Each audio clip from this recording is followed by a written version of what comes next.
More than 100 years ago, humanity finally mastered the technology of space teleportation and created the first spatial portal. But to everyone's amazement, on the other side of the portal was a completely different world, full of mysteries and dangers that no one could have imagined. The new, unknown lands were inhabited by strange beasts and giant monsters that defied any known description. The weapons technologies that humanity was so proud of have proven to be completely ineffective in this terrible new world full of threats. The dimensional portal could not be closed, and the humans suddenly found themselves in a new reality, occupying the lowest place on the food chain. They tried their best not to become food for the animals that saw them as easy prey. However, the human race learned to adapt. At some point, one person tried the meat of an alien monster.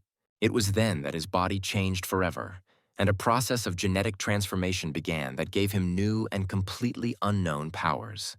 Humans quickly realized that in order to survive, they needed to hunt animals and capture their souls, becoming stronger with each merger. This evolution continued for over 100 years, and thanks to the merging of the souls of alien monsters with the bodies of people, humanity gained a completely new power.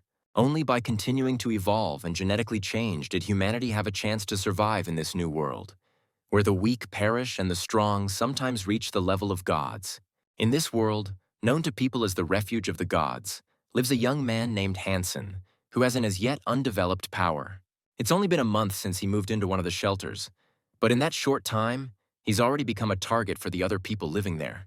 The big reason why the hunters are after Hansen is because he took the souls of the beasts that were meant for them, breaking the unspoken rules.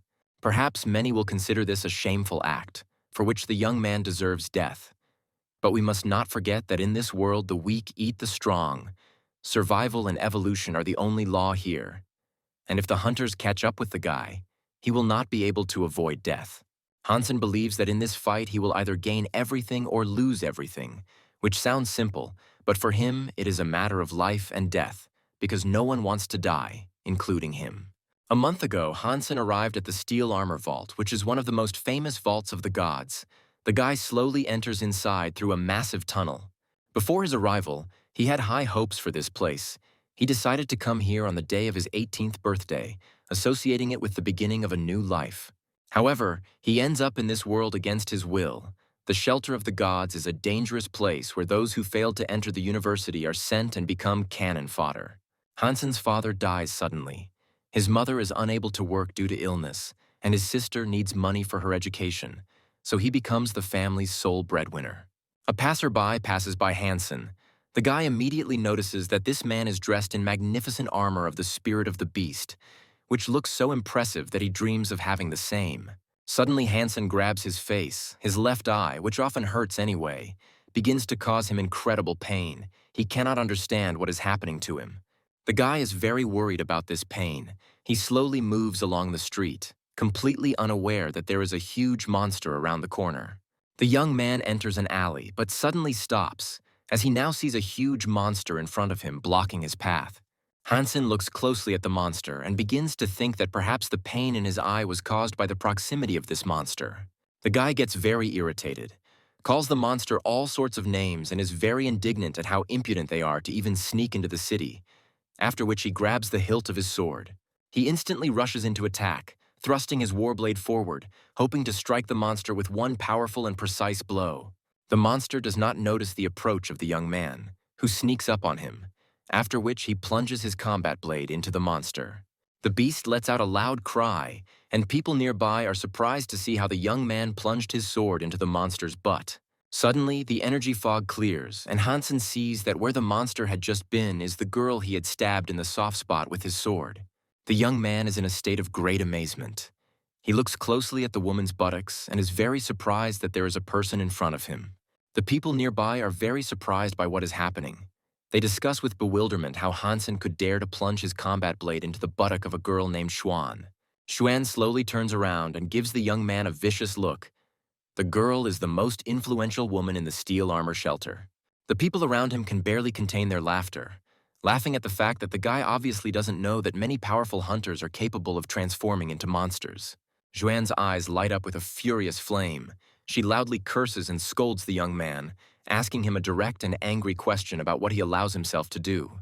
Hansen is soon surrounded by a large group of powerful hunters who taunt him and tell him that he is already a corpse. One of the hunters kicks Hansen to his knees. Xuan announces to the assembled that anyone who dares to deal with this guy or help him will automatically become her enemy. The menacing hunters bend over the young man, demanding an explanation as to why he allowed himself to offend their goddess. The guy clutches his head in horror. The realization of what he has done slowly dawns on him. Hansen is unable to accept the reality of what is happening, thinking that it seems like the end has really come for him. The young man refuses to believe that what is happening is real, desperately trying to convince himself that this is all just a nightmare that is about to end. Hansen is at a rocky mountain stream not far from the steel armor refuge, deftly dissecting the body of a huge insect. Recently, he has mastered this craft well. His movements have become strong and precise, so that literally in a few seconds he removes the shell from another beetle. The young man begins to eat insect meat, which is already becoming a habitual activity. Because this is the 13th bug that he eats, the system notifies him that the gene points are no longer increasing.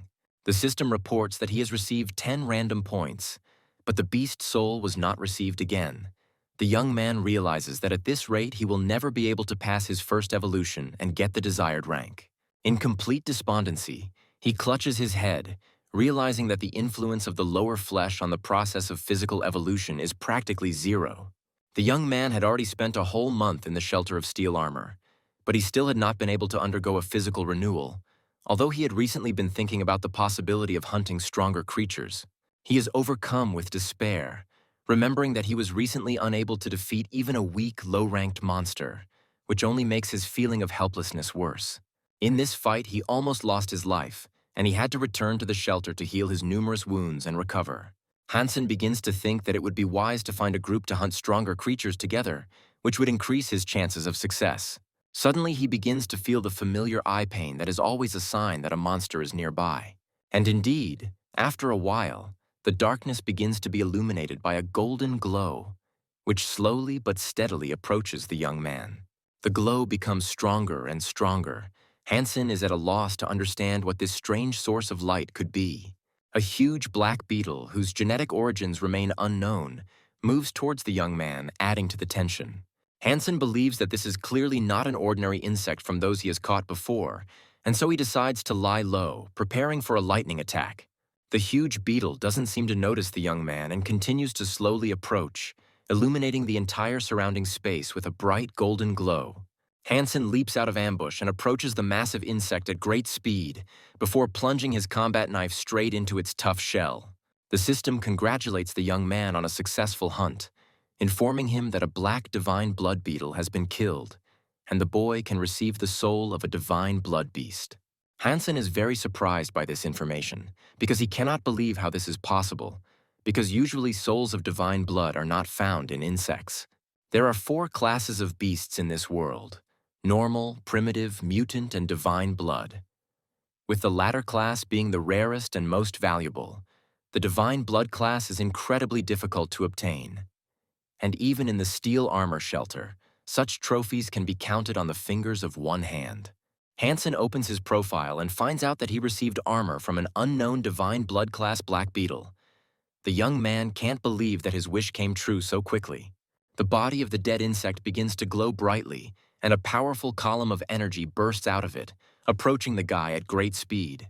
This column of energy disintegrates into many tentacles, which slowly begin to approach the young man, surrounding him from all sides. The next moment, the guy's entire body begins to be wrapped in brightly glowing energy tentacles, like animated light snakes. Hansen's body begins to transform, becoming covered in powerful and durable protective armor that shimmers with a golden glow. After a few seconds, the young man is no longer recognizable. He is dressed in magnificent divine armor. He is overwhelmed by the thought that the feeling of transformation is surprisingly pleasant. Hansen pushes off the ground and leaps high into the air, amazed at how light yet strong his new armor is. The divine beast armor far surpassing the primitive armor the humans in the shelter used. Previously, the young man could not even dream of one day acquiring something like this. He remembers how he envied hunters who possessed powerful armor, and now he cannot believe that he himself became its owner. Hansen approaches a huge rock to test how powerful his new armor is and decides to test its strength. He swings and hits the rock, which instantly shatters into small pieces. Hansen is delighted with his discovery and amazed at the immense power his new armor possesses. He is in his room in the steel armor hideout, looking at the boiling soup and thinking about how his fate will change greatly from this moment on. The taste of the meat of destroyed monsters leaves much to be desired, but Hansen is convinced that throwing it away would be a real sacrilege, because the resources here are worth their weight in gold. He activates the holographic screen and is surprised to find that the black beetle's flesh has given him 6 divine genes, far exceeding his expectations. The young man reflects that after eating the soup made from this meat, he will surely be able to strengthen his body even more. Hansen's attention is drawn to an unusual object he finds inside the body of a huge black beetle, and he decides to examine it carefully. This object is a small, brightly shining ball, whose appearance seems mysterious to the guy. Hansen examines the ball closely, noticing that it clearly does not look like the usual body parts of the defeated monster and may have special properties. Next to him stands a cage containing a captured alien monster, which the guy thinks is still sleeping, but in fact, it has long since woken up. Suddenly, a wet, squelching sound is heard, and the monster quickly snatches the glowing ball from Hansen's hands, causing him obvious irritation and indignation. The alien monster, taking advantage of Hansen's inattention, deftly uses its long tongue to grab the glowing ball. The young man approaches the cage and, shaking it violently, demands that the monster immediately return the precious pearl to him, but the monster seems to remain indifferent. The monster swallows the glowing ball, after which its movements stop, which makes Hansen wonder if the creature died from its own thoughtless actions. However, after a few moments, the monster's body begins to convulse, and from under its shell comes a bright green glow, filling the entire room. The monster's body rapidly increases in size. Its massive body begins to press on the bars of the cage, which bend under the incredible pressure. The metal bars crack and creak. Unable to withstand the increasing pressure, the monster opens its huge mouth and lets out a terrifying, chilling roar. The cage shatters into many pieces, and the monster, now even more menacing, rushes at the young man. The guy instantly draws his battle sword, preparing for an unequal battle. At the last second, Hansen manages to stop the monster by delivering a powerful blow with his sword, after which the monster falls to the floor with a wild cry. The young man breathes heavily, trying to calm down and come to his senses after the unexpected attack that almost cost him his life. The system congratulates him on his successful hunt for the primitive green lizard, informing him that the soul was not obtained, but offers to use its flesh and blood for a random increase in primitive genes from 1 to 10 points. Hansen is amazed that the creature turned out to be of a primitive level, because its level should have been much lower, which makes him suspicious about the evolution of the monster due to the pearl found. He begins to cut open the lizard's body and extracts the shining pearl, thinking about how it changed the black beetle and could become a catalyst for the development of other creatures. Hansen is convinced that the pearl he has found is capable of accelerating his own development and reaching the desired level, and he resolutely brings it to his mouth.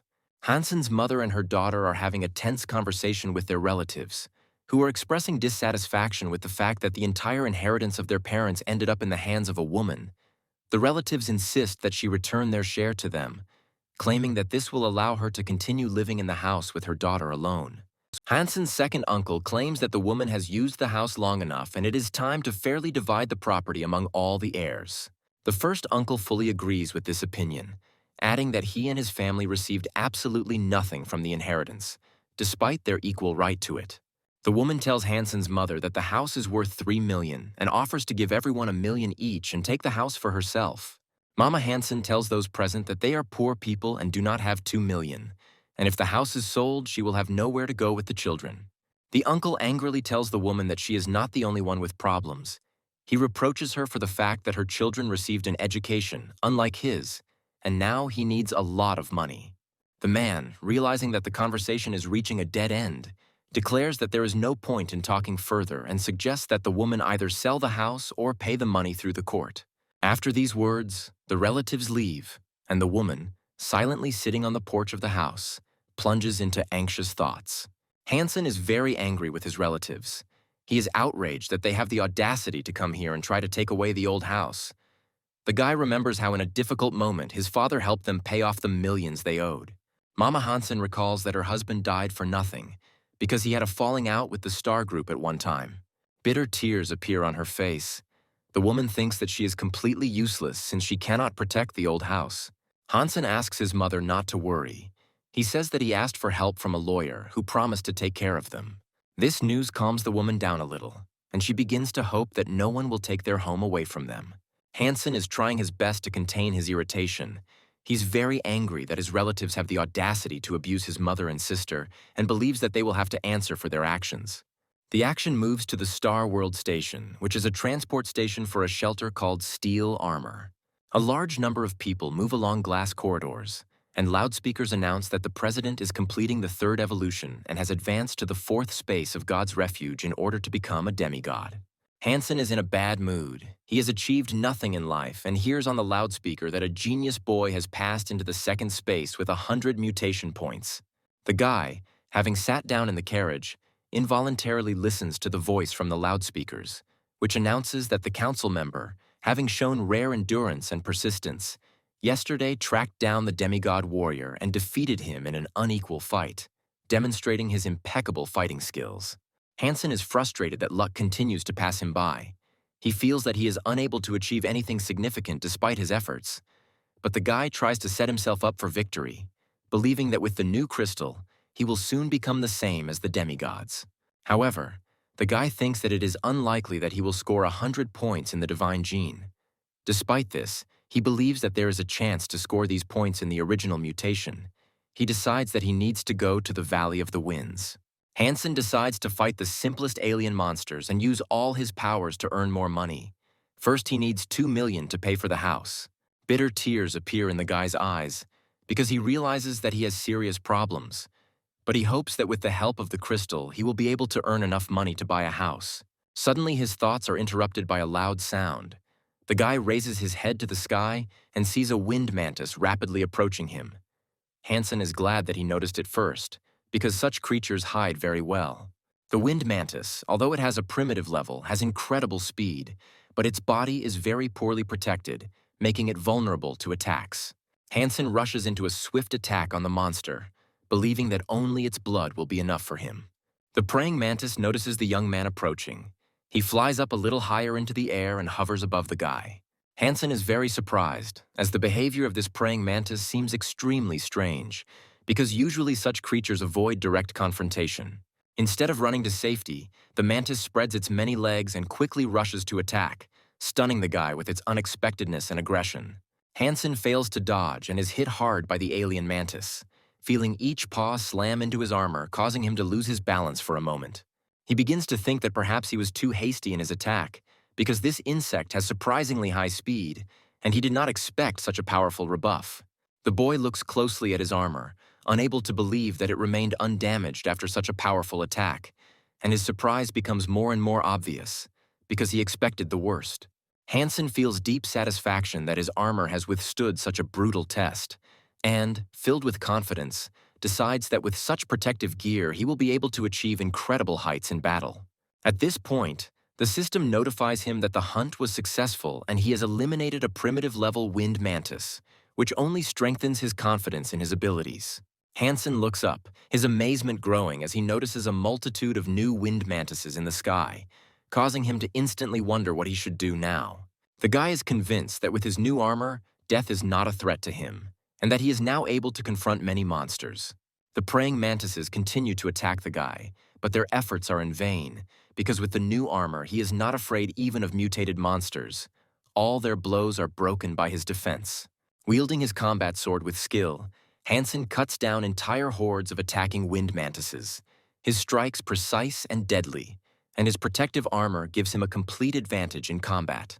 One after another, Hansen receives messages from the system, each congratulating him on a successful hunt and informing him that the opponents have been destroyed. But none of these kills bring him a monster soul. At first, Hansen counted every enemy he destroyed, but by the 10th he lost count. So many insects were circling around him. Hansen resolutely charges into the attack on a whole cloud of insects, confident that with his new armor he can deal with even an entire army of enemies. At the entrance to the Valley of the Wandering Winds, a young man appears, thinking about how he managed to end up in this steel shelter because he doesn't know anyone here. The guy's name is Xiao Qiao. He is the child of rich parents. He is pleased to be under the command of the beautiful Xuan. He decides to find a mutant in the Valley of the Winds, hoping that this will bring him a reward from the girl. He slowly and carefully moves through the dense thickets, hoping to find a high-ranking monster that might bring him a worthy reward. Xiao Qiao comes out into a huge clearing and, looking around, asks where all the wind mantises went. The guy thinks that someone clearly cleared out this valley. He carefully examines the remains of blood that cover the grass and comes to the conclusion that a large group of people were hunting here. The blood looks fresh, so the guy comes to the conclusion that the battle took place quite recently. After a while, he notices Hansen standing next to him in the middle of the field, with a huge number of fallen wind mantises lying on the ground around him, causing Xiao Qiao to think about how hard and intense this battle was. The young man looks closely at Hansen, who is dressed in powerful armor and stands calmly among hordes of defeated monsters. Xiao Qiao thinks that he is probably dreaming, as he can't believe that one person could handle so many monsters. He asks Hansen if he was really alone when he destroyed all those praying mantises, or if he had help from others, as it is impossible to imagine that one person could handle so many enemies. Hansen turns to the guy and offers to buy the fallen praying mantises for 1,000 apiece, which seems like a pretty good deal. Hansen understands that he needs to get some benefit from the destroyed insects, since it is impossible to eat it all himself. Xiao Qiao finds this price very attractive, since for such a sum he can get much more than he expected, and, being somewhat puzzled, asks the young man again if he really wants to sell the praying mantises for 1,000 each. Xiao Qiao takes out a bulging wallet. He says he will pay more and asks the guy to let him know if he finds anything else useful. Xiao Qiao hands over the money. The young man is set on long-term cooperation and is ready to constantly buy various trophies at a good price. Hansen in turn accepts the offer. He asks the guy to give his name and room number and promises that he will let him know if he finds anything useful for him. Xiao Qiao states his name and the room number of the room he lives in at the shelter, then asks Hansen what his name is and what room he is from. Hansen raises his hand up, turns around and walks away, telling the guy that he'll see him when he has something to sell. Xiao Qiao is very happy to meet his new friend and wonders what he should call his new friend. Xiao Qiao waves goodbye to the guy and tells him that he will call him Money Brother, after which he says that he will look forward to his visit. Hansen decides to raise his hunting level and reaches the lair of copper-toothed wolves, which are more valuable prey than insects. The copper-toothed wolves immediately notice the approach of the young man. They let out a loud growl and rush to attack the guy. Hansen's armor immediately flares with a bright light. The young man fearlessly rushes at the ferocious predators. He runs into the thick of the pack and deals numerous blows to the copper-toothed wolves. The system congratulates the guy on a successful hunt, but reports that the soul of the monsters has not been absorbed. Last time Hansen instinctively killed all the mantises. Now the guy left one copper-toothed wolf alive in order to use his pearl on a living beast.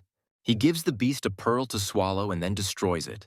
The system reports that after killing the primitive copper-toothed beast, its soul was absorbed. Hansen is pleased with the results of the hunt and intends to study the characteristics of the monster's soul as quickly as possible. A dense column of energy erupts from the body of the dead monster and heads towards the young man's hand. The guy absorbs the soul of the destroyed monster. The system reports that the type of the monster's soul is weapon enhancement. A huge flock of giant birds hovers above the entrance to the Steel Gate Sanctuary. Hansen approaches the gates of the shelter with the bound trophy behind him. A loud clatter of hooves is heard, and a group of people who are part of the detachment of the Divine Sun approaches the young man from the gate. Hansen sees that the detachment of the Divine Sun is very numerous and understands that something important will happen soon. The Divine Sun is called Qin Xuan. He has a very complex, wayward character and is Xuan's suitor. His toughness and self-confidence make others obey his will. Qin Xuan didn't like the way the young man looked at him. His gaze seemed disrespectful and insolent, so without thinking, he grabbed his whip and dealt a strong blow to Hansen. Qin Xuan angrily yells at the boy and asks him how he had the nerve to sell primitive creatures. His words full of rage, he is ready to immediately punish anyone who challenges his authority or violates his orders. Hansen is in pain and rubbing the place where he was hit with a whip. The guy thinks that his opponent is clearly an unbalanced sick person. Nearby passers-by begin to discuss the incident animatedly. They remember that Hansen, who stuck a knife into Xuan's buttock, was standing next to them. Qin Xuan points to the guy and tells everyone present that if anyone dares to communicate and trade with this man, they will very soon regret it. A passing hunter tells the boy that he is lucky because they are in a hurry and promises to beat him up very badly next time.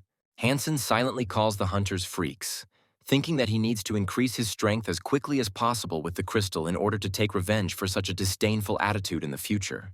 He comes to his room, located in the steel armor's hideout, and locks the captured monster in a powerful cage. The boy thinks that the mutated copper-toothed wolf has fur that is as strong as metal, but his specimen is a completely different color and does not have the same strength, which makes him wonder about the reasons for these differences. Hansen believes that evolution, whether primitive or mutated monster, is too slow. He hopes for much faster changes and progress.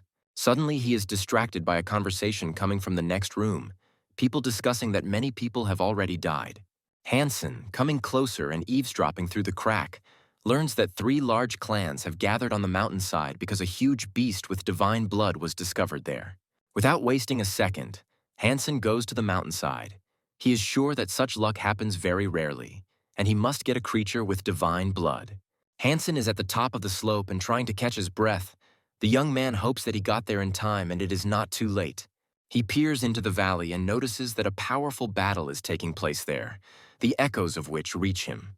Xuan gives the command to his subordinates. The hunters line up in battle formation and begin to slowly move towards the monster. Qinsuan sits on top of the tamed monster and orders his men to be extremely careful as he plans to go around the monster from the other side. The huge monster moves nimbly across the battlefield and deals powerful blows with its huge 2-handed axe. The hunters try to surround him, but their efforts are unsuccessful. The monster easily knocks several hunters aside with one blow.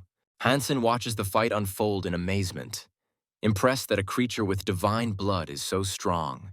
The monster makes terrible screams and continuously attacks the hunters with its huge axe. Qinsuan jumps off his tamed mount and approaches the monster to strike. The nearby hunters watch his attack with tension. Qinsuan is furious, loudly calling the divine blood monster names and saying that he will destroy it this time. The hunters' attempts to surround the huge monster do not lead to the desired result. With powerful blows, it throws back the attackers. A group of hunters walk around the giant monster from behind and fire dozens of arrows at it, creating a dense barrage, but the monster continues to resist fiercely. Hansen does not interfere in the battle and continues to watch closely from the side. He understands that this vile creature is much stronger than those bugs that the guy fought with earlier. The divine being continues his furious attacks. One after another, he crushes the hunters attacking him. Despite his numbers, the warriors cannot stop his onslaught. The hunters understand that the divine being is going to break through the encirclement and escape. Orders from commanders can be heard, talking about the need to maintain the cordon in order to prevent the monster from escaping. Despite all efforts, the divine monster manages to make a breach. He drops to his paws and runs to escape from pursuit. Qinsuan stretches out his hand towards the monster. Instantly, the space around him flashes with a green glow. The guy intends to use the souls of the monsters in order to deal with the enemy. He hopes that the divine monster will not be able to escape pursuit and concentrates enormous soul energy in his hands, waiting for the right moment to deliver a decisive blow that will stop the monster. Huan watches the transformation closely, and the girl is greatly impressed by the colossal power that Qinsuan wields. She understands that the guy will use the soul of the poisonous 6-winged wasp of the divine blood rank. This incredibly powerful weapon makes his actions even more threatening. The divine wasp's soul turns into a huge arrow. Xiao Qiao pulls the energy bowstring to shoot. A loud sound of a strong energy discharge is heard. This is Xiao Qiao releasing an arrow from his bow, which begins to catch up with the fleeing monster at great speed. The divine monster notices something is wrong and quickly turns towards the humans, but its reaction is too slow. He notices very late a huge arrow flying towards him. The soul of the divine blood wasp strikes the monster. The monster lets out a terrible, deafening scream, and then its massive body crashes to the ground with a roar, raising clouds of dust into the air. Qinsuan scornfully tells the defeated monster that it is doomed because it dared to encroach on the life of the Son of God. Other hunters slowly approach the scene of the fight, discussing the battle with undisguised delight, admiring how Qinsuan was able to defeat such a powerful opponent with one blow. Xuan, amazed by his courage and fighting ability, looks at Qinsuan with obvious admiration, which is reflected on her face, giving it a special softness. Qinsuan glances towards the girl. His face lights up with a smile, as he is clearly pleased that Xuan is showing feelings for him. At this time, a huge energy column appears next to him. Emanating from the body of the defeated monster, his soul begins to leave the material world. Suddenly, something rushes past the hunters at incredible speed, who, stunned by what is happening, freeze in place, not having time to realize what it was. It turns out that it is Hansen. The guy deftly grabs the axe of the divine monster and, without wasting time, rushes away, hoping to hide as quickly as possible. Xiao Qiao adjusts his glasses on his face and is amazed to realize that his soul and powerful axe have been stolen by his new acquaintance, hiding under the pseudonym Money Brother. Qin Xuan is in a state of deep shock, unable to believe that someone would dare to so vilely interfere in the battle and steal his well-deserved spoils at the very last moment. Hansen continues to run away, carrying a massive axe on his shoulders, and reflects on how today has been an incredibly lucky day for him, as he has earned a fortune and acquired the soul of a divine beast. Qin Xuan, filled with wild rage, loudly curses the young man and immediately orders his subordinates to begin a pursuit to return the stolen goods. He calls out for his trained monster, known as the Black-Browed Horse, furious that someone dared to steal his prey, brazenly breaking all the rules. Jumping on the monster, he rushes in pursuit, ordering his subordinates to join him and catch up with the fugitive at any cost. Hansen continues to hide, struggling to carry the heavy axe, but is noticeably tired under its impressive weight, feeling his strength leaving him. Looking back, he sees a group of hunters, accompanied by angry shouts and curses, slowly but surely closing the distance between them. The boy realizes that despite all his efforts, even with divine genes, he will not be able to escape from his pursuers and take the axe. Qin Xuan, cursing terribly, wonders how much longer the fugitive can endure, his anger growing even stronger. Hansen understands that he is in an extremely serious situation, threatening imminent death, and believes that his chances of salvation are minimal. He closes his eyes, realizing the inevitability of his fate, and mentally asks for forgiveness from his mother and sister, feeling that his actions will lead to a tragic ending. The guy realizes that he took a risk and lost. At that moment, he hears the voice of his dead father, who asks if he's going to stop. A clear image of his father appears in his mind, asking if the boy is ready to give up, and if he is sure that defeat is the only way out.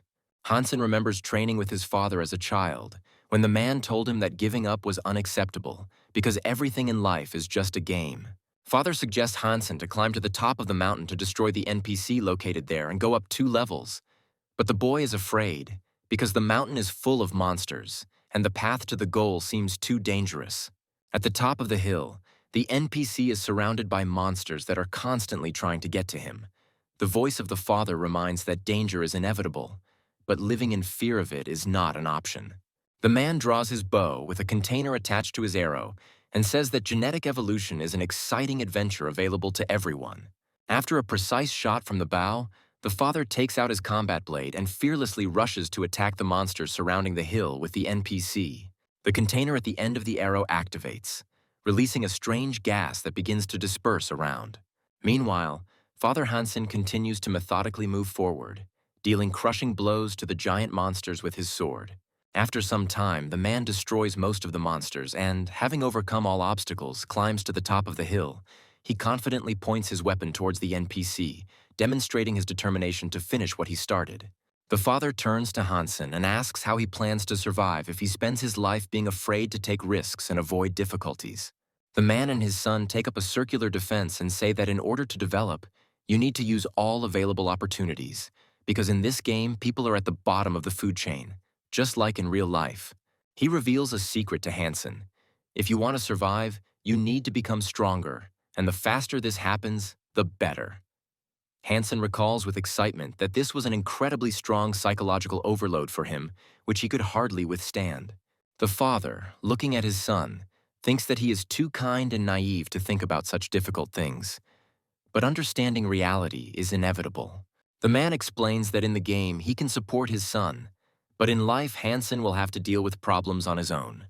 The father warns the young man that he must rely only on himself, and tightly squeezing his hand holding the sword, says that he loves him more than anything in the world.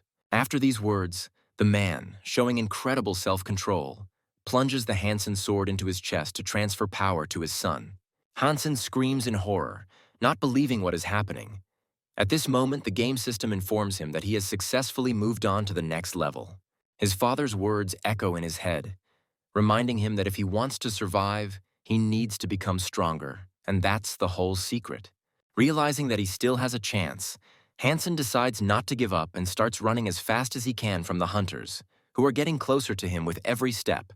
Chinsun jumps off his mount, shouting furiously at the young man. He draws his sword and rushes towards him, showing his intent to finish the fight. Hansen continues to convince himself that there is still a minimal chance, and activates the transformation of merging with the soul of the Blood Destroyer beast. The transformation is accompanied by a powerful release of energy. A bright energy column pierces the sky with a roar, causing everyone around to freeze. Chinsuan pauses his attack for a moment, unable to believe his eyes, and mutters under his breath that this is absolutely impossible and breaks all the rules. Hansen successfully completes the transformation, turning into a huge and strong centaur and begins to gain speed. The guy challenges the hunters. Gradually, he breaks away from the pursuit and loudly declares that hunters will not be able to defeat a transformed soul, no matter how much experience they have. The hunters are convinced that Hansen has gone mad, because the fusion of two animal souls is an incredibly dangerous experiment, especially one carried out in the conditions of a chase. Xuan watches in amazement as Hansen gets further and further away from his pursuers, while the hunters shout threats, declaring that he is no longer human.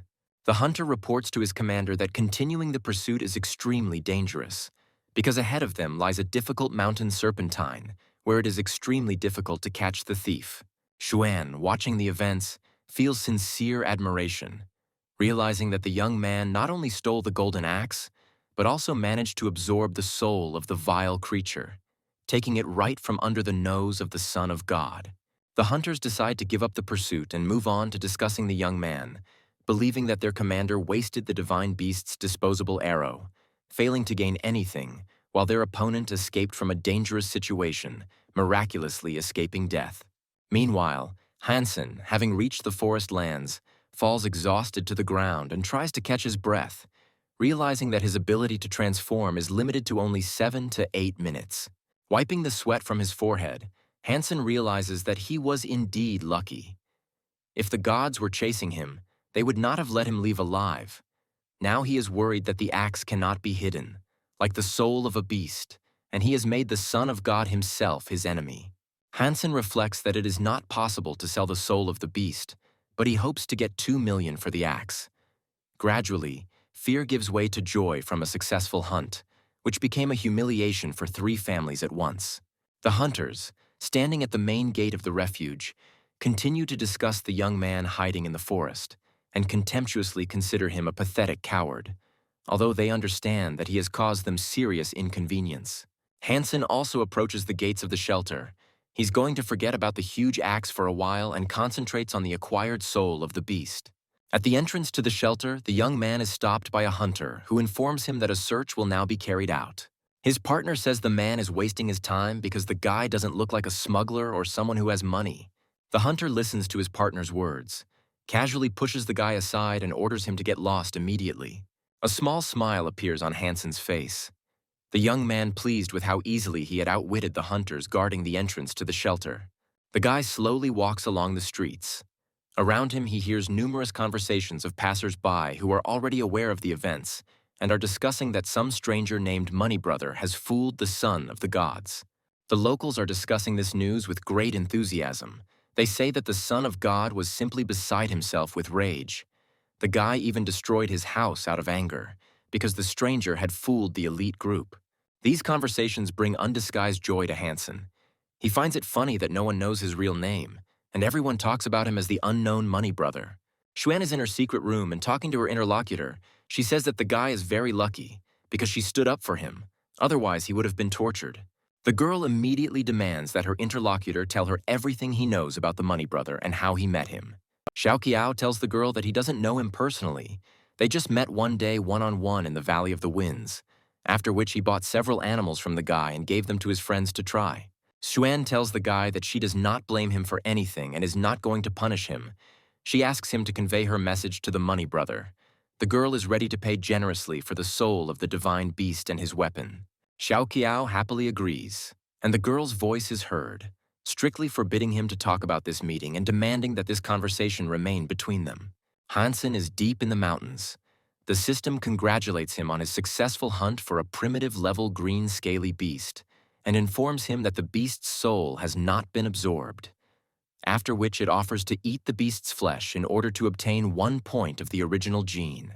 The guy slowly eats the meat of the green scaly beast and thinks that a good reward has already been appointed for his head. The young man begins to worry that he has not yet acquired the mutation gene. At this time in the pond near him there begins to move. Some creature is carefully watching the guy. There is a strange noise behind him. Hansen slowly turns around to see the cause of the noise. A moment later, he sees a human silhouette slowly emerging from the night forest, which makes him wary, because in the silence of the night any movement seems suspicious and fraught with danger. Illuminated by the moonlight, a strange young man is slowly moving towards him, whose face and body express fatigue. His movements are slow, as if each step is given to him with great difficulty. He has a tired, exhausted appearance, and his clothes are all torn to shreds. This uninvited guest really bothers Hansen. The guy starts thinking about why the stranger's clothes are all torn. Hansen loudly orders the stranger to stop and not move any further. The guy warns that there are dangerous, bloodthirsty crocodiles further on. The stranger asks the boy where he is and asks him to explain in which direction the Sanctuary of Glory is. Hansen says he doesn't know of such a location and there is only a shelter nearby called Steel Armor. The stranger begins to quietly repeat the name of the shelter under his breath, after which he says that he has wandered into a completely different sanctuary. After a short pause, the stranger, in a commanding tone, demands that the boy take him to the Sanctuary of Glory. This attitude really irritates Hansen. The guy thinks why this unknown man would decide to order him around, because he decides for himself what to do and where to go, and is not going to listen to other people's instructions.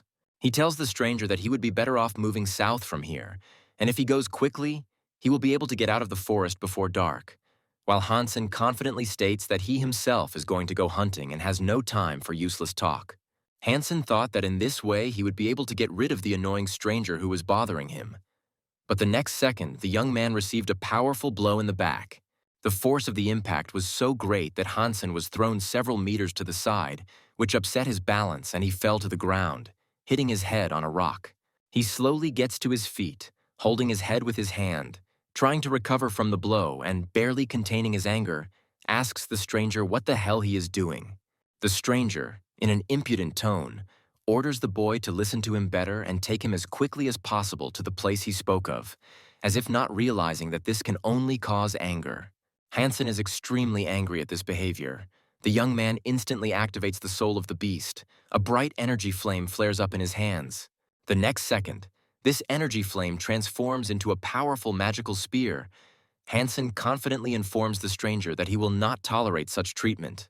Hansen adds that the stranger has asked for trouble himself, and, without wasting time, delivers a series of swift and precise blows with his spear, wanting to show who is the boss here. However, to his great surprise, the stranger dodges each blow with enviable dexterity, after which he mockingly declares that the 3-phase basic shooting is just child's play, and even with the beast's soul destroyed, he does not consider Hansen a worthy opponent. A moment later, the stranger concentrates a powerful energy field in his hands, which inspires fear with its destructive power, and deals a crushing blow to Hansen, forcing him to feel the full force of this attack. The young man struggles to defend himself from the attack with his magical spear, but the force of the blow is so incredible that the spear breaks in half, leaving Hansen confused. Hansen experiences mixed feelings of anger and surprise, because he cannot understand how the stranger was able to break his spear with his bare hands, which seems absolutely impossible. The stranger calmly explains that he uses ancient martial arts that can stimulate potentials in genes, and has such explosive power as nuclear fusion, which is a unique ability for the middle stage of training. The stranger points his hand towards Hansen, calls him an idiot, and states that the guy will either take him to the right place or say goodbye to life forever. Hansen literally explodes with rage and anger, believing that the stranger's family clearly did not teach him basic politeness and respect for other people. Hansen states that he can show the stranger the way, but that the way will lead straight to hell, after which he begins his transformation, instantly donning a strong and impressive suit of armor. Hansen launches a furious attack, delivering several swift blows, but the stranger dodges each of them with enviable dexterity, demonstrating his skill. The stranger moves to the required distance to gain a tactical advantage, then delivers a powerful punch to trip the young man and throw him off balance. The impact on Hansen's armor causes a powerful release of energy, which instantly scatters opponents in different directions, turning their collision into a real storm. Hansen is still confused as he can't figure out who his opponent is. Even his armor was damaged by his attacks, which seemed impossible. The stranger starts laughing loudly, stating that the guy is wearing the Divine Beast soul armor because he withstood the ice muscle and jade bone technique, and this fact makes him unconcealedly angry. With malice in his voice, the man declares that Hansen is not worthy of wearing such things, and demands that the armor be handed over to him immediately. After this, the stranger delivers a series of powerful blows to Hansen, which throw the young man far to the side with incredible force. Hansen finds what is happening impossible, because his opponent easily blocks all his attacks, while the stranger's own blows begin to cause serious damage to his high-ranking armor. Meanwhile, the stranger continues to attack, demonstrating his superior strength. He grabs Hansen by the leg and furiously performs a powerful throw, knocking the young man to the ground. Hansen hits the ground and experiences extreme pain, causing him to scream loudly, realizing the hopelessness of the situation. The stranger scornfully states that a weakling will always remain a weakling, even if he possesses the soul of a divine beast, and reproaches Hansen for not wanting to give up the armor the easy way. Suddenly, Hansen begins to transform. He goes into a new level, which causes a sharp release of energy and delivers a powerful blow directly to the head of his opponent. The stranger clearly did not expect such a quick transformation and missed a powerful blow, which inflicts serious damage on him, forcing him to feel vulnerable for the first time. Hansen's blood begins to boil with anger. Rage fills his entire being. He coldly declares to the stranger that he is doomed to die today. The transformation is complete, and Hansen's body is surrounded by a powerful energy field that slowly lifts him into the air, highlighting his new strength. The stranger watches in horror as this transformation is completed, realizing that he has made a critical mistake and understands that this is likely his end. Hansen uses the soul of the divine beast and launches a furious attack on his opponent, his energy field taking the form of a giant, terrifying alien creature. At great speed, Hansen crashes into the stranger, who tries to mobilize all his skills and capabilities to defend himself from such a furious onslaught. However, his efforts are not enough to withstand such a powerful attack, because the soul of the divine beast suppresses everything in its path. The stranger falls to the ground, after which he begins to miss one blow after another, unable to defend himself from such a powerful opponent. Hansen continues to deliver dozens of blows to the defenseless enemy. In every movement, one can feel the accumulated anger, turning him into a merciless machine of destruction. The stranger, realizing his powerlessness, begs for mercy and asks to stop this unequal fight, realizing that he has already lost. A moment later, the fight ends. Hansen silently looks at the lifeless body of his opponent, realizing that this fight has become a step into a new reality for him. The guy falls to the ground, in severe shock as he realizes that he has just killed a man, something he has never done before. Hansen realizes that he is facing a powerful opponent, because even in his armor he was seriously injured and could have died if his enemy had the soul of a divine beast. Hansen slowly crawls towards the destroyed enemy and tries to figure out what level of nuclear technology this man could have used in his attack. The young man decides to search the stranger's body, assuming that he might have something valuable that could be used later. After a thorough search of Hansen's clothes, he discovers a strange object. It is a small, glowing crystal that resembles a technological chip, and Hansen speculates that the object found is a memory chip containing data that could prove useful. Later, Hansen finds himself in his room in the shelter. He goes to his desk with a molecular microscope. The guy carefully examines the memory crystal, thinking that this artifact clearly does not look cheap or ordinary. Hansen intends to find out what data is stored inside the memory chip and carefully places it in a molecular microscope on his desk. After a while, information appears on the screen indicating that this chip contains a description of the combat technique of ice muscles and jade bones. The guy remembers that even girls from the imperial family study the nuclear gene technique, which emphasizes its value and rarity. Hansen comes to the conclusion that he is incredibly lucky, because he became the owner of high-level nuclear technology, which he once planned to buy for a lot of money. But now he has the original crystal. The young man devotes the next 3 days to a detailed study of the military equipment presented in the memory chip data, methodically analyzing every detail. Gradually, Hansen begins to notice serious changes. His body has lost its usual warmth. His skin has become cold, as if he has lost his human nature. To confirm his feelings, Hansen takes a thermometer and measures his temperature, noting with surprise that it has actually dropped by 2 degrees. Hansen holds the memory chip in his hands and ponders how difficult it would be to store such a valuable crystal in a constantly dangerous environment. At that moment, his phone suddenly starts ringing, and when he picks up the phone, he answers his old friend. The friend enthusiastically suggests that Hansen leave the house right now to meet. But when asked where they are going, he answers evasively, stating that the guy will find out everything himself later. Hansen thinks about the fact that everyone in the shelter is actively looking for the mysterious money brother, but no one suspects that it is he who is hiding behind this name. After a while, Hansen finds himself in his friend's car, sitting silently in the front seat, listening to their casual conversations, which seem completely empty to him. One of the comrades animatedly tells the girl how the money brother, with one movement, turned into a centaur dressed in golden armor and quickly disappeared, leaving everyone to only watch his disappearance. Hansen remains silent, calmly listening to the story, while wondering what would happen if his companions found out the truth that he is the money brother. He soon remembers that one of his friends ended up in a steel shelter due to family problems, thereby putting his loved ones in a difficult situation. Thinking it was time to break his silence, Hansen turns to his friend and asks him directly where they were actually heading. The friend replies that they are almost there. In a couple of minutes, the car will drive up to the huge martial arts stadiums. Hansen is in the arena and is surprised to see that there are a huge number of people here today, loudly chanting the name of their idol, creating an incredible noise. A friend tells Hansen that the favorite in the competition is the Son of God, who took 5th place in the first shelter ranking, making him a local star and a crowd favorite. All the attention of the spectators is riveted to the arena, where a blinding flash of energy suddenly appears, symbolizing the beginning of the transformation of the soul of the monster participating in the duel. The young man watches what is happening with great interest and suddenly shouts loudly, supporting one of the fighters. His friend says that in his opinion, this fighter is quite weak compared to the mysterious warrior named Money Brother, who has become a real legend. The young man counters by stating that no one really knows how strong the Money Brother is, and only mentions that he knows the man stole the monster's soul. Hansen agrees with his friend in his heart, mentally admitting that his act can indeed be called vile. But he justifies himself, believing that it would be stupid to miss such a chance. Besides, the Son of God is his personal enemy, and this act was one of the ways to take revenge.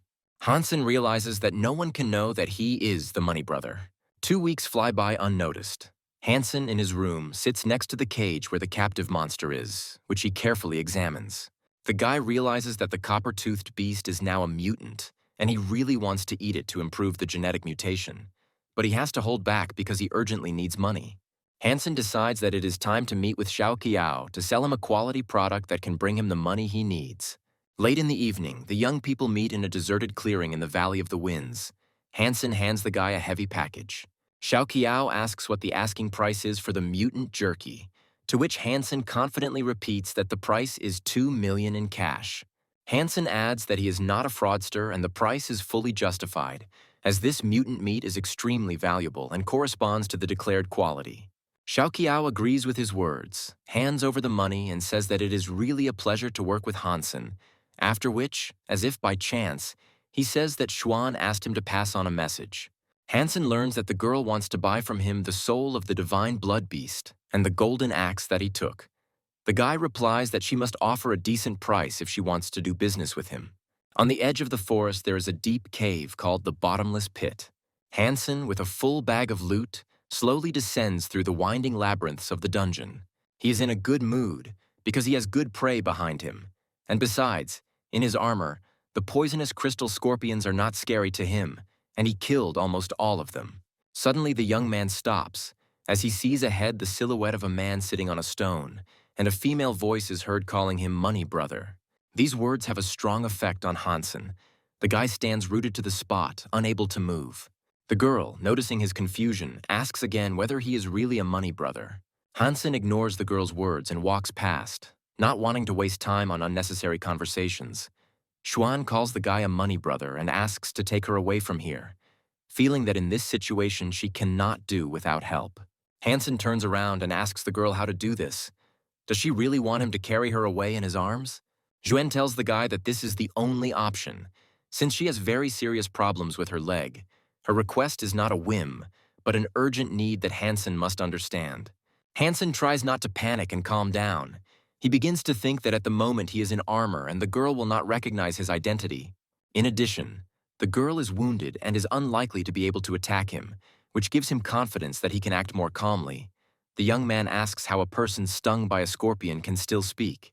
Xuan shows the remains of the monster's soul and tells how the scorpion waited for the moment and attacked her when the dragon's power in her was almost gone.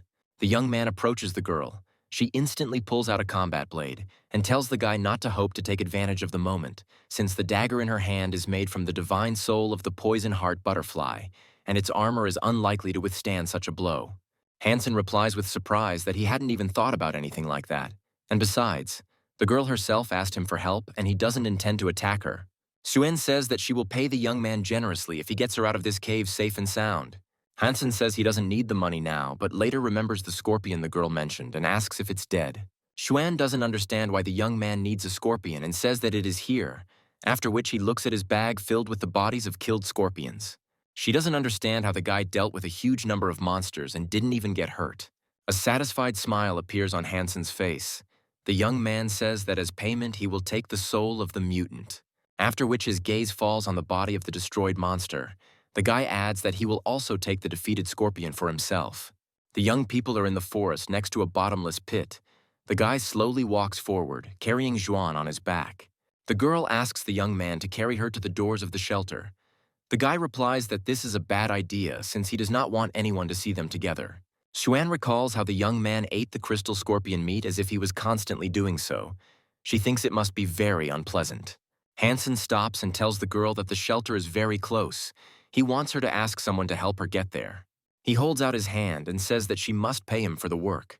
The girl throws the monster's soul towards the guy and asks if he got the message. Hansen grabs the monster's soul with his hand, after which he says that the axe and the soul of the mutated beast will cost 2 million. Xuan is surprised by such a high price and says that they are absolutely useless in the shelter and their use is very limited, so the price is clearly too high, and she does not agree to such conditions. The girl offers 1 million maximum. Hansen turns around and starts to leave, telling the girl that he will pass on the meeting place in time through Xiaoqiao. Xuan is very irritated by the young man's behavior. She considers the guy a curmudgeon who tries to get the most out of every situation. Hansen returns to the shelter called Steel Armor. The young man feels anxious. Although he was in armor, his intuition tells him that something is wrong, and this anxiety does not leave him. Suddenly, he meets his friend on the street, who turns his head away and pretends not to know him. Hansen looks at his old friend and realizes that he is scared and does not want to communicate with him. Hansen continues to walk slowly through the labyrinth of streets. He hears the steps of a man behind him and his voice calling out his name. The guy slowly turns around and asks his old friend what else he wants from him. The young man tells that Hansen has crossed Xuan and the Son of God, and he needs to say something. The guy asks Hansen to pretend that they were never brothers or knew each other. It is important for him to start a new life, and he does not want any problems because of the old relationship. Hansen slowly turns around and tells his friend that they have agreed that they will now be strangers to each other in the shelter.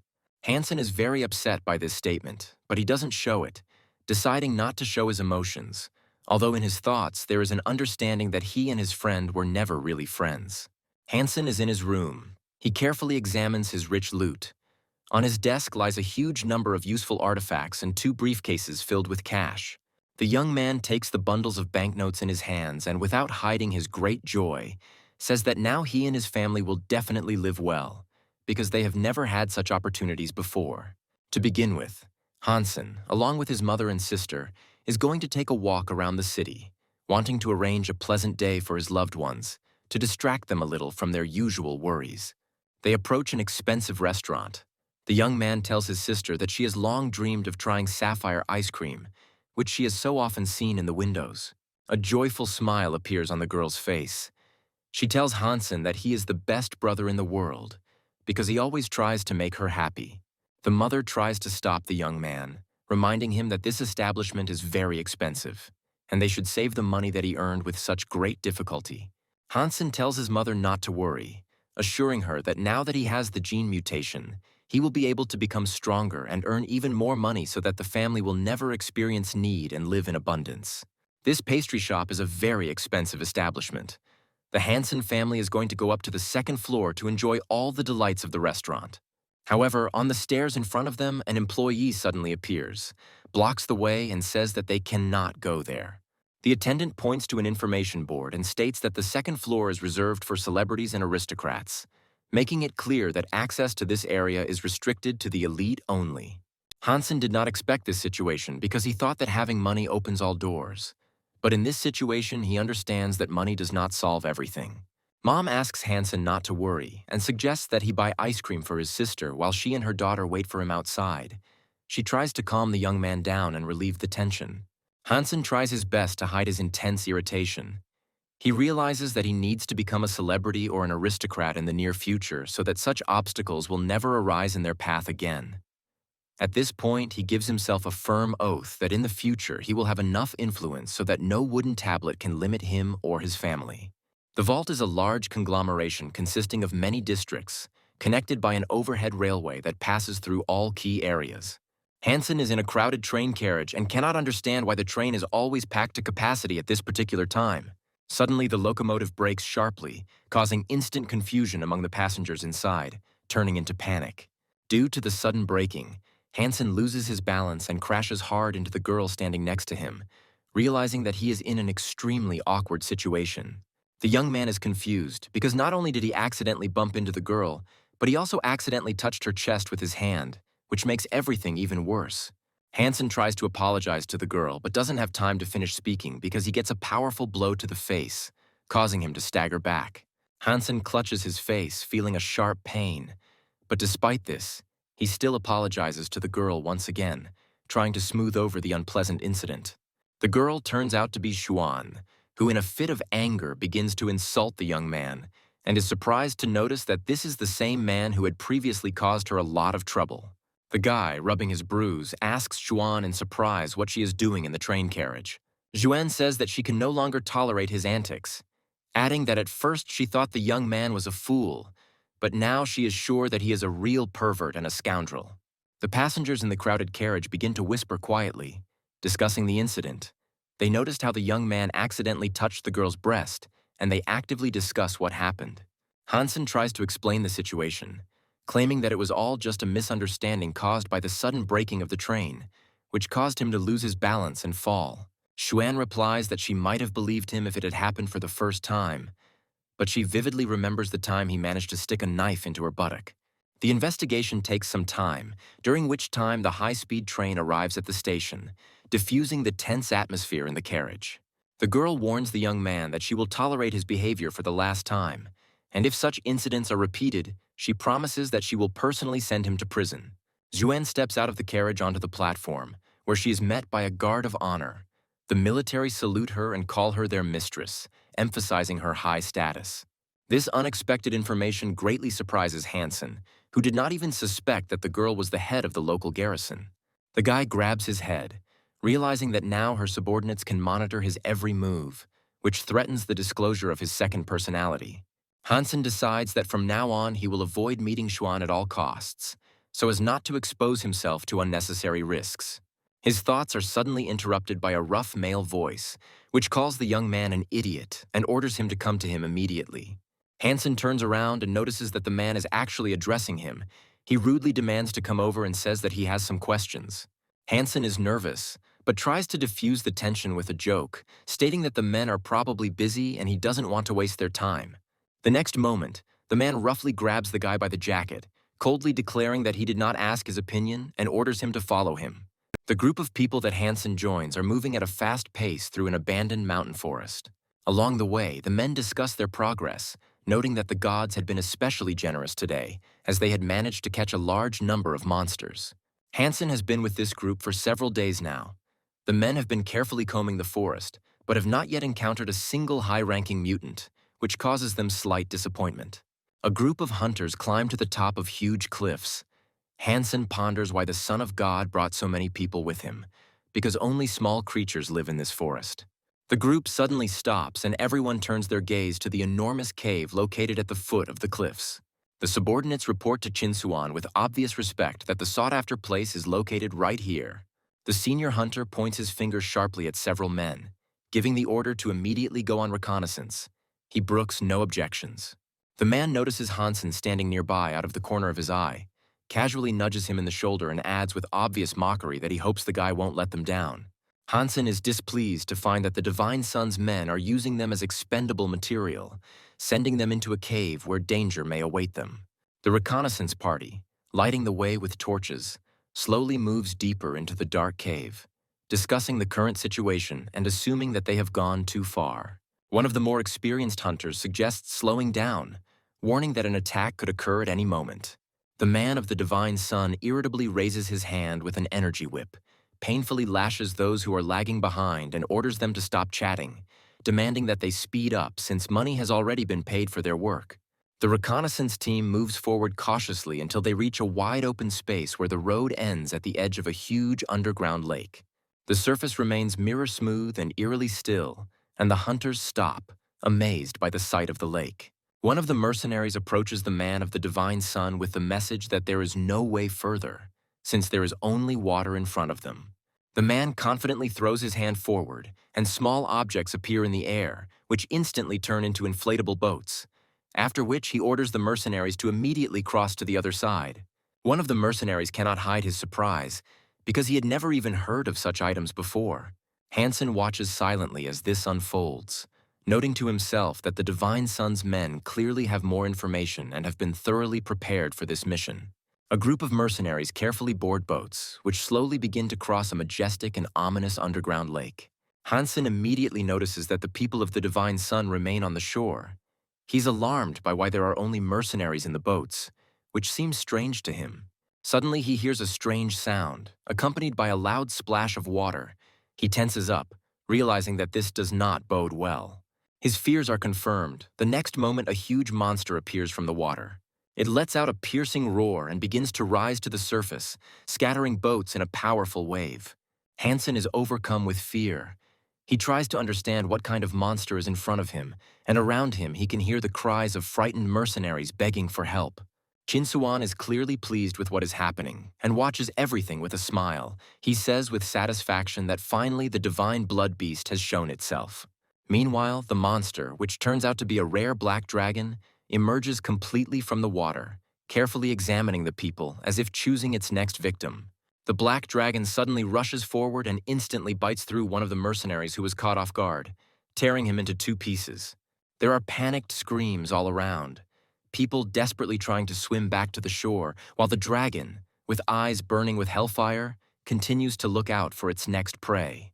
The Son of God furiously lashes out with his energy whip, demanding that the mercenaries obey his orders, and states that since he paid them, they are obligated to fulfill their obligations, threatening to kill anyone who dares to escape.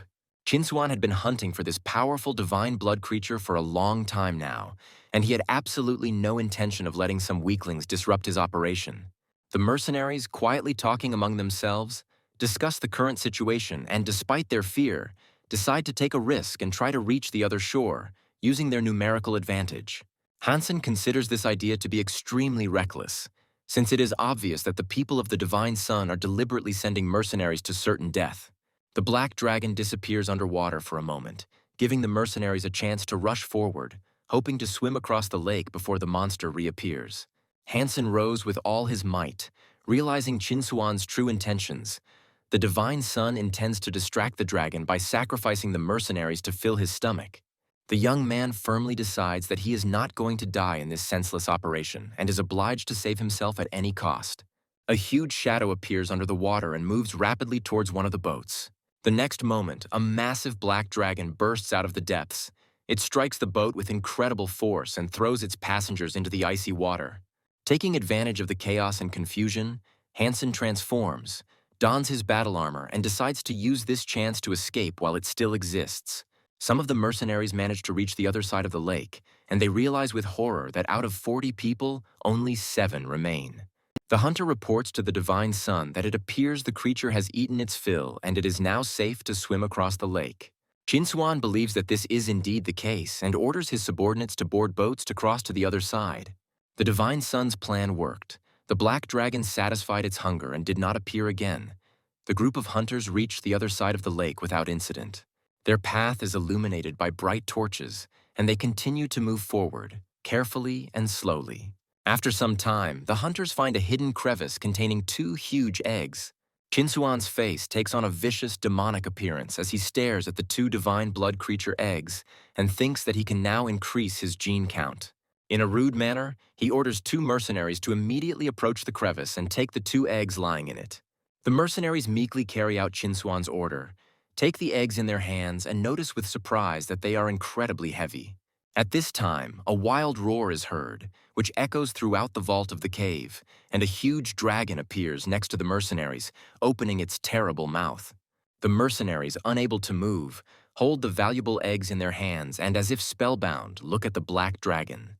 Shinsuan calls the mercenaries useless idiots, draws his sword and charges forward with determination. Determined to take the eggs, and orders his subordinates to immediately divert the black dragon's attention to themselves. The hunters, together with the mercenaries, begin to divert the monster's attention to themselves. At this time, the Son of God reaches the hunters and takes 2 eggs from them. The dragon strikes the hunters with colossal force, making it increasingly difficult for them to contain the onslaught of the enormous monster. Shinsuan presses the precious eggs to his body and tries to get away to a safe place as quickly as possible, thinking that he finally got what he wanted for a long time. The next moment, Shinsuan receives a powerful blow to the face. The guy did not expect such an attack and misses the blow, dropping the precious eggs from his hands. Hansen, dressed in his armor, stands before the Son of God with eggs in his hands and tells the boy that he is rejoicing too soon. Shinsuan holds his broken nose with his hands and tries to recover from the unexpected attack. A moment later, he realizes that his money brother has interfered in his affairs again, and a fierce rage flashes in his eyes. Hansen is in high spirits. The young man believes that everything is going better than ever. Hansen had almost reached the inflatable rubber boat, but the guy suddenly stopped. He raised his head up and realized that there was another dragon in this cave. Hansen turns back and sees the enraged Son of God and his hunters approaching him. The young man throws 1 egg towards Shinsuan and thinks that he will deal with the hunters later. First, he needs to deal with the dragon. Shinsuan catches a huge egg thrown towards him and orders his subordinates not to stop and kill the money brother. Shinsuan is furious because his money brother is stealing useful trophies from under his nose for the 2nd time. The Son of God notices that something is clearly wrong with the egg he is holding in his hands, and after a while he realizes that it is empty. At this moment, the elder hunter shouts loudly to the Son of God, warning him of the obvious danger. Next to him, a giant black dragon jumps out of the water at great speed, opens its terrible mouth and lets out a loud roar. Shinsuan loudly curses the money brother and says that his death will be very long and painful. In high spirits, Hansen is at the steel armor shelter transport station. The guy killed 2 birds with 1 stone. He tasted the black dragon's eggs and disgraced his enemy. The young man notices that his divine genes have increased by 13 points thanks to the black dragon's egg, and this is another step towards the power he so dreams of. Suddenly, Juan stops him. The girl asks why the guy is trying to hide from her. She says that he disappeared for a few days and probably thought that she would just let him go. Hansen doesn't want to provoke the girl into a rude conversation, but he doesn't know at all what to answer her to this question, which took him by surprise. Dressed in a tracksuit, he is in the sparring room of the training complex, the air filled with the tense atmosphere of the upcoming fight. The girl tells the guy the terms of the sparring, promising that if he defeats her in the fight, she will no longer bother him. Hansen understands that this will not be easy to do, because the girl has almost 100 divine genes, and she also has rich military experience, which makes her a strong and dangerous opponent. The guy realizes that besides this, the girl also has many high-level souls, which only adds to the difficulty. But Xuan tells him that she will even his chances, and in this fight they will do without souls. She offers him to withstand 50 of her blows, and then they will be even. Hansen decides that he should not stand still, because he is unlikely to be able to withstand the girl's professional blows, and he needs to act as quickly as possible. Shan gets into a fighting stance and begins counting down the seconds until the sparring begins. The next second, the girl receives a powerful blow to the face, which she is unable to parry, which clearly disrupts her confidence during the fight. Juan, holding her face, realizes that she clearly didn't expect the guy to use such a harsh technique, which puts her in a difficult position. Hansen feels awkward. He hoped that the girl would be able to parry his blow. Embarrassed, he runs up to her and tries to apologize for what happened. Hansen finds himself thinking that he wants only one thing: to get out of here as quickly as possible. The guy does not know how all this will end and understands that this could be a mistake. Juan comes to his senses after being hit and invites the young man to continue the fight. The next moment, Hansen delivers another lightning-fast blow. The girl is again unable to parry it, which confirms how unexpectedly strong and fast the guy is for her. She falls to her knees and holds her bruised nose with her hand. The guy, feeling a little guilty, tries to justify himself, saying that the girl herself gave the command to attack, so he attacked. Hansen thinks to himself that there will never be another chance like this, and he can't stop. Xuan feels very angry and irritated. Her eyes flash with rage. She screams loudly, warning the young man that she will kill him. The next moment, she launches a powerful attack.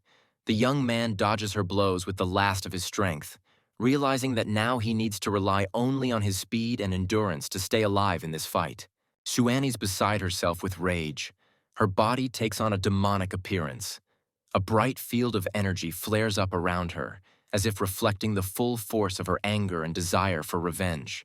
Hansen walks out of the training room holding his face, which is covered in abrasions and bruises. The guy thinks that he was wrong because he could not withstand 50 punches. He realizes that he still has a long way to go to improve. The young man thinks that he is still too weak and needs to train more to become stronger.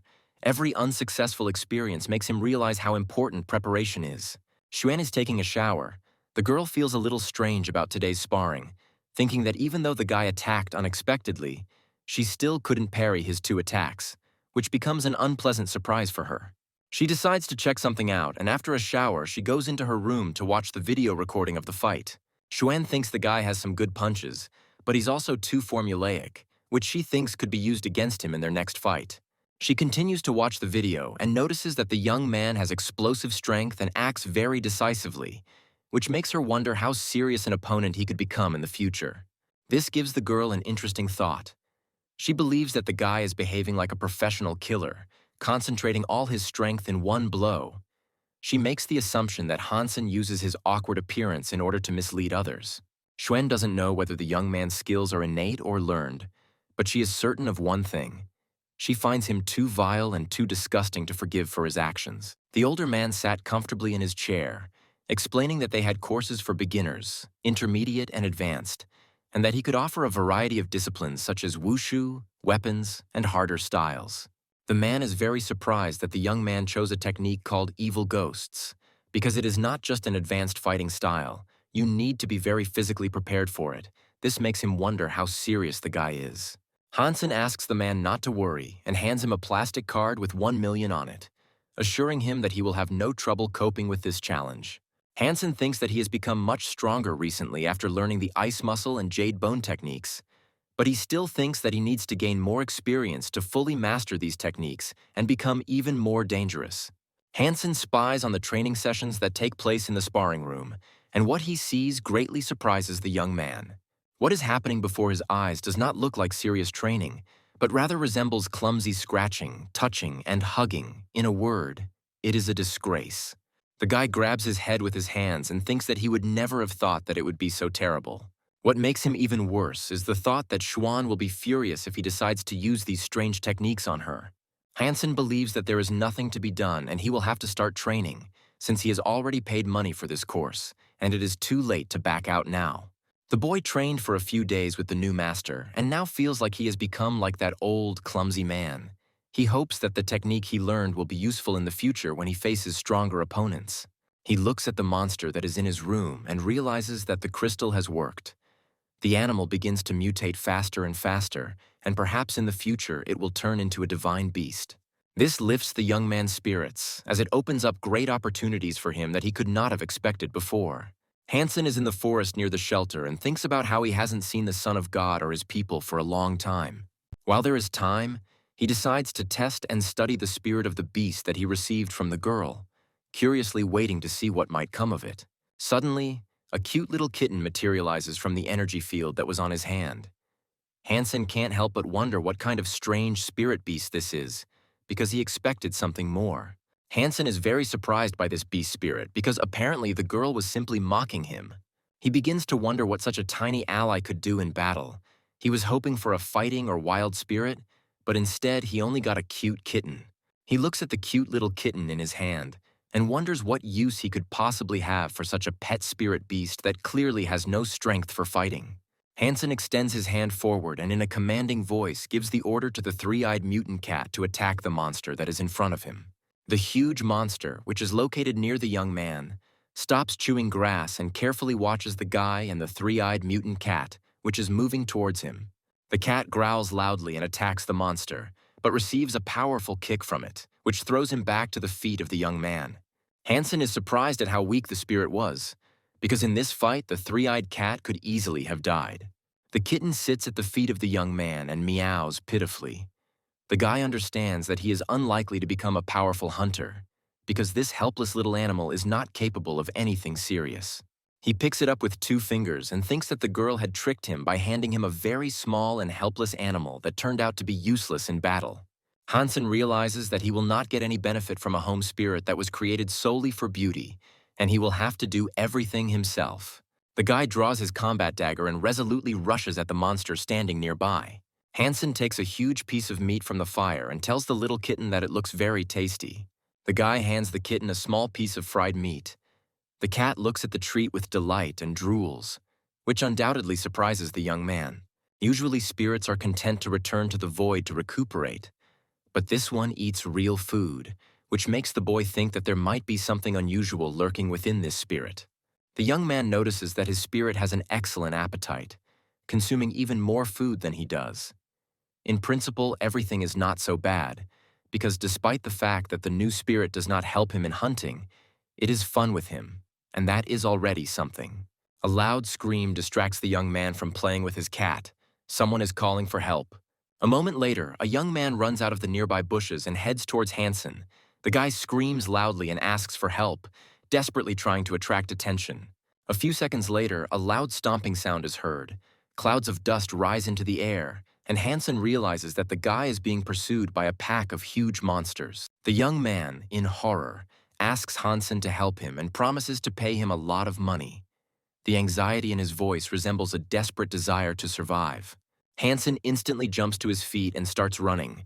He tells the stranger that this herd can trample them and no amount of money will be of any use if they do not manage to find shelter. Hansen runs to a steep cliff and grabs a vine in the hopes of climbing up it to the plateau, which will be their only chance of salvation. A young man continues to run after him. He loudly screams for help and asks Hansen to lift him up too, his voice filled with panic and despair. Hansen extends his hand to the stranger and asks him to move as quickly as possible, otherwise the monsters will simply trample him. The stranger jumps up and grabs Hansen's hand tightly, after which the young man begins to pull his new acquaintance up. A moment later, both find themselves in relative safety on a small ledge. Hansen informs them that they will have to stay here for a while until the animals leave. The stranger lights a cigarette and begins to tell his story. He had been on the road for a long time and lost the souls of the animals he was carrying, after which, dying of hunger, he came across a large pack of animals, which became a real disaster for him. The young man offers Hansen a light. The guy takes the cigarette and notices that these are damn expensive cigarettes. His new acquaintance is clearly not one of the poor people. The stranger thanks Hansen for saving him and asks the young man to state his name, his voice expressing genuine gratitude for his help. The stranger once again thanks Hansen for saving him and asks the young man where the glory shelter is, hoping to gain information that could help him in his search.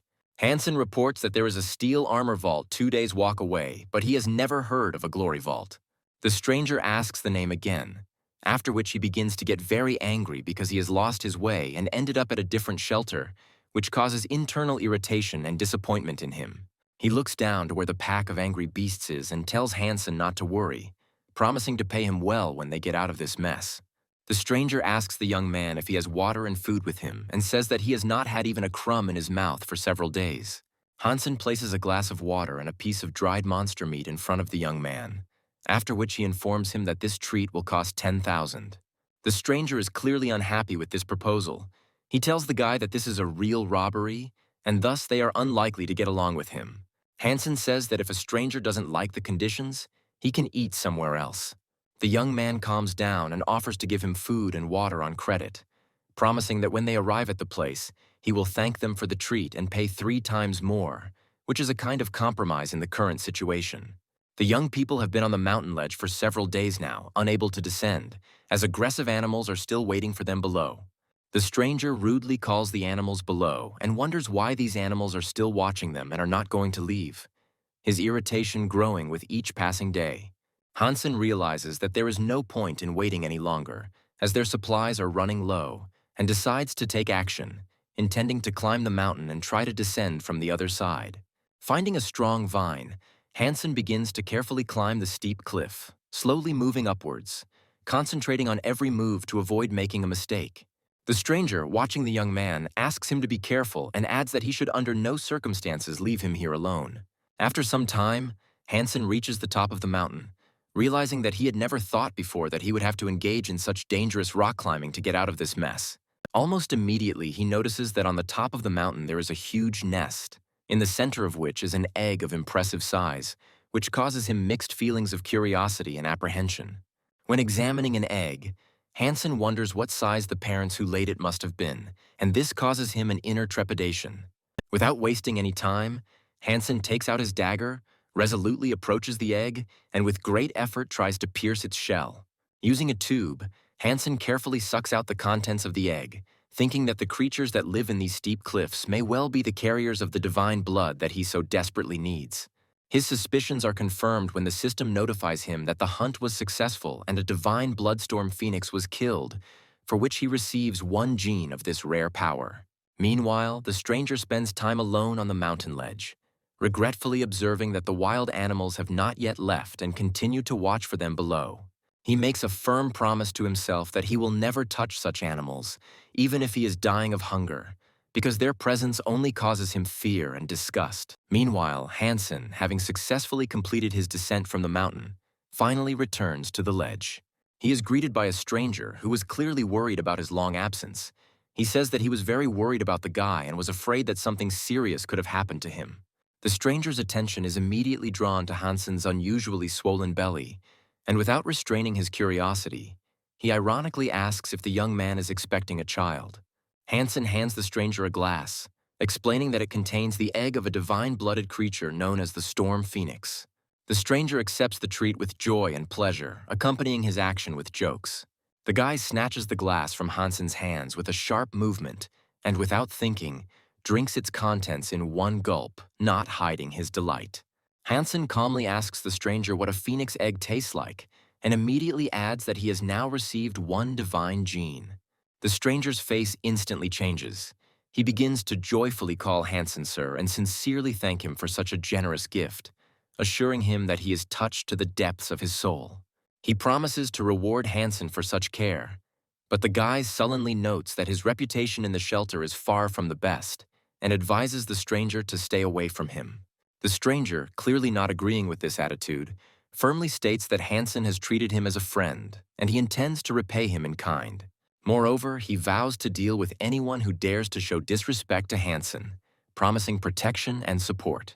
Meanwhile, the animals that had been guarding the young people at the foot of the mountains suddenly retreat into the forest, leaving the boys safe. The stranger says goodbye to Hansen, waves to him, and says that it was nice to meet him. The action moves to a transit station shelter, which is a developed transport hub, where life is in full swing and the movement does not stop for a second. Hansen walks along the station platform in high spirits, reflecting on the fact that the Storm Phoenix egg has added 5 more divine genes to his body, bringing his total to 18. The young man planned to go home to have a good rest, but his mood suddenly changes when he sees Xuan standing in his way. The guy greets the girl, calling her boss, and tries to turn the conversation into a friendly direction, adding a joking tone. However, Xuan turns out to be extremely strict and serious, and in a commanding tone orders the young man to follow her. Hansen tries to maintain the appearance of friendliness, but inside he is clearly irritated and has no desire to continue communicating with the girl. After a while, they arrive at the training center and find themselves in the sparring room. The atmosphere immediately becomes tense. Hansen knows that he has reached the pinnacle of his demonic possession technique, so he believes that confronting Xuan this time will be much easier than before. Xuan announces that the sparring has begun and starts moving around the room at incredible speed. At the last moment, the guy notices how she is very close and is preparing to kick him. Hansen is genuinely glad that he noticed the beginning of the attack and managed to dodge at the very last moment, avoiding Xuan's blow.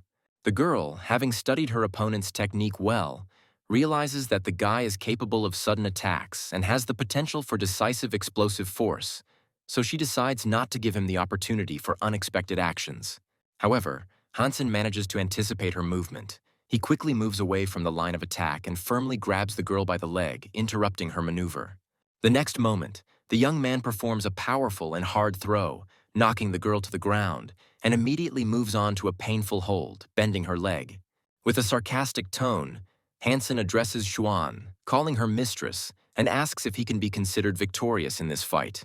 The girl, beside herself with rage, calls the young man names and categorically declares that he should not even dream of defeating her in sparring. Suddenly, a powerful energy field forms around Xuan, which turns into blazing flames, which clearly frightens Hansen and forces him to retreat. The girl summons the soul of a monster, which takes the form of a huge predator, inspiring fear with its appearance and strength. Hansen tries to escape from the monster's spirit, shouting loudly at the girl that it is not fair, since they agreed not to use the souls of animals in sparring. At the last moment, he dodges a powerful blow. The energy wave destroys the arena wall, and concrete fragments fly in all directions, causing real chaos. Xuan's body begins to take on a demonic appearance. Energy flames burn brightly around her, and her unstoppable onslaught and pressure become truly terrifying to the observing Hansen. The young man sees the girl leave the arena after finishing the sparring match, and he reflects on his own lack of physical preparation, realizing that Xuan's fighting skills and experience far exceed his own. Hansen, overcome with despair, clutches his head, realizing that his strength, which he was so proud of, looks insignificant in the face of the absolute power of the girl. Xuan, in turn, admits that the guy has significantly improved his abilities, managing to not only repel her attacks, but also drive her to such a degree of rage that she summoned the soul of the beast. The young men spend the following days in intensive training in the sparring arena. Xuan is outraged that Hansen has been playing the fool all this time, and she decides to teach him a lesson for trying to deceive her. Hansen notices that Xuan is deliberately trying to get under his skin and decides to remain calm, seeing this as a chance to improve his fighting skills. He believes that having such an outstanding woman as a free training partner is a unique opportunity, but he is concerned about her harshness and complete lack of girlish tenderness. Suddenly, he hears someone calling his name and notices a girl who proudly declares that she can now leave the shelter, as she has successfully passed the initiation rite. Hansen immediately remembers her as his former classmate, with whom he studied together in elementary school. The young man smiles and starts a conversation about how quickly time flies. But their conversation is interrupted by a jet car that suddenly lands next to them. A man gets out of the car. He is clearly unhappy and begins to scold the girl for not using the home teleport again, which is why he has to worry. The man says that such transfer stations are full of annoying ragamuffins and reminds her of the need to take precautions. The girl asks the man to calm down and explains that she met her childhood friend. But the man, not hiding his arrogance, looks at Hansen with disdain. Hansen, having given his name, extends his hand in greeting but is met with a cold refusal. The man declares that such a person is unworthy of being his companion's friend. In a threatening tone, the man demands that Hansen stay away from the girl, otherwise he will not stand on ceremony. The young man is deeply offended by this attitude and outright rudeness, so he asks the man if he realizes who he is talking to. The man is very surprised by the young man's audacity, turns around and, with displeasure, asks what exactly he doesn't like about what is happening. Hansen hears the man threaten him, promising to show him his place, and then attacks in fury.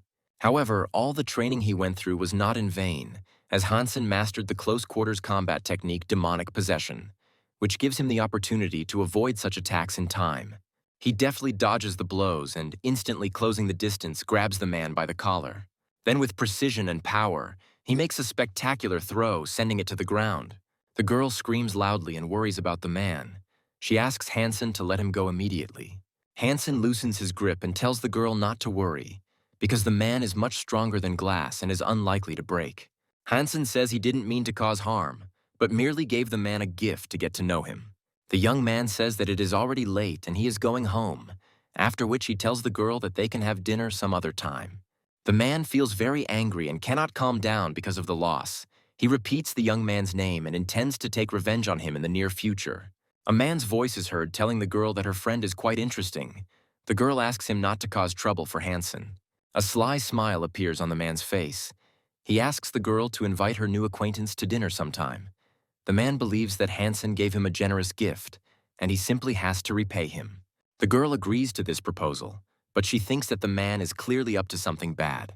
Meanwhile, Hansen is in his room. The guy is sitting at the computer and thinking about how he hasn't had the opportunity to hunt animals in the mountains lately, so he is going to find some useful deals on the forum. The guy finds a tempting offer. One of the participants wants to buy the souls of animals, as well as the flesh and blood of mutants, and puts a pretty good price on it. However, he understands that all of this is currently in short supply, and most likely, such goods will not be so easy to obtain.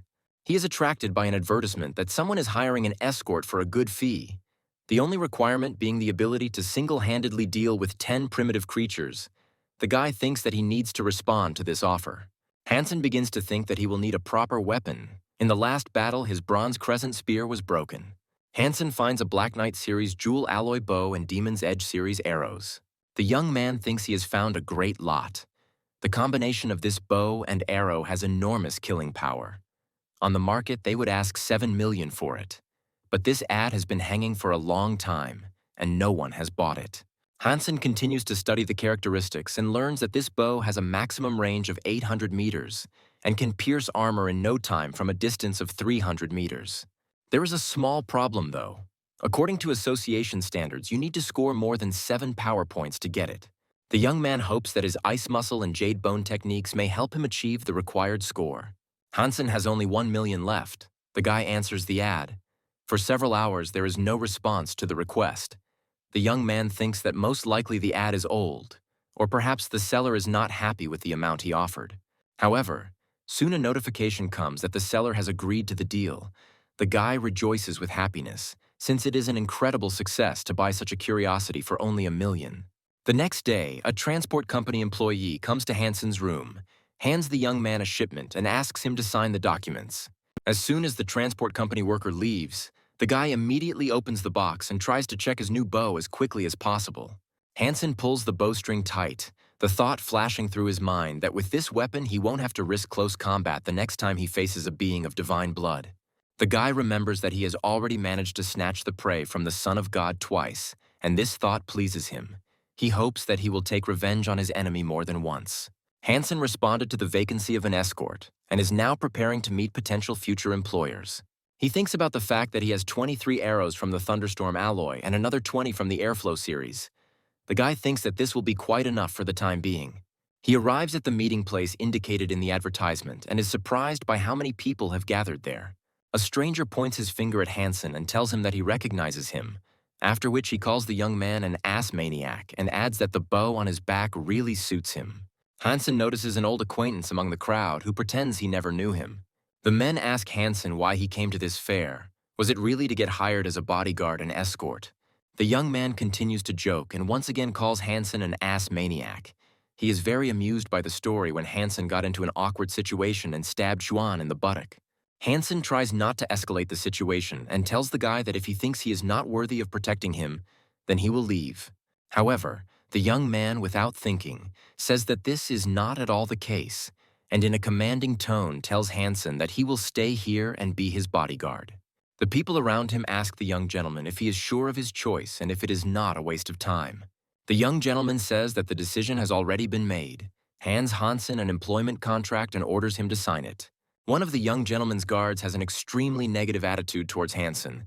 He says that the guy is lucky and demands that he not dare to let down his new employer. A group of people slowly moves through the forest area that is located near the shelter. One of the people points to the nearby bushes and says that he noticed a primitive creature in them. Those around look to the side and see a rapidly moving silhouette of an animal in the bushes. The young master immediately gives an order to his hunters, and they rush into the thicket after the monster. The senior hunter orders them to take good care of the young master. Hansen takes an arrow from his quiver, takes aim, and then shoots it from his bow. The arrow flies at great speed in the direction where the animal was spotted, but crashes into a nearby tree. The guy realizes that the arrows called Spirit of Destiny are just as strong, but he will have to increase the draw weight a little. The senior hunter jokes about the young man's accuracy. He says that he can't shoot properly even from 20 meters away and can't hit the target, so how can he be the bodyguard of young Master Yuan? Hansen replies that he had no intention of shooting at the animal. He was just practicing, checking the balance of the arrow. The older hunter tells the boy that this doesn't look like training. He thinks it looks more like some kind of disgrace. Hansen notices that an old acquaintance of his is standing next to them, and it is written on the guy's face that he doesn't want the young man to tell that he knows him. Meanwhile, a group of hunters have driven the wild animals into a dead end. They continue to surround them and press them against the steep cliffs. Hansen is on a small hill and from there watches the hunt. Young Master Yuan is very happy that his team has hunted down 3 primitive black-spotted beasts.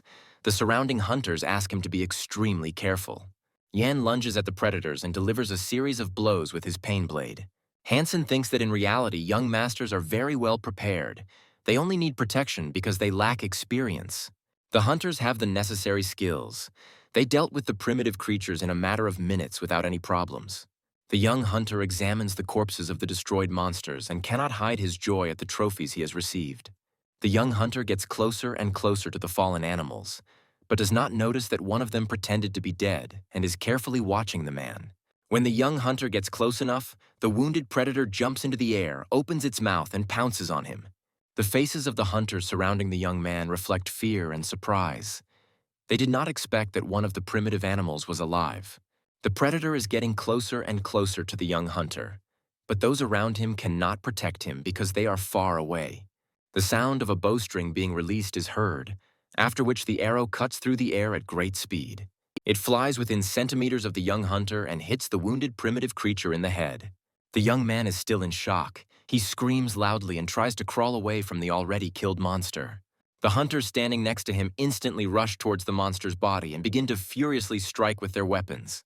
Yuan, without wasting any time, approaches the young hunter, helps him to his feet, and, after examining him carefully, asks if he is injured and how he feels, his face expressing genuine concern.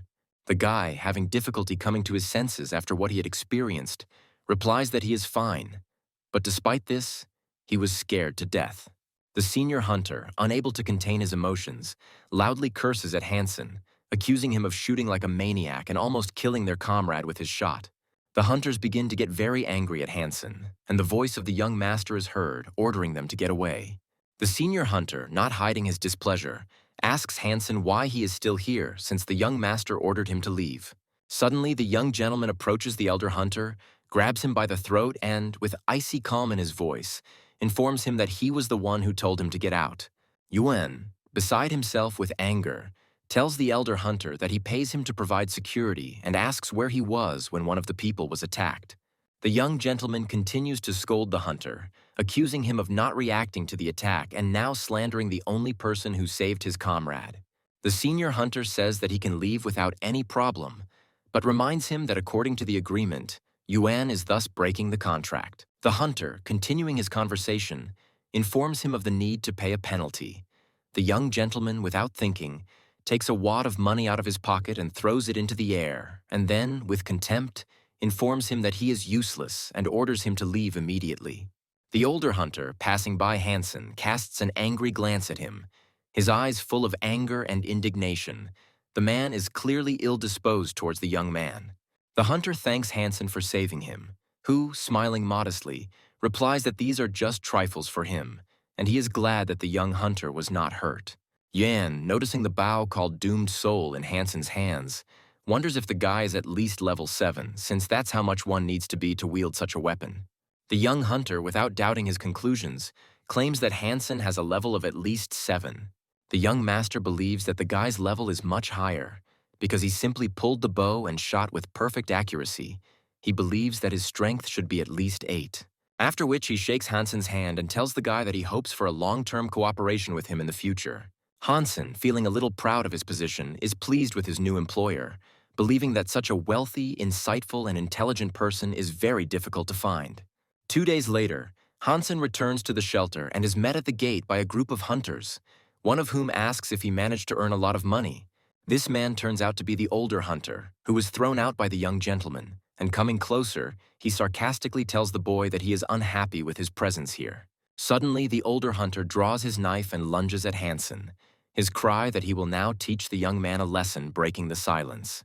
Old comrade Hansen, watching this, remains indifferent and pretends that he never knew the young man. The elder hunter delivers a powerful blow with his combat dagger, his face contorting in surprise as the young man vanished from where he had been just a second ago. Hansen, with a deft movement of his hand, grabs the elder hunter's arm, blocking his combat blade, his actions precise and fast. After this, the young man, with absolute confidence in his abilities, makes a throw, twists the older hunter's arm and takes the knife from him.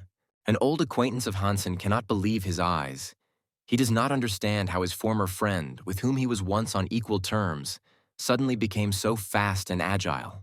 The hunters standing nearby were no less surprised by what was happening, their eyes full of amazement, their mouths open, unable to believe how the guide dealt with the experienced senior hunter in a matter of seconds.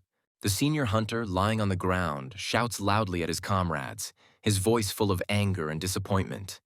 He asks why they stand like statues and just watch. He orders them to immediately rush to his aid. Hansen tells the senior hunter that he talks too much, after which he begins to twist his arm hard. The man, feeling unbearable pain, begins to scream loudly. The nearby hunters draw their weapons and all rush to help their comrade, their movements quick and coordinated. Hansen takes the old hunter's knife and makes a few movements, the air around him instantly lighting up with bright energy lines. The attacking hunters, who did not expect such a turn of events, immediately stop. They are shocked by what is happening. Their eyes are full of bewilderment, and they do not understand what is happening.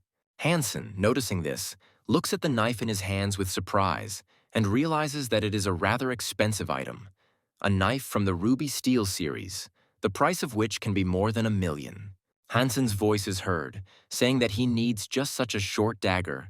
The old friend cannot believe how his former friend has changed. After all, he remembers him as an uninitiative and weak young man who was unable to hunt even one primitive creature and was forced to survive by hunting black beetles every day. Hansen, not paying attention to all this, tells the senior hunter that he is not yet mature enough for such a good knife. After which Hansen takes this knife for himself and says that from now on it is his weapon. Hansen turns and begins to slowly walk away from the group of hunters, his steps confident and unhurried, as if he had already made a decision and nothing could stop him. Suddenly, the young man hears the voice of the older hunter, who in a commanding tone tells the boy that he must stop and says that nothing is over yet. The hunters tell the young man that he is too daring and has an overweening idea of himself, at which point another hunter, riding a horse, blocks his way, his appearance foreshadowing new problems. The elder hunter addresses the warrior on horseback and says that this little bastard has injured him and also stolen his precious knife, after which he asks the man to avenge him, his voice sounding plaintive and offended. The rider, with no trace of contempt, calls the elder hunter a stupid fool and useless trash, and then declares that his actions are a disgrace. The rider takes out his huge whip and, looking at Hansen, calls him a madman, and then says that today he will introduce him to death. Hansen begins to resolutely parry the rider's blows. His movements are swift and precise, but the young man is very surprised by how strong his opponent turned out to be, because he heard that the guy's fitness level is 9.5 points, and it seems to be true. The rider is also surprised by the young man's fighting ability. He can't believe that he blocked his whip strike and wonders when this loser became so strong. The man believes that under no circumstances should Hansen be left alive. As this guy is very strong and could pose serious problems in the future, his intentions are becoming more and more determined, and he is ready to go all the way. He once again raises his huge whip to strike and tells the guy that he is about to die. Suddenly, Hansen takes a battle arrow from his quiver, draws his bow and, to the rider's surprise, takes aim at him. This moment fills the space with tension, making everyone hold their breath. The man is clearly experiencing great surprise and fear. He never expected that the young man would try to shoot him. His self-confidence is beginning to crumble at the seams. The nearby hunters are also unable to hide their surprise. They can't quite believe that the young man would challenge Tianyang, the best of men, the son of God. Their faces are full of amazement. Hansen is aware that holding the bowstring for a long time takes a lot of strength from him. But the guy cannot afford to show weakness at such a dangerous moment. His determination is unwavering. He tells the man that if he makes even one more move, he will kill him. His words sound confident and convincing. Suddenly, Xuan appears surrounded by her men. She approaches the young man and orders him to remove the arrow immediately, her voice full of firmness. The guy is clearly surprised by Xuan's unexpected presence here. He wonders what the girl could be doing here. Her appearance seems mysterious and unexpected to him. Meanwhile, Xuan tries to stop the fight. She turns to the man of the Son of God and also demands that he put away his weapon. Hansen looks at his opponent carefully, wanting to make sure that he will obey the girl's instructions. His alertness does not weaken for a moment. Tianyang, unable to disobey the girl's order, puts away his whip, but reports that the young man is behaving extremely rudely and showing obvious disrespect to everyone. His words are full of indignation and anger. He reminds the girl that just recently a young man stabbed her in the buttock, which, in his opinion, showed obvious disrespect. His accusations sound loud and defiant. Tianyang shouts angrily, saying that today the guy decided to quarrel with him and challenge him, so he intends to get rid of him, his rage becoming more and more uncontrollable. Xuan suddenly raises his hand. Instantly, a bright energy field flares up around it, after which a powerful energy beam is directed towards the rider. In a split second, the energy beam reaches Tianyang and hits his hand holding the whip. A powerful energy blow knocks the rider out of the saddle. His subordinates immediately run up to him, asking how he feels. Their anxiety is noticeable by their fussy movements. Xuan says that she is able to take care of her people herself and does not need others to interfere in situations like this. The girl gracefully passes Hansen and in a quiet voice tells the young man to follow her immediately, her tone brooking no argument. Tianyang watches the departing young people with an evil look and thinks about how this little bastard was able to charm the girl. His thoughts are full of envy and irritation. His subordinates begin to quietly talk among themselves and make dirty jokes, noting that it seems that love at first stab in the buttocks arose between the people. Their laughter sounds inappropriate and provocative. Tianyang is unable to contain his enormous anger. He is convinced that he will never let something like this go unpunished, his rage growing with each passing second.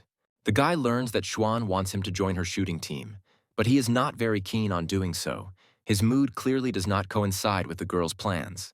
Xuan knows that the young man can use the spirit of fate, which means that he is also a good shot. Her confidence in his abilities is unquestionable. The girl tells Hansen that today he offended an influential person, and the guy cannot do without her intervention. The young man thanks the girl for her concern and replies that he is able to deal with his problems on his own. His answer is full of confidence. Xuan informs him that she is the only one with a team of marksmen in the entire steel shelter, and if the boy follows her, it will serve him well for his future in military school.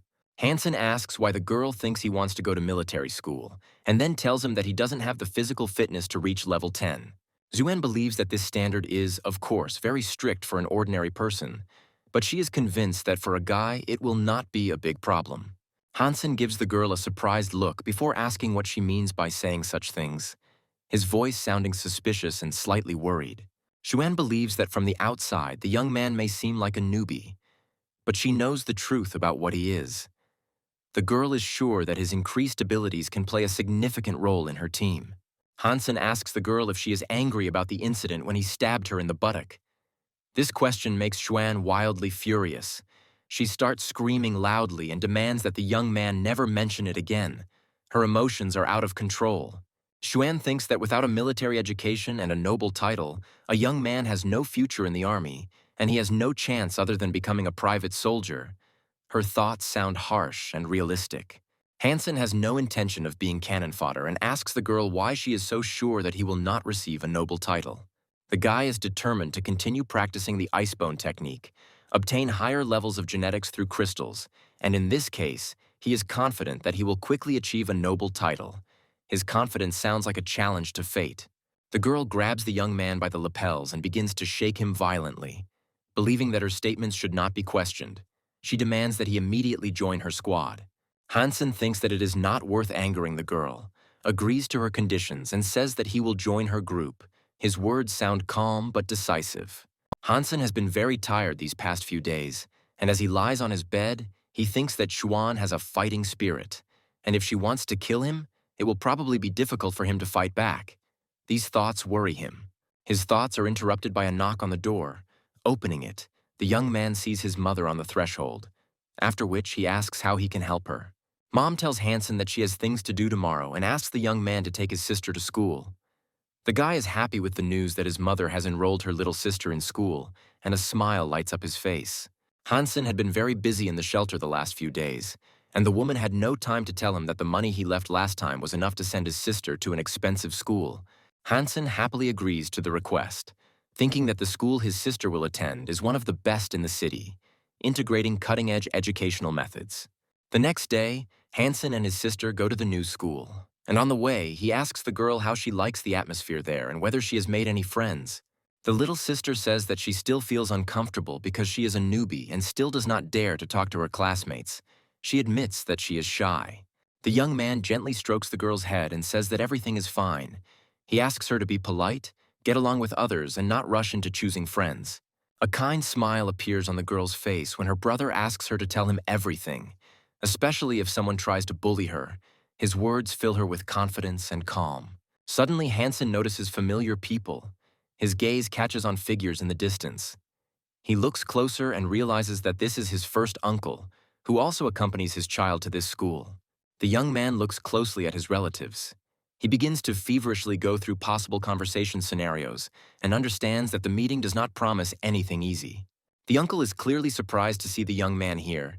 He approaches him and asks what he is doing at this school. His voice sounds reserved, but there is a hidden irritation in it. The guy replies that he brought his little sister to classes. The man asks Hansen incredulously where their family got their money from, since tuition at this school costs many millions. His gaze fills with suspicion, and his voice becomes harsher. The uncle informs the young man that he still has not received his share of the house, and claims that according to the agreement, all the family's money should be divided equally, after which he asks where his share is. Hansen gives the man a dirty look, his eyes full of contempt. He asks his uncle if he read the family contract carefully. The guy reminds the man that his late father paid $2 million for their debts, and states that none of them should demand money from his family anymore. The man starts shouting, calling the young man a brat and accusing him of fraud, and then says that he will immediately go to his mother to sort things out. Hansen calmly replies that in that case, he would have the legal right to shoot his uncle for trespassing, his voice cold and confident. The man is unable to contain his anger, calling Hansen a cheeky puppy, and then rushes into a fight, clearly not caring about the consequences of his actions. Hansen effortlessly parries his uncle's attack, confidently taking the initiative and firmly grabbing his fist with his own hand, demonstrating superiority. The young man instantly lowers his center of gravity and performs a spectacular throw, easily dropping the man to the ground, his movements fast and precise, like those of an experienced fighter. Hansen looms over his fallen uncle and calmly tells him that if he wants to die, he can come to his house, his words sounding like a warning. The sister watches Hansen silently, her eyes wide with fear. The girl is clearly frightened by what is happening, but at the same time she cannot hide her admiration for her brother. The uncle's wife, trying to calm her child, asks him not to be afraid, promising that she will now take him to school and then immediately call the police to arrest this impudent hooligan. Hansen asks his uncle to calm down and make decisions calmly and thoughtfully, after which he demonstrates a miniature dictaphone. The man, lying on the ground, instantly realizes that their conversation, including his threats, is being recorded and can be used against him, which causes him genuine fear. The man reaches out to the young man, calling him a disgusting puppy, and demands that he delete the recording immediately, his voice full of despair and anger. In response to this, Hansen firmly grabs his uncle's arm and begins to twist it, skillfully performing a painful hold. Hansen tells his uncle that they are still a family and offers to discuss everything peacefully, promising to delete the recording if the man transfers him $2 million. The man, barely containing his anger, calls the young man a madman and claims that he is clearly delirious, his face red with rage and pain. Hansen tightens his grip, continuing to twist his uncle's arm, his calm seeming almost frightening. Hansen takes out his phone, where he receives a message that 2 million have been deposited into his personal bank account, which makes him smile contentedly. Hansen tells the man that he will, of course, delete the recording, but only if he is in the mood, adding that his uncle had better not show up at his house again if he doesn't want any trouble. The man continues to sit on the ground, rubbing his injured arm and quietly cursing under his breath, his anger and humiliation clearly finding no outlet. After Hansen and his sister leave, the man begins to shout loudly and calls the young man a vile bastard. The uncle does not understand when this weak child became so strong and evil. He thinks that the young man is not at all like his former self. His words are full of disappointment and hatred. The young man is very worried about his sister being late for class because of this incident. He feels guilty and worried. In addition, the guy thinks that the girl is scared. As she speaks in a very quiet voice, his heart sinks with concern for her condition. Hansen decides that he can no longer use force in front of his sister because she is still so young and should not witness such violence. His thoughts are full of regret and concern for her future. A young man approaches the physical training center. He has practiced the ice bone technique several times and wants to take a test to see if his strength has increased. The guy goes inside a building called the Star River, where the participants' ratings are heard over the loudspeaker, and he realizes that none of them were able to get the required rating in less than 20 seconds. The young man hears his name. He thinks that the test result is quite good, but next time he is going to improve his result and reach the second level. The guy thinks that he needs to put in as much effort as possible because he wants to become the captain of the starship.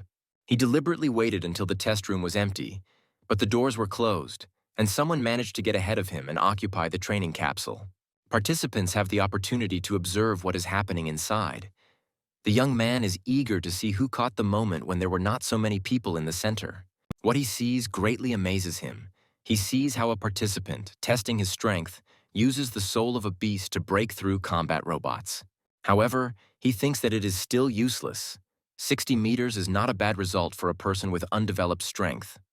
70 is already good. However, even using the spirit of the beast, it is impossible to pass the ideal result of 100 meters. Inside the test capsule is Hansen, a guy dressed in beast armor and already 76 meters of testing. He slowly moves forward, crushing the robots that are constantly attacking him with powerful blows. The robots are torn to pieces by the young man's powerful blows. Hansen continues his furious attacks and speeds up his movement in order to complete the tests as quickly as possible. The young man watching Hansen pass is very surprised. He cannot believe his eyes and thinks that this cannot be, because the subject passed the test in a short time, only 10 seconds. People at the entrance to the physical training center are animatedly discussing how some newbie literally wiped out the robots and passed the test in just 10 seconds. Inside the physical training center, the newcomer is also being discussed, many of the participants recognizing the armor that belonged to the money guy. There is a luxurious, expensive villa on the seashore. A male voice is heard asking to come and look at something interesting. A young man appears in the room. He asks his interlocutor what's the matter. The guy has just finished tidying himself up and is getting ready to go to class. His friend shows a holographic screen and reports that a new record has been broken. Some newbie has completed the test in 10 seconds. The guy says that his face is not visible on the cameras, but in his opinion, this stranger will soon score the maximum number of points for all genes except the divine one. In addition, the young man believes that the newcomer has a well-developed technique of ultra-nuclear genes, and he also uses the souls of animals. His friend asks him to stop giving all this detailed information and just wants to know the name of this new guy. He is worried because it is very difficult to reach the second refuge of the gods. And now there is an unknown guy who can prevent him from participating in the competition for the best 10 sons of God. His friend makes the assumption that with the level of a newbie, he must have a difficult background. He thinks it might have something to do with the military. The guy replies that these are just guesses, and they urgently need to collect detailed information about this stranger. Lisitsin believes that he needs to find out as quickly as possible who this mysterious stranger could be. The guy believes that such a strong person is capable of influencing the situation in the entire shelter. Hansen is at the transfer station. The guy has only been gone a couple of days, and Xuan has already told him to come back immediately. Xuan informs the young man that he is now her subordinate and she must be aware of his whereabouts at all times. The guy replies that he wasn't trying to hide or conceal himself, he just decided to return to the Star River. The girl orders the young man to stop making excuses and tells him that he must immediately go to the training center to officially join the shooting team. Xuan reports that she is now heading to the star group and advises the young man to hurry and get everything done before she returns. At the entrance, the girl turns sharply and reminds the guy that he joined the group of shooters only because of her. Hansen thinks that the Son of God is a representative of the Star Group, an organization about which there are various rumors. After this, the young man remembers that his father's death is also connected with this organization. Hansen thanks the girl for her trust and tells her that she is very kind and responsive. Hansen ponders why the girl took him under her protection.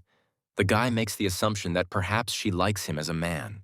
The employee accompanying the young man opens the heavy door and asks the guy to go inside. Inside the room, Hansen finds a stunning woman.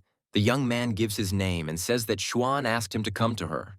The woman looks closely at the young man and after a minute's pause asks his name again. After that, she gives the guy a sharp look and informs him that he is a whole 10 seconds late. The guy starts making excuses and says that he didn't want to be late at all, but Xuan delayed him with her instructions. The woman clearly doesn't like the young man's answer. She thinks that he needs to learn good manners because he was late and is now hiding behind other circumstances. After this, she hands the guy a piece of paper and asks him to hurry up and fill out this form. Hansen quickly fills out the form and thinks that this woman seems to be very hostile towards him. The woman wonders what skills the young man has that caught Xuan's interest. The guy has a hard time filling out the form because the woman keeps distracting him by showing off her excellent physical shape, which doesn't allow him to concentrate. Hansen hands the woman a completed form and learns that he must be in the training room at 6 o'clock tomorrow morning without delay. Suddenly, a beep is heard and a holographic image appears in the corner of the room, abruptly interrupting their conversation. The image gradually turns into Xuan. The girl orders both people to come to her office immediately. They immediately go to Xuan's office, where a large screen is showing the stranger's performance at the testing center, and the girl reports that this video has stirred up the entire internet. Hansen immediately recognizes that this video is of him in the gym. The guy wonders how such a video got online. The girls discuss the performance and come to the conclusion that the video shows the Money Brother. His skills amaze them. They wonder if anyone has seen his face. Hansen is scared to death, but gradually the guy calms down and understands that everything is fine, since no one knows that he is the Money Brother. Xuan believes that thanks to this video, they now know that Money Brother not only has divine-level armor, but also practices ultra-nuclear techniques. She intends to find this man by any means necessary, especially since he was nearby at the physical fitness testing center. The woman makes the assumption that this person is from far away, since there are no outstanding people near the Star River, and it is difficult to imagine that they will appear at all anytime soon. Xuan believes that they need to try their best to get the Money Brother to join them. Then when hunting god-level creatures, they will no longer need to cooperate with the God's Son. Hansen understands that the girl is looking for talented people and is going to change the social structure of the shelter. Hansen humorously tells that he once heard that the Money Brother is a loner and it will be very difficult to draw him into their organization. Xuan shakes the woman's shoulders and asks the young man not to worry. She informs him that they have some tricks that can be used against men. Yanman is truly a very beautiful and spectacular woman. No man can resist her beauty and charm. Hansen tries to stay calm, but the guy is very worried and thinks that most likely these two women have gone crazy. After some time, the young man comes to his room. He watches the monster in the cage and understands that a little more, and it will completely evolve to the divine level.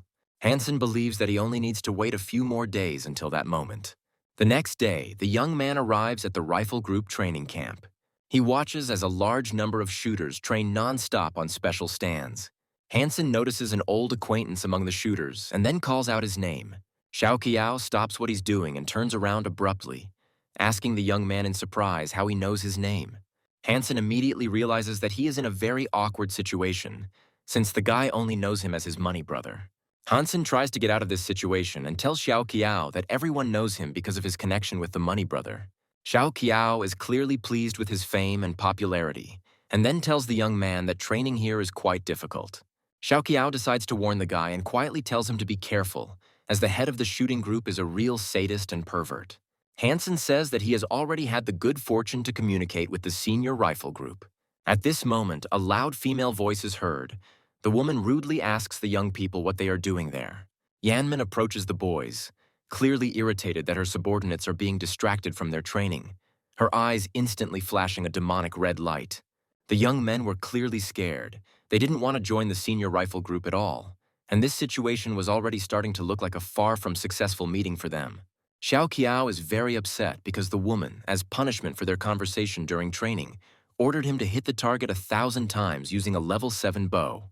Yanman reports that young people can leave the training hall only when they fulfill her conditions. If they violate it, they will later greatly regret it. Xiao Qiao thinks it's impossible to hit the target 1,000 times in a short period of time, and his strength has only recently reached level 7, so he knows that this punishment won't be an easy test. Hansen asks the young man not to be a crybaby. He suggests not to waste time and start doing the task, making it clear that he needs to gather his strength and move forward. However, Xiao Qiao still can't calm down. The guy says that the elder will send someone to watch them and will not let them go until they make 1,000 hits. Hansen thinks that there is nothing to do, and they will have to train anyway. The only thing that calms him down is that they have no time limit. He gives his friend a stern look and asks him to remember that it is good for men to do such things. Hansen knows in his heart how hard it is for his friend, who has just reached strength 7 and will have a hard time even drawing the bowstring. The young men continue to train and hear the older students passing by talking about how they are going to hunt a creature with divine blood tomorrow morning. The older disciples boast that the Son of God invited the best archers to help him hunt.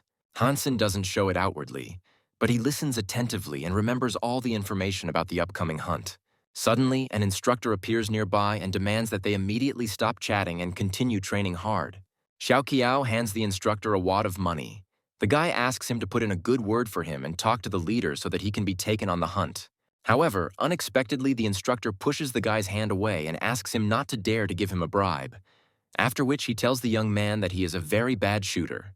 After which the instructor approaches Hansen and in an angry voice warns the guy not to dare to slack off and to train better. The instructor leaves the young men and informs them that their unit is not a place for scum, after which he reminds them that they need to hit the target at least 1,000 times. Hansen watches the instructor and thinks that there really is no point in being lazy here, and the rules are very strict. Xiao Qiao calls the instructor a freak and wonders why the man didn't take the money today, because before this he always accepted bribes. Everything seemed to be going according to plan, but the situation suddenly changed. Xiao Qiao tells the guy that the instructor clearly doesn't like him, and he needs to be careful with this man, as his displeasure could have serious consequences. Xiao Qiao asks the guy not to be frank with the instructor, since he is on very good terms with Yanman and is losing his head over her appearance, which, in Xiao Qiao's opinion, could be the reason for the instructor's inappropriate behavior. Hansen thinks that today he has a huge amount of new information on his head, and it is greatly overloading him. The guy decides to throw all thoughts out of his head and continues to train, since the arrows will not hit the target on their own 1,000 times. Hansen tells his friend that tomorrow they will definitely go hunting, after which he shoots a bow, surprising him. Since the guy hit the target from 150 meters, this result seemed almost impossible for a beginner. Hansen believes that continuous archery is not a problem, as the basics of the technique are easy to learn, and for him it is more a question of persistence than skill. One after another, the young man sends arrows straight into the center of the target 40 times in a row. Yanman is unable to hide his surprise, believing that his new friend has an innate talent. The older students passing by notice the young men training and think that Hansen shoots quite well and quickly, demonstrating a level of skill that is unexpected for a beginner. They observe that the guy does not change his hand and shoots from one position, from which they conclude that Hansen had practiced before in secret from everyone. The instructor watches the young men closely from the sidelines, but unlike the older students, he's not pleased with the guy's skills, as he believes that people like him do not achieve great success in the long term anyway. Hansen asks Xiao Qiao not to stand idle and continue to train hard, because only through hard work can one achieve results and complete the task. Xiao Qiao pulls back his bowstring and thinks that if his new friend can organize tomorrow's hunt, he will become his true idol. Hansen smiles mysteriously and asks the young man to trust him, after which he confidently says that they will succeed, since he has a plan. Yanman watches the young men training closely and comes to the conclusion that Xuan made the right choice. She found a capable young man who, at this rate, will complete her task by midnight. The woman is interested in the question of whether Hansen can get along with other people and be a non-conflict team member, because this quality is of no small importance. Xiao Qiao, exhausted after a long training, falls to the floor. The young people were able to complete the task, shooting more than 5,000 arrows, which turned out to be a real challenge. It was Hansen who hit most of the targets, for which Xiao Qiao sincerely thanks him, admitting that he would never have managed without his friend's help, and now considers him his idol. Hansen is very concerned about what kind of creatures of divine blood the Divine Sun squad will hunt tomorrow. Xiao Qiao tells the young man that this is not a problem and asks him not to worry, as he already found out everything during the day, because in this world there is no information for him that could not be bought with money. Xiao Qiao says that the assistant informed them that their target tomorrow is a flying creature of divine blood, which adds intrigue to the upcoming hunt. Hansen is alarmed by this information, because he understands perfectly well that it will be extremely difficult to deal with a flying creature due to their speed and maneuverability. Xiao Qiao says that in the steel armor hideout, there are few who know how to shoot a bow, so the Son of God was forced to ask them for help to increase his chances of success. Hansen wonders how he can deal with the monster, because the flying creatures of divine blood are extremely powerful, and ordinary arrows are completely useless against them. The guy is in his room and is going to find a seller of an arrow that will contain Z-steel. This metal has unique properties. Z-steel is a new type of metal that is much stronger than ordinary steel, because in terms of elasticity and strength, it is much superior to standard alloys. If you add just a few tenths of a percent of Z-steel to the alloy, the performance of the weapon will be greatly improved. The prices on the official market are too high, and at the moment the young man cannot afford it, which forces him to look for alternative options. The Black Knight's Z-steel content is only 0.5%, and the bowstring's content barely reaches 1%. Luck smiles on the guy as he finds a great lot, where the seller has set a reasonable price, and the Z-steel content turns out to be more than 1%, which completely suits Hansen. The seller arranges a meeting in a very strange place. The young man gets to an abandoned alley in the red light district, which arouses his suspicions. During the negotiations, everything sounded very mysterious, and Hansen did not expect at all that the meeting would ultimately take place in such a place, which makes him wary. Hansen offered to complete the transaction remotely and receive the required arrow by mail, but the seller ruled out this option, insisting on a personal meeting. Hansen is at the designated location, notices a stranger waving at him, and assumes that this is probably the seller he had arranged to meet. The man takes Hansen to a deserted alley and asks in a straightforward tone if the young man really intends to purchase the rare arrow he is offering. The seller demonstrates a fine product, telling that he made this arrow by hand, and invites Hansen to evaluate the quality of the product before paying money for it. Hansen picks up the arrow and is surprised to see that its center of gravity is perfectly aligned, which makes him assume that the seller is truly a master of his craft. He takes out a knife, and to make sure of the quality of the product, asks permission to test the arrow for strength using his tool. The man notices a knife from the cutting steel series in Hansen's hands and, confident in the quality of his product, says that the young man can test the arrow as much as he wants. Hansen hits the arrow with a knife several times to test its strength and finds that the knife gets nicks while the arrow doesn't even get scratched, confirming that it contains at least 1% Z-steel. Satisfied with the quality of the weapon, Hansen tells the seller that the product is excellent and he is ready to buy it. The man tells Hansen that the arrows he sells are made from bearings used on a Star-class battleship, and notes that he has no intention of deceiving the young man. He claims that the Z-steel content in the product exceeds 1%, and emphasizes that his craftsmanship surpasses anything that machines can create.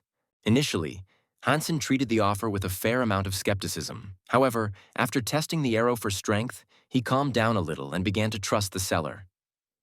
The man puts the money in his pocket, assuring Hansen that he is glad to cooperate, and adds that if necessary, the guy can always contact him. The next morning, a large number of hunters gather near the gates of the Refuge of the Gods, preparing for an important mission. Tianyang reports to the Son of God that among those gathered there is the same guy who regularly creates trouble for those around him. At this time, Xuan, surrounded by his team, slowly approaches the main entrance of the vault, attracting the attention of the hunters.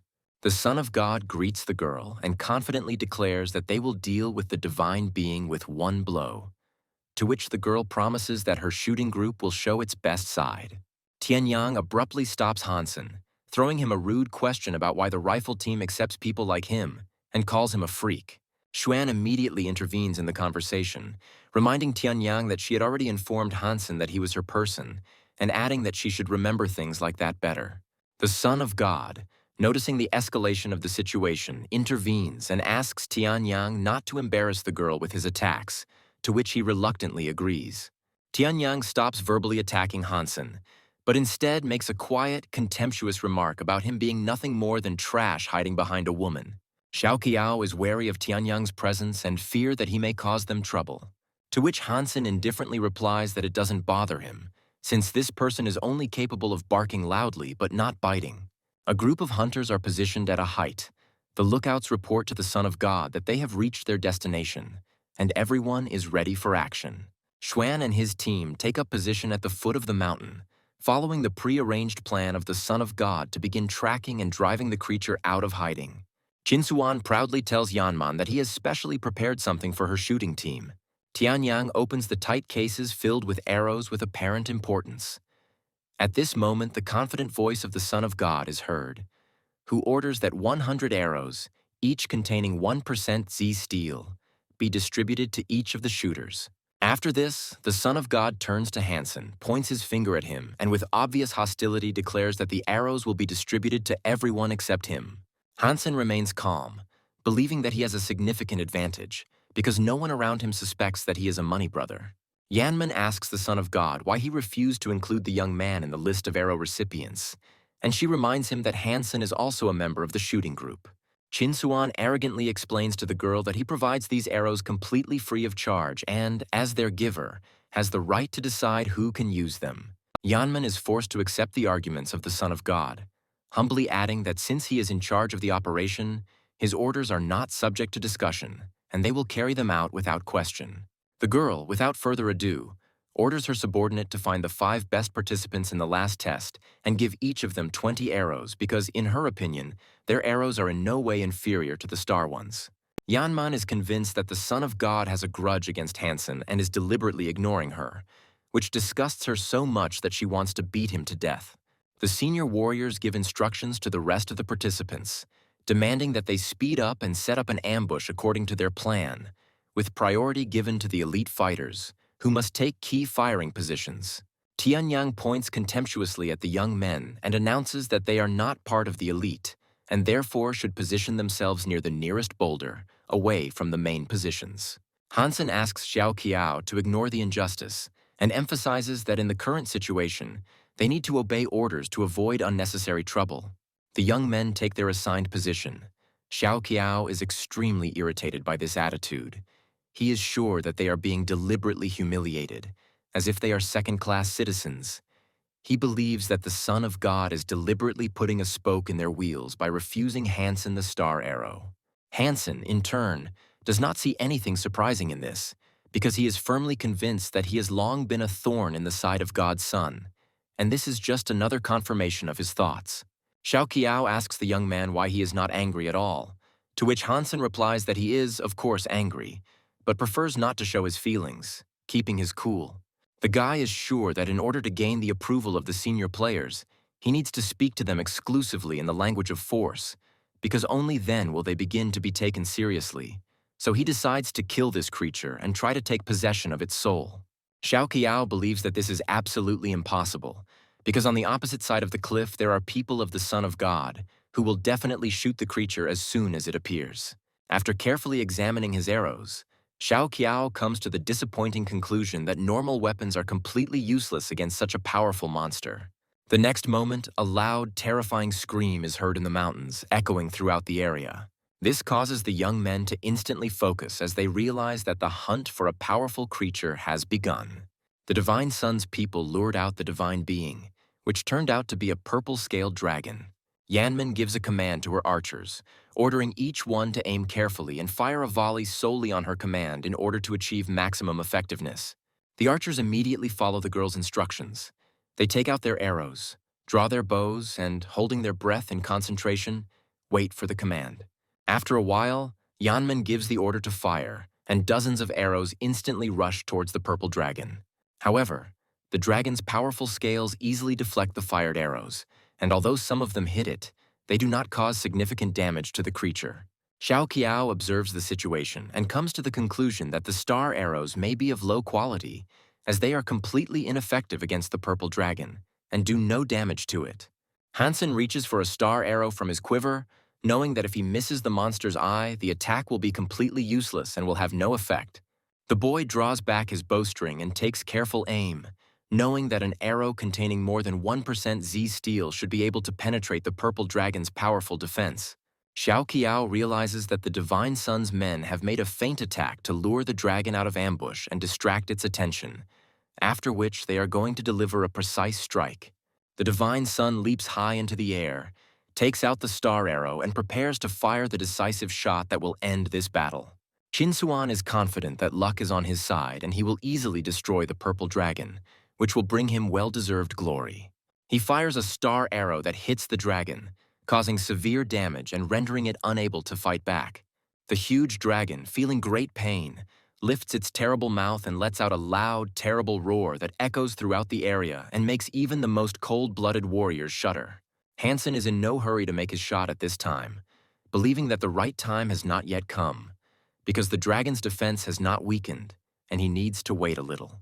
The hunters continue to fire dozens of arrows at the dragon, gradually wearing down the huge flying monster and weakening its strength. Yanman summons the soul of the monster, which takes the form of a glowing energy arrow and bow. She is not willing to let the Divine Sun remain the winner in this battle. The girl carefully aims and releases the bowstring. The energy arrow hits the dragon with great speed, creating powerful fiery explosions around its body. The dragon lets out a loud scream. Its body is engulfed in explosions, but despite the heavy damage, it is still alive and capable of regeneration. At this time, the Son of God, riding on a trained monster, pursues the dragon and gives the order to the hunters to continue shooting at its wings to prevent the monster from flying too far. The purple dragon, seeing the hunters as a mortal threat, tries to fly to a nearby mountain ledge to hide and recuperate. Hansen continues to pursue the purple dragon, running through difficult mountain trails, frustrated that he does not have enough equipment and a mount like the other participants. He believes that they need to capture the monster first, but Xiao Qiao doubts their success, fearing that they might injure themselves while pursuing the dragon in such difficult conditions. The young men look up and see Xuan deftly chasing the purple dragon, jumping from one mountain ledge to another on his riding monster. Hansen is amazed at how quickly the girl moves up the steep slopes, demonstrating agility and confidence in every move. Xuan, flying over the young man, suddenly extends his hand to him, indicating that he intends to take him on his mount to continue the pursuit together. Hansen instantly runs up, jumps with great force and grabs the girl by the hand in the air. A moment later, the guy is behind her on a tamed monster, and they continue their rapid pursuit of the purple dragon.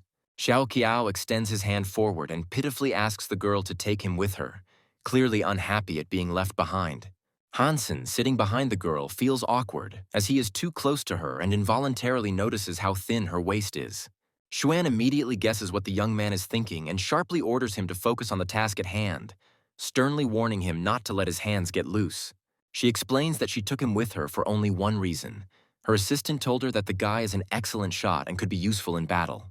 As the young men continue their pursuit, Hansen reflects on how convenient it would be to have a tamed flying animal capable of flying over mountain peaks for such a hunt. Qin Suan notices Xuan and Hansen together. His irritation is further increased by the fact that the young man is accompanying the girl. This makes the Son of God feel jealous. Yanman tells Xuan that she arrived just in time as the dragon had just flown to the top of the mountain. The girl adds that even the arrows with the beast's soul could not cause serious damage to it, and asks what to do next. Xuan believes that it is necessary to climb to the top of the dragon and try to kill it there, or find a way to drive it down. Otherwise, after restoring its body, the chances of winning will be zero. Qin Suan orders his men to gather and begin climbing to the top to force the purple dragon to come down, while he himself intends to wait below to deliver the final blow. The hunters approach a steep cliff and begin to discuss how steep and inaccessible the mountain looks, with no idea how to get to its top. The Son of God, irritated by the indecisiveness of his subordinates, abruptly demands that they begin the climb immediately, and then announces that anyone who can reach the top will receive an extra share of the purple dragon meat as a reward.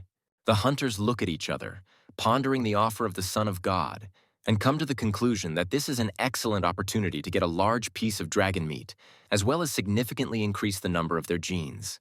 Hansen believes that the tactics of the Son of God remain unchanged, because he, as before, risks the lives of his people to achieve his own goals. Xuan is confident that the task is entirely doable, and believes that the chance to get more trophies is worth the effort to reach the top of the mountain. The Son of God, noticing the girl's aspiration, sharply declares to Xuan that she has absolutely no need to go upstairs, because her place is below, where she should lead the subordinate hunters. Xuan replies that she doesn't like such a proposal at all, as she prefers to actively participate in the battle and hates to just wait without taking part in the action. The Son of God suddenly rudely pushes Hansen in the shoulder and sharply asks why he is still in no hurry to go upstairs, and then orders him to immediately follow Xuan. The young men silently exchange angry glances, Hansen realizing that the Son of God is deliberately creating obstacles for him, clearly having a hidden plan that could turn into mortal danger for him. Meanwhile, the hunters find strong vines and begin to carefully climb up, overcoming the steep ledges of the mountain, at the top of which the purple dragon gradually regains its strength. Xuan rises confidently, demonstrating not only excellent physical fitness, but also a strong determination to achieve his goal. The massive purple dragon notices the hunters approaching him, spreads his massive wings, and lets out a loud, menacing cry that echoes throughout the mountains. As soon as the first group of hunters reaches the top, the dragon immediately begins its counterattack, using the strength of its wings and the power of its paws to push back the enemies. Xuan quickly assesses the situation and realizes that the hunters will not be able to defeat this huge creature in an open fight, so he gives the order to take cover and attack the enemy from a safe distance. The shooters immediately carry out her orders, finding cover behind rocks and crevices, from where they are ready to open fire at the first signal. The purple dragon, exhausted and covered in numerous wounds, continues to resist fiercely, waving its powerful tail and destroying the shelters where the archers are hiding. Hansen, closely observing the progress of the battle, realizes that the dragon has become seriously weakened. He decides that the time has come for the decisive shot, which, in his opinion, the monster will definitely not be able to survive. At this time, the Son of God appears nearby. He activates the spirit of the monster, and a huge energy field instantly materializes behind him, taking the form of an evil monster. Hansen is very unhappy with the presence of the Divine Son, as he believes that he can ruin his entire plan. The spirit of the monster quickly approaches the young man, after which it deals him a powerful blow, which does not allow the guy to make the final shot. A powerful blow throws Hansen far to the side, and the guy falls into the abyss. But at the last moment, the young man manages to grab the rope. The rope begins to swing violently from side to side, and Hansen hits his body with a loud thud against the steep, cold rock. The young man feels great pain after the blow and loudly curses the Divine Son. Fortunately, his physical fitness is sufficient to survive such a powerful blow and keep his bones intact. Hansen climbs to the top, looks around, and calls God's Son a bastard for using the beast's soul in an obvious attempt to kill it. Meanwhile, the monster soul summoned by the Divine Son quickly approaches the wounded purple dragon, preparing to deliver the finishing blow. Hansen reflects on how God's Son used a very clever tactic to deal with the purple dragon, noting that his assistant also used the beast's soul to complete the monster's encirclement. Hansen realizes that his monster spirit called Bloody Killer is unable to help now and decides to wait for the right moment. At this moment, the spirit of the monster in the form of a huge lion makes a swift leap and sinks its massive fangs into the purple dragon's body, trying to deprive it of the ability to resist. At the same time, the Tianyang monster spirit, which had taken the form of a giant gorilla, launched a powerful blow with its huge paws straight at the purple dragon's head, ending the series of attacks. The purple dragon lets out a piercing cry, rises to its paws, and forcefully throws the attacking spirit monsters in different directions, demonstrating the remains of its strength. Xuan, taking advantage of this opportunity, takes out a combat dagger and resolutely rushes into the attack, believing that the dragon has already been weakened to the limit and will no longer be able to resist. The Son of God, confident of a quick victory, orders his subordinates not to reduce the pressure and continue the attacks in order to finally destroy the dragon. The young men, gritting their teeth, synchronously approach the monster's huge body and plunge their weapons into its gigantic flesh. The dragon, overcome with unbearable pain, raises its wings and lets out a deafening cry that shakes everything around. A blow from the dragon's powerful wings forcefully throws all the attackers in different directions. Xuan flies to the nearest rock and hits it with all his might. Hansen watches the scene closely, his gaze fixed on the girl, and he is overcome with deep concern for her condition after such a strong blow. The purple dragon, gathering its remaining strength, soars into the air and jumps onto a nearby cliff, and the hunters panic and discuss that if the monster rises higher, they will no longer have a chance to kill it. Hansen immediately rushes in pursuit of the dragon. At this time, the voices of the senior hunters are heard. They demand that the monster not be allowed to escape. The young man understands that the decisive moment has come, and, slowly stretching out his hand to his quiver, prepares to shoot, taking out an arrow with Z metal, capable of piercing even the strongest opponents. At this moment, the Son of God, not wanting to give up his prey, calls upon the spirit of the monster, which takes the form of a huge bow. He then fires an energy arrow, aiming it straight at the purple dragon. Hansen watches the energy beam fly fast, his gaze betraying confidence that now is the time for him to fire. The young man's hand releases the tight bowstring, and the Z-metal arrow rushes towards its target with a deafening whistle, piercing the air at incredible speed.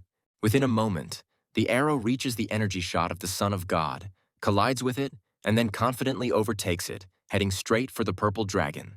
To an outside observer, it may appear that both arrows reach the purple dragon at the same time, but in reality, Hansen's arrow outpaces the energy shot and hits the monster first.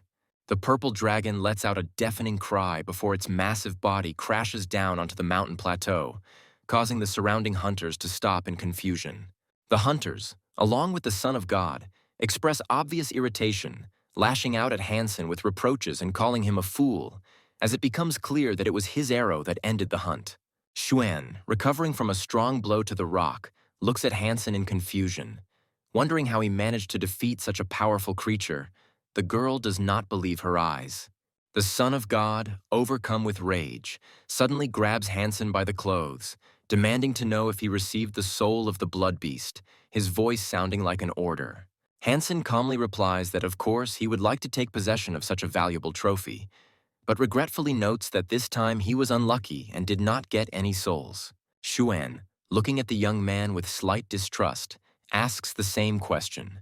Wondering if he got the soul of the purple dragon, she insists that he tell her only the truth. The girl adds that according to generally accepted rules, the soul of the beast goes to the one who dealt the fatal blow. Hansen reports that he feels no change and is unlikely to have received the dragon's soul. He justifies his shot by saying that otherwise the purple dragon could have flown away and all the hunter's efforts would have been in vain. Xuan thought that the young man might be telling the truth. After all, the purple dragon soul is not that easy to obtain. She orders the young man to forget about this conversation and demands that he not catch the eye of the Son of God, otherwise he will kill him. The guy thanks the girl and says that he understood very well everything she told him, after which he remembers with what fury the Son of God attacked him, how he hit him and called him the worst names. He continues to remember how Xuan covered him with her body. The girl ordered him to stop beating and told the Son of God that if he touched her man even once more, she would not stand on ceremony with him. The guy remembers the girl standing in front of him. He admires her determination and thinks that he is really lucky, because otherwise the Son of God would have simply destroyed him. Hansen enjoys taking a hot shower. The young man feels much better. A smile appears on his face and he begins to think about the purple dragon's soul, trying to make sense of what happened. The guy stretches his right hand forward, and a bright purple energy flame instantly flares up on his palm, filling him with power. He remembers how he shot an arrow at a dragon. The system congratulated him on a successful hunt, informing him that he had received the beast's soul. The young man feels great joy that he managed to obtain such a rare soul, because there are not many people in the shelter who have souls of such a high class. He steps out of the shower into his room and instantly notices that the color of his copper-toothed wolf has changed, causing him to react instantly. The young man happily continues to examine the monster and realizes that the copper-toothed wolf's blood level has now reached divine levels. In just 3 months, the crystal was able to grow into the soul of the beast. The young man, overcome with joyful awe, admires the monster, not hiding his enthusiastic reaction. He says that his armor is simply magnificent. The guy is very pleased with this pace because he understands that he can achieve his goal in just 5 years and become a warrior of the divine level. The Son of God needed more than 10 years for this. Hansen takes a sharp blade into his hands and decides to eat a copper-toothed wolf and then buy a primitive-level creature and raise it. In cold blood, the young man strikes the monster and thinks that he cannot delay in implementing his plan to reach the god level. The young man eats the cooked food, enjoying its taste, and thinks that the meat turned out quite tasty, and the soup thick and rich. Hansen happily gnaws out the bone, at which point the guy receives a system notification that he has received 1 gene of divine blood, which makes him completely delighted. Notifications from the system come one after another. The young man cannot hide his joy because he received 7 genes, and now their total number is 25. Hansen is going to find a way to improve the Beast Soul arrow, since the Z-class arrows disappear after they are used and it is very expensive. So he needs to find a solution to make them more effective. The young man believes that there must be at least some information on the internet, and he is ready to look for this needle in a haystack until he finds the right solution. He learns about the existence of a dark swamp. It is a very creepy and scary place, full of dangers and unknown threats, which causes him great anxiety. On the forum, a young man finds an old post by a hunter, in which he talks about how he was pursued by some mutant in a dark swamp, a creature he had never met before, and he miraculously managed to escape from this threat. Later, he learns that there are many rare creatures in the dark swamp. The author of the post shares his experiences that he spent a lot of time, but in the end, he was able to kill 1 needle bee. The author of the post reports that he received the soul of a needle bee, which he transformed into a poisonous flying arrow. He warns that these bees are very dangerous, and hunting them has become a real challenge for him, and more than once he has said goodbye to his life. Hansen is very happy to learn this information. The young man believes that these mutants can bring him many good things, since their souls and bodies can become an excellent source of strength. However, there is a serious problem.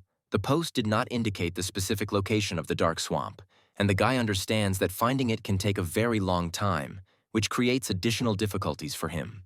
Hansen calms down and believes that there is no need to burden his head with unnecessary problems. He focuses on what he can do right now, without being distracted by long-term tasks. The action moves to an industrial area located on the outskirts of the shelter, where the young man again meets the arrow seller. Hansen is amazed by the huge amount of weapons that the seller has. The guy can't help but ask if he made all of this with his own hands. The man replies that he makes all the weapons himself, after which he says that he is glad to see the young man as his regular client, and says that this time he will offer him something special. The man hands the guy a dagger with 5% Z steel content, which costs at least 500,000, which makes Hansen wonder about the high quality and cost of this weapon. Hansen looks at this product carefully and cannot contain his delight, as it is of really good quality and has an acceptable price. Hansen says he will buy this knife, then points to the wall and asks to tell about other weapons. He notices the brightness of the glowing sword and assumes that it is something special. The man praises the young man for his attentiveness and tells him that the sword is very good, as it contains 75% Z steel, after which he says that it is a very expensive item and he can sell it for 100 million. Hansen believes that the man is misleading him. The guy does not believe that the weapon can contain 75% Z steel. This statement offends the man greatly. He throws the guy out into the street and orders him to get out, after which he says that he still won't be able to afford to buy this thing. Hansen begins to suspect that the man is a fraud, since it is impossible with known technology to place such a large amount of Z steel into a product. Suddenly, his thoughts are interrupted by the ringing of the phone, which is in his pocket. The interlocutor tells the young man that he wants to see him at 4 o'clock in the afternoon and promises to show him something interesting. Hansen asks the interlocutor to tell him the details over the phone, but he insists that the guy see it with his own eyes. So the next day, the young man comes to his friend.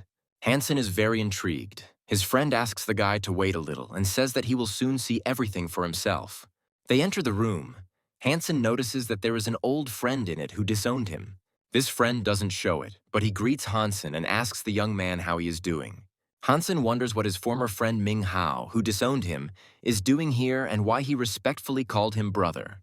The young man announces to everyone present that he will now show the main character of the day. A bright energy field flares up in his hand, which is a sign that the guy has a monster soul. In an instant, this energy field condenses and turns into a powerful combat blade. Hansen feels genuine admiration watching this, because the power of this beast's soul is not small. The young man tells Hansen that he named the knife Snow Tiger. Hansen tells his friend that he gave a very worthy name to the battle blade and in his heart envies the guy, because he became the owner of the soul of a beast. The young man opens the box on the table and says that he now has a snow tiger blade. He cannot use his old knife, and then offers Hansen to take it for himself. Hansen looks closely at the knife. He sees that this blade is definitely not a cheap product, and says that he cannot accept such an expensive gift. The young man tells Hansen that he considers him his friend and insistently asks him to accept the knife, since it will be lying around unused anyway.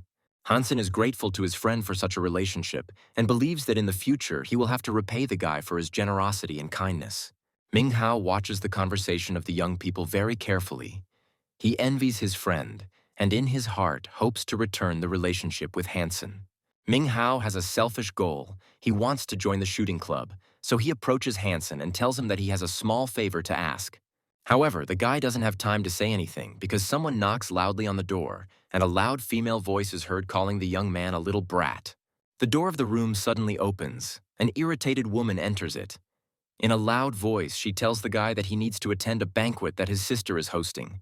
She is irritated that the guy is not doing the preparations, but is lounging around and talking with his friends. This woman turns out to be Minghao's mother. She roughly takes the young man by the hand and pulls him along, telling him along the way that there are a large number of elite people present at the banquet, and he should make friends with them. The guy tries to justify himself. His mother rudely interrupts him and orders him to stop mumbling. She says that people from the rifle squad will be present at the banquet, and the young man needs to meet them as soon as possible. The woman insists that this needs to be done as quickly as possible and continues to pull the young man along with her. Hansen and his friend watch this scene silently, after which they begin to discuss the boy and wonder why his mother still controls him. The guy was offended that the woman interrupted their conversation, calling it a complete waste of time. Hansen begins to wonder if he heard several familiar names listed by the woman at the banquet. Meanwhile, numerous guests begin to gather in the banquet hall. They casually eat snacks, drink various drinks, and leisurely chat with each other. Young people get to know each other, tell each other various stories, and then exchange phone numbers. Two men notice a handsome young man. One of them says that this guy is the eldest son of a famous family named Banfen. Minghao's mother and her son approach Banfen. The woman greets the young man and introduces her son to him. Banfen greets the woman politely and then asks her how he can help her. The men standing nearby continue to discuss Banfen and his family. They have heard that their company found a very valuable mineral on an abandoned planet, which made them very rich and influential. The woman proudly informed Banfen that the boy was under the protection of the steel armor shelter, and she sincerely hoped that in the future they could become good friends. This would only be the beginning of their strong and trusting relationship. She also says that if the guy needs help or support in the future, he can contact her without hesitation and she will try her best to help. Banfen replies that he was just about to ask her about a certain person who is in their shelter. Hansen and his friend are also at the banquet. The guys discuss that the hot dishes that were served are wonderful, as they were prepared by the famous chef of this family, who is famous for his art, and each of his culinary masterpieces is a work of art. Minghao's mother says that if he needs to find someone in their shelter, he can safely contact her son, since he has all the necessary connections and resources. She offers the guys to talk, since she urgently needs to sort out something. The woman then approaches Hansen, calls the young man a little brat, and asks what he's doing here. Her words sound harsh, and her tone shows clear irritation at his presence. She's clearly unhappy that the guy is here and openly expresses her displeasure, demanding that he leave immediately. The woman demands that Hansen not cast aspersions on her son, adding that his actions could affect her family's reputation. She points her finger at the young man and says that he himself does not believe that he can reach great heights, after which she concludes that this is precisely why he came here, to beg for support from high-ranking officials. Hansen is clearly unhappy with this attitude. He asks the woman what business it is of hers where he is, after which he adds that he has no common business with her son. His words sound defiant and harsh.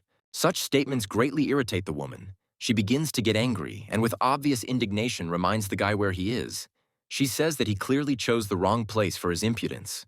Banfen notices this altercation and tells his interlocutor that it looks like his mother had a fight with someone. After this, he immediately recognizes Hansen as his savior, who helped him survive in the mountains, and, without holding back his emotions, he rushes to the young man and hugs him tightly, expressing his deep gratitude. Banfen is surprised that the guy doesn't remember anything and calls him his savior, reminding him how he saved him in the forest near the steel armor shelter when they sat for several days on a mountain plateau, and could not go down because of the siege of evil monsters. Hansen's friend is very surprised by what is happening. He could not even imagine that his friend once saved such a rich and influential person. His face expresses genuine surprise. The people around him, although they don't show it, begin to quietly discuss what happened and come to the conclusion that Hansen's career will now take off, since he has such an influential and rich acquaintance, and rumors about this will certainly spread quickly. Minghao's mother is very surprised by what is happening. She does not understand how this is even possible, and how this small, mean boy could be the savior of an influential person. Hansen feels very uncomfortable. He says that perhaps some mistake has occurred and suggests discussing the matter later. Banfen asks the young man to stay, telling him that there is a helicopter waiting outside that can take him anywhere. Hansen and his friend leave the banquet hall. Banfen waves after them, saying that he was glad to see the young man and hopes that they will meet more often in the future. The people in the banquet hall are very surprised. They do not understand why Banfen treats the young man with such respect, because at first glance it does not seem at all that Hansen comes from the upper class or has any connection with their circles. A friend suggests that Hansen discuss this topic and reports that the young man is now the center of attention. The woman is clearly unhappy with what is happening and is very jealous. Her face expresses a mixture of anger and irritation.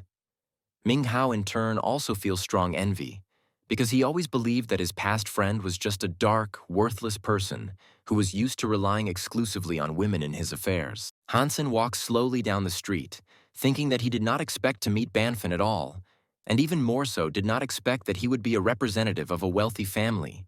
He comes to the conclusion that he will be able to take advantage of his influential patronage in the future.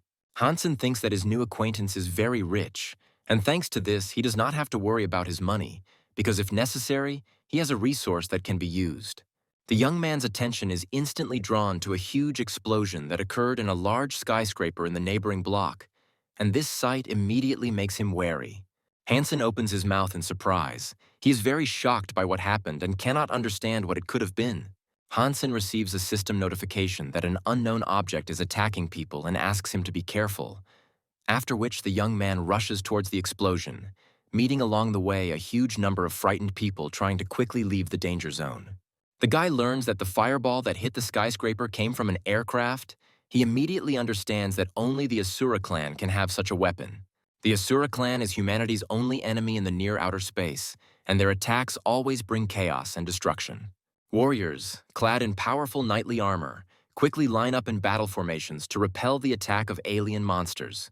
The appearance of the Asura resembles humanoids, but their masks and horns are identification symbols by which they can be recognized. They give the creatures a terrifying appearance that instills fear in their enemies.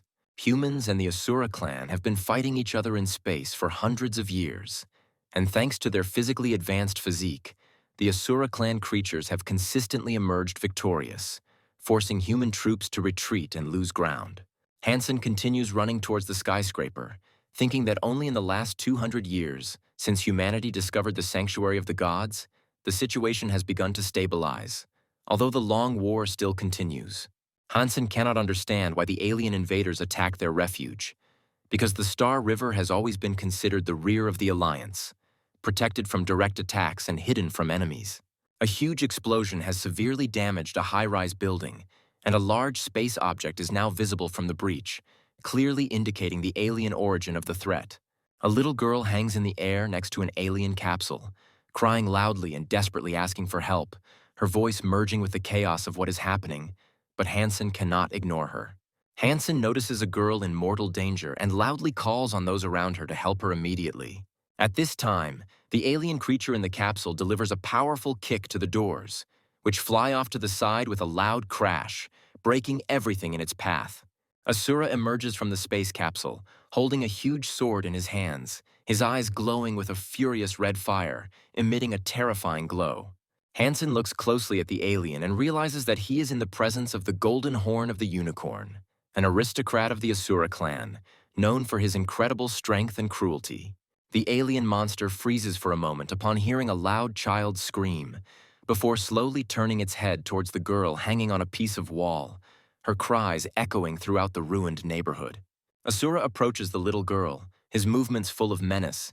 Suddenly, the creature roars loudly and swings his huge sword to deliver a crushing blow. At that moment, A bright flash of energy occurs below the building, attracting the attention of those around. Hansen calls upon the soul of his beast, which becomes the beginning of the decisive moment. Within seconds, the young man undergoes a fusion transformation, turning into a powerful centaur covered in powerful armored armor, his new form inspiring awe. A TV reporter from a well-known TV channel accidentally appears near the building, immediately starts filming and broadcasts everything that is happening live, surprising the audience. The reporter, amazed by what he saw, tells the audience that someone has decided to challenge a powerful alien being, not being afraid to meet him face to face. He points the camera to the side. A huge number of people live on air see how the alien monster approaches the defenseless girl and raises his sword high to deliver a treacherous and crushing blow. At this moment, Hansen approaches the girl at full gallop, and without wasting a second, he grabs the child into his arms, thereby saving her from imminent death and becoming her protector. At the same moment, the alien creature strikes a powerful blow with its sword at the place where the child was just a second ago. But Hansen reacts in time and blocks Asura's blow with his armored arm. The TV reporter continues to film what is happening, reporting live that this great god somehow miraculously saved the girl from certain death.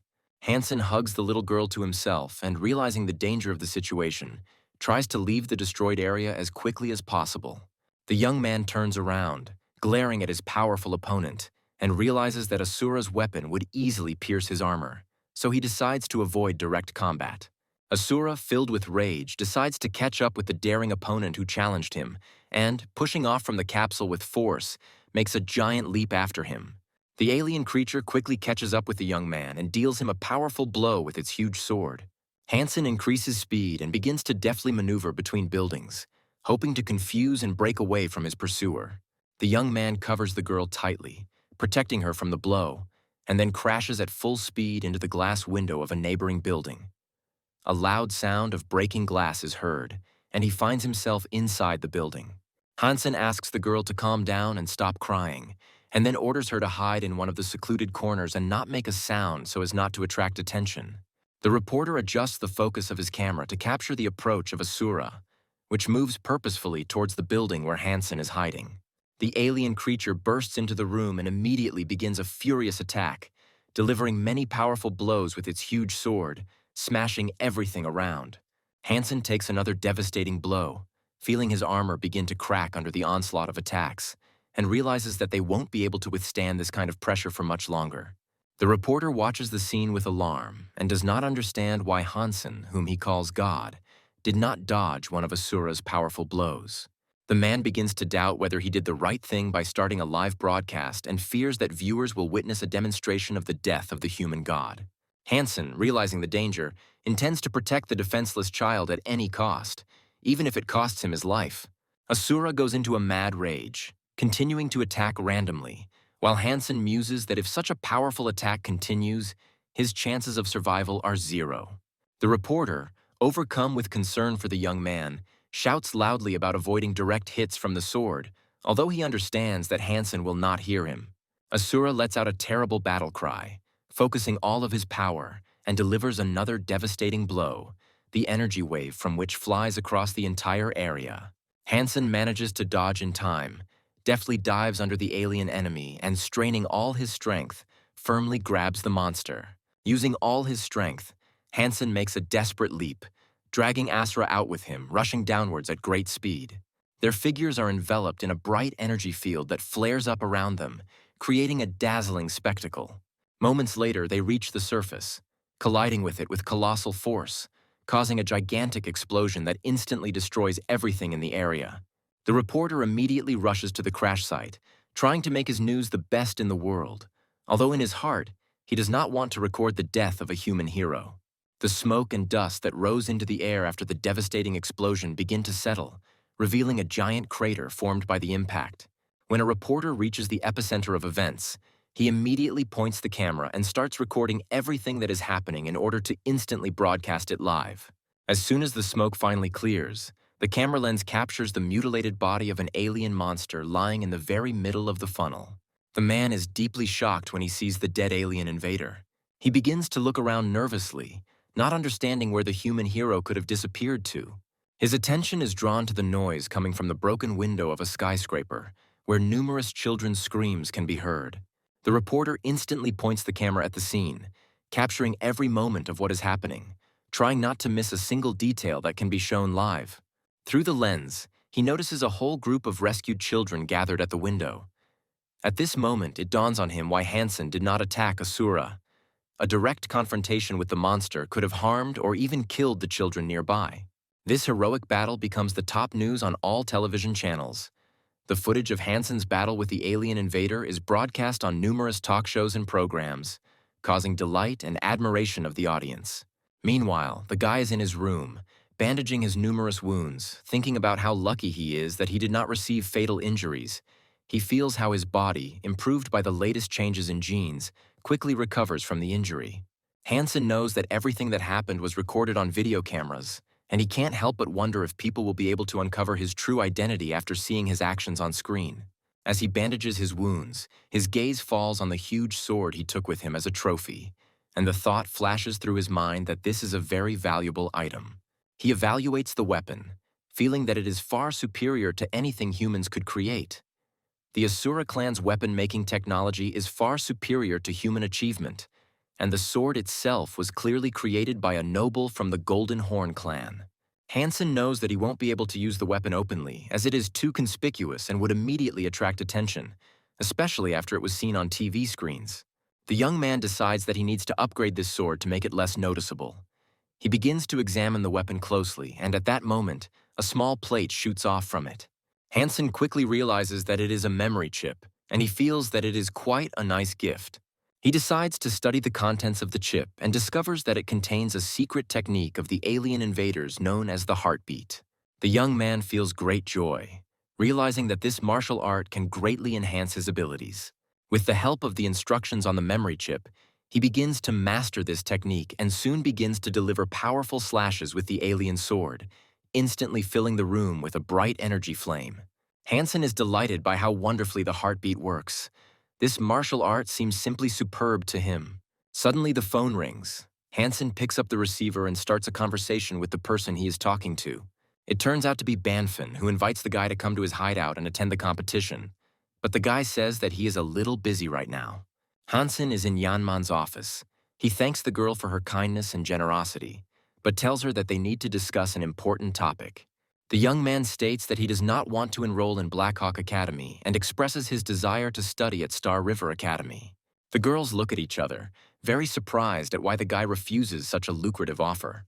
Yanman calls him a fool, stating that Blackhawk Academy is among the top 50 schools. Xuan fully supports her friend and says that neither the teachers nor the equipment of the Star River can be compared to the Blackhawk School, because they do not even have the ability to operate armored vehicles and spaceships. The girl adds that, in addition, all students who complete their studies there receive a long deferment from military service. Hansen says that he understands everything perfectly, but this academy is very far away, and he is worried about who will take care of his mother and sister. Yanman once again reminds the young man that not everyone gets such an opportunity, after which the woman goes to the control panel and tells her boss that the video needs to be analyzed. The girls approach the large TV screen and the video image begins loading. Hansen instantly realizes that the girls are going to watch his fight with the alien invader.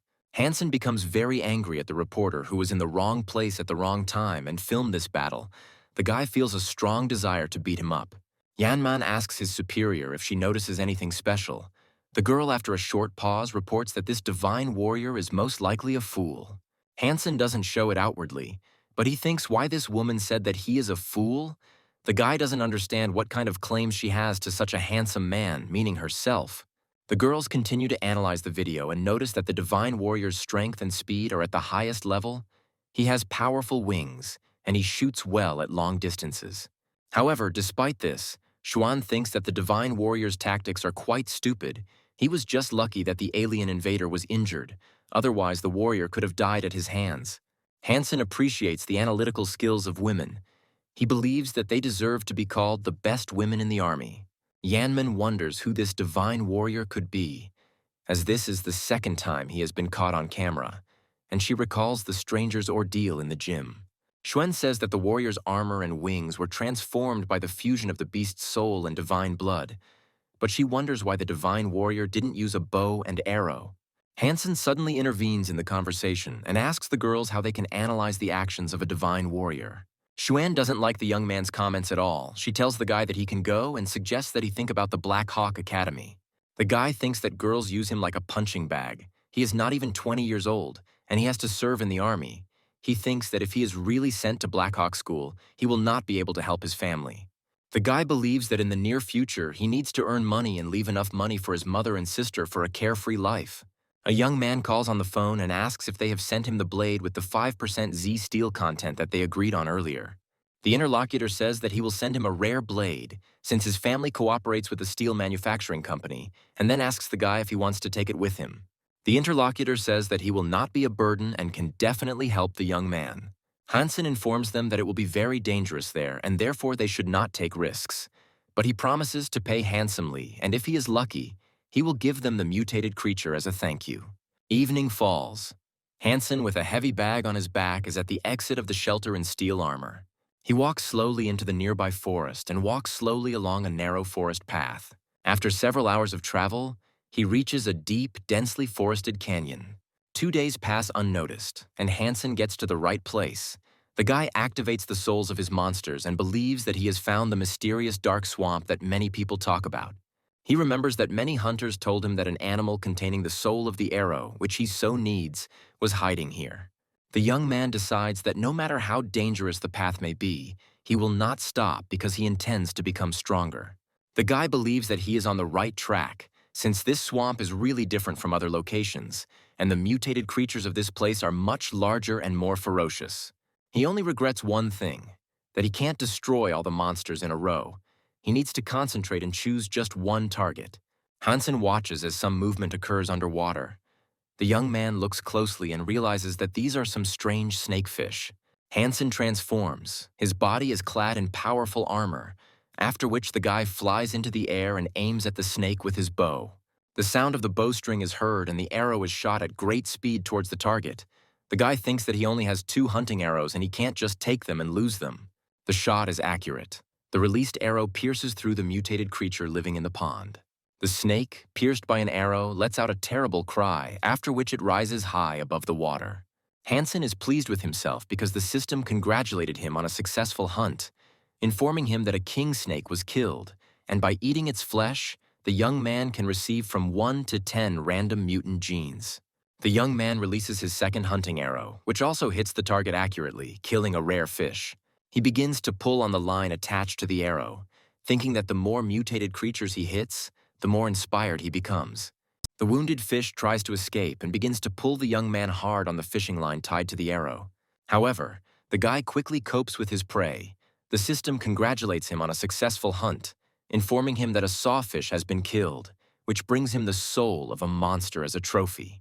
Hansen raises his arms high above his head and lets out a loud cry of joy, clearly pleased to have captured another mutant beast soul. The guy prepares soup from destroyed monsters in order to eat it and get additional mutation genes. While he thinks that this dark swamp is simply a paradise, Hansen continues to greedily eat mutant meat. The system constantly informs him that he is receiving more and more mutation genes. He strokes his spirit kitten, who sleeps carefree next to him, and thinks that several days have passed since he got into the dark swamp, and his points of mutated genes have already increased to 31. A battle spear appears in his hands, emitting bright energy, but the guy is a little upset that the sawfish's soul is a spear and not an arrow. Suddenly, Hansen will hear strange sounds coming from nearby and will begin to wonder who it could be. The next second, a huge bird appears in the sky above the young man and quickly approaches him. The guy gets into a fighting stance and pulls out the Asura sword. He is very surprised by the large flying creature, since such mutants, as a rule, do not attack people. The bird lands, and a strange stranger jumps off it and begins to slowly approach the guy. He casually throws a bundle at Hansen's feet and announces that it is his meat, after which he says that his master wants to make an exchange. Hansen believes that the mysterious stranger is a very desperate hunter. He came for the souls of the beast, and few dare to come into the dark swamp alone. The stranger treats himself to a soup made from the mutated creature and reports that the package contained the meat of a poisonous centipede. After eating the soup, the system informs him that he has received 1 divine gene, which makes the guy very happy. The stranger points a dagger at Hansen and says that he had better trade with him, Otherwise, the boy might become dinner for his iron-winged bird. Hansen begins to get irritated by the stranger's impudent behavior. The young man repeats that he clearly said that he does not want any exchanges and asks why the guy did not hear this. However, the stranger does not react to this statement.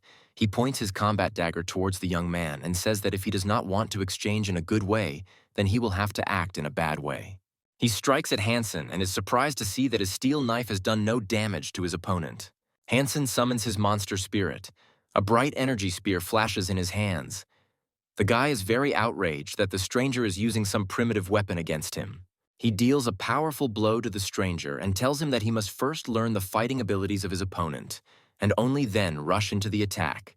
Hansen loudly shouts at the stranger and calls him a fool, after which he says that if he does not calm down, he will easily destroy him. To prove his words, Hansen delivers a series of powerful blows with his spirit spear. The stranger barely dodges the powerful blows.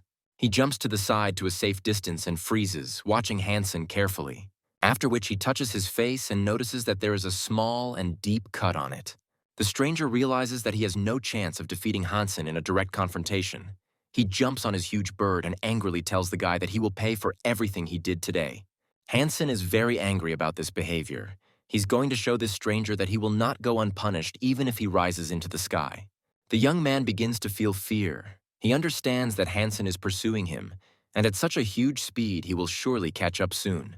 The stranger regrets his behavior, as he realizes that his opponent has the soul of a beast of divine blood. Hansen catches up with the stranger and stabs him in the buttocks, after which he sarcastically informs him that this is a reward for his behavior.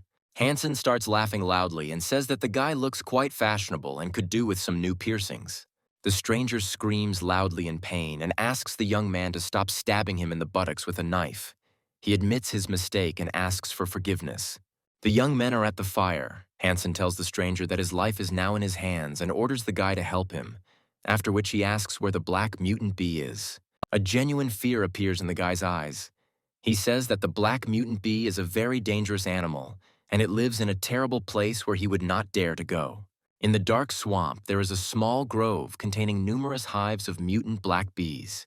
The young people head towards it, and on the way, a stranger tells them that each hive contains a large queen bee, but she poses a mortal danger to hunters. The young man tries to dissuade Hansen from this idea and says that attacking these insects is complete madness. Hansen, annoyed by the stranger's endless chatter, demands that he shut up immediately, claiming that his silence will be extremely useful in saving his ass. The stranger, in turn, regretted 1,000 times that he had allowed himself such stupid behavior towards Hansen, and did not expect that in this dark swamp he would meet such a madman.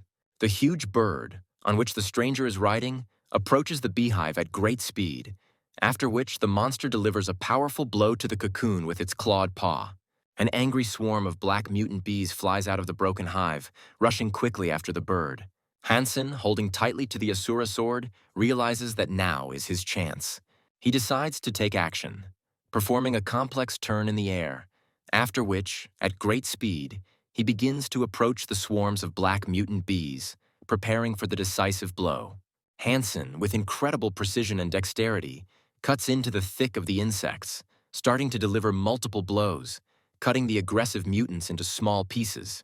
The system informs the young man that the hunt was successful and the mutant black bee was killed, but its soul has not yet been retrieved. The guy continues to strike at the huge mutated insects, however, having already killed 10 black bees, he still hasn't received a single soul, which further increases his irritation. Finally, luck smiles on Hansen. The system informs that after killing another insect, he managed to get the soul of a monster, and now he has a new arrow ready for use. Hansen walks slowly down the street, thinking about how after hunting in the dark swamp, his mutated genes have grown to 47, which opens up new possibilities for him. Suddenly, he hears information from the loudspeaker that a martial arts conference is about to begin, and the registration deadline is today. The guy only left for a few days and completely forgot about the martial arts conference. If he entered the top 10 best warriors, he could obtain random souls of divine blood beasts, which would greatly increase his capabilities. Hansen enters the martial arts gym, goes up to the reception desk and presses a huge button, after which he is given the number 9,000. This greatly surprises the young man. The guy realizes that now he will have to face thousands of competitors. A huge number of people gather in the stands, and the loudspeaker announces that this year promises to be successful for many participants, as they will become the leaders of the steel armor shelter. Hansen learns that according to the rules, 100 people participate in each round. They all fight each other, and only one person out of 100 can become the winner. Hansen figures out his group number and, realizing that he won't be fighting today, decides to find a good spot to quietly watch the games. Suddenly, in the corridor, he meets the Son of God, who arrogantly asks the young man for his number, wanting to find out whether they are in the same group or not. Hansen replies that he has no intention of participating, which irritates Tianyang, who calls him a wimp and orders him to stay out of his sight if he wants to live. Suddenly, Xuan and her assistant appear in the corridor. She asks the Son of God if he is ready for the competition, because he will soon have to perform. To which the Son of God arrogantly replies that he is always ready for victories and honors, with absolutely no doubt that he will take a leading position. He tells the girls that his group is next and invites them to enjoy his battles. He is confident of his victory. Xuan approaches Hansen and quietly asks why he was afraid of God's son. The guy is silent. The girl continues to stare at him and repeats her question. Hansen sighs heavily and explains that God's son is very strong and is the son of the Starry Sky group, so he can't handle him. Yanmin intervenes in the conversation, claiming that the boy was not scared when he destroyed the purple-scaled dragon right in front of the divine sun.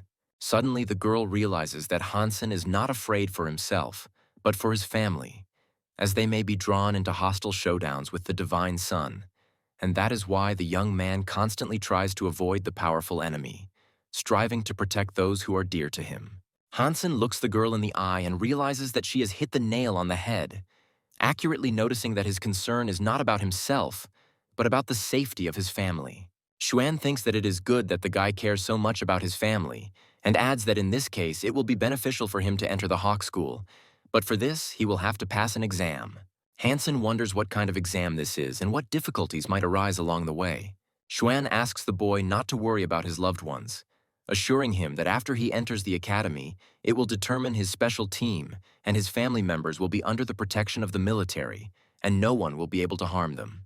The girl pauses for a moment, then turns around and repeats that no one can harm his family, including God's son, which makes Hansen feel relieved. Hansen thinks this proposal sounds good and is interested in what this special team does. Xuan asks the young man to take his time and explains that he should wait until he joins the special squad and then he will find out everything himself. Hansen thinks that maybe he really should think about entering this academy, because it will open up new opportunities for him and also ensure the safety of his mother and sister. He approaches a group of people, 99 in number, who are heatedly discussing who is the last one from the squad that they are all waiting for. The hunters are very upset that they have to wait because of one irresponsible, impudent fellow, and they are going to give him a good beating as soon as he appears. Suddenly, loud footsteps are heard and a male voice apologizes for keeping the hunters waiting. This leaves the surrounding warriors in a state of great amazement, because they realize that in front of them is the same guy who defeated the alien. Hansen understands that he will not appear before the public in his true form, but he happily appears dressed in his powerful armor. The competition begins. Hansen delivers numerous powerful blows to his opponents. They fly apart in different directions, unable to withstand the pressure and force of each of his blows. His blows are so powerful that they destroy the opponent's protective armor, turning them into small pieces of metal. In just a few minutes, Hansen has dealt with all of his opponents. They lie on the ground, unable to continue the fight, and utter quiet groans, admitting their inability to win. Hansen raises his hand up and, turning to those present, asks if there are any more who want to fight him. But none of the hunters are able to challenge him. They only admit their defeat, call the guy a god, and begin to beg him to let them go, realizing that their strength is too small to defeat such an opponent. Hansen confidently asks those present if they admit their defeat. It feels like his victory has become obvious to everyone. None of the warriors are going to fight Hansen any further. Realizing that their strength cannot compare to his power, the young man joyfully raises his hands up, informing those present that he is the winner of this battle. The people in the stands loudly applauded the young man, not hiding their admiration for his fighting skills, because the guy turned out to be invincible. He fought alone against 100, and his strength and determination became an example for everyone. Xuan, together with the Son of God, approaches Hansen. Dressed in protective armor, the girl is interested in getting to know him, She tells the guy that she wants to talk to him and discuss important issues. Hansen looks closely at the girl and, lost in thought, wonders why the Son of God is next to her, suspecting that this may not be accidental. Xuan tells Hansen that she has wanted to meet him for a long time and, in addition, wants to introduce him to the best people from the Steel Armor Sanctuary. Hansen laughs quietly and, without hiding his doubts, asks what kind of scam they are going to drag him into. The Son of God is trying his best to contain his irritation, since the guy has already stolen the divine blood of a rare creature from him, but he thinks that it is worth getting to know each other better. The girl believes that their cooperation will be very beneficial for both sides, because among all the participants of the Steel Armor Shelter, these three are the most powerful warriors. Hansen says that he is not interested in such a proposal, since he does not intend to be either an ally or an enemy, because he is used to being alone, and jokingly asks for permission to leave, not wanting to get involved in complex intrigues. Tianyang says that he appreciates the young man's decision and has no complaints about him not wanting to join them, but asks him to tell him about the divine blood creature he recently received, hoping that this information will be useful. A smile appears on Hansen's face. He thinks that the assistant of the Son of God is a very smart man. Hansen says it was just luck, nothing more, and to avoid further questions, adds that he has dozens of mutants. The guy asks if they are interested in his offer. Tianyang is surprised by the number of mutants the young man is talking about and says that he wants to buy them all. The man asks at what price he can get them, which immediately makes it clear that his interest is serious. Xuan is unable to contain her anger when she sees things not going according to her plan, and she declares that she will not allow all the mutants to be bought up. The Son of God says that he is the richest man in the shelter, and, confident in his power, asks to give all the mutants to him, offering 2 million for each, which adds tension to the conversation. A satisfied smile appears on Hansen's face, but the young men do not see it. Since the guy is wearing a combat helmet, he thinks about how easy it is to make the so-called allies quarrel. Hansen thinks that the black bee from the dark swamp may come in handy very soon, and, smiling to himself, asks his interlocutors not to worry, after which he announces that his mutants are not for sale. The guy says that he is not interested in money at all, and he will only exchange mutants for a special S-rank card, which surprises his interlocutors. Xuan believes that the money brother asked for a very high price, because the S-Zone has the highest level of control, and even if a person has a large amount of money, it is not so easy to buy it. The Divine Son says that this is a very high price. He settles on his offer of 2 million for one monster. Hansen turns around and leaves his interlocutors, confidently declaring that he is not interested in any money except the treasured card, and offers to contact him when the young people have it. The next night, Hansen, dressed in the armor of the Money Brother, comes to the meeting place in the forest near the entrance to the steel shelter, where Xuan is already waiting for him with a card in his hands. The girl shows the card and says that it was quite difficult to get it, after which she asks the young man if he brought the promised mutants. Hansen happily examines the card, holding it in his hands, and praises the girl for understanding everything very quickly, much faster than the other two. He opens the bag and says that it contains 30 black bees. If you eat them all, the mutated genes will increase significantly. This arouses the girl's interest, because such unique goods can significantly improve combat qualities. After this, the young man says that he has other goods, such as sawfish and the meat of the mutant Snake King. He offers to buy them in one lot, the price of which will be 3 million, which makes the offer even more tempting. Xuan says that you can buy a lot, but money is not the main thing. She calls the guy a smart man and believes that he should understand that she made a deal with him not just to increase her mutated genes. Hansen is in his room and holds the card in his hands. He's glad that everything went smoothly, even better than he expected. He believes that the girl really deserves the title of the Shelter Queen, as her actions were decisive and thoughtful. The young man believes that the girl is not indifferent to him and must be doing all this only to get him. After this, the young man begins to think about his mother and sister, namely how to keep them safe, because he cannot always be with them, and decides that they should study martial arts on their own. The guy is going to use the Holy Angel technique. According to the description, it is very similar to the Jade Bone technique that he practiced before, and believes that it will help him protect his loved ones. The next day, the young man comes to Star River Elementary School. The teacher asks Hansen why he is asking for a vacation for his sister, which puts him in an awkward position because he cannot reveal the real reason. Hansen tells the woman that they have some problems at home and it may drag on indefinitely, which makes the teacher unhappy, as she believes that parents should be more involved in their children's lives and not leave everything on the shoulders of others. She tells the guy that his parents are irresponsible because they have never been to a parent-teacher meeting, and since the girl entered school, only he has come to see her. The young man apologizes for his family and explains that she really did behave wrongly, trying to justify herself by saying that they were very busy. The teacher says that the girl is doing quite well in school despite the fact that she is receiving a regular nutrient solution, and suggests that she use a more advanced solution to keep up with the other students, which makes the boy think. Hansen begins to think that his sister really needs a more advanced solution and that it will cost a lot of money, which makes him worry about their financial situation. The woman says that this is necessary for a young growing organism, because the higher the quality of the nutrient solution, the faster the human organism improves. The guy asks the woman how much the advanced solution costs. The teacher replies that they need a level S solution, which costs about 15 million a year. This makes the guy even more worried, because such an amount is beyond their current capabilities. Hansen is plunged into sad thoughts. The young man thinks that he does not even have a third of the required amount. He believes that the fastest way to evolve is to use the crystal to grow mutants and then sell them. Meanwhile, his sister is studying a set of interactive exercises broadcast on TV. The young man watches his sister with warmth. He believes that she is really doing well, and the girl is learning everything very quickly. Hansen praises his little sister for her hard work, telling her that she is amazing and that when he gets back, they will start learning the Holy Angel technique. The sister happily thanks her brother, but wonders if she can handle the adult's complex techniques.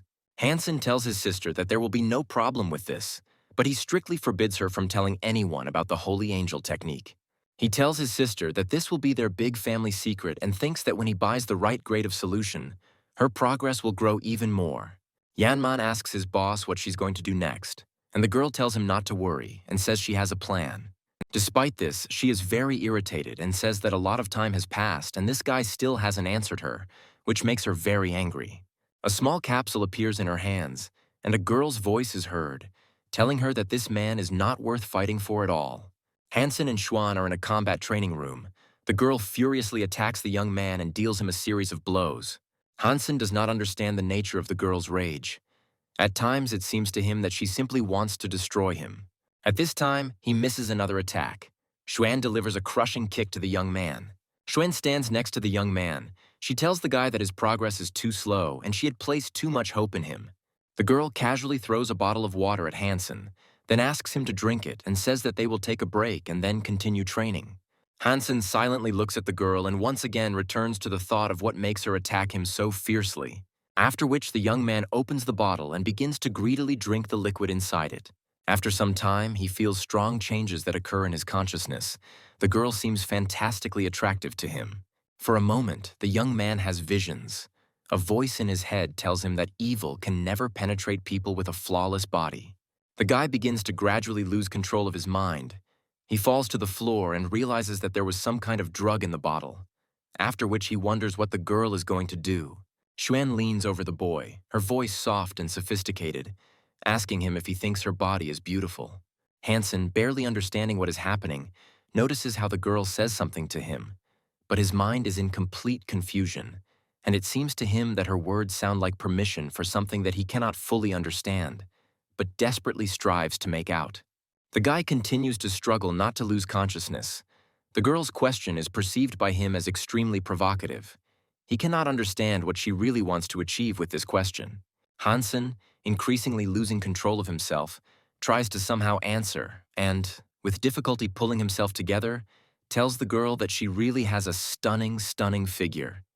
He carefully examines her, thinking that he has never seen anything so big, round, and tender in his life. Xuan's eyes fill with rage. The girl considers all men to be disgusting creatures and comes to the conclusion that they are all the same. Hansen notices that the girl is telling him something, but he cannot hear her words. It seems to him that she is allowing him to touch her. With the last of his strength, he concentrates his strength and slowly raises his hand, trying to touch the girl. Each movement is given to him with great effort. Xuan gives the guy a powerful slap in the face. She believes that the young man has already completely succumbed to the effects of the drug, and this, in her opinion, is an excellent result. Juan leans over him and asks in a low voice who the mysterious man in golden armor is, whom everyone calls the Money Brother. Hansen continues to be in an altered state of consciousness, with difficulty pulling himself together. He says in a quiet voice that he does not understand what the girl is talking about.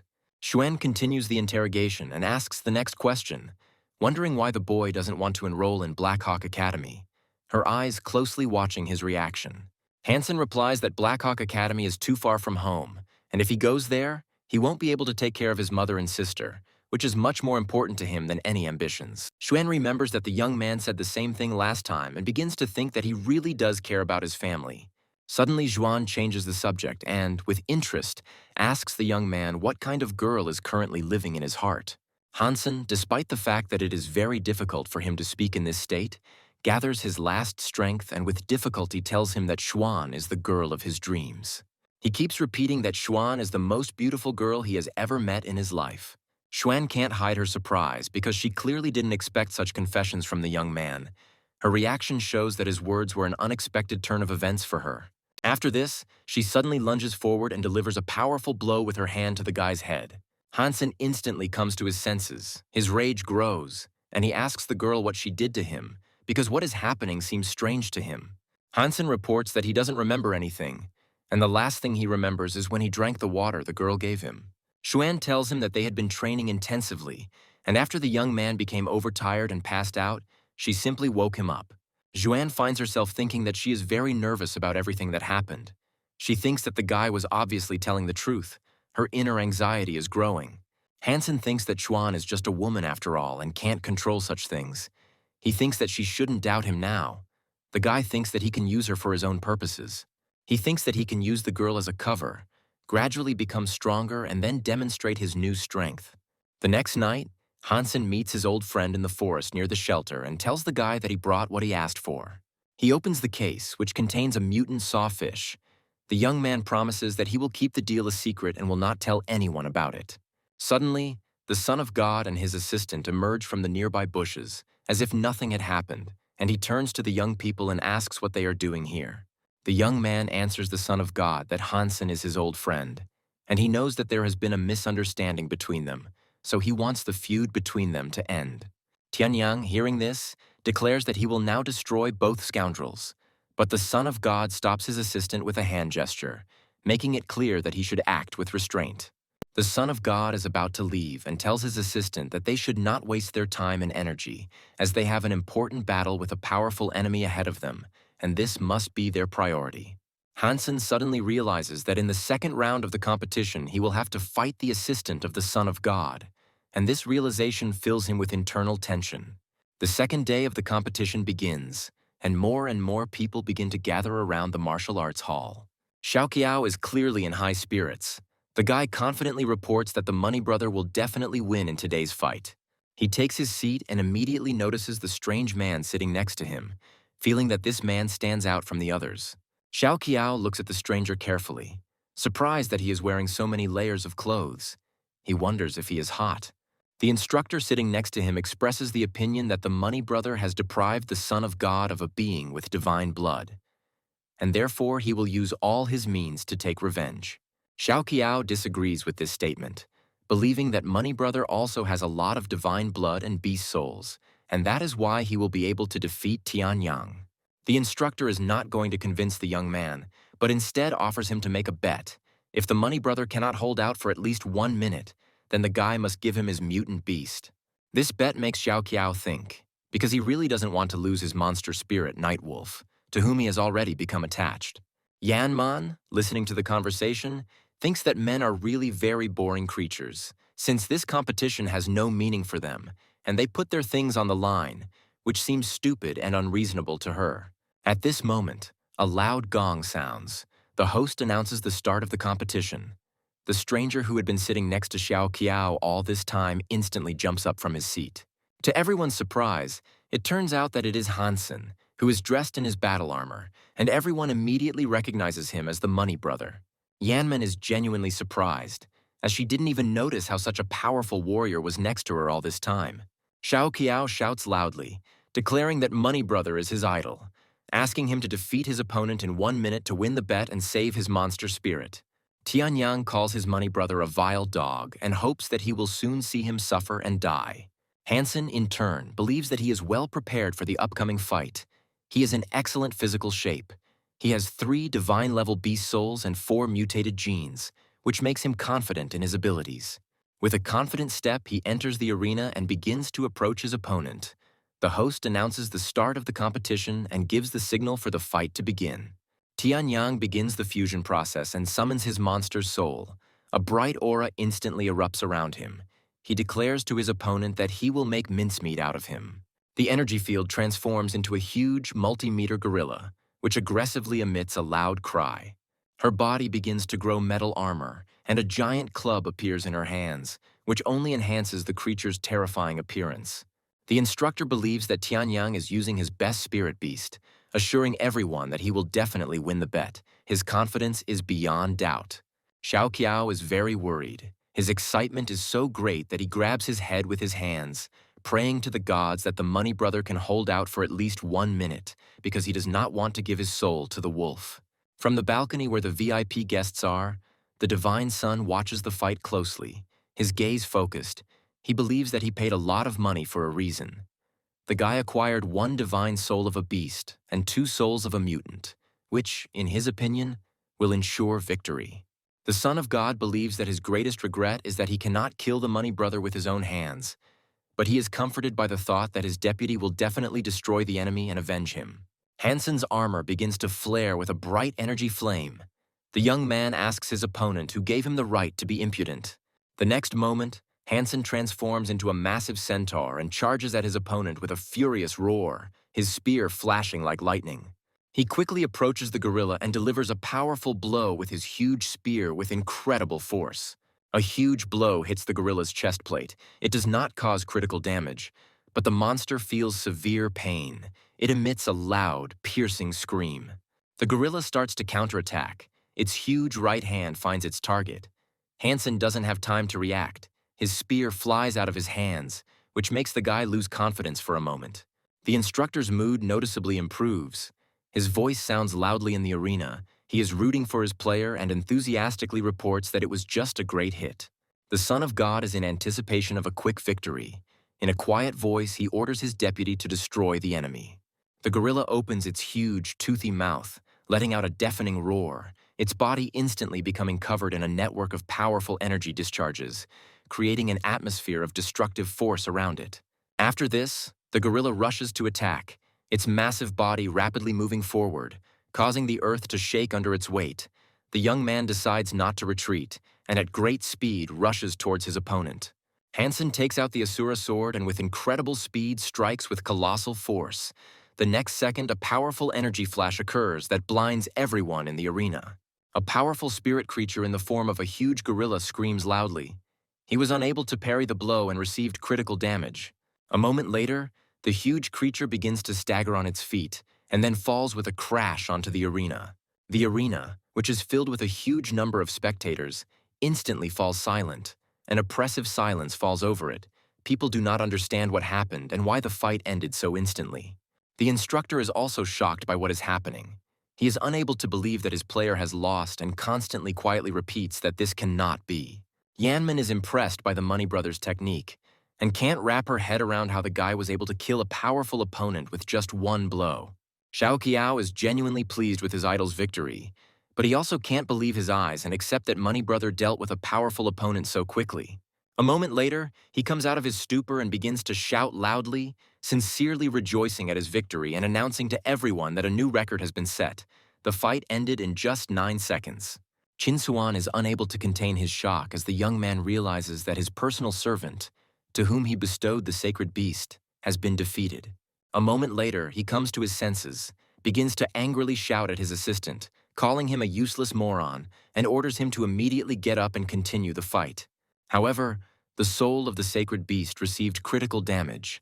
The monster lies motionless, its life force gradually draining away. The transformation process begins. The soul of the sacred beast dissolves, and only the body of the assistant of the Son of God remains in the arena. Hansen is still in his transformation state, taking the form of a massive centaur.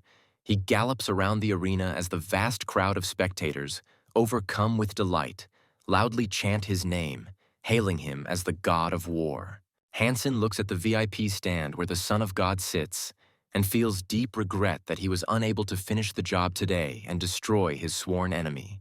The Son of God, seething with rage, loudly insults Hansen, calling him a vile freak, and solemnly swears that this will not go unpunished, and in the future he will make the young man beg for death.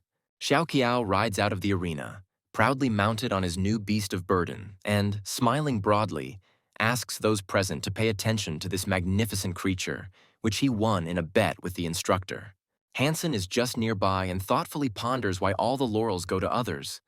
Although he is the true winner, the guy sadly notes that he still does not have his own pack animal. Xiao Qiao rides up to Hansen and tells him that Captain Yanman is urgently looking for him. The young man absolutely does not understand why she could need him, because he did not break any rules. Xiao Qiao notices that Hansen is not in the mood and tries to cheer him up by offering him a ride on his new mount.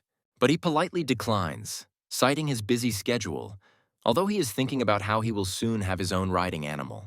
After some time, Hansen comes to Captain Yanman's office and asks her a direct question about why she was looking for him. To which the girl, looking up from the documents, reports that the head of the garrison has instructed her to organize special training for him. Hansen suggests that after the hypnosis incident, the garrison commander no longer suspects him of anything and may be trying to convince him to join the army. Yanman informs Hansen that he must go to the army training hall, where a series of tests await him, and also reminds him that the head of the garrison has high hopes for him and asks him not to let her down. The girl casts a displeased glance at the guy and openly states that she does not consider him a particularly strong young man, after which she adds that he can stop the tests at any time if he feels that he cannot cope. Hansen completes the test training series fairly quickly and returns to the captain's office to inform her that all performance checks have been successfully completed. Yanman checks the data. Her thoughts are gloomy as everything turned out to be even worse than she expected, while she notices that the guy looks very tired, despite the fact that the tests were quite easy. Hansen, wiping sweat from his forehead, reflects on the fact that his real stats have long since exceeded 10 units, and recalls how hard he had to try to artificially lower the results and not give away his true strength. Yanman advises that there is no point in wasting time, and then orders Hansen to follow her. She heads towards the training hall, where a large number of cadets have already gathered near the test capsule. The captain asks the young man to watch her technique carefully and warns that she will only show it once. The girl enters the training capsule, sets the operating mode, and begins demonstrating a combat technique that looks like regular martial arts moves. Hansen can't figure out what exactly makes this technique special, because everything he sees seems like a standard set of techniques. A man standing nearby notices his bewilderment and explains that the capsule is designed for gravity training, where every movement is performed in an artificially altered gravity field. The cadets among themselves call such exercises demonic training, since only those who possess enormous physical strength, like the captain, are able to cope with them. The girl finishes the demonstration and exits the capsule, noting that only people with characteristics of at least level 10 are capable of performing such movements. Yanman informs Hansen that it is now his turn to repeat everything she showed, and adds that he is waiting for his report after completing the task. The man tells Hansen that the captain seems to have a grudge against him and offers to share one useful trick for only 2 packs of black wood. Hansen, intrigued by the offer, begins to think about how valuable the information really is and whether it can help him in his current situation. The young man enters the gravity chamber and instantly feels his body become heavier, realizing that any movement inside the capsule requires colossal effort. He muses that he might need the man's help in the future, especially if he can actually tweak the training program, but for now it doesn't matter because he's determined to test his limits.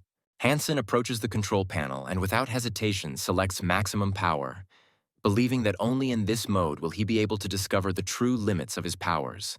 Under incredible gravitational pressure, he begins to perform martial arts techniques, immediately realizing that he still has a long way to go in terms of working on his skills. Working with the sword becomes extremely difficult. Each movement requires maximum concentration and strength, but he hopes that this will only strengthen him and allow him to become stronger in the future. Captain Yanman, after carefully studying the Hansen test report, loudly slams his hand on the table, clearly expressing his irritation. Yanman demands that Hansen immediately confess to cheating on the test, as she finds his results suspicious. Hansen calmly replies that he would never allow himself to commit such a violation, emphasizing that the entire training session was recorded on video, which means it can be easily verified. When the young man tries to explain something about the settings of the training capsule, Yanman abruptly cuts him off, stating that she is not at all interested in the machine's data, as she is only concerned about the sharp increase in his strength, which is very different from his previous indicators. Hansen, unable to bear this treatment, loudly and with obvious irritation says that his improvements were possible thanks to the captain, since her honesty, kindness, and steadfastness inspired him to reach his true potential. Yanman, struck by such a speech, is momentarily speechless and, hesitating a little, declares that the conversation is over, although he decides to himself that in the future the guy will not get off with such an easy training. She also doesn't like the obvious flattery in his words, and this only increases her discontent. Hansen leaves the office with a slight smile, confident that the captain has enjoyed his praise and intends to exploit this weakness in the future. On the street, passers-by are animatedly discussing the recent tournament final, placing bets and guessing which fighters will meet in the next duel to determine the strongest warrior in the shelter of steel armor. Hansen soon meets the man who revealed the secret of the gravity chamber settings to him, and hands over the promised 2 packs of Black Forest, fulfilling his promise. The man opens one of the packs with a satisfied smile, takes a drag on his cigarette, and immediately notes that the taste and aroma of the Black Forest is something unique and inimitable. He then admits that he never thought he would ever taste Black Forest again, and says that as a token of his gratitude, he has something special for Hansen. Without warning, the man suddenly lunges at the young man with a knife in his hand, clearly intending to deliver a fatal blow. Hansen reacts with lightning speed and dodges at the last moment, feeling the knife blade pass just a few centimeters from his throat. His gaze immediately focuses on the attacker's hand, where a second ago there was a knife. The guy notices with surprise that the blade has literally disappeared. However, a moment later, a combat knife appears in the man's other hand, as if it had moved by itself. The man, twirling the blade in his hands, takes a drag on his cigarette and, smiling broadly, asks Hansen if he liked this little trick. He explains that he has just demonstrated a secret technique called Heaven in Hands. Hansen decides he needs to master this technique and goes into the training capsule. In it, the guy immerses himself in virtual reality to begin learning the movements and techniques of this unique technique. The young man is very surprised by the fact that the basis for the man's secret technique was an ordinary virtual game called Heavenly Hand. Hansen is delighted with the trainer, noting that the controller used for training perfectly replicates the anatomy of the human hand. The young man believes that this is a great device that is ideal for developing reaction and manual dexterity. Suddenly, the man notices the garrison commander approaching him from behind. The girl is surprised that Hansen is practicing a technique called Heaven in Hands. However, Xuan quickly loses interest in this. She believes that the young man started studying such arts too late, since the technique contains 10 levels of difficulty, and it is unlikely that he will be able to achieve any results. The long-awaited day of the final fights is approaching, in which the best fighters of the shelter called Steel Armor will be determined. The Son of God and his men are animatedly discussing the contenders, wondering which of them will be among the top 10. Qin Suan, filled with anger, hopes that the Money Brother will lose in one of the fights, and then he himself will find a way to destroy him. The next lot is drawn, and it becomes known that the garrison commander and Hansen, known to everyone as the Money Brother, will meet in this fight. Hansen raises his hand in greeting to his fans and with a smile declares that he will not let them down, sincerely thanking them for their support. However, inside he feels a strong sense of excitement and anxiety, realizing that his opponent will be the queen of the Steel Armor Vault herself. The young man looks at his hands and notices that they are shaking. He understands that this is the result of yesterday's grueling training of a technique called Heaven in the Sleeves. Xuan, turning to the Money Brother, suddenly offers him a bet.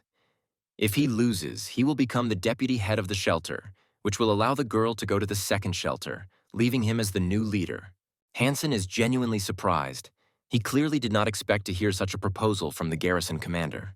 Qin Suan, having learned that Xuan was so respectful in his dealings with his Money Brother and offering him such a lucrative position, began to feel even more irritated and angry. Xiao Qiao, on the contrary, hopes that the Money Brother will agree to such a tempting bet. He loudly shouts for him to quickly give his consent. The captain does not understand why the girl makes such an unusual proposal, because the detachment of Steel Armor represents their entire union. Hansen thanks the girl for her trust, but immediately says that he has to refuse her offer, which surprises those around him even more. Xuan looks at the young man carefully and is sincerely puzzled as to why he rejected such a tempting opportunity. She expects to hear some reasonable explanation. Hansen says reservedly that he has two reasons. Firstly, she will not be able to defeat him, and secondly, he will be in the second shelter much earlier than her. These words cause Xuan great irritation. She is outraged that the guy dares to make such assumptions, clearly not respecting her authority. The money brother, despite his inner turmoil, outwardly behaves confidently, showing with his appearance that he is completely confident in his victory, although mentally he is already ready to apologize to the garrison commander. The captain considers the money brother to be a narrow-minded person, in whose head, instead of brains, in her opinion, there are money coins, which only increases her irritation. Xiao Qiao, on the contrary, is delighted with the answer of his idol. The guy admiringly declares that he expected nothing else from such a charismatic money brother. Qin Suan is unable to hide his anger. He is quite fed up with this talk, and he loudly demands that the garrison commander immediately begin the battle and destroy the money brother. At this point, Hansen leans towards the girl and quietly says that he also has a return bet. If the garrison commander wins, he promises to reveal his identity. However, if the girl loses, she will have to give him an S-rank card. Garrison Commander Xuan, without hesitation, agrees to the young man's terms and instantly assumes a fighting stance. Her body instantly surrounded by bright streams of energy that create an impressive halo around her. Hansen immediately notices that the girl is using a sacred poisoned butterfly knife and instantly realizes that this deadly weapon is capable of easily piercing even his reinforced armor. The young man comes to the conclusion that in this fight he cannot afford to hold back and decides to put all his strength into the fight. Thanks to numerous trainings, Hansen knows approximately the girl's fighting techniques. With these thoughts, he rushes forward into a furious attack, not distracted by emotions. Xuan watches his opponent approach, silently waiting for the right moment, and then, a moment later, he leaps high into the air, demonstrating the precision and power of his movements. The girl deftly dodges a powerful blow, jumps over her opponent, and quickly intends to deliver a counterattack. Hansen delivers another powerful blow with his massive battle sword, but the girl again easily avoids the hit. The garrison commander believes that the guy has enough strength and a good weapon, but his obvious weakness is his insufficient reaction speed. The commander rushes forward, intending to use her signature move and strike the enemy with her deadly dagger. The audience doesn't notice how a slight smile appears under Hansen's helmet, because he has been training with the commander for a long time and has studied all of her cunning tricks perfectly. Xuan continues to deliver sharp and swift blows, but after a while, she begins to wonder with surprise how the enemy manages to dodge her swift attacks. The garrison commander continues her furious attacks, but each one remains ineffective, which throws her off balance. Hansen, in turn, moves on to another counterattack, making the girl think about his bold and frankly risky fighting style. She notes to herself that the guy looks extremely impudent and thinks that his actions are dictated by desperate self-confidence. Hansen himself reflects that his fighting style is entirely justified, since he knows that the girl will not be able to kill him with one blow. The young man swings his massive sword with all his strength and prepares to cut his opponent in half.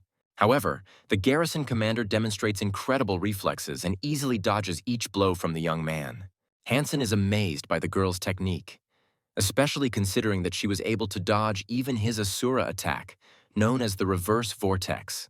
The young man is deeply impressed by how strong the garrison commander is, and begins to realize that he is facing a truly unique opponent. Xiao Qiao, on the other hand, is in a state of delight, watching as the money brother gradually drives his opponent into a corner, because the girl has not yet managed to land a single blow on him. However, Captain Yanman points out the boy's complete lack of understanding of the situation and explains that the garrison commander is deliberately evading by using the atomic fission technique. Xiao Qiao is surprised by the captain's words and comes to the conclusion that the girl is simply waiting for her opponent to spend all his strength and find himself in a vulnerable state. The atomic fission technique is a hypergenetic art that affects the smallest particles of the body, strengthening them and turning the body into a near-perfect weapon. Thanks to this art, Xuan becomes many times stronger, does not feel tired, and is ready to fight to the last in order to enter the top 10 chosen ones of the steel armor shelter. Qin Suan watches the actions of the garrison commander with admiration and is convinced that the money brother has absolutely no chance of winning, and defeat is inevitable.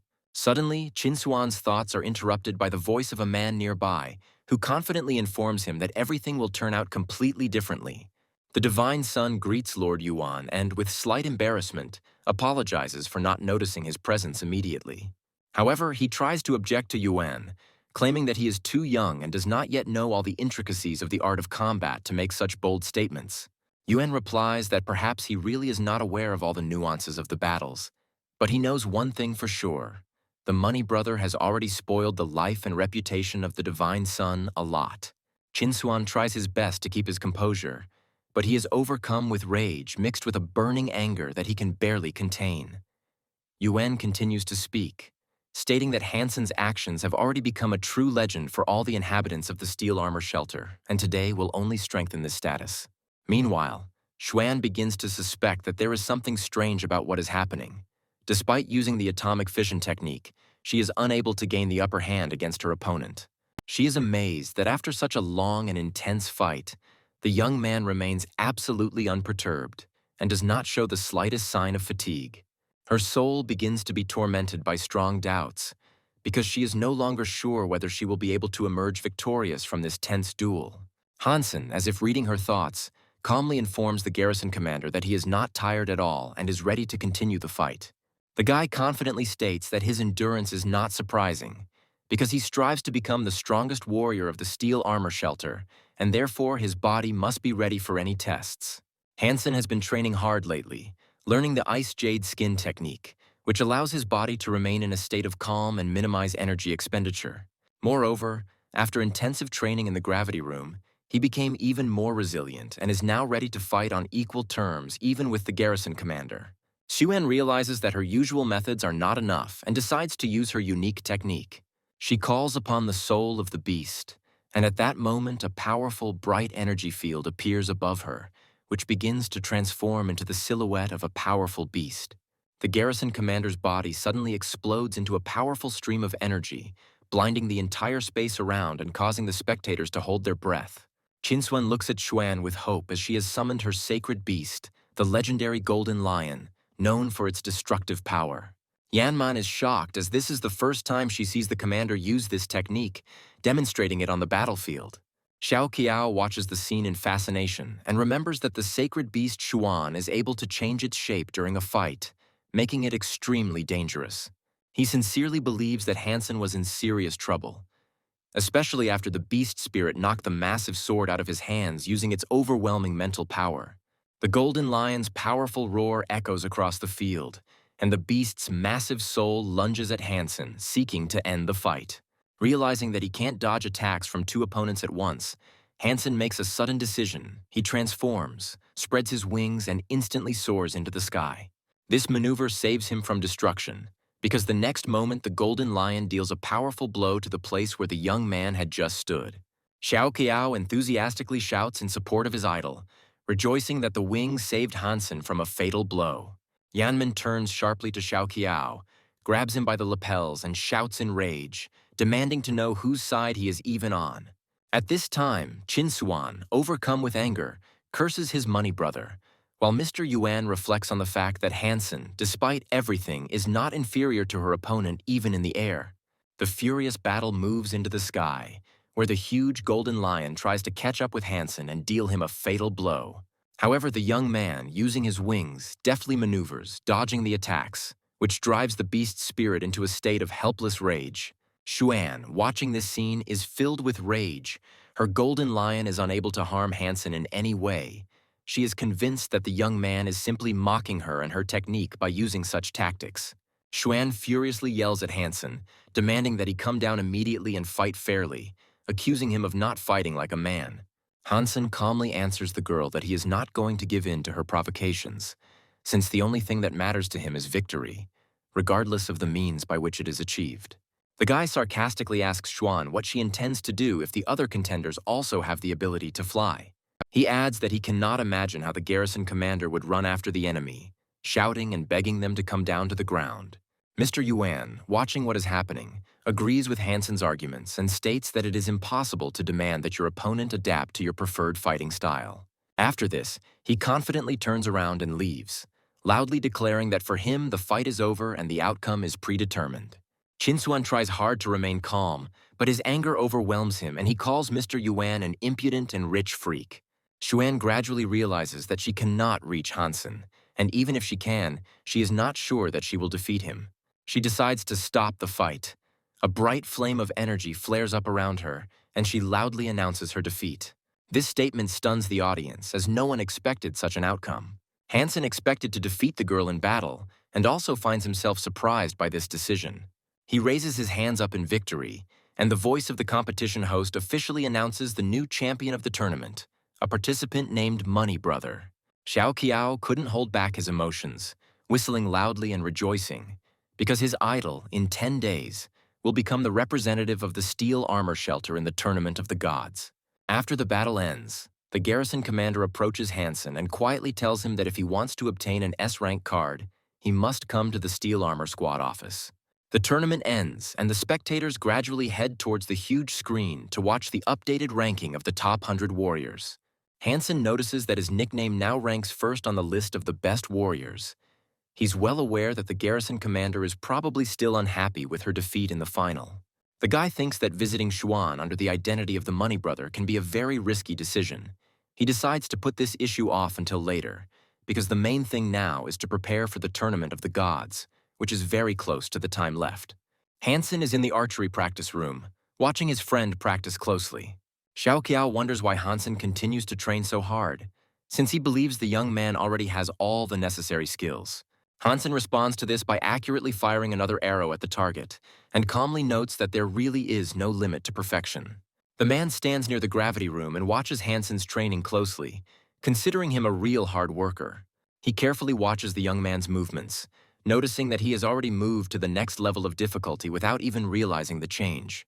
Despite the apparent ease of performing the exercises, they are very difficult for Hansen, and the young man puts in a lot of effort to continue training. While practicing his sword technique, he thinks that in the Tournament of Gods there will be many champions from other shelters who may be clearly much stronger than him. Garrison Commander Xuan walks slowly down the corridor, thinking that several days have passed since the tournament ended, but the Money Brother still hasn't come to her for the map.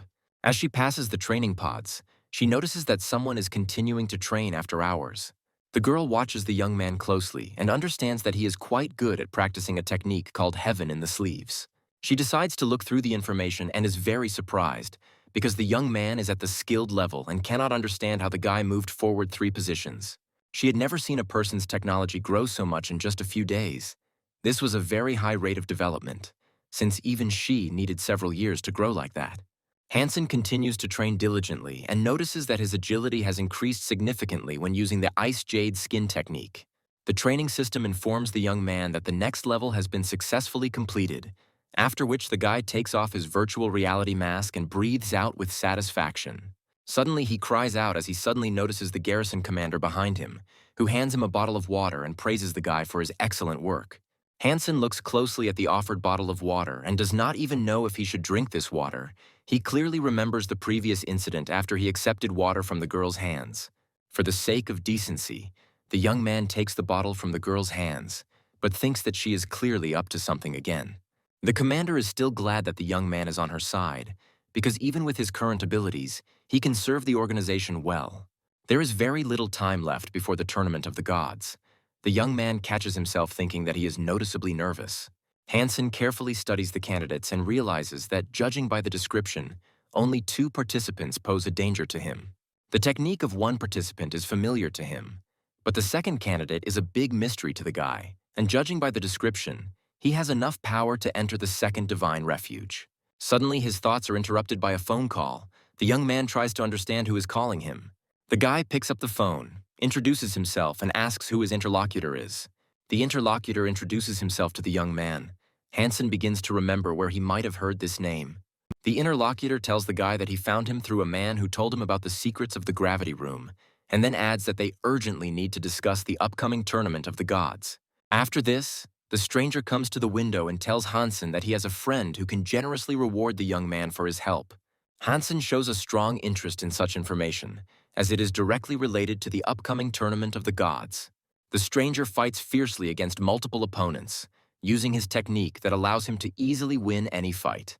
He delivers powerful and slashing blows with his combat daggers, creating energy waves that send opponents flying in all directions. The guy stops for a moment to look at the results of his fight, in which he managed to destroy a dozen strong opponents in just a few seconds. Hansen watches the video to the end and asks the young man if he was really called here just to show this video. The young man asks Hansen if there is anything that bothers him about the video, to which Hansen replies that the warrior's technique resembles a move called Heaven in the Sleeves, but his movements seem harsher, heavier, and literally ooze bloodthirstiness. Hansen then turns to the young man and asks who this warrior is, to which he is told that the fighter is the grandson of the senator's demigod. Hansen is surprised by the warrior's origins, but notes that he does not care about political issues and prefers not to interfere in them. The interlocutor, in turn, replies that interference in the senator's political affairs is not part of their plans, especially since his grandson is always under reliable protection. Hansen learns that he has been invited to study and copy the fighter's style and then fight him in preparation for the Tournament of the Gods. Initially, Hansen tried to refuse, but the interlocutor convinces him, claiming that his potential is huge and adds that they know how quickly he completed the advanced difficulty of the game. Despite his outward calm, Hansen considers the offer to be profitable, because by sparring with these young people, he can receive a good reward. Hansen agrees, but puts forward his own conditions, demanding a high payment, namely an S-rank card. The young men look at Hansen carefully, pause tensely, and then announce that they agree to his terms and he will receive his reward. They ask Hansen to carefully study the provided materials about the fighting style of the senator's grandson, and to start training as soon as possible so that everything goes effectively. Exactly 1 day passes. The young people begin to feel uneasy, since Hansen still has not come to them, which raises questions about his intentions. At this moment, there is a loud knock on the door, and Hansen enters the room, who says that he has thoroughly studied the fighting style of the senator's grandson and offers to begin the duel immediately. One of the young men smiles and tells Hansen that he is glad he is ready, adding that his words sound confident, giving him hope for success. Lisitsin hands Hansen a training dagger, who immediately notices that the weapon is light and not sharpened, which causes him slight bewilderment. Lisitsin responds that despite their confidence in Hansen, caution in training is never a bad thing and should remain a priority. The young men adding that it does not matter to them whether the dagger is sharpened or not, as they believe that Hansen does not pose a serious danger to them. This causes the guy to become very indignant. Hansen loudly declares that he should not be underestimated, as he's going to show everything he is capable of and make them change their minds. After which Hansen suddenly launches a rapid attack, which leaves the young man completely stupefied and makes him feel a wave of confusion. Hansen moves forward decisively, using the Heaven in the Sleeve technique, and declares that the opponents in the fight will not wait for the signal to begin the fight. The young man watches Hansen's actions closely, feeling great surprise as the training dagger in the boy's hand suddenly disappears. Hansen demonstrates complex manipulations, and a moment later, the training weapon appears in his other hand. Hansen delivers a quick blow to his opponent, but the young man manages to dodge at the last moment, avoiding a serious hit. However, he becomes enraged as the blade still grazed his face, leaving a light but noticeable mark on it. Lisitsin, watching the fight, notes with relief that they did the right thing by playing it safe and giving Hansen a blunt training dagger. The battle continues with renewed vigor, and the young men engage in a furious fight, in which Hansen deftly dodges a series of blows from his opponent. However, at the decisive moment, the opponent delivers a powerful blow that throws Hansen back several meters, causing him to feel pain. Hansen begins to realize that he underestimated his opponent, who turned out to be damn strong and clearly surpasses him in physical strength. The young man, with a smug grin, tells Hansen that he shouldn't get cocky and rejoice prematurely if he wants to win. Hansen realizes that in terms of brute force, he is certainly inferior to his opponent, and begins to think that he has other, no less effective tricks up his sleeve. At incredible speed, Hansen dashes forward in a flash, closing the distance to his opponent in a matter of seconds and demonstrating impressive skill. The enemy, having excellent reaction, anticipates Hansen's actions, and his blow goes to the side, not reaching the target. The young man, without wasting any time, raises his hand, preparing for a powerful counterattack, and mockingly informs Hansen that it is too early for him to claim equality in this fight. At this point, Hansen quickly regroups, deftly blocking his opponent's blows, and reflects on the fact that his opponent is able to see through his every move. Using the heaven in the sleeve technique, Hansen skillfully moves the knife to his other hand and, using his freed hand, instantly performs a wrist grab on his opponent. With his opponent under control, Hansen looks to finish the combination, preparing to deliver a precise and powerful strike with his combat dagger. His plan is successful, and the hand with the blade quickly approaches the enemy's throat, leaving him with a minimal chance of defense. The young man is shocked by this technique, as he had just seen the dagger in Hansen's right hand, which in the blink of an eye moved to his other hand, as if obeying magic. Lisitsin, watching what is happening, loudly claps his hands, clearly delighted with Hansen's skill, and declares that the guy's technique even surpasses the skills of the senator's grandson. Hansen is located in the business center, located in the central part of the steel armor hideout. The young man, with a slight smile on his face, twirls the treasured S-card in his hands and reflects on the fact that the efforts he made were completely worth it, because now he has another long-awaited card. Hansen thoughtfully analyzes the past fight, remembering every movement, and comes to the conclusion that, being a training one, it still left him with valuable experience, although in a real fight its outcome could probably have been completely different. After which the young man begins to think about how incredible the strength of the senator's grandson could be, and how difficult it would be to defeat such an opponent. Through watching the video and intensively training the heaven in the sleeve technique, Hansen has greatly improved his movements and also discovered several blind spots in his potential opponent's technique. Hansen comes to the conclusion that his own movement technique still leaves much to be desired, and thinks that with the help of the S-card, he will be able to acquire the art of the hypergenome of leg movement. Meanwhile, the young men discuss a recent training sparring session, Lisitsin noting that Hansen saved them many hours of work, proving that he is not inferior in strength and skill to the senator's grandson. The guy agrees with this, adding that Hansen has a well-developed close combat technique, and if he can adapt to the new level of opponents, he will become much stronger than his famous opponent. Lisitsin, however, believes that Hansen shouldn't be praised too much, recalling that he is the only undefeated champion of the first vault. The day of the long-awaited competition arrives, and a huge number of people gather around the fighting ring, which is called the Shining Star. Xiaoqiao takes his place in the stands, confident that the champion of the steel armor shelter will definitely win this tournament. To the applause of the audience, Hansen enters the arena wearing the armor of the Money Brother. Numerous fans greet him loudly, to which he responds with gratitude for their sincere support.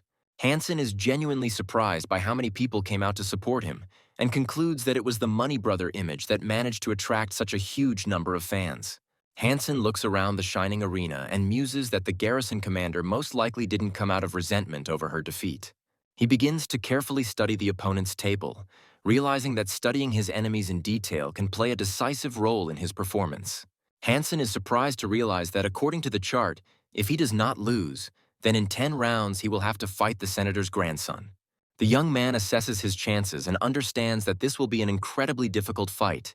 He is not yet confident in his victory. However, Hansen feels a surge of determination and confidence in his abilities, hoping that perhaps the senator's grandson will lose one of his fights.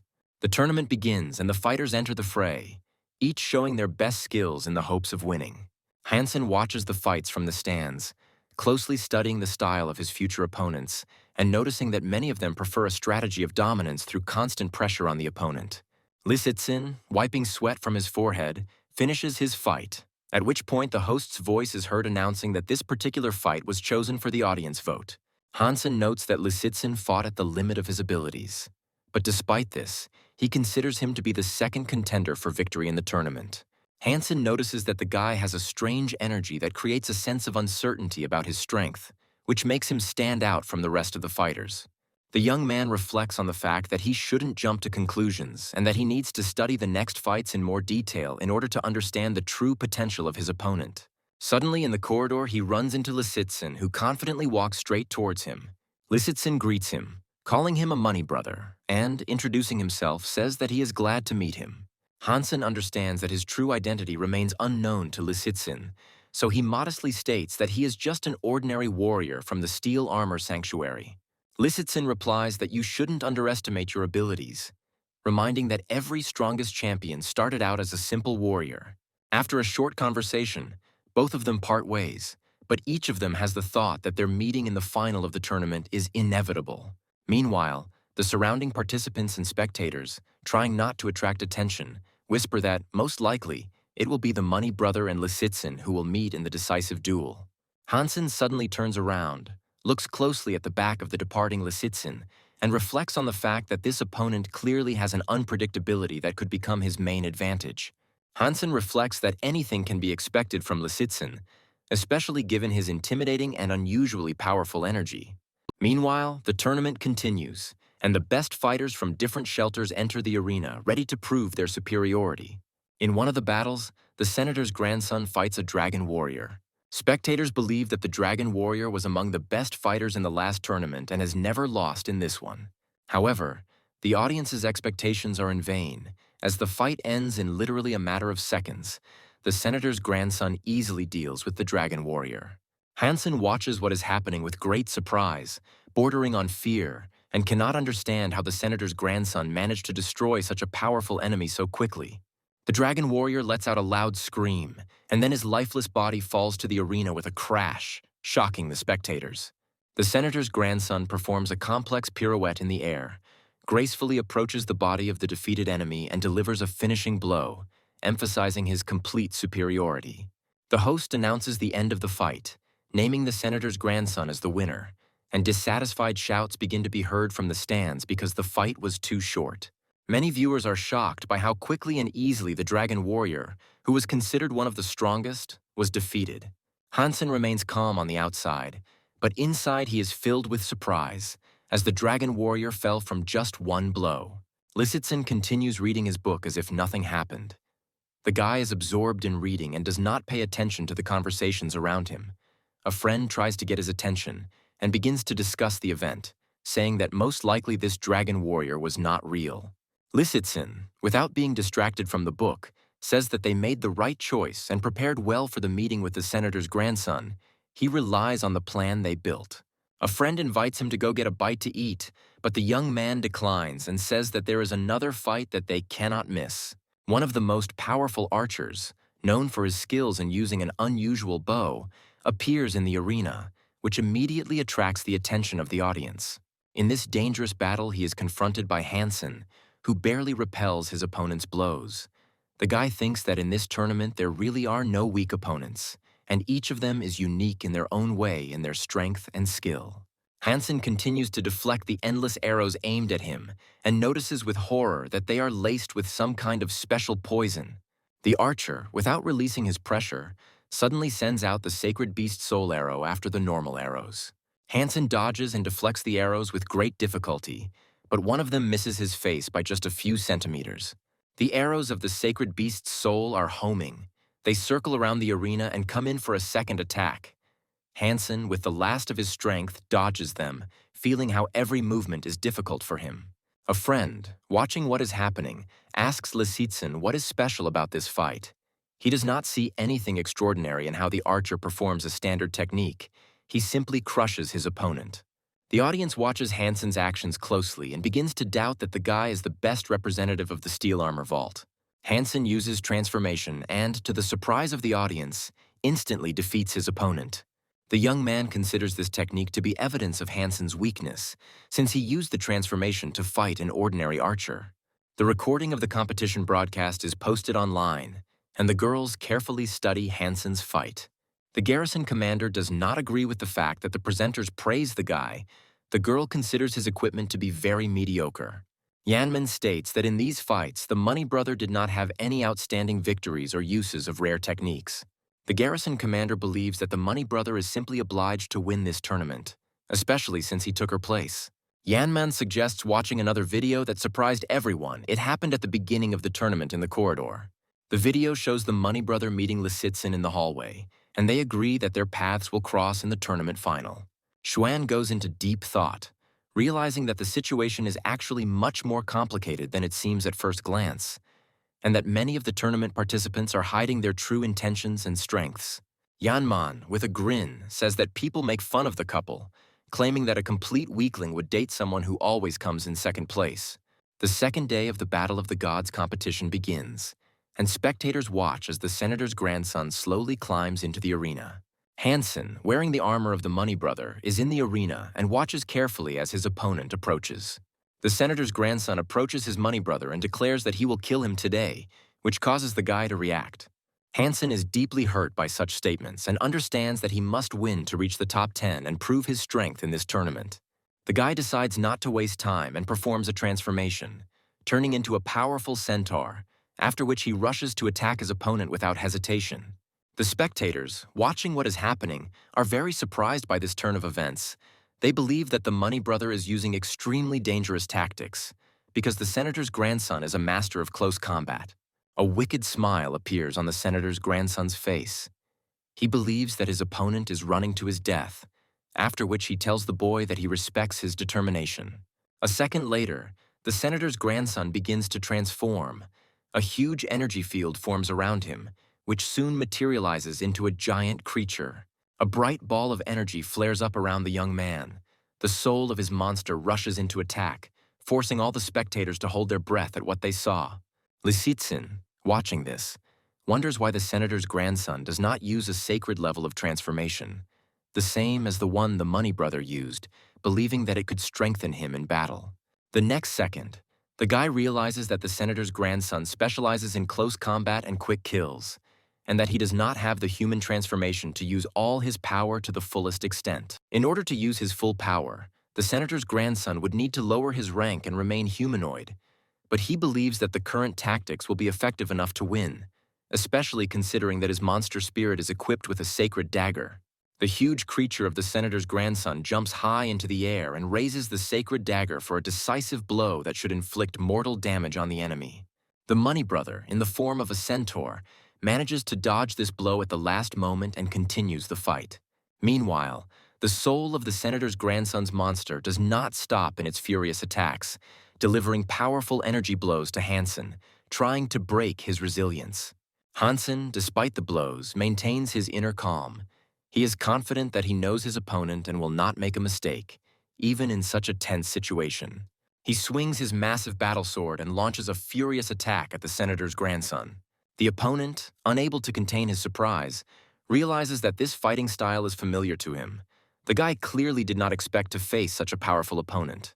The senator's grandson begins to fight off the blows of his Money Brother, but a moment later he experiences great surprise, realizing that the situation is getting out of his control. Lisitsyn, closely following the development of the fight, informs his friend that the Money Brother has changed his martial art style to heaven in his sleeves, and now the winner has become obvious. Hansen, using his strength and determination, breaks through the senator's grandson's defenses and delivers a series of powerful blows to the monster's soul. The soul of the monster, unable to repel numerous blows, receives critical damage and flies to the side, deprived of any further opportunity to resist. The energy connection between the senator's grandson and his beast soul is broken. The guy, unable to withstand the tension, also flies to the side. Lisitsyn's friend is deeply amazed. He does not fully believe that the Money Brother was able to win so quickly in this duel, which seemed so difficult and tense. Lisitsyn, observing this, comes to the conclusion that the Money Brother certainly deserves his title as a legend of the Steel Armor Shelter, because his victory in this battle was a pure display of skill and strength. The senator's grandson, furious and unable to accept defeat, loudly curses his Money Brother with the last words, trying to recover from the monstrous attack. However, a moment later he loses consciousness and falls to the ground. The stands scream loudly, enthusiastically supporting the victory of the Money Brother, who was able to defeat the powerful fighter with just one blow. Hansen, addressing the senator's grandson, informs him that his internal organs are damaged and that at this rate, he will not last 5 minutes unless he receives urgent assistance.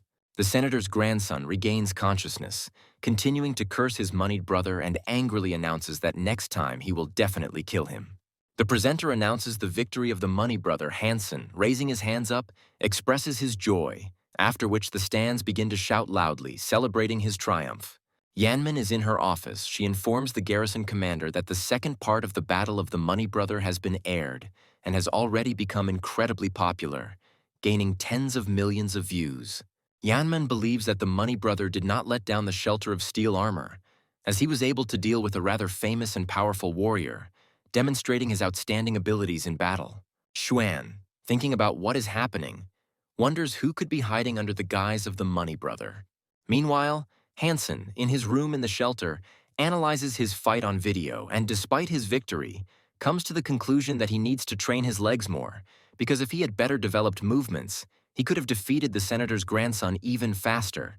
Hansen starts choosing S-category goods in order to cash out his card and buy something valuable, but he can't decide which item to choose.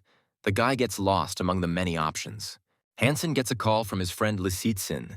The guy is wondering if he really needs to have another sparring session to practice his skills. However, he soon learns that the young man wants to offer him a job and promises good rewards for participating in this business.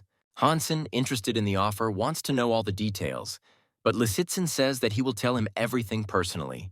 For this, the guy needs to come to the meeting. Hansen finds himself in the vicinity of the steel armor shelter and slowly wanders along the protective wall, thinking about everything that has happened in his life recently. After some time, a large group of hunters approaches the meeting place. The eldest of them, having carefully studied Hansen, asks if his brother was talking about him. Hansen asks the senior hunter why they are organizing the expedition on their own, without deciding to cooperate with the authorities, and whether it is solely because they do not want to share the profits. One of the men is extremely aggressive towards Hansen, grabbing the young man by the lapels and telling him that he is weak and could let them down in the operation, creating a danger for the entire group. The older hunter, noticing this, orders the aggressive man to stop. He says that he trusts the young man and hopes that he will help in obtaining the divine gene, which will be an important step for everyone. The elder hunter tells Hansen that he must follow his plans or he cannot guarantee his safety, and then promises to reward the young man with a mutated beast as a worthy prize for successfully completing the mission. The hunters turn to Hansen, hoping that the guy will be able to prove his strength and not disgrace his shelter, because a lot depends on him, the young man reassures them, assuring them that he will do his job and will not let them down. After this, the hunters climb onto their riding monsters and begin to slowly climb up the mountain. The journey ahead is long and difficult. Hansen learns that the desired location is located 30 kilometers away in the steep mountains, and, assessing the situation, believes that they can get there in 2 days, despite the difficult route and difficulties along the way. Soon the hunters arrive at the right place, dismount from the monsters, and prepare to continue their journey on foot. A squad of hunters moves through a narrow cave. Hansen, carefully examining the walls, notices bloody footprints, which makes him question what happened here earlier. He asks the hunters if these traces were left behind by their last hunt, to which one of the hunters confirms his guess, explaining that they recently fought here with a sacred beast that turned out to be quite strong and fast, and in that battle they lost many people. The leader of the hunters tells Hansen the task. The beast lives near a watering hole, and they are going to distract it so that the young man can hide under the water and hit the animal at its weakest point when it will not see him. Hansen learns that his task is to kill the monster with just one blow, otherwise the animal will become enraged and destroy them all. A loud chomping sound is heard. The scaly armadillo has come to the watering hole and, lowering its huge muzzle into the pond, greedily swallows the water. Hansen looks closely at the monster and realizes that the beast is simply huge, and its strength and defense are probably at the highest level, which makes the task even more difficult. Hansen, feeling the tension growing, asks the older hunter if he's sure of his actions, as the younger man thinks the plan is too risky and is worried that the armadillo will fall for all their tricks, which could lead to fatal consequences. After this, Hansen demands an advance payment, a demand that greatly outrages the ordinary hunters, who do not understand how a young man can bargain at such a critical moment. The senior hunter hands the soul of the monster to Hansen and asks his subordinates to calm down, explaining that the boy is unlikely to escape, as his name and reputation will be forever ruined if he breaks his obligations. The hunters begin to split into 3 small groups to carry out their maneuvers and distract the beast. Each of them will act in a strictly designated direction. The senior hunter, together with the experienced warrior, is going to lure the beast out of its home and then continue to act according to the plan. After which, the senior hunter lifts a huge stone above his head and gives the command to his subordinates to begin the operation. The hunters grab huge stones and begin to throw them accurately at the scaly armadillo, hoping to somehow damage it. But the monster has such strong armor that the stones bounce off it like peas, without causing even the slightest damage. Despite this, the unsuccessful attempts greatly irritate the monster, and it, raising its huge muzzle, emits a loud cry that echoes throughout the cave. The next moment, the scaly armadillo contracts into a huge ball and begins to quickly approach the hunters. The man hands Hansen an underwater breathing apparatus and asks the boy to hurry up while the scaly armadillo is distracted by the first group of hunters. Hansen, without wasting any time, puts on an oxygen mask and begins to slowly descend into the underground reservoir, hoping to find the right point to strike. Meanwhile, the scaly armadillo rushes towards the hunters at great speed, destroying everything in its path. The second group of hunters comes into action and begins throwing stones at the armadillo to distract it from pursuing the first group. This turns out to be a successful move. The monster turns its attention to the other hunters and rushes after them, leaving the first group behind. Meanwhile, Hansen is in the water, carefully choosing the right spot to deliver the decisive blow that he hopes will end the hunt. The armadillo, unable to catch up with the fleeing hunters, returns to the watering hole to continue quenching its thirst. He plunges his muzzle deep into the water and begins to drink greedily, not noticing how they are watching him from under the water. Hansen carefully watches the monster, preparing for the decisive moment. The guy has a clear view of the monster and finds the only open area, after which he takes out an arrow, aiming at the animal's vulnerable point. Hansen begins to move toward the surface, moving cautiously, and once he reaches the required distance, he thrusts an arrow into the drinking armadillo with a sharp movement.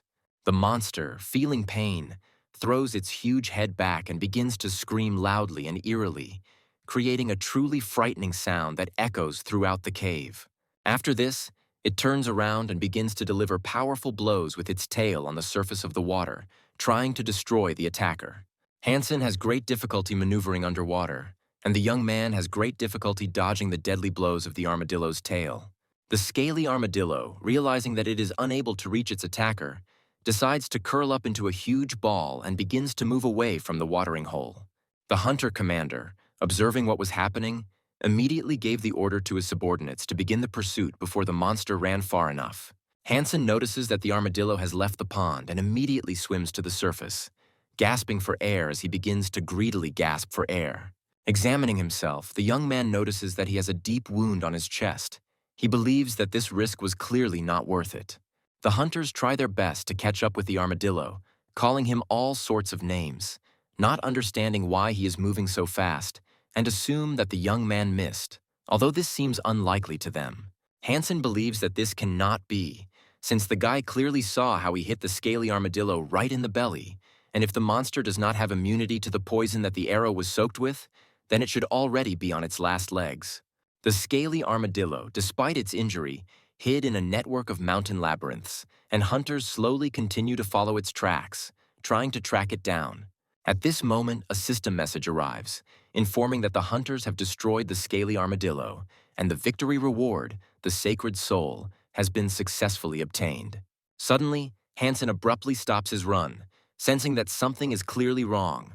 The hunter commander immediately turns around and asks the young man what happened and why he froze in place. The guy remains wary. The next second, a loud and strange sound begins to spread throughout the mountain labyrinth.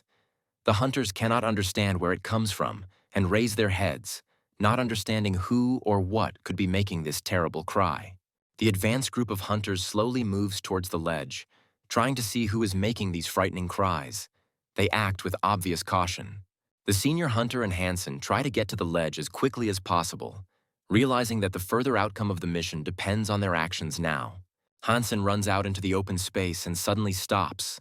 Shocked by the sight he sees, it seems to cause him not only surprise, but also fear.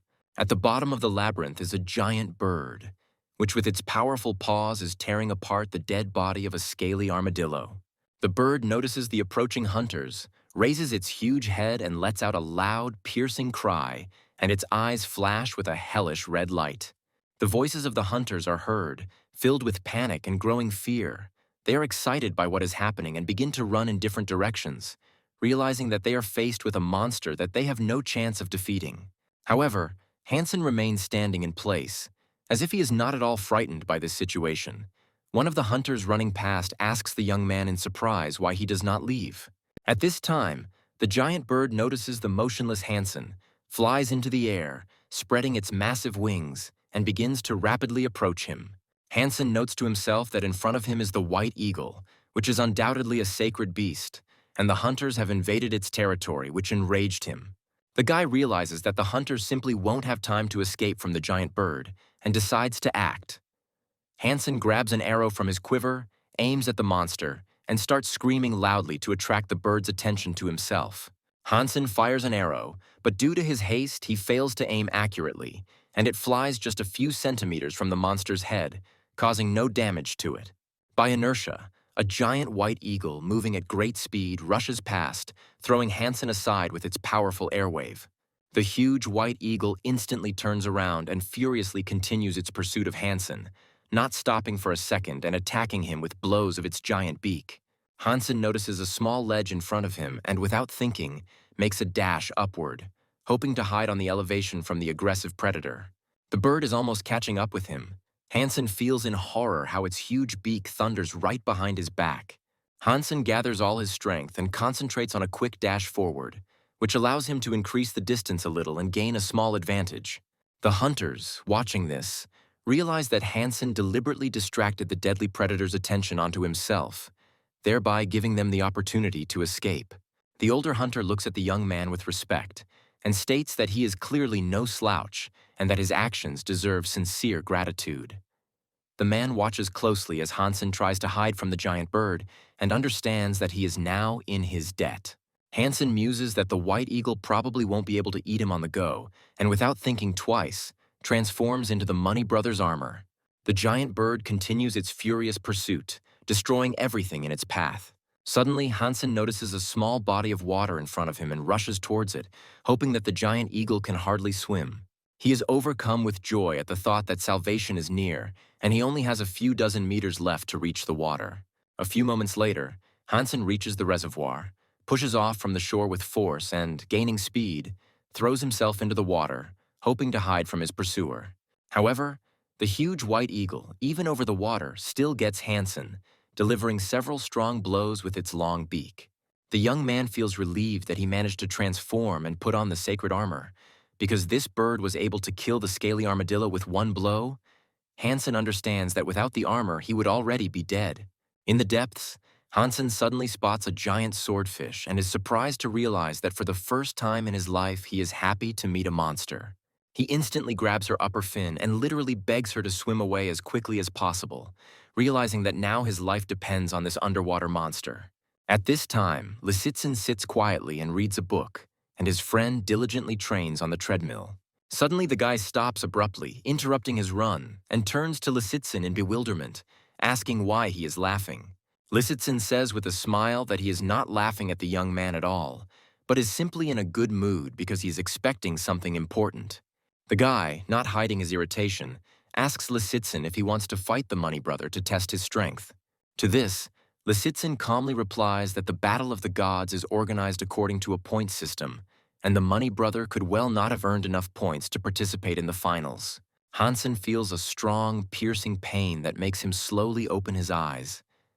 In front of him there is a girl who bends over him with concern, asks him to come to his senses and asks if he can hear her. Instantly regaining consciousness, Hansen experiences great surprise. The guy watches the girl who is right next to him. He does not immediately understand what happened and tries to comprehend what is happening around him.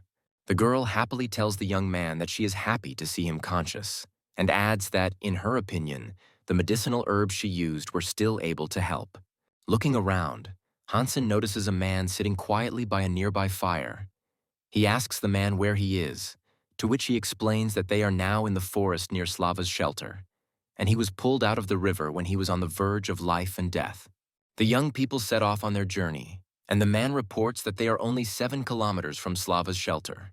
He then adds that Hansen owes 300,000 for the medical care he provided and the escort to the shelter, which puts the guy in an awkward position. Hansen admits that he does not have that kind of money with him, to which the man calmly replies that they can transfer it after returning to the shelter, and thus close the issue.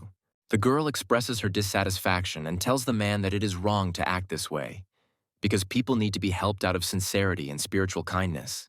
The man calmly reminds the girl that since last night they have only destroyed one primeval beast, and their genes are developing too slowly, so they really need the money. Hansen looks closely at the equipment of these two and notices that it is extremely simple. But at the same time, he is amazed at their courage and determination in hunting for primitive genes. After a while, they stop. The girl suddenly points her hand to the side, asking if they see what she sees. At this moment, everyone notices that a group of black-tailed monkeys is moving nearby, among which there are clearly several mutated ones with poisonous souls. The man suddenly grabs the girl by the hand and they both start running quickly. He warns about the need to hurry as the number of monkeys is too large. Hansen remains standing, carefully examining the approaching monsters, and ponders whether he will be able to cover his debt by obtaining a few mutated genes for his new acquaintances. The man turns around, stops running, and looks at the young man in amazement, clearly not understanding why he is not trying to escape. Hansen draws his bowstring and declares that the apes of the Glory Vault will now know the full power of the Steel Armor Vault Warrior. The man and woman stand in shock as Hansen uses the mutated beast's arrow against a dangerous opponent.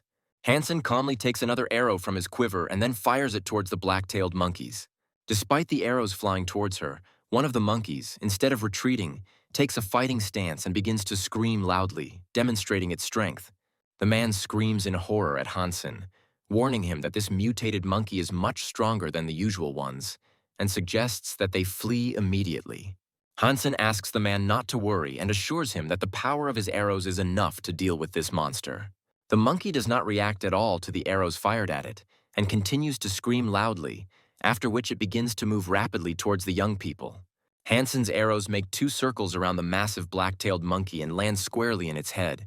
There is a powerful explosion, and a second later, the huge, powerful monster falls senseless to the ground. The frightened monkeys, deprived of their leader, begin to scream loudly and run in different directions, avoiding further battle.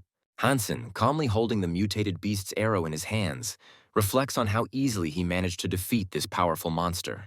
A man and a girl run up to the young man, admiringly assess his battle, and ask in surprise who he is. After several hours, the 3 travelers safely reach Slava's refuge. Hansen looks around the solid buildings with interest and shares his impressions that this is the first time he has seen such a beautiful and lively place. Looking back, Hansen notes how many people dreamed of coming here, which makes the meeting even more meaningful for him. The man, looking closely at the young man, sternly informs him that he no longer considers him a debtor, recognizing the importance of the genes he received. Hansen suggests that thanks to the black-tailed mutant monkey, its genes will help the man and woman significantly enhance their abilities in the future. The girl turns to Hansen with sincere gratitude and notes that these valuable genes are much more important than a debt of 300,000. The man looks at the young man with envy and thinks to himself that he should become stronger than him in the near future. After which the man tells Hansen that they have arrived at the teleportation station, from where the young man can go to the common space. But there is one nuance.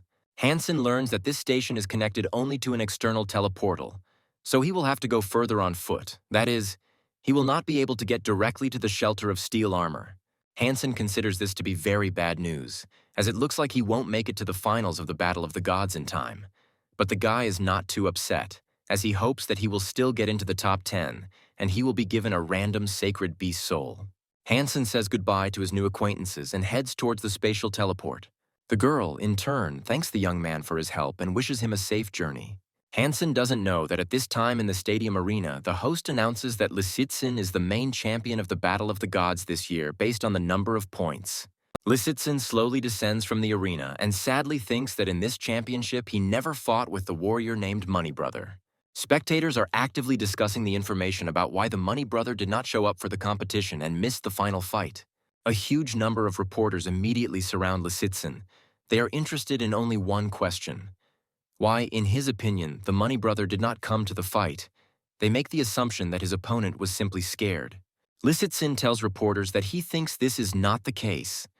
The young man believes that the Money Brother is as fearless as he is.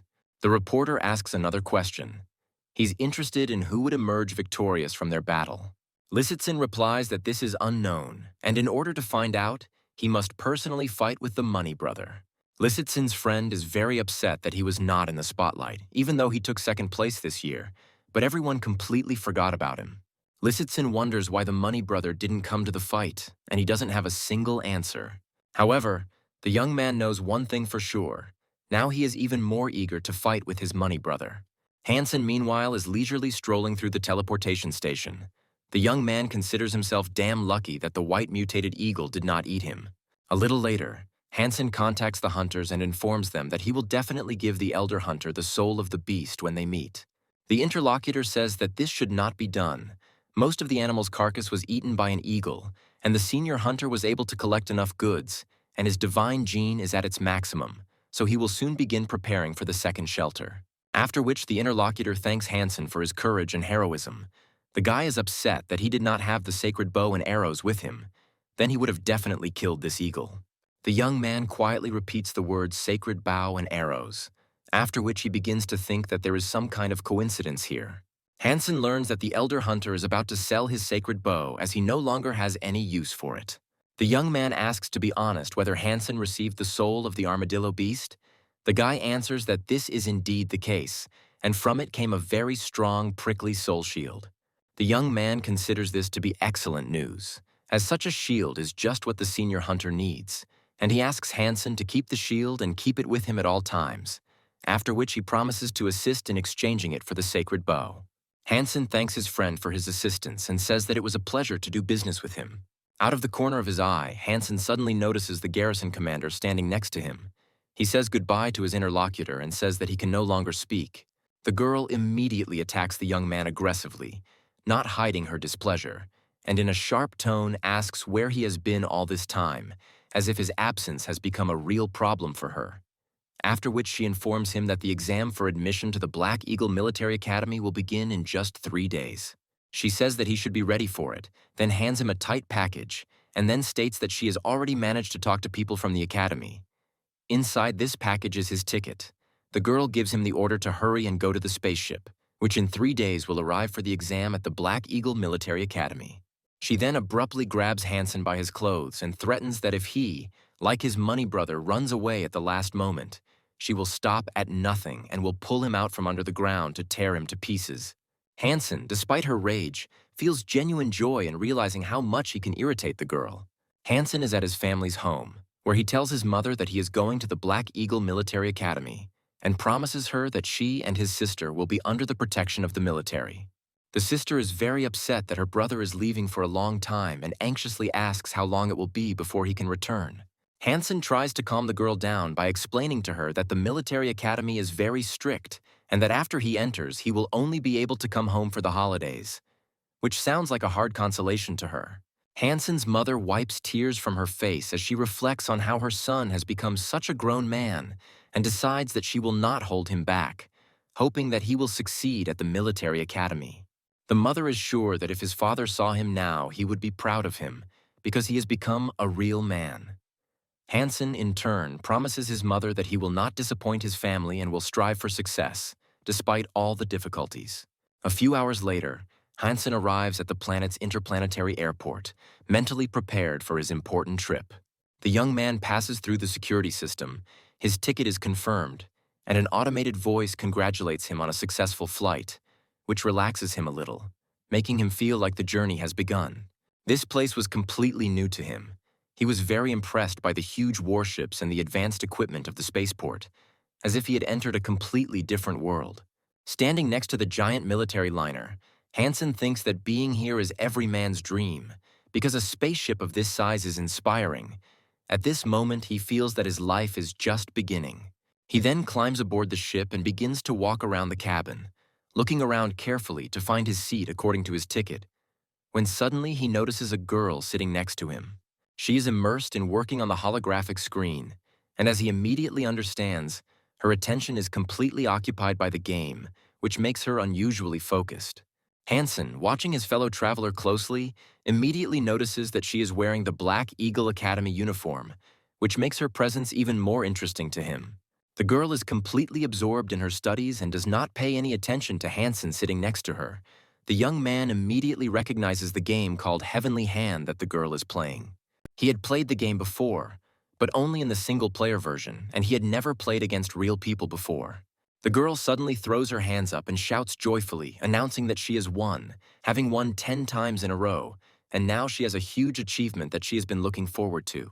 Having torn herself away from the game and realizing her victory, the girl immediately notices that Hansen has most likely been closely watching her game for a long time. She makes a remark to the young man, saying that it is impolite to stare at other people like that, Her words sound like a stern reproach. Hansen apologizes to the girl, explaining that he was simply watching her play without any ulterior motives, which he thought would calm her down. The girl feels irritated, believing that the young man is deceiving her. It is obvious to her that he was staring at her, and he is using the game as an excuse for his behavior. Hansen, noticing her reaction, asks his fellow traveler if she is by any chance a student at the Black Eagle Academy, after which he says that he is just flying to take the entrance exams and did not expect to meet a neighbor at the academy. The stranger is very surprised that the guy could be her classmate in the group. She looks at him carefully. Hansen, responding to her surprise, says that they might indeed study in the same group, but he still has to pass the entrance exams for this to become a reality. Hansen reveals that he heard that the entrance exams to Black Eagle Academy are quite easy, which irritates the girl and makes her nervous, after which she tells the young man that he needs to learn some manners, as his words were thoughtless and inappropriate. Hansen doesn't understand at all what could have made the girl so angry, because he just said what he thought.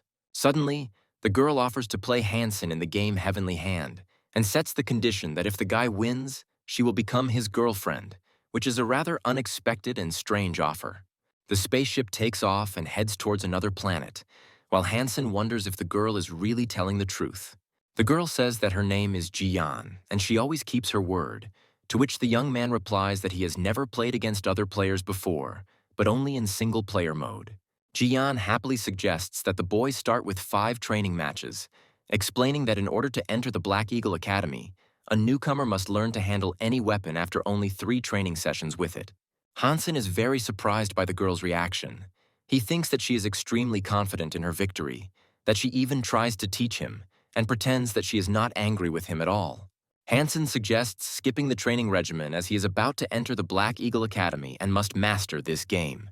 Therefore, he only asks to give him a couple of minutes to get used to the new interface and understand how everything works, after which Hansen activates the holographic screen and begins to quickly study it, trying to get used to the controls. Jian asks in surprise if the young man is truly confident in his actions, warning him that she will not listen to any excuses once the game begins. The guy registers in the game and indicates his nickname as Get a Girl, which causes indignation in Jian, but Hansen reminds her that after his victory, everything will really be exactly like that. Jian begins to warm up her hands. The girl is confident in her victory, since she is the leader of the Heavenly Hand Game Club, and suggests turning on the difficult mode. The game system announces the start of the game. Hansen is very excited because this is his first game duel with a real person. Hansen begins to perform game manipulations, and in a few minutes earns 30 points, which gives him a sense of progress and adds confidence. The girl is very surprised by such a result, since even the most experienced and strong players cannot always do something like this, which makes her even more wary. The game continues. The girl decides that the young man's hand was simply closer, and it was just an accident, unrelated to his skill. However, Hansen cleverly executes the next game combination, and another 90 points appear on his account. This makes Jian feel genuinely amazed, because she doesn't understand how this is possible. Hansen believes that this is his chance, and if he performs the following combination, he will easily reach the second level, which gives him additional motivation. After this, he performs a combination and wins another 60 points, which completely infuriates the girl. Jian finds the young man's tactics strange, because she doesn't understand why he takes her points when they are much closer on his half of the game. The girl loses her temper and loudly shouts at the guy, accusing him of simply making fun of her. Hansen is maximally focused on the process. He asks the girl not to distract him, and with the help of a complex combination, he earns another 150 points, which only increases her discontent. Jian is outraged by the young man's tactical moves, because even among the best players of the Heavenly Hand Club, no one can so brazenly take points from her. The girl performs a simple combination and thinks that this guy is definitely cheating. Because something like this is simply impossible, she loses confidence in herself. She tries to protect her playing field, but Hansen makes a complex combination that she cannot predict and takes another 60 points from the girl, causing her confusion and bewilderment. Jian is surprised to realize that her opponent is too fast and she can't keep up with him. His actions are lightning fast. The next second, the game system reports that the girl has lost another 30 points. She desperately tries to think of a way to counterattack. Hansen wins the round with a score of 100-0, and the game stops. The young man is very surprised that the tournament ended immediately after the first 100 points. as he did not expect such an outcome. Jian, beside herself with rage, she shouts at the young man, "No one has ever been able to beat her so quickly and brazenly in a game in which she is the champion." Hansen sees the girl's reaction and asks her to calm down, saying that it's just a game and that she shouldn't take it so seriously. Jian loudly shouts at the young man, accusing him of cheating and demanding that the guy immediately confess to cheating. Hansen says he never even thought about it, then goes on to say that it was the first time he had ever activated this mode and had no idea how it worked. Jian says in an angry voice that no one could defeat her so humiliatingly. She is sure that the young man was definitely cheating, since her experience tells her that such a thing is simply impossible in a fair game. Hansen is very surprised by the girl's reaction. He swears on his divine genes that he is not lying and does not understand how such a misunderstanding could have arisen between them. Jian offers the guy to prove his innocence and repeat their duel on professional equipment at the academy. Hansen agrees to the girl's conditions and says that this can, of course, be done at any time once he enters the academy. In an irritated state, Jian leaves the young man, finally telling the guy that the Black Eagle Academy does not accept liars as cadets. When the girl leaves, Hansen grabs his head. The young man believes that he clearly went too far and that the girl needed to be given a head start. With thoughts of what the girl should have done in this game, Hansen approaches the huge gates of the Black Hawk Military Academy. There are a lot of people inside. People are carefully studying the information on the information boards. The atmosphere here is too tense and serious. Hansen is very surprised by the number of people trying to get into Black Hawk Academy, and he understands that the competition will be fierce. The examiner checks the young man's personal file and finds out that he was recommended by the commander of the Steel Armor Shelter Garrison. The examiner says that Xuan is their best guarantor, so they will not be too strict with Hansen, which gives him a chance of successful admission. The examiner informs that a written test will be enough, but in order to be admitted to the archery department, the boy must pass the tests. Hansen, without hesitation, replies that he is absolutely ready to pass the tests at any time. Hansen understands that in this military academy, everything is really strict. The atmosphere inside is serious. The young man is noticeably nervous, but tries to control himself, not letting his emotions get the better of him. He stops outside the archery examination room and thinks about which foot he should enter the room with, the left or the right. Hansen finds himself inside the training cabin. He is delighted with the holographic archery range and thinks the place is very cool and technological. The guy happily takes the mechanical bow into his hands and thinks that he has never used such an armored bow and arrows before. He is glad that now he will have a lot of fun. The examination system announces that the test has begun, and numerous targets appear near the young man. Hansen pulls back his bowstring and thinks about the fact that the target can move in all directions, and now he must test the result of his training, called super particle flow acceleration. Having passed the test with flying colors, Hansen feels a great sense of relief, feeling the tension leave him. The examiner informed him that the official enrollment will take place in 3 months, so the young man still has plenty of time. Hansen thinks that perhaps he will be able to visit his family in the near future, who remained in a shelter called Steel Armor. At this moment, 2 happy girls run next to him. They are happy and laugh loudly. One of them tells her friend not to run so fast and to wait for her. Hansen enjoys it very much and thinks that student life is really wonderful and looks exciting. Meanwhile, the examiner is looking at the results of the Hansen test. The man is very surprised and keeps repeating that this is simply impossible. The tests took only 6 minutes.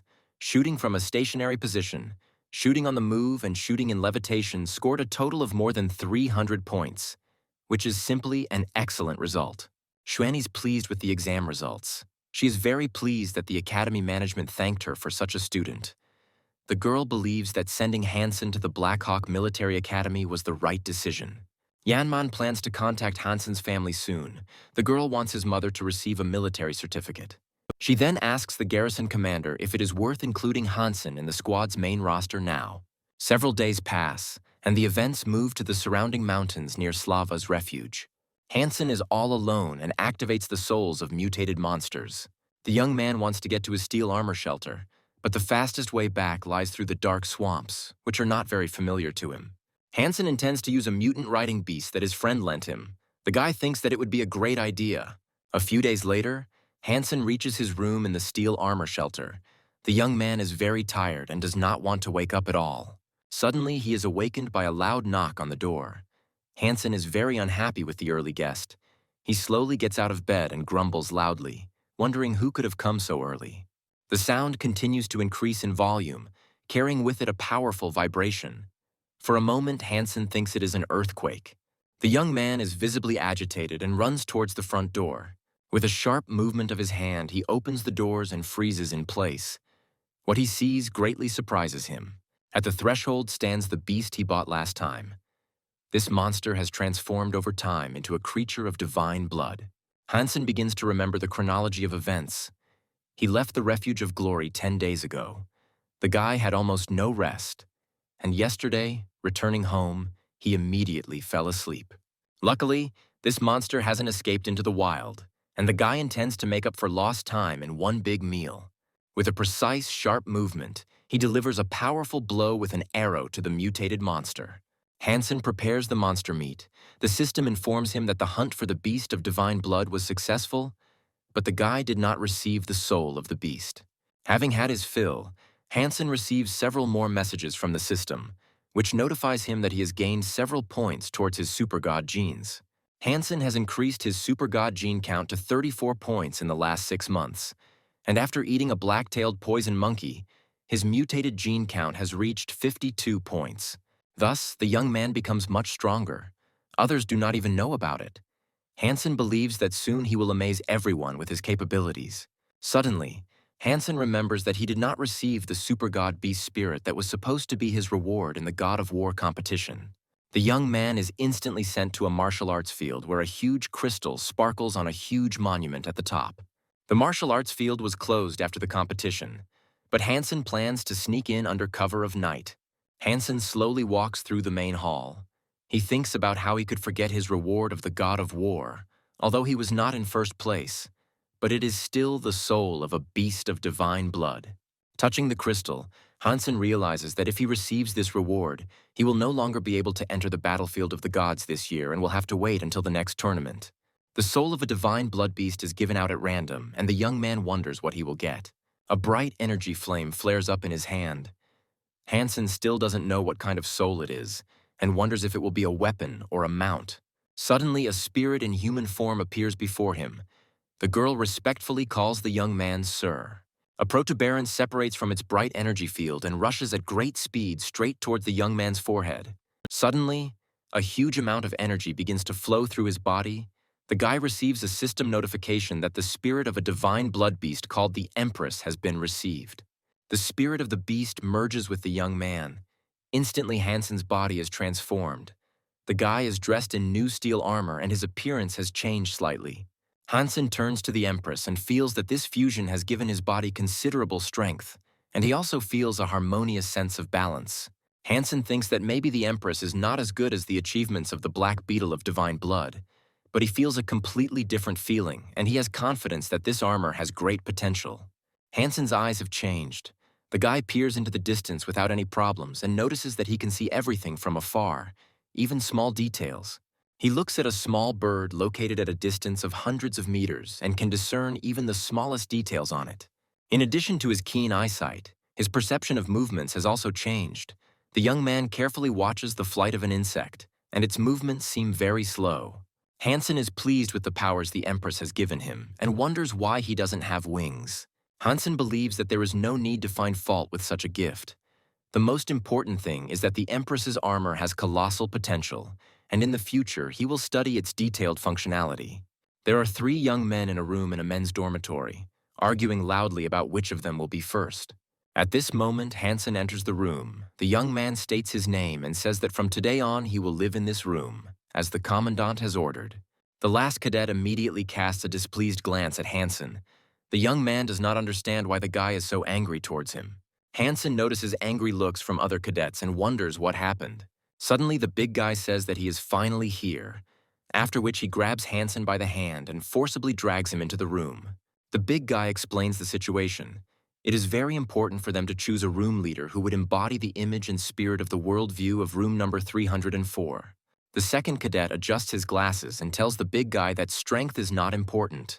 People with high IQs are better suited for leadership positions, after which he reports that his IQ level is 167.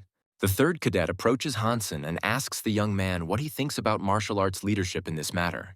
Hansen laughs good-naturedly and tells the young men that he doesn't care.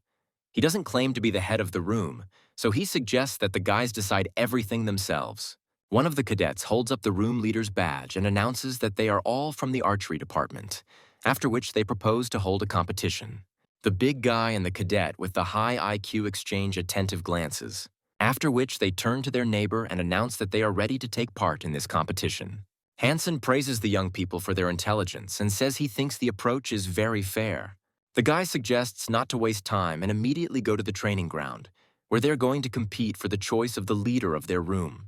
The big guy tries to stop the cadet and asks him in a rude tone who allowed him to go first. He doesn't think the guy is special. Hansen watches what is happening carefully, then scratches his head and realizes that life with these three in the same room will not be peaceful. The competition for the position of senior in room 304 has come to an end. The big guy is in tears, very upset that he got the worst result and does not understand how something like this could happen. The neighbor tries to calm the big guy down. He tells him that there is still room to grow. If the cadet continues in the same spirit and devotes more time to training, his skills will increase significantly. The cadet with the high IQ is named John. He is genuinely surprised that he tried so hard and for some reason only took second place. The guy assumes that he simply lacked concentration. Hansen, in turn, calms the big guy down. He asks him not to worry and says that it's just a game. The guy says that for him, the big guy will still be the elder, so he will call him older brother. These words greatly please the big guy, whose name is John. He thanks Hansen for his respectful attitude and invites the young man to contact him when he needs help. The third guy is called Ting Yan. His shooting level is really higher than others, and he is full of enthusiasm. Hansen thinks that let him be the leader of the room and do this troublesome thing. Ting Yan hears a loud noise coming from nearby and wonders what it could be. Huge numbers of people quickly line up to sign up for a club called the Hand of God. Hansen looks closely at the huge poster located next to the club and thinks that he has seen the girl depicted on this poster somewhere before. The big guy is thrilled that the Hand of God Club is recruiting people and that the Academy star is on the poster. At this moment, Hansen clearly remembers where he saw the girl depicted on the huge poster. He asks his new friends how popular this girl is at Blackhawk Academy. The big guy is very surprised that his neighbor is not at all interested in the life of the Academy. He tells that Jian is the president of the God's Hand Club and the most beautiful girl in the Academy, a goddess-level person. The big guy is crazy about the girl. He says that she is from an ancient rich family. She is wise and beautiful. There are rumors that she rejects everyone who offers to date her. Jan suggests that the big guy stop drooling. He says that this girl doesn't like men like that, and it would be better if he spent time training. Ting Yan believes that such a chance should not be missed and invites his new friends to join the club. Jan tries to dissuade his new friends, but his roommates ignore him, then push the guy away and run to the recording point. Hansen was very interested in the information that Jian is a very popular person in the academy. The guy thinks that it is better not to tell anyone that he beat her in the game. The lesson begins. The young people are in the classroom, where the teacher talks about how genetic evolution has reached a new level thanks to the development of human civilization. Hansen is a little surprised by the curriculum since he took it at his previous school, but he thinks it would be a good idea to review what he had previously learned. After the theoretical lessons, it is time for training with firearms. The instructor asks the guy to raise his hands a little higher and spread his elbows to the sides in order to release his shoulders. The next lesson brings wild delight to Hansen because they study the structure and control of a huge robotic manipulator, which seems incredible to him, as if he had fallen into a dream. Hansen is in the control chair, absorbed in the process, and hears the instructor's voice asking him not to be distracted and to make sure that the indicator lights always remain green. The classes take a very long time. The young people, very tired, enter their room and instantly fall on their beds. Unlike his comrades, Hansen continues to study and does his homework, because this week has been extremely difficult, and he barely has time to master the program, which forces him to work even at the latest hours. Hansen picks up his phone and is surprised to find that he has a huge number of missed calls and unread messages, which makes him curious. One of the messages was from the hunters from the previous mission. The guy, without wasting time, decides to meet one of them in the forest, not far from the steel armor shelter. The hunter asks why the young man did not respond to his messages, to which the guy replies that he was busy as he recently entered the Black Hawk Academy. Afterwards, the hunter thanks him for saving them on the previous mission and gives him a gift from the group's leader, expressing his appreciation for his courage and loyalty. In turn, Hansen gives the hunter the spiked shield he received after killing the scaly armadillo, hoping that this weapon will be of use to the group in the future. Hansen is sincerely pleased with the gift from the senior hunter, because with this bow he is one step closer to his goal. He intends to become the strongest warrior. After the meeting, Hansen heads to his room in the Academy's male dormitory number 9. As he approaches the door, the young man hears a strange argument, the neighbors discussing who is the strongest, and also talking about some kind of revenge, which attracts his attention. Hansen hesitates to enter the room immediately, wondering why he can hear a female voice in the dorm, which seems strange to him.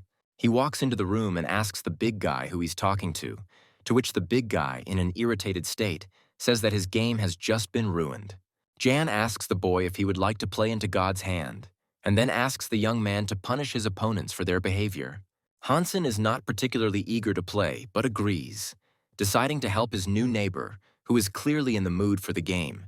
Hansen notices the big guy sending nasty messages to his opponents and politely tells him that it's just a game and he shouldn't be so rude to other players, reminding him that sport should remain fair. Jan tells the guy that he will now add him as a friend, and then they will start playing, after which he begins the connection process. The big guy happily announces that he has added the young man as a friend and asks him to first connect to the school network and then log into his account.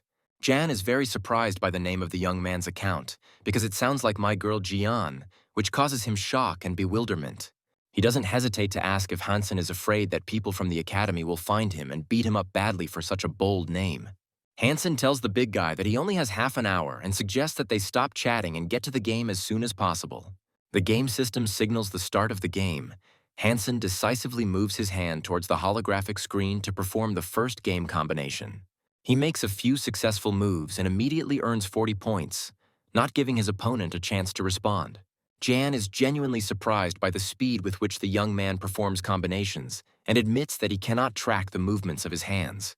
On the first floor of the dormitory, the students were discussing the game heatedly, excited by the news that some newbie had beaten an experienced player who was considered one of the best players in the God's Hand Club.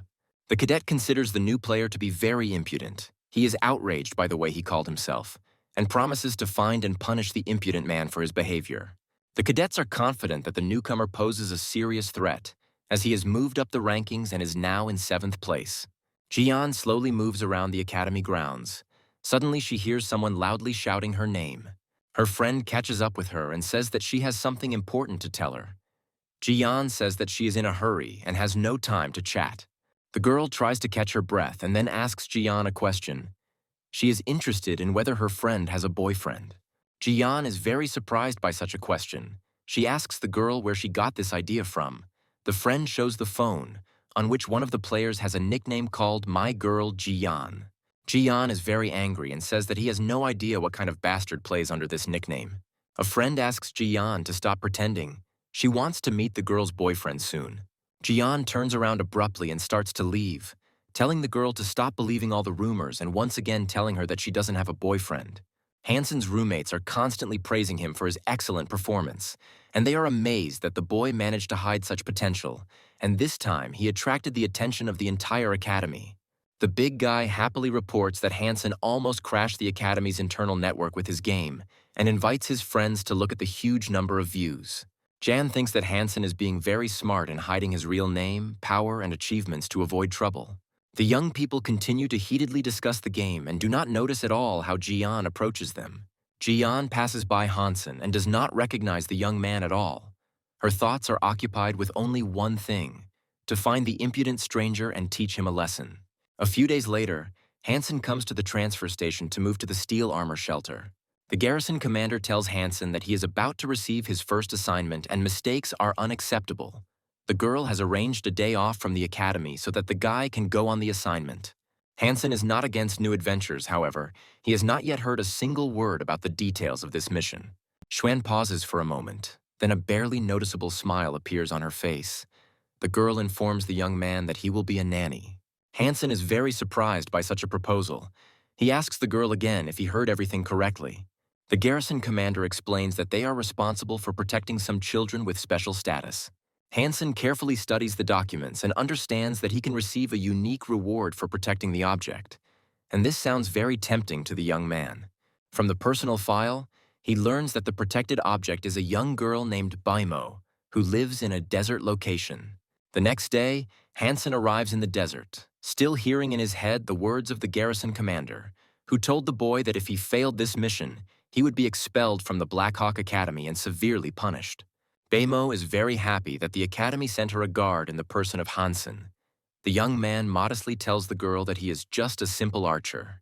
Hansen finds it very strange that Bimbo and Xiao Qiao were sent on the mission with him, but the guy hopes that the mission will be successful and he will receive his reward. Baimo admires the young man's armor and weapons. She believes that not everyone has such weapons, and the young man is probably some kind of celebrity. Hansen understands that the difference between people is really huge. Because he is not interested in weapons at all, in order to become an elite, the young man is going to improve the genes of a super god. Bimbo notices some movement on the horizon. He points at it and says that it is a mutated beast. And indeed, in the distance on a rock, they notice a one-horned sand fox, which is quite a stroke of luck to come across valuable prey so quickly. Baimo takes out his daggers and rushes towards the one-horned sand fox. The girl asks the young people not to interfere. She wants to deal with the monster herself. Hansen immediately rushes after the girl and tells his partners to cover their flank. Baimo moves into throwing range and then throws several daggers at the sand fox. However, the sand fox reads the girl's actions and dodges the daggers flying at him without any problems. Baimo is greatly surprised by the one-horned sand fox's quick reaction and continues to throw his daggers at him. She realizes that she needs a boost to deal with her opponent and instantly summons the spirit of her monster. A huge polar bear instantly appears next to her, and the two of them rush to attack. The girl orders her beast spirit not to let the sand fox escape. Bimbo is very worried about the girl. Judging by the color, this beast is a god-blooded monster. He asks to be extremely careful with him, because he understands the danger of the situation. However, the girl does not hear the man's cries and, despite warnings, climbs onto her polar bear, trying to catch up with the one-horned sand fox, ignoring possible threats. Hansen orders his partners to immediately summon the souls of the beasts and saddle them in order to be prepared for any unexpected situations and not allow the girl to get too far away from them. Hansen summons his mount and jumps on it. The guy tries to catch up with the girl, who has already gone far ahead. Xiao Qiao is trying her best to catch up with Baimo, but her polar bear is very fast and the distance between them is getting bigger every moment. Baimo yells loudly at the sand fox and tells him that he will not leave. She offers to accept his fate and give her the divine gene. The one-horned sand fox is full of anger and hatred. It growls loudly and snaps its teeth viciously, preparing for a fierce fight. Suddenly, a huge number of simple sand foxes appear next to him, which significantly complicates the situation. The girl suddenly realizes that this is a trap, and the one-horned sand fox lured her here on purpose, which makes the situation even more dangerous. Baimo realizes that she will not be able to cope with the huge pack of sand foxes, and despite her desperate desire to fight them, the girl orders her riding spirit to turn around and run away as quickly as possible. A huge pack of foxes immediately rushes in pursuit of the girl. She understands that her situation is becoming more and more dangerous. Despite the fact that the polar bear's spirit moves quickly, the foxes begin to catch up with him and bite into his paws with their sharp teeth, which slows down his movements and causes severe pain. The huge polar bear slows down and begins to roar loudly in pain. It is unlikely that he will be able to resist such numerous and aggressive opponents for long. Meanwhile, the sand foxes surround the polar bear and begin to attack him from different sides, which further complicates the situation. Baimo experiences great fear. The girl realizes that she is completely defenseless in the face of a large flock. Suddenly, the whistle of an arrow is heard. It flies a few centimeters from the girl and hits the fox, which has almost reached Baimo. Hansen orders his teammates to help the girl escape from the encirclement while he provides cover fire from his bow. Baimo looks at the young man with admiration. She immediately feels better, because she believes that the guy will not let her die here, and now she has a chance for salvation. One after another, Xiao Qiao shoots arrows at the sand foxes and grumbles that he warned them that this would be very dangerous. Meanwhile, Bimbo crashes into the thick of the pack and breaks through the corridor, wielding his combat daggers. He orders the girl to leave immediately. Baimo tries to calm his beast and asks him to go towards the corridor that the man cut, realizing that their only chance to escape is to run. Baimo, riding on her mount, runs past the young man and asks him for forgiveness, believing that she should not have fought alone and that her pride almost cost her her life. Xiao Qiao draws his bow but immediately turns back, watching in horror as fountains of rocks and sand begin to gush out from the ground. Suddenly, a huge sand-serrated worm bursts out from under the ground, rises to a height of several tens of meters and emits a terrible cry, forcing everyone to freeze. Hansen immediately notices the appearance of the sandworm. The young man's face shows alarm, as he believes that they are about to have big problems. This is not just a danger, but a mortal threat. The huge sandworm lets out a loud roar and rushes after the fleeing young men and the pack of sand foxes. Xiao Qiao continues to grumble. The guy does not understand how such a huge thing like a sandworm can move so fast. He is very surprised by the speed of the monster. Hansen informs his teammates that they may be in big trouble, as sandworms rarely attack alone, as they live and hunt in groups, making the situation even more dangerous. Suddenly, the young people stop abruptly, their way blocked by huge fountains of stones and sand bursting out from under the ground. Xiao Qiao is unable to contain his emotions from intense fear. The young man begins to scream loudly. Hansen extends his hand to the girl. He asks her to move to his beast and leave hers. In this case, they will be able to move faster. The girl once again asks for forgiveness for her thoughtless act. Hansen in turn asks her to calm down and concentrate on the battle, realizing that now is not the time for self-flagellation. After which he turns to the man and gives him the command to begin acting. A satisfied smile appears on the man's face, and he announces that he will take on the pack of sand foxes. Bimbo draws his deadly Tibetan knives and announces that he will cut a path for the team. Hansen advances behind the man as he fights his way forward, while firing his bow at the sand foxes attacking from the flanks. Baimo experiences great fear. The girl cries and says that it is her fault that she did not listen and put everyone in danger. Hansen, shooting a bow, thinks that he needs to complete this mission, and it will be his fault if the girl is even wounded. Baimo looks at the young man with fascination. She thinks the guy is cute because he doesn't scold her at all, but on the contrary, he consoles and calms her down. She feels that she can rely on the guy. Bimbo has a mastery of the sky technique up his sleeve, but there are a lot of sand foxes and their number is constantly increasing, which makes the task much more difficult. A moment later, the sand foxes stop their attack. The leader of the pack freezes in place, then raises his head to the sky and lets out a loud howl. Hansen receives a system notification that a super god rank fox leader whose stats are unknown is entering the battle, adding to the tension. Bimbo stops and watches carefully as the sand foxes triple in size and begin to concentrate their forces, clearly preparing for the final attack. Baimo cries loudly. She asks the young men to leave her and run away.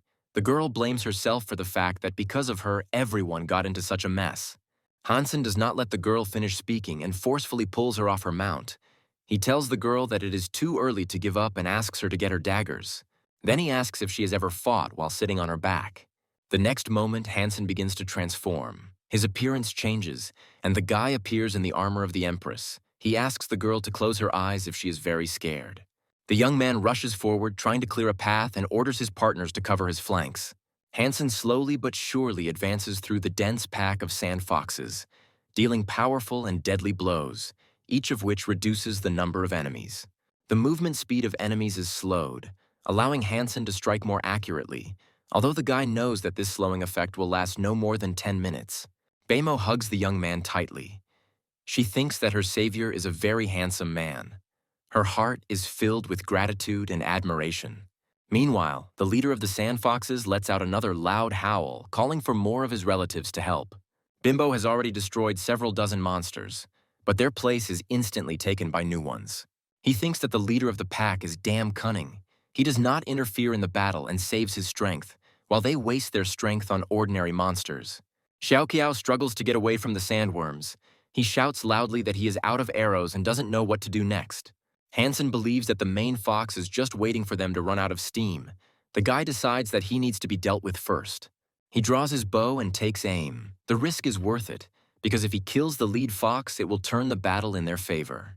Xiao Qiao is very worried because Hansen uses the last powerful arrow with the beast soul, which is the only chance to win. At great speed, the beast's arrow approaches the leader of the pack of sand foxes, but he sits in place and does not react to it, perhaps not realizing the threat or trusting his strength. A second later, the arrow reaches the leader of the sandfoxes and pierces his body at great speed. The people around are very surprised by Hansen's accurate shot. The young man was able to hit a relatively small animal from a distance of 400 meters, which for them seems like an almost impossible achievement. The sandfoxes briefly pause in their attack, disoriented by the loss of their leader and the disruption of their attack rhythm. Xiao Qiao turns towards where the sandworms were and is surprised to see that the huge monsters have also suddenly stopped their attack. Taking advantage of the situation, Hansen continues to tunnel to allow his friends to retreat to a safe distance. Hansen asks the girl to immediately activate her beast spirit, to which Beimo responds without hesitation, causing a bright energy flame to flare up in her hand. The young men instantly find themselves riding on a giant polar bear, which greatly increases the speed of their retreat, carrying them away from danger. A loud roar is heard. A fountain of stones and sand begins to burst out from under the ground, and the young people's path is blocked by a giant sandworm that has crawled to the surface. They instantly stop, noticing that what stands before them is not an ordinary sandworm, but a rare gold-level mutant that inspires fear with its appearance. On the head of a huge sandworm, which rises several tens of meters, there is a one-horned sandfox which controls this giant. Xiao Qiao is very excited, realizing that in front of them is not just a mutant, but a dangerous opponent capable of commanding huge worms. Beimo confirms the young man's fears and reports that this mutant probably has a level of power not lower than God level, which makes him even more worried. The young people decide to immediately split into several groups to confuse the huge sandworm and try to mislead it. Hansen turns around sharply and notices with irritation that luck has clearly turned against him. The giant sandworm, controlled by the one-horned fox, has chosen him as its target. The young man realizes that this monster has decided to take revenge on him. He pulls the bowstring and asks the girl to bend down, preparing to shoot. However, ordinary foxes rush to defend their leader, blocking the arrow's path with their bodies and taking the blow themselves. Despite this, the shot is successful. The young man receives a message from the system that the hunt for the mutant fox has been completed successfully, and the soul of the divine beast appears in his arsenal. This greatly improves Hansen's mood, who begins to think that if they are lucky in this battle, he will be able to collect a significant amount of valuable trophies. The leader roars loudly, his eyes flashing with a hellish, evil fire, which inspires fear and increases tension. Hansen notes that the giant polar bear's endurance level is reaching critical levels, and their opponents may soon catch up with them. The young man understands that more radical measures must be taken. The guy points the girl to the nearest rock and asks her to direct the polar bear in that direction. Beimo immediately notices that there is a huge cliff ahead and asks the young man if they really need to go in that direction. The girl assumes that Hansen is going to jump over a huge abyss and considers this plan completely unrealistic.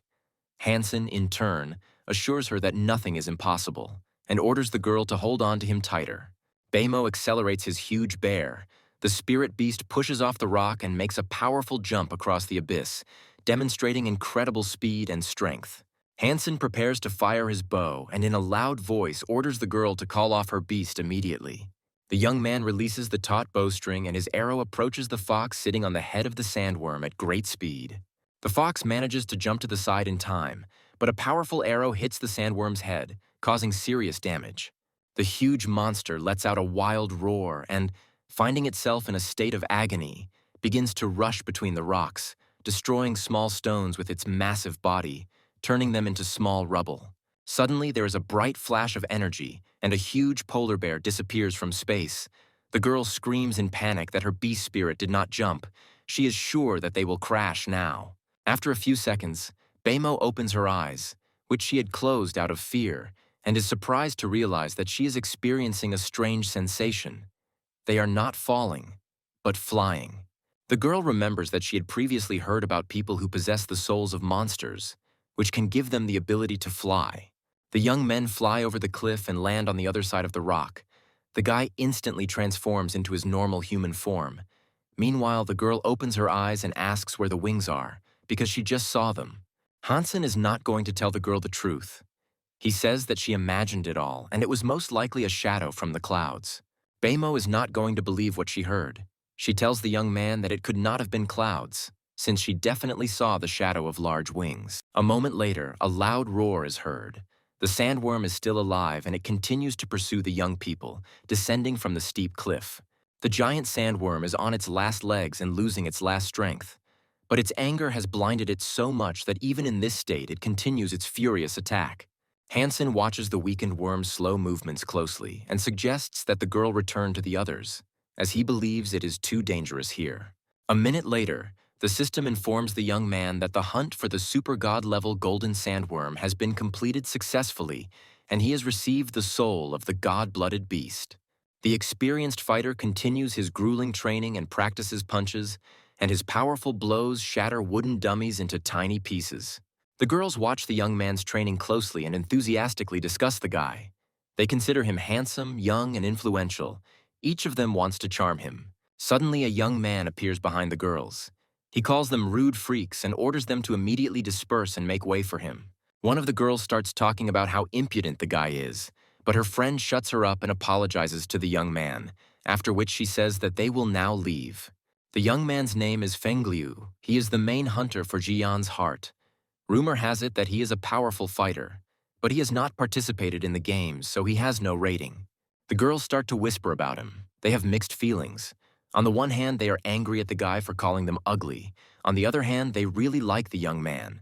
Fengliu approaches the young man, who immediately stops training upon noticing him, and then asks if the account called My Girlfriend Jian is his. The warrior tells the young man to keep his stupid jealousy to himself. Fengliu realizes that this account does not belong to this fighter, after which he says that then he has nothing to do here. Hansen's roommates tell him that Fengliu is going to find him and take cruel revenge.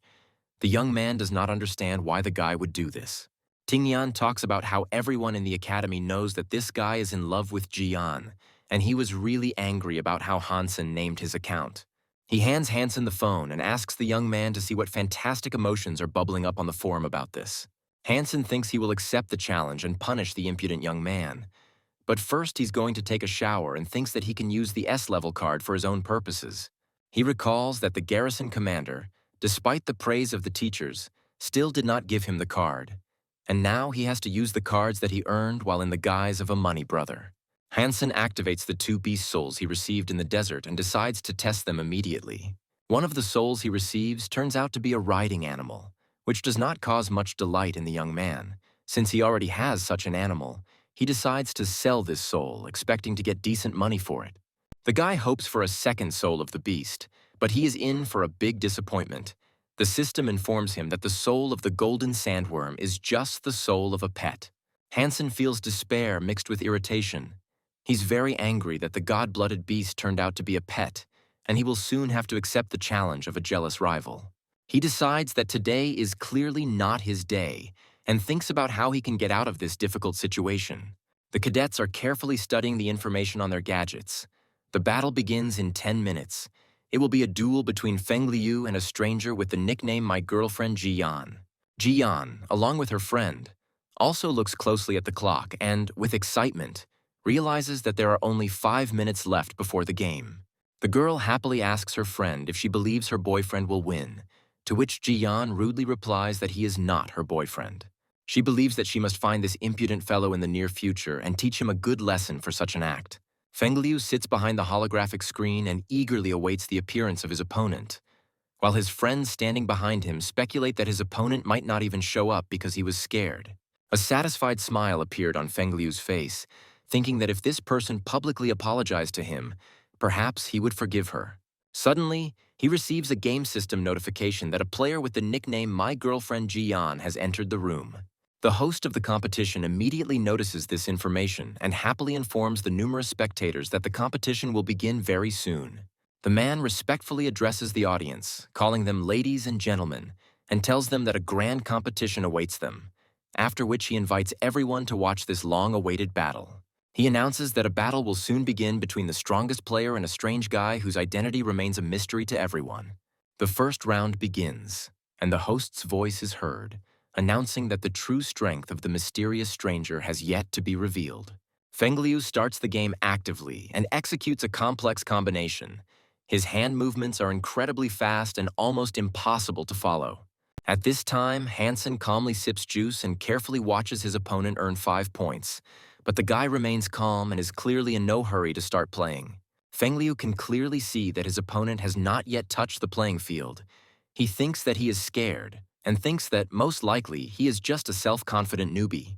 The host loudly announces to the audience that Fengliu has performed a combination called Double 8 for the second time, and has earned more than 40 points, while his opponent is still not on the playing field. After this, the host starts to warm up the crowd, stating that he hasn't seen such a boring match in a long time, and suggests that Fengliu's unknown opponent should be expelled from the academy due to his shameful, cowardly behavior. The girls watch the match closely, and a friend tells Jian that her boyfriend turned out to be somehow helpless. The roommates leaned over Hansen's back and looked at the game screen in bewilderment. They couldn't understand why the young man hadn't started playing yet.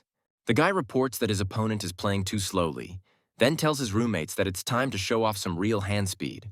The host announces that the gap is getting bigger and bigger, and it looks like it's time for them to say goodbye to the player nicknamed My Girl Jian, as the score is now 80-0. The host immediately falls silent, as he is very surprised by the message sent by the player under the nickname My Girlfriend Jian. He said that he went to the toilet and is now going to start the game. The audience is very indignant. Many of them think that the guy was simply scared and came up with such a ridiculous excuse. Meanwhile, Hansen starts playing and within seconds performs his most complex game manipulation. The presenter cannot contain his surprise. He does not understand how the young man scored 9 points using incredible speed. Fengliu is also in a state of great amazement. The guy believes that the newbie is simply not capable of performing such a complex combination. The host continues to comment on the game and reports that the player with the nickname My Girl Jian scored 9 points. He suggests that the guy probably wrote this stupid message on purpose to distract his opponent. After this, the man confidently declares that such dirty tricks do not suit the young man at all. However, a moment later he realizes that this message was not displayed on Fengliu's game screen. The points were obtained solely through sleight of hand, which did not allow the opponent to react to the manipulation. Jian is in a state of great surprise.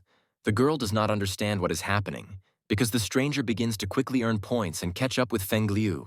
The roommates scream loudly with joy. They tell Hansen that they consider him simply a monster, whose speed simply terrifies them. Hansen continues to play confidently and thinks that the gene injection has made him faster, and now his opponent seems to be in slow motion.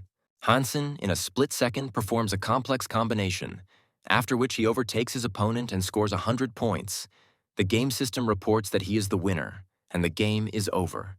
In the hall, where there were a large number of cadets watching the game on a huge monitor, there was dead silence.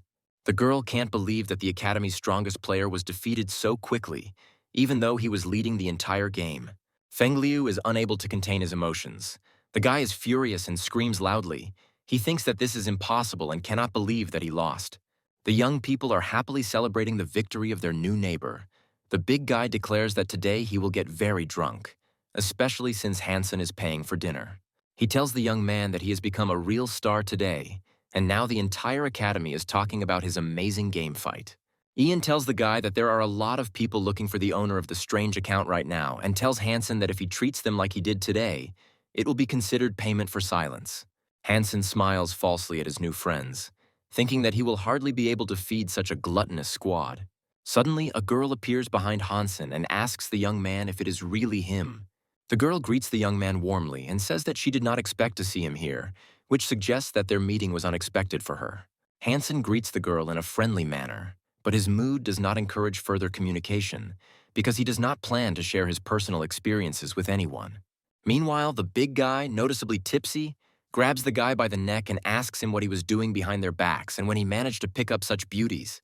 The roommates encourage the young man and tell him that he is clearly not a loser because the girl is clearly interested in him.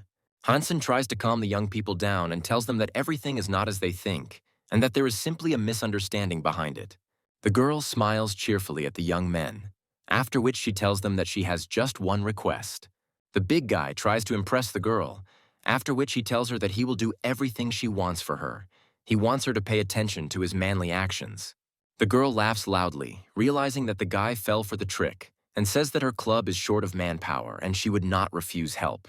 A moment later, The young men's jaws drop when they find out that the girl is a member of a club called Heavy Armor, causing them to feel shock and admiration. The Heavy Armor Club practices the skills of controlling combat robots and multi-ton exoskeletons. The young men immediately head to the club, where they meet the attendant, who reacts without much enthusiasm to the fact that the boys are archers. He tells the guys that the archers recruit people with less stamina than standard fighters. They don't really have a choice, but they don't accept into their club those whose strength is below level 11.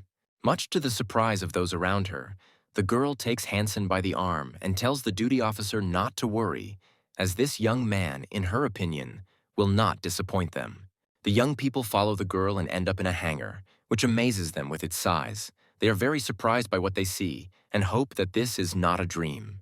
In the hangar, there are 3 huge exomanipulators, the best representatives of the club, called Rhino, Porter, and Builder. Each of them has its own unique specifics and purpose.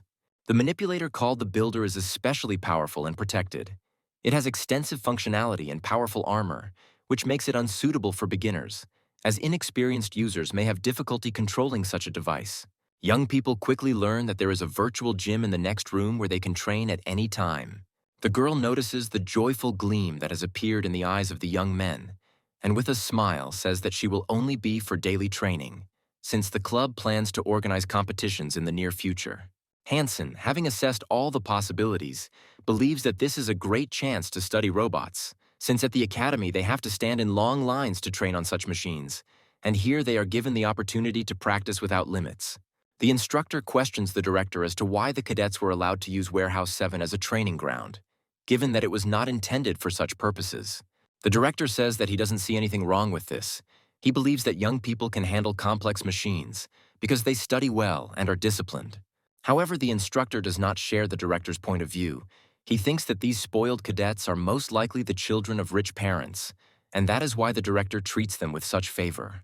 After talking with the director, the instructor immediately heads to hangar number 7, intending to personally check how the training is going, because he is worried that the expensive machines may be damaged or damaged.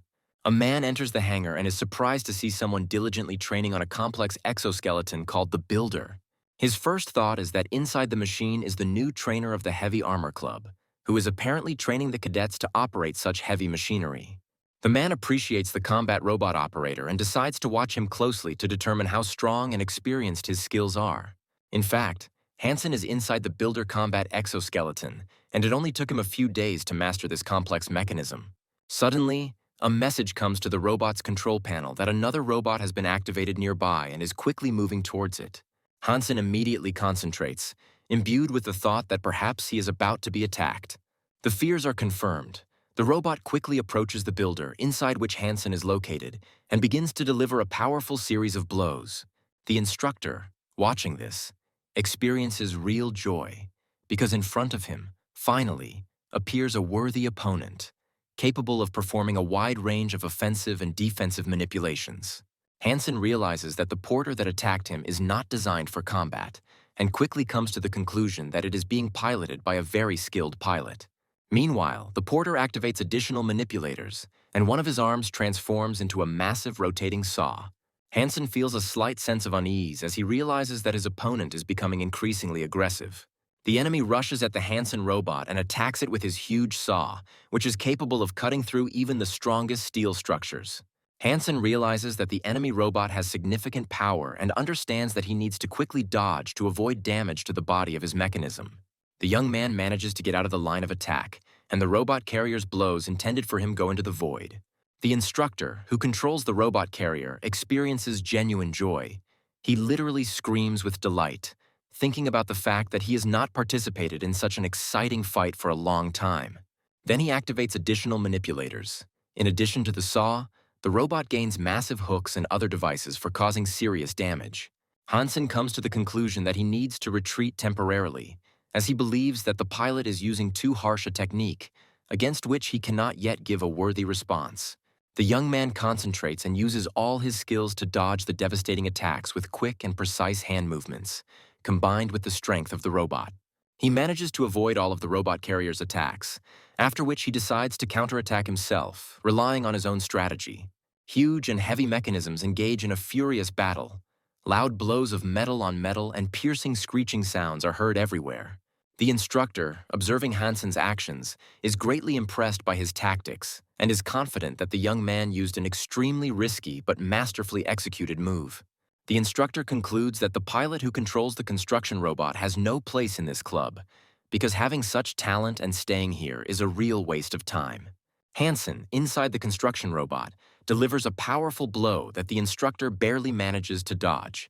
The man is confident that his opponent will make a mistake sooner or later, and then he will have the perfect opportunity to counterattack. However, Hansen suddenly ends the fight, stops his combat robot and exits the cockpit, feeling that his hands are very numb and thinking about how much strength and endurance it takes to operate such a machine. The instructor comes to the conclusion that his opponent was not that strong, but at the same time acted with exceptional courage and a high level of skill. The man reflects on the fact that such a talented pilot clearly has no place in this second-rate club, and is very surprised when he sees who comes out of the cockpit of the rival robot. At first, the instructor is speechless from shock, after which he points his hand at Hansen and, still in amazement, asks if it is true that this is just a first-year student. Hansen is also confused, as he did not expect his opponent to be an ordinary instructor, because the guy was sure that either the president or a high-ranking officer would be at the controls of the combat robot.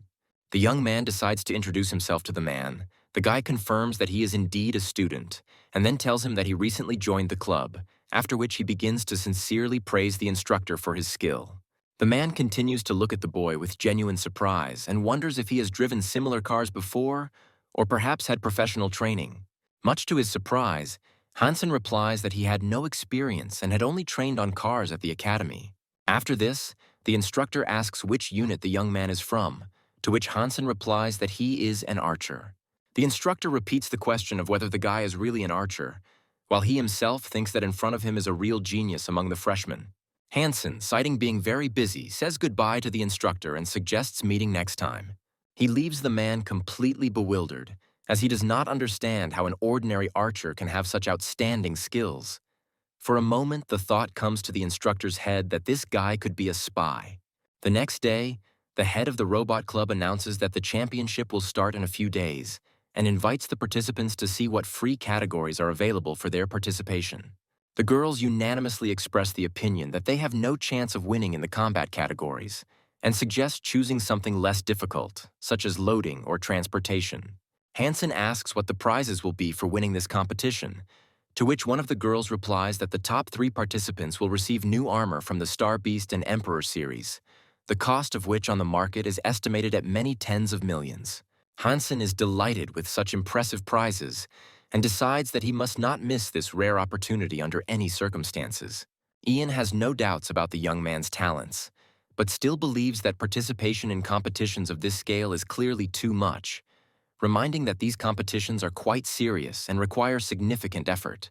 Ding Yan, on the contrary, is convinced that one cannot give in and retreat in the face of difficulties, and confidently states that a real man will sign up for everything that is possible. The girl is clearly impressed by his fighting spirit and enthusiastically agrees with him, adding that participating in all categories will be an incredibly fun and exciting experience. The head of the robot club does not share their optimism, reminding them that such competitions are not a joke, and in case of failure they can become a laughingstock for the entire academy. He is convinced that participation in fewer competitions will help preserve the club's reputation and avoid unnecessary shame. Hansen tries to calm the manager, assuring him that his actions will only increase the club's chances of winning. The manager admits that this makes some sense, but expresses doubts, mentioning that some competitions may be taking place at the same time, which would make their participation impossible. The conversation is suddenly interrupted by a knock on the door, and the instructor who recently conducted a training bout with Hansen enters the office. The girls instantly recognize the man and, starting to quietly whisper among themselves, say that he is considered one of the strongest warriors, capable of controlling the most powerful machines of the academy. Hansen overhears their conversation and is amazed to realize that his opponent in a recent fight was one of the best trainers in the academy.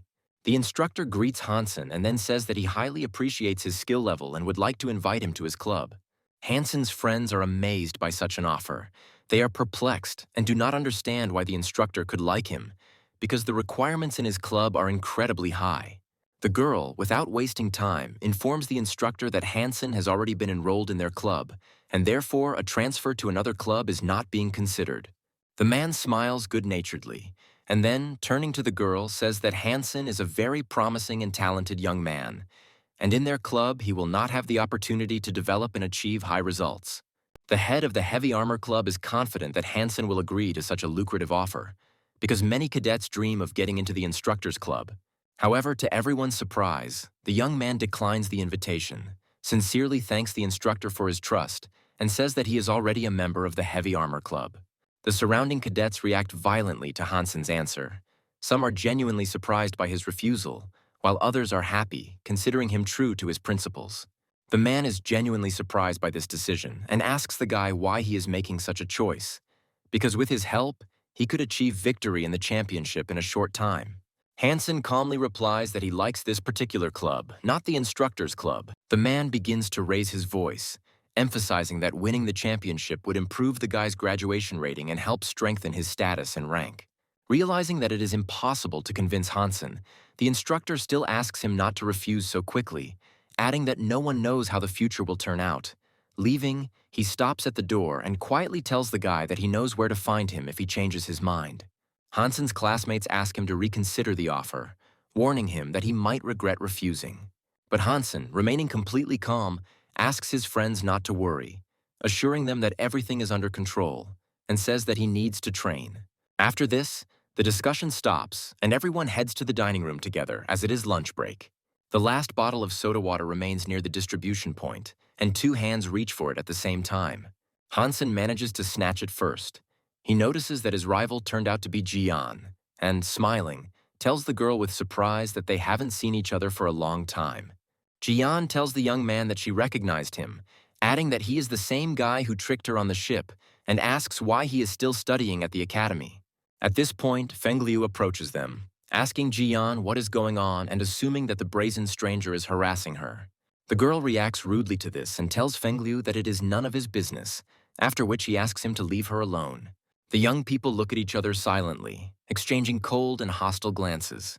Hansen is delighted that his recent opponent doesn't even know who beat him in the fight, and then suggests they play a game. The young men sit down at the gaming table, while those around them discuss how some daring newcomer dared to challenge the famous cadet Fengliu. Hansen picks up the ball and, with a smile, tells his opponent that he had better watch it closely so as not to disappoint his fans. With quick movements, Hansen begins to spin the cups, hiding the ball in one of them, which arouses the interest of the audience. Fengliu looks at the young man with disdain, believing that such a simple challenge is not something he should even take seriously, and assures himself that he will easily defeat and disgrace the opponent, who no one wants to deal with.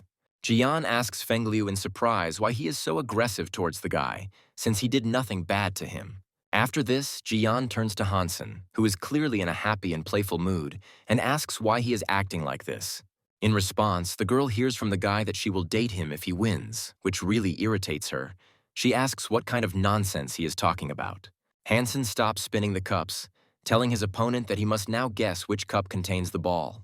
Fengliu looks confident and calm as he states that the ball is definitely not in two of the three cups offered. After this, Fengliu confidently throws the two glasses aside and touches the last one, expecting that the ball is located right under it. With a slow movement, he begins to lift the glass, under which, in his opinion, there should be a ball, but instead of triumph, he experiences great surprise and shock. The people around begin to talk excitedly among themselves, as the glass turns out to be empty, although everyone saw that the ball was originally in the central glass. At this point, Hansen, smiling, shows everyone the ball that had been in his hand all this time, and ironically tells his opponent that he should have been more careful. The next morning comes. The bright sun illuminates the mountainous terrain near the shelter of the steel armor, filling everything around with golden light. A young man, full of enthusiasm, happily tells Hansen that he has discovered a huge nest of mutated creatures that no one knows about, and offers to take all the genes for himself and sell the surplus. Hansen listens attentively to his friend, but all his thoughts are focused on the previous evening, when he asked Jian to arrange a date, and she responded extremely aggressively, which hurt him greatly. Together, they approach the edge of a huge crevice. Hansen's friend tells them that the nest of these mutants is located right here. Both of them peer down carefully and almost immediately notice a huge cluster of giant mutated ants that fill the entire crevice. The guys begin to slowly descend, trying not to make unnecessary sounds. Hansen immediately notices that these ants cannot be defeated with bare hands, since their strong shell can only be pierced by arrows. He believes that one must act with extreme caution so as not to attract the attention of all the insects at once. Otherwise, it will be almost impossible to deal with them. Hansen takes an arrow out of his quiver and takes aim to make the first shot, but at that moment he sees someone else's arrow already flying towards one of the ants. The young man quickly begins to turn around, trying to understand who could have dealt this unexpected blow. But the answer comes by itself. Strangers appear nearby and continue to shoot at the huge squad of ants with bows. A large group of hunters emerges from the ambush. Their leader immediately gives the order to switch to star alloy arrows in order to destroy as many mutants as possible. He insists that his men continue the intensive attack and expects to take all the prey. The hunters take up a convenient position on the ledge, shooting at the ants with their powerful wrist crossbows. The young man watches the proceedings with alarm. He wonders how these people could have known about this place and worries that all the rare genes will go to strangers. However, Hansen remains calm and asks his comrade not to worry, assuring him that the hunters have not noticed them yet. Then he takes an explosive arrow from his quiver, takes aim, and quietly but confidently says that this group of hunters will clearly have no luck today. A group of hunters, enthusiastically shooting ants, completely fail to notice how an explosive arrow lands behind them. A loud bang is heard, interrupting their attack, and the hunters begin to look around in panic, trying to understand what happened. The ledge they are standing on begins to shake violently, cracks, and then separates from the rock. The guy, hiding in the bushes, watches this with a satisfied smile, believing that the hunters will now pay dearly for their attempt to steal his prey. A huge piece of rock on which the hunters were standing breaks away from the mountain, and people with loud screams fall down, straight into the river located at the foot. The insects instantly notice the fallen hunters and furiously pounce on them, intending to take revenge for the recent shelling. The hunters, taken by surprise, try their best to run away from the angry ants, but the ants catch up with them and sting them cruelly with their powerful pincers. The ants form a tight column and continue to pursue the surviving hunters, who are desperately fighting for their lives. Hansen, in cover, watches the action closely, wondering why the insects continue to attack, and realizing that his moment has come for the decisive blow. The young man fires an arrow, which reaches the huge ant in a matter of seconds, piercing its tough shell. Hansen quickly pulls the affected insect towards himself and, examining the prey, concludes that in order to instantly destroy the ant, you need to aim for the neck. His friend is overjoyed at the success of the hunt and does not hide his admiration, since Hansen managed to get the soul of an ant with the first shot. Hansen himself is also in high spirits.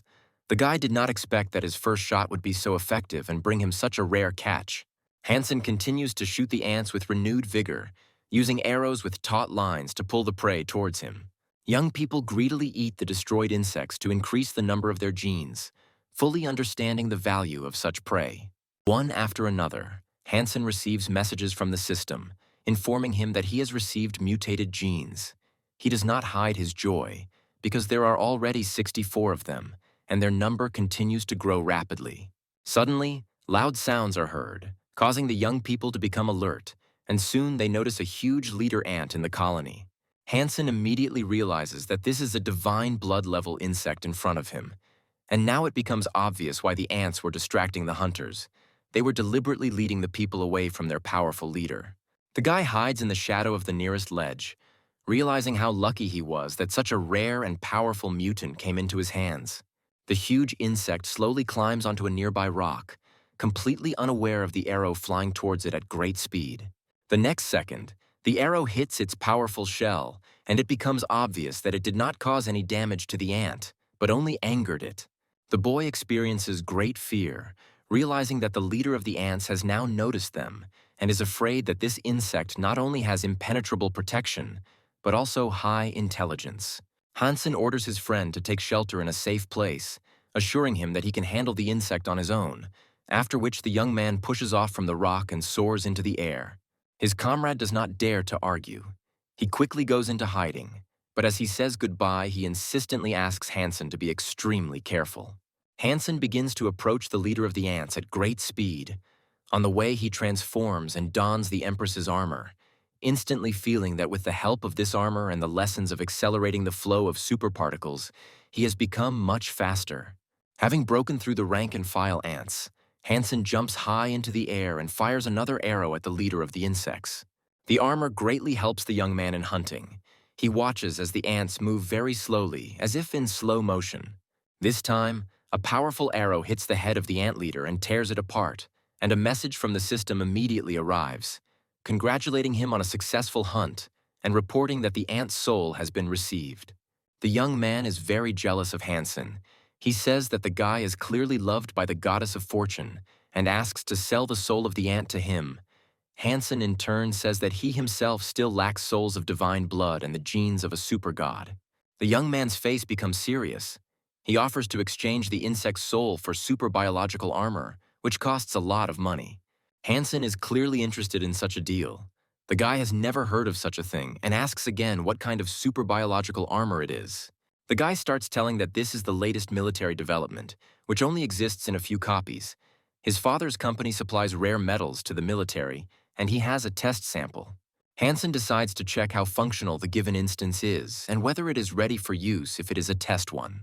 The young man shows off a metal case and says that the basic features work, but it is not equipped with weapons, and its only drawback is that it cannot be used in a shelter. The guy continues to tell and says that this armor is made using the technology of biorecombination of particles. Its body looks like a small suitcase, but even in this version, it is on the same level as the weapons of the destructive series. Hansen says that he needs the soul of the ant himself, but offers the soul of a riding animal and the soul of a one-horned fox for the armor. The young man agrees to the deal, clearly pleased that he has received 2 animal souls. The boys look at the huge number of destroyed ants lying next to them and realize that their genes no longer grow, no matter how much they eat, and there is still a lot of prey left. Hansen thinks about what to do with this loot, after which he throws the sandworm soul towards the ants. His friend is very surprised by such actions. He asks the guy why he feeds the prey to the soul of the beast. Hansen states that he does not understand how he can use the divine blood beast's soul or what he needs it for, but he hopes that it will improve its characteristics and will be useful in future battles. Hansen regrets not having his new roommates around and decides to make them happy by bringing them some mutated ant jerky. His friend is quietly crying on the sidelines. The young man is upset that he still doesn't have a divine blood soul, and he has to eat mutants.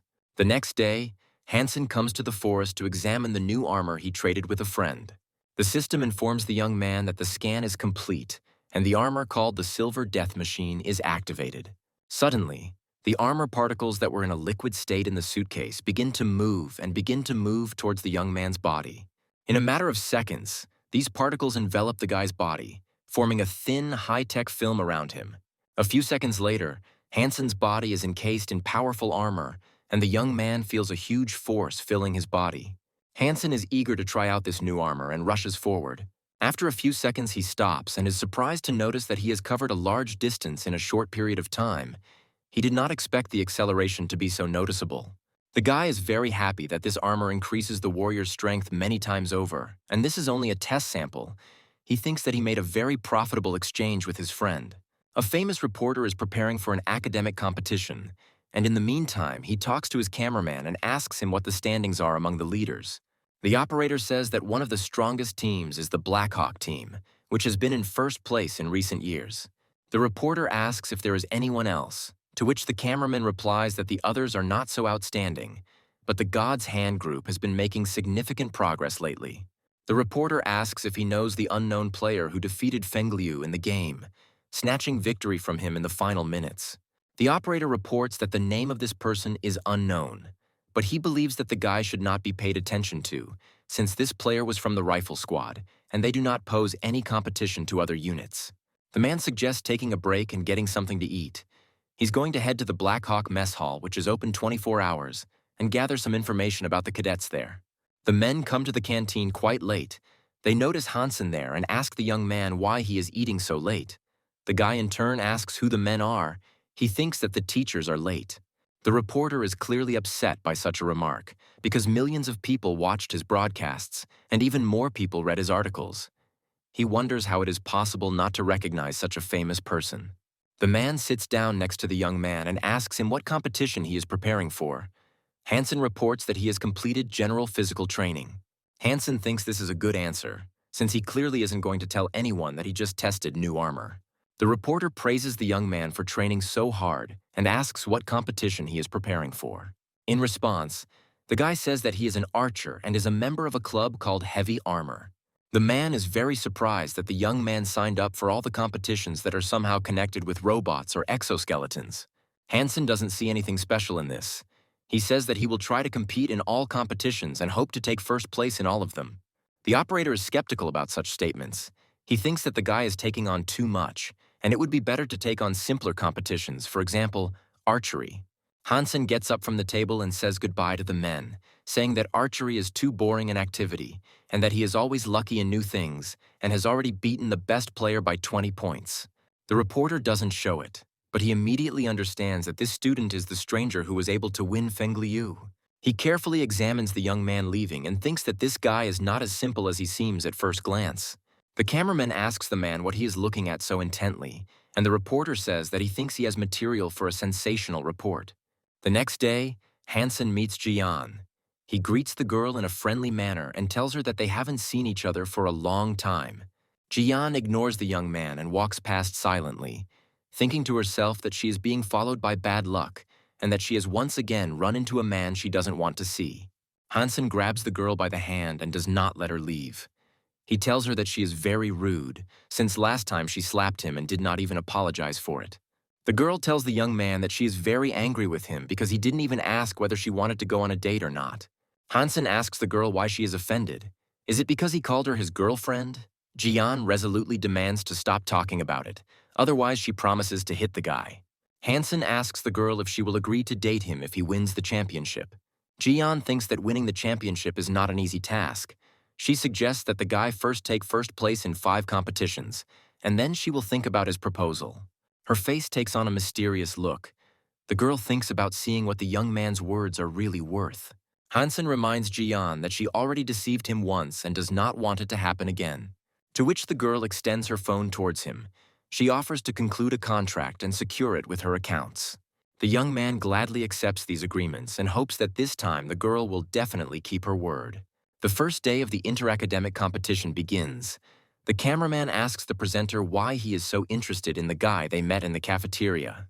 The cameraman doesn't understand why the presenter gave him the order to film this young man, and he's not sure if it's a good idea. The presenter tells the cameraman that his gut feeling tells him he's on the right track and their report will get huge ratings. After this, the live broadcast begins. The reporter greets his viewers, announcing that he is starting a live broadcast of the competition as part of the Academy Championship. His report is shown on a huge number of screens, some of which are located right on the Academy grounds, which adds extra spectacle to the event. The reporter continues by telling the viewers that this year, Black Hawk Military Academy has a player who is dominating in every stat, and this guy is participating in every armor category competition except for one, which he won't be able to attend due to some inconsistencies. The cadets are actively discussing who this young man is and where he came from. Many of them know the Heavy Armor Club, but are surprised because there is no such strong member who could outshine everyone else. Feng Liu doesn't like the man's report at all, and he directly states that this presenter is talking absolute nonsense. The girl, not paying attention to his words, asks him not to be distracted and reminds him that the competition will start very soon. Numerous screens show combat vehicles lining up at the starting line, and the host's voice is heard announcing that the armor category competition will begin very soon and calling on viewers to support all participants. The reporter announces in his broadcast that among the participants there is a combat robot called Destroyer, which certainly attracts the attention of everyone present. Feng Liu, despite the fact that the mechanisms are already quite old, believes that the team that provided such a machine was careless, since this robot cost hundreds of millions at the time, and despite its age, it is still an impressive piece of technology. Feng Liu looks at the girl carefully and thinks that the reporter probably meant the destroyer pilot, implying that he could be the key element in this competition. A sound signal sounds, signaling the start, and the multi-ton machines begin their movement. However, just a minute after the start, the huge robot loses its balance and falls onto the arena with a deafening roar, after which the host's voice reports an accident. He suggests that the pilot was clearly overexcited, which led to the destroyer's fall. The presenter does not stop there, continuing to comment on the competition and reporting that the competition continues, and other cars, taking advantage of the opportunity, rushed ahead, leaving the destroyer far behind. The cadets laugh loudly, and they even feel a little sorry for the destroyer pilot. A malicious smile appears on Feng Liu's face. He is very amused by the fact that the reporter called this pilot the best, which, in his opinion, looks very ridiculous. Jian, in turn, supports the cadets and calls what is happening a disgrace that is unfolding before the eyes of a huge number of spectators. Hansen realizes that controlling the destroyer robot is too difficult for an untrained pilot, and decides to act independently. Transforming into his nano-armor, he leaves the robot's cockpit and rushes forward at great speed, trying to keep up with his rivals. Hansen's helmet is equipped with virtual monitors that allow him to stay in touch with his team members. They immediately begin to calm him down, promising that they will cover for him in the future. Meanwhile, Hansen instantly breaks ahead. The multi-ton machines continue their run without slowing down. The voice of the reporter is heard, who announces that this is the last lap, and that at the moment the Silver Death Machine, number 69, is leading the competition. This causes real surprise among the cadets, and they begin to discuss this statement, trying to understand how such a machine could have ended up in the competition, since it was produced by a military company, and many of them had not seen it for sale. Hansen reaches the finish line and breaks the tape, at which point the host's voice is heard congratulating the participant on first place, which turns out to be the Silver Death Machine number 69. Hansen, raising his hands up, shouts loudly in victory, thanks the spectators for their support, and announces that he will participate in several more competitions. The cadets learn that the pilot of the Silver Death Machine is Hansen.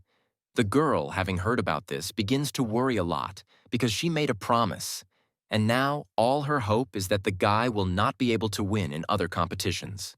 The reporter, keeping the audience interested, heats up the atmosphere by stating that this participant does not throw words to the wind and turned out to be much stronger than anyone could have expected. He predicts that this guy will most likely become the new champion. Friends and members of the Heavy Armor Club congratulate Hansen on his victory. They are sincerely happy about his success and understand that they have witnessed an important moment. Hansen, in turn, confidently states that he will become a champion, as he was absolutely confident in his abilities at these competitions, and racing is his strongest side, and he intends to demonstrate this to the maximum of his abilities. Meanwhile, the cadets are actively discussing the past competitions, believing that the Silver Death Machine really has good results, but some of them are betting on other participants. The loud conversation is interrupted by the instructor, who orders the cadets to concentrate and better prepare for the next competition. In his heart, the instructor doesn't expect Hansen to actually become a champion, but despite this, he believes that this guy will be able to excite the other participants, making them fight at full speed. The reporter continues to broadcast the events on numerous screens, announcing that the second competition, the obstacle race, will begin very soon. He emphasizes that the tension in the arena has increased, and the Heavy Armor Club is already ready to race. Jian is very tense about the idea that Hansen has no worthy competitors. She sincerely hopes that someone will still be able to defeat this young man. The second competition begins. The Death Machine immediately takes the lead, showing the best time over the distance. Spectators watching the action notice that the Death Machine does not try to slow down to overcome obstacles, and this only increases their admiration for its power. A malicious smile appears on Feng Liu's face. He confidently believes that his opponent will definitely get into trouble, because inertia has not been cancelled, no matter how good the car is.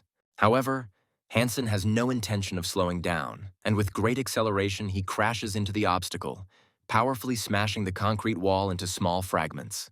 The cadets, watching this, cry out in surprise, not understanding how the participant was able to break a meter-thick concrete wall, and are sincerely surprised at how strong and powerful his armor is, which can handle such enormous loads. Feng Liu begins to feel very irritated, calling the young man an idiot who clearly has problems in his head, as his actions seem absolutely ridiculous and dangerous to him. The friend, noticing that Jian had turned very pale, worriedly asks if everything is okay with her. Hansen continues his rapid run to the finish line, without slowing down or stopping. The guy destroys numerous concrete obstacles on his way, which are not able to slow down his movements.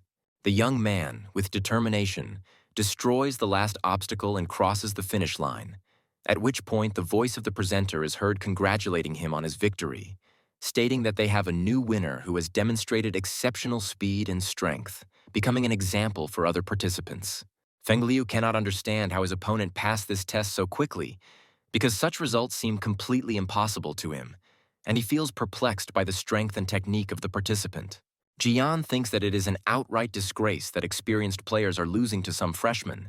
Her indignation grows as she is sure that such participants should immediately refuse to participate in her club so as not to jeopardize its reputation. In a fit of anger, Jian loudly shouts at the nearby members of his club and orders them to immediately enter the arena, saying that they must win at all costs, or else they will be kicked out of the club. Meanwhile, the Heavy Armor Club members congratulate Hansen on his latest victory, admiring his armor, which they call simply magical, and report that the audience cannot hide their delight at his impressive performance. Hansen, however, is not going to stop there and states that this is only his second victory, and he needs much more to confirm his superiority and prove his strength to everyone. The instructor is in an irritated state. He does not like at all that the rules of the competition are changing, because battles in combat armor have always taken place on projections. But now the situation has changed, and this makes him worried. The man reacts calmly to the instructor's irritated state and says that the rules were changed precisely to protect the players, after which he asks whether he considers the participation of the Silver Death Machine fair. The instructor counters the competition organizer by saying that this is a sport, not a war, and asks who will be held responsible if the lives of the participants are put at risk due to such changes. The competition organizer slowly rises from his desk and with cold confidence tells the man that it is not his problem, adding that his company is the sponsor of the instructors club. The host announces to the audience that the rules of the upcoming competition will be changed. Now, instead of virtual armor, the participants will use physical armor, which causes a storm of delight among the audience, clearly thirsty for more spectacular events. The reporter thinks that this battle will turn into a real massacre, since the participants will strive to destroy the Silver Death Machine with all their might, because the new rules suggest a survival system where there will be only one winner. Enthusiastic friends tell Hansen that he has become the center of attention, and his performances have attracted the attention of a military company, which, apparently, has become interested in his successes and his unique machine. The young man is flattered by the attention of such an influential company, and confidently states that it will be incredibly difficult to deal with his Silver Death, since its capabilities exceed the expectations of most. Ian shares with his friends the idea that they need to develop a protection plan for Hansen as soon as possible to ensure his success in the new competition format and minimize the risks.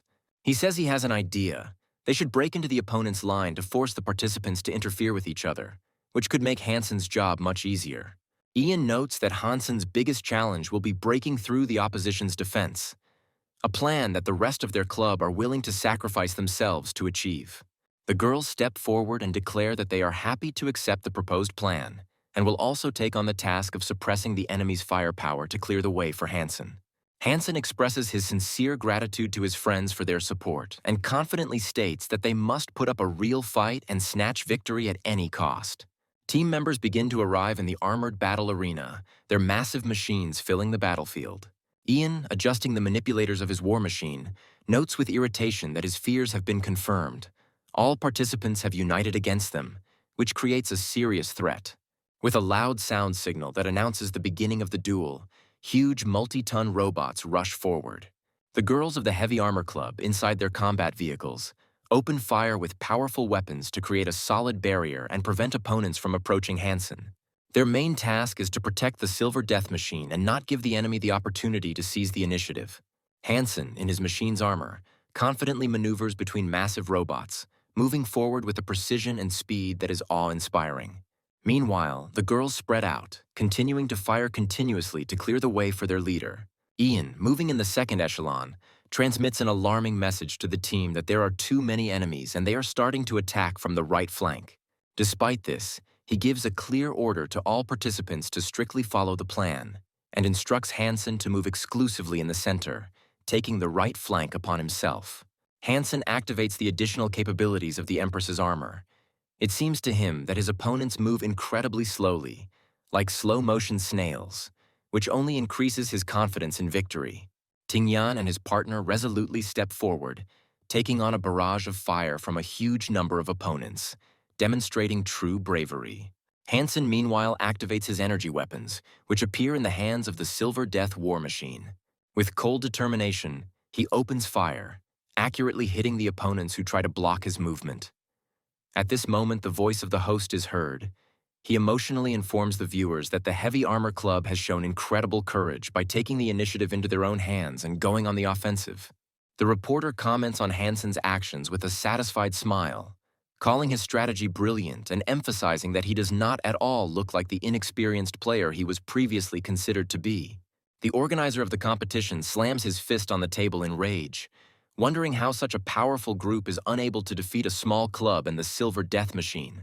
His face is burning with anger. Loud curses are heard in the hall. The man is clearly irritated that everything is not going according to his plan. Meanwhile, Hansen continues his confident march forward, hearing snatches of enemy voices preparing to open heavy fire to stop him. Ignoring the threats, he charges into enemy lines with incredible determination, where chaotic fire turns into disaster as enemies begin to hit their own allies. Amidst the chaos, cries are heard demanding that the shooting stop, but it is too late. The rapid events culminate in a blinding explosion that deafens the spectators. Hansen continues moving calmly, leaving behind the ruins and hearing the angry cries of the opponents, who scold each other for the erroneous tactical positions that led to defeat from their own fire. The reporter, not hiding his emotions, enthusiastically tells the audience that this was a truly grand spectacle in which the Heavy Armor Club confidently counterattacked and took full initiative on the battlefield. Hansen continues to exploit the potential of the Empress's armor, demonstrating admirable skill, cleverly exploiting blind spots, turning the enemy's weapons against them, and acting with astonishing calm as if he were playing according to a pre-calculated plan. He notes that such techniques are definitely not something you'll see in lectures. The opponents come to the conclusion that the best tactic would be to deal with the Heavy Armor Club first, believing that without the support of his partners, Hansen will not be able to continue the fight. However, their plans are ruined in an instant, as Hansen slams into the center of the group of combat robots, delivering devastating blows with his sword. His attack resembles a furious squall, swift, powerful, and inevitable. The host's voice sounds louder and louder. He emotionally comments that the Silver Death Machine remains invincible, and its opponents are not even able to organize worthy resistance. The man adds admiringly that Hansen's equipment is at the level of a senior officer. The tournament organizer is beside himself with rage. He throws his coffee mug with all his might, smashing it on the floor, his voice full of anger. He declares that none of the participants will be receiving his sponsorship anymore. Clenching his fists, he gives the order to his subordinates to immediately obtain complete information about the manufacturer of the combat vehicle. In the arena, to the deafening applause of the spectators, the host with undisguised delight congratulates Hansen on another brilliant victory. He recommends that everyone remember not only the Silver Death Machine, but also its talented pilot, who, according to him, has already become a true legend of the competition. The cadets, barely holding back their emotions, surround Hansen, sincerely rejoicing at his success. They proudly declare that he has become the real pride of the 304th room and the entire Heavy Armor Club. However, amidst the joyful excitement, one of the girls notices Jiyan's depressed state, which clearly stands out from the general mood. Her friend, concerned by her appearance, quietly asks what is happening to her and why she seems so confused and depressed. A group of cadets comes out to meet them, animatedly discussing how the Silver Death Machine is incredibly powerful and expressing a desire to purchase the same one, after which they enthusiastically begin to praise the pilot operating it. Jiyan, hearing their words, slams her fist against the wall in rage. Her friend asks a direct question about who dared to offend her. Jiyan suddenly changes her behavior, with an unhealthy smile on her face. Her mood suddenly changes to unbridled joy. She assures her frightened friend that everything is fine and immediately suggests going out to eat together. The friend can't stand the tension and starts shouting loudly at Jiyan, claiming that her behavior is frightening her to death. The next day, on the territory of a military plant, a group of people analyze the video recording of yesterday's competition with great attention. One of the men notes that the test model proved to be incredibly effective, even though it was piloted by a completely inexperienced first-year student, who still managed to take first place in 5 competitions of this cup. A man standing nearby, impressed by what he heard, expresses surprise that even beginners without much experience can operate this armor. The man from the development department agrees with this remark, confirming that even they were shocked by such a result, and then explains that Hansen is a member of Xuan's special security team, which is why he was allowed to use the machine to both test and promote it. As evening falls, Jian, trying to remain unnoticed, puts on a long coat and pulls on a large cap that almost completely covers her face. The girl remembers a message from Hansen she received a few hours ago, where he wrote that he was looking forward to meeting her and believes that the girl should fulfill the promise she made to him if he won 5 competitions. Hansen suggests meeting at the entrance to the dining hall, which visibly irritates Jian, as she is sure that there will be too many people there for dinner. The girl believes that the young man specifically chose this place to attract as much attention as possible to their meeting. Hansen, noticing Jian, is surprised that she arrived earlier than the appointed time, and with slight irony asks if she was really so impatiently waiting for this meeting. Then the guy, looking at her unusual outfit, starts asking questions about why she needed to dress so strangely, assuming that she was afraid of being recognized by her classmates. Jian covers his mouth with her hand and sharply asks him to shut up. She then asks the boy if he has an account on the school forum, to which Hansen smiles and replies that of course he does, adding that his account is called My Girl Jian. Jian thoughtfully ponders why she didn't figure out such an obvious thing on her own before and feels a little confused. Hansen, with a slight mockery, reminds the girl that now it is time to fulfill the promise. Jian understands that she will have to kiss him. With internal resistance, she slowly reaches out to the guy, mentally planning that when she returns home, she will definitely wash her mouth with soap and buy a pack of chewing gum. The girl approaches Hansen, still convincing herself that the scent of this man should not remain on her. At this moment, the guy unexpectedly hugs her tightly and decisively kisses the girl on the lips. A group of girls suddenly appear nearby, notice them and ask them in surprise why they chose such a place for their tricks, not forgetting to judge them. Hansen grins and turns to Jian, pointing to one of the girls, saying that she is her friend and asking if she would like to say hello. The group of girls, chatting among themselves, leave and continue to discuss that it will soon be necessary to convene a student council meeting to discuss this kind of behavior. Jian is very ashamed of what happened. The girl quickly turns away from the guy and, in a quiet voice, curses him with the last words. Hansen heads to his room, and on the way, he reflects on the fact that the girl is clearly shy. He decides that he should spend more time with her to better understand her and improve the relationship. Suddenly, on the threshold of his room, he is met by a pet, a 3-eyed cat. The system reports that this animal has mutated and developed its body to the level of a divine one. This greatly surprises the young man, as he could not expect that this useless creature, from his point of view, would transform into such a rare and unusual creation. The young man begins to gently pet the cat, which has grown considerably in size, and comes to the conclusion that it probably evolved due to eating a lot of the ants it had collected. Hansen activates the system's holographic screen and is surprised to learn that the 3-eyed cat has developed his fighting body very well. The guy thinks that this is very cool. Since the development of animals is better than searching for new ones, he remembers that he also has a sandworm and hopes that it will change too. Clad in the armor of a money brother, Hansen rides atop a huge 3-eyed cat across the desert plain.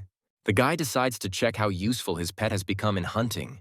He notices a huge mutated centipede off to the side and orders his pet to kill it. The 3-eyed cat quickly catches up with the centipede and bites into it with its huge jaws. The system congratulates the guy on a successful hunt and reports that the soul of a primitive sand snake has been received. Hansen happily hugs his pet. He praises him and calls him his irreplaceable assistant.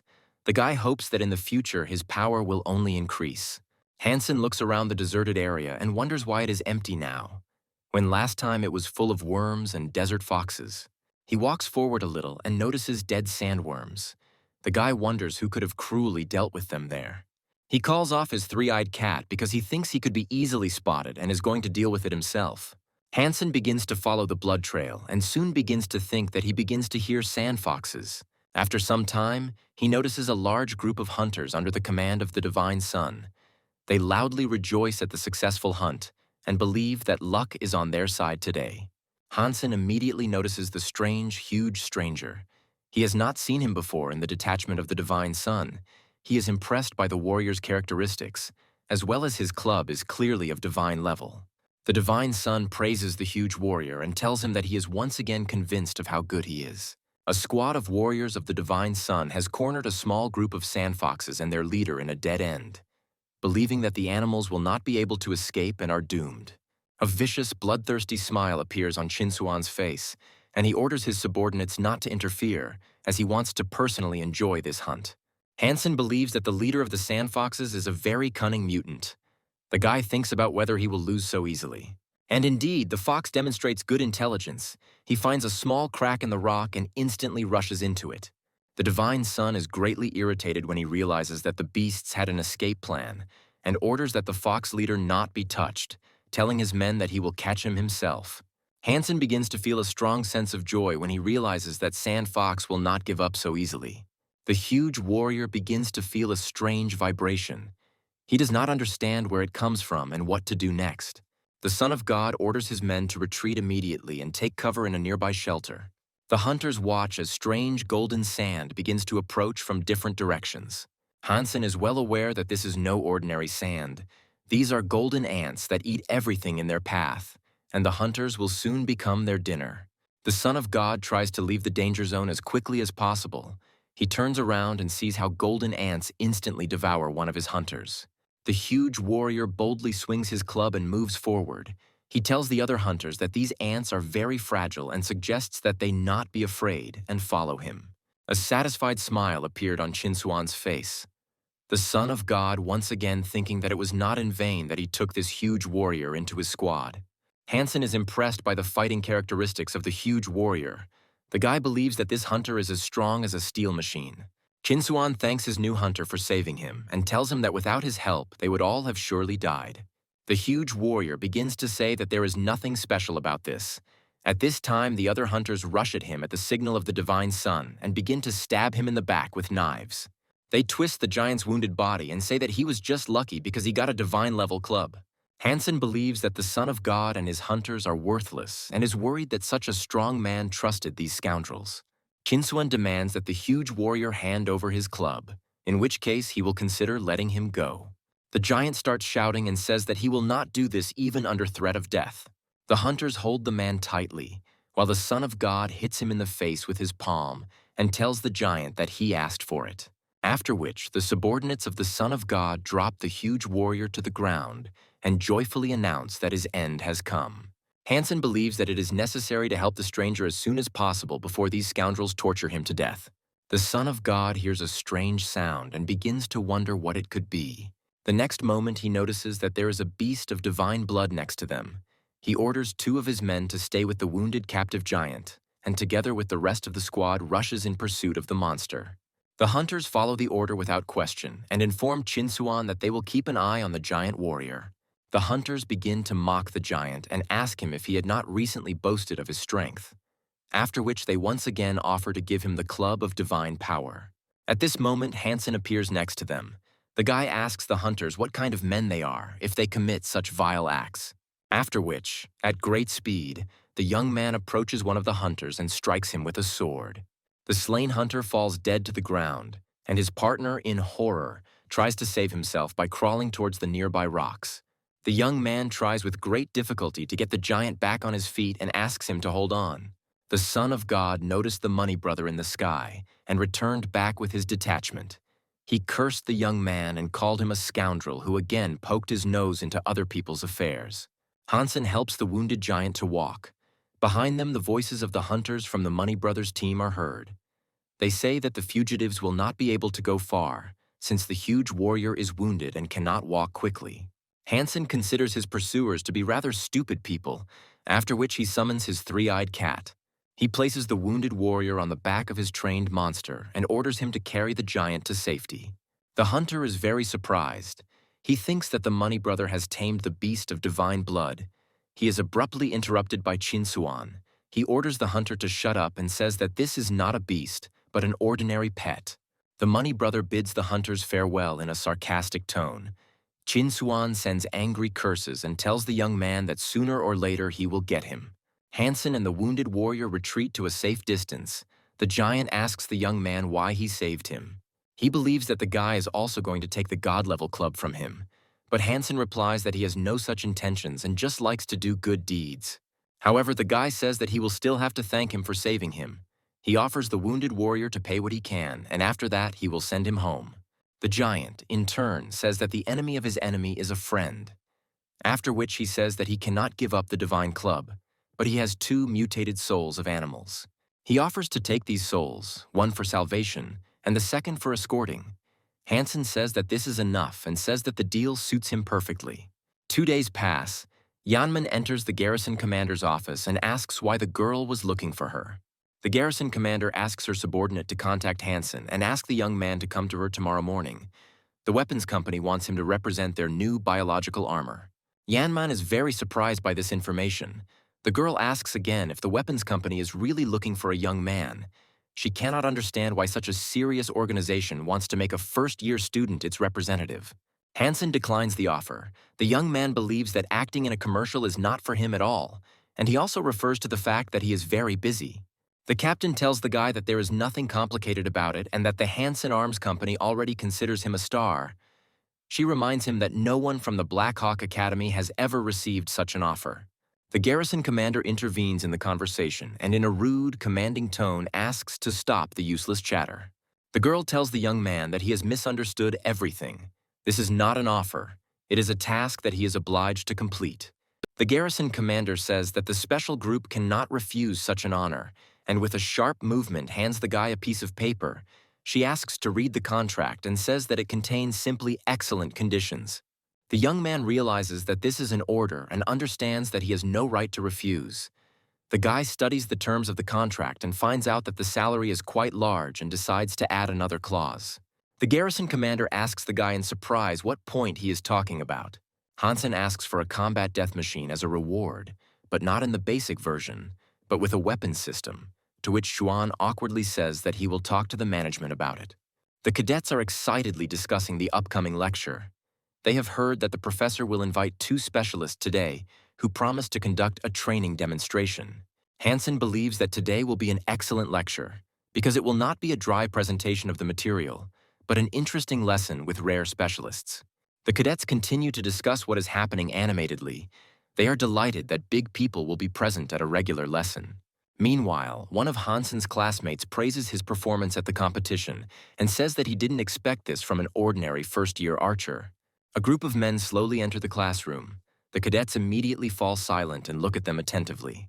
The professor greets the students and then tells them that they have been given the great honor of hosting 2 famous people who have agreed to give a small demonstration. The man begins the lecture and explains that the essence of ancient martial arts is to use one's own strength perfectly. But in a real fight, in addition to physical strength, psychological factors are very important. He believes that punching is not only a matter of brute force, but also a manifestation of intelligence, and invites his guests to demonstrate this technique. A young man invites 2 cadets to leave the classroom and take part in an experiment. The cadets of the academy think that this is a wonderful proposal. Each of them wants to be chosen, and they all raise their hands in unison. Hansen is not at all keen to take part in such a demonstration and believes that the teacher should choose someone at random. He watches with amazement his fellow students who have a strong desire to be chosen by the professor. The young man looks around the audience and immediately notices Hansen.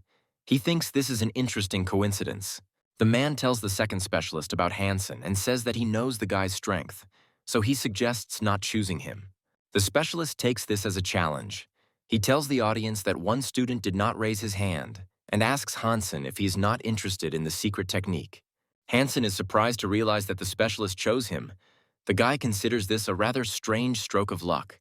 To the applause of the audience, Hansen goes down to the podium. The professor asks the young man to come up and help the experts demonstrate the blow.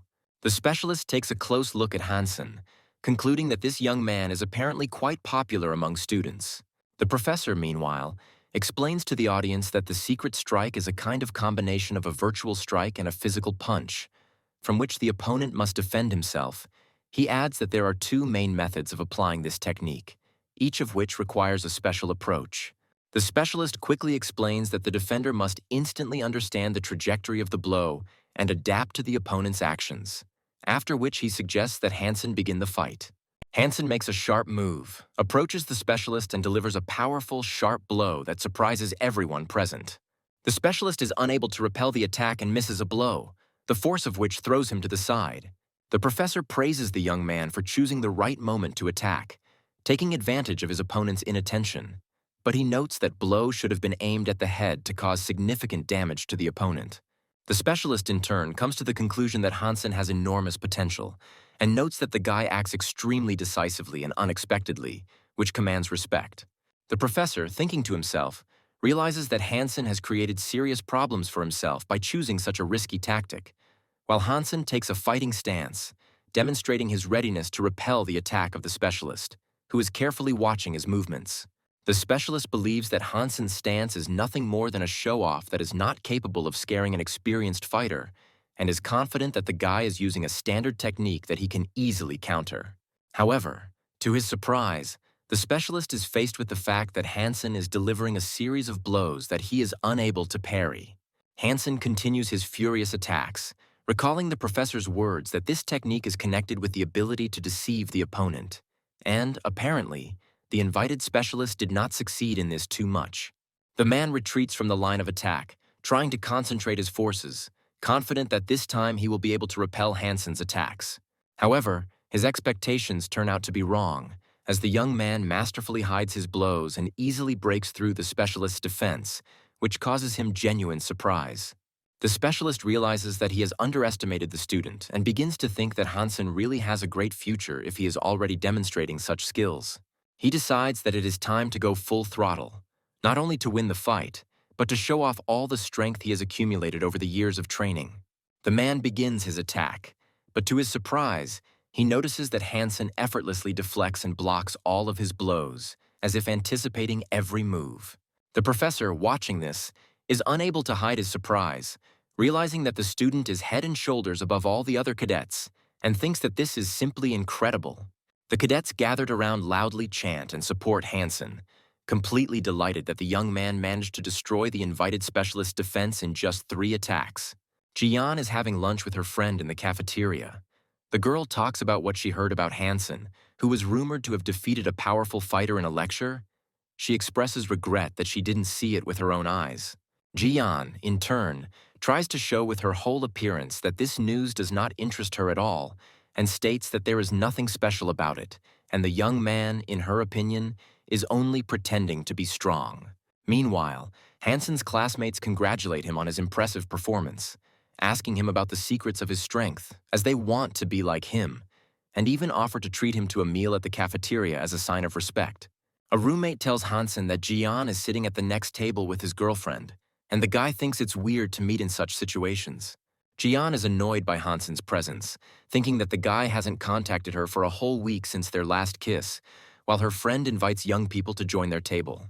As if nothing had happened, Jian's friend starts a formal conversation, asking the young men how they are doing, trying to maintain a light atmosphere. Jian pretends not to communicate with Hansen, but those around him begin to suspect that there is some kind of relationship between the young people. The girl tells Hansen that he has become very famous lately, and now the whole academy knows him, casually telling the guy that she is an employee of the Special Forces unit of the command. Hansen is glad to meet the new guy and, in turn, tells the girl his name, saying that he is from the Archers squad. The girl suggests out loud that Hansen is Jian's boyfriend, which causes her friend to react nervously to this statement. The people around them, although they try not to show it, listen attentively to the conversation, experiencing genuine surprise that Jian, it turns out, has a boyfriend, something no one had suspected before. Fengliu suddenly intervenes in the conversation, challenging Hansen to defeat him first, which only causes the guy to smile slightly, as if he takes it as a joke. Fengliu, clearly irritated by this reaction, angrily grabs Hansen by the shirt and states that this behavior is making him angry. Hansen, keeping his cool, reminds the young man that in their last fight he lost by 20 points, and asks if Fengliu would like to repeat that result. The girl sitting at the table immediately understands everything and is very surprised, realizing that Hansen turns out to be the same player under the nickname My Girl Jian. Jian abruptly gets up from the table and takes Hansen's hand, suggesting that they leave the dining room immediately, as she absolutely does not want everyone to know the truth about their relationship. However, her friend abruptly stands in the way, stating that the conversation is not over yet and insists on dotting the I's by discussing Hansen's identity in detail. Jian, trying to calm her friend down, tells her that she most likely misunderstood everything and was very tired due to intense studying. However, the girl tells her friend that a clear picture is gradually emerging in her head, after which she suddenly remembers Jian's date with the young man. She demands to immediately tell when exactly Jian started dating the guy, and is outraged that she has categorically denied having a relationship all this time. Hansen believes that there is no point in hiding anything now that the truth has become obvious to everyone, and tells Jian that she is his girlfriend. The surrounding cadets closely follow their conversation and come to the unanimous conclusion that they really are an ideal couple. Tingyan declares that Hansen is a handsome man, and such heroes are worthy of the most outstanding beauties, after which he expresses sincere joy for them. The cadets are in the room, animatedly discussing the latest news. Ian reports that the sponsor company has gone too far, as they have disqualified Hansen. Tingyan furiously calls the employees of this company freaks and is extremely outraged that they accuse the guy of using illegal armor without providing any convincing evidence. Hansen is not at all bothered by this news. The guy is already satisfied with the fact that many people know that he won several competitions at the tournament. Ian talks about how the cup final is next month and many viewers simply won't watch the shows unless Hansen is there. Hansen tells his friends that he doesn't care about the cup at all because now he has more important things to do. At the TV center, a girl asks the CEO a question. She thinks that her qualities are enough to become the star of this advertisement and asks why they need some student. Zunquan believes that the TV company's management is leading her by the nose. The girl read the script and prepared for filming, but she didn't even get to drive the new armor. The CEO tells the girl that she is the best student at the academy and a member of a special military armor unit, so he asks her to control her emotions and do as she is asked. Zunquan is not satisfied with this statement. She tries to contradict the man. But the CEO informs the girl that he will not tolerate any objections and reminds her once again that she must carry out the order. Zunquan agrees with the man and leaves his office in a very irritated state. She's going to look at the student who took the lead role from her. Half an hour later, Hansen appears at the television company, and the young man meets the general director, and cameraman of the new video. The CEO tells him that he will be promoting a new model of armor, then points to a suitcase on the table and says that they have made some changes recently that the guy might want to try out. Hansen looks over the briefcase containing the armor with delight, noting that it looks much larger than usual. The guy opens the lid. The nanoparticles instantly start moving. The young man remembers the words of the CEO that the characteristics of this sample are a little understated. A moment later, the nanotech liquid envelops the young man's body, and he feels that this armor is much lighter and more comfortable than the previous one. He believes that the engineers have done a really good job, as the interior cabin has become more ergonomic and the operating control system is much more user-friendly. Hansen begins to control his armor using the operating system and is extremely excited about the expanded features. He suddenly rushes forward and loses his balance for a second. The young man understands that he needs to be more careful because he is used to the death machine and it is difficult for him to quickly adapt to the new model. The guy makes a few more movements, after which he loses his balance and falls to the floor, and the thought comes to him about whether he is worthy of controlling such perfect armor. Suddenly, a stranger dressed in the same armor appears in front of Hansen. He tells the guy that he must immediately show all his strength or get out. This greatly surprises Hansen. The young man asks the stranger who he is and why he is behaving so aggressively towards him. Through the CCTV system, the CEO finds out that Sun Quan has donned the silver mystery armor and entered the gym. While a young man was training there, the subordinate tells the man that he will intervene immediately. The CEO watches the screen for a while, then says that it is too late. He believes that the girl is very stubborn and there is no stopping her now. The developer knows about the girl's abilities and that she has enough experience, so he begins to worry about Hansen. The CEO, in turn, asks not to interfere. He wants to see if the guy is able to drive this car. Zunquan shouts angrily. The girl says that now she will show who really deserves the main role. After this, she activates her mechanical armor, takes out her lightsaber and rushes to attack the young man. Hansen, in turn, is very irritated by the girl's behavior. He realizes he has no choice, so he also activates his lightsaber and begins to repel Zunquan's furious attacks. The young man deftly dodges another blow from the girl and counterattacks, striking her lightsaber. Zunquan is unable to dodge the young man's blows and loses his balance. Hansen finishes his attack with a powerful blow that sends the girl flying far away. The guy continues to masterfully control the biomechanical armor and delivers a winning series of blows. Zunquan misses all the blows and flies far to the side, falling to the floor. The girl feels very irritated. She does not fully understand how the young man can use biomechanical armor so effectively. Hansen approaches her, points a light blade at her and tells her that she is lost, advising her to leave in peace. Zunquan slowly gets to his feet and sends a curse towards the young man in a low voice. The engineer is very surprised that the guy was able to defeat the girl so easily. He believes that this level of technology is very worthy. Zunquan deactivates the armor, opens the hatch, and with a deft movement climbs out. Hansen is surprised to realize that his opponent in this sparring match was a girl. He remembers that among the stars of the weapons company, there is only one famous girl. Zunquan does not believe that a mere cadet can have such skills, and asks the young man if he is really a freshman. Hansen did not expect to see a star in front of him and apologizes for using a crude technique to win. Zunquan asks how the young man usually trains with armor. The boy arrogantly states that success is 99% genius and only 1% hard work.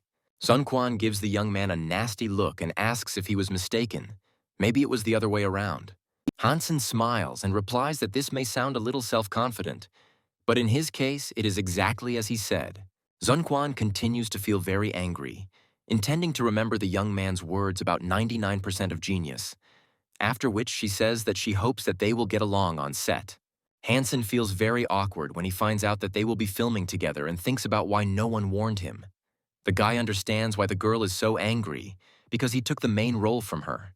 A large film crew is getting ready for work. The director's voice is heard, ordering everyone to hurry up, and the makeup artists and prop master to finish their work quickly. The CEO tells the guy that they have equipped the silver secret according to his wishes.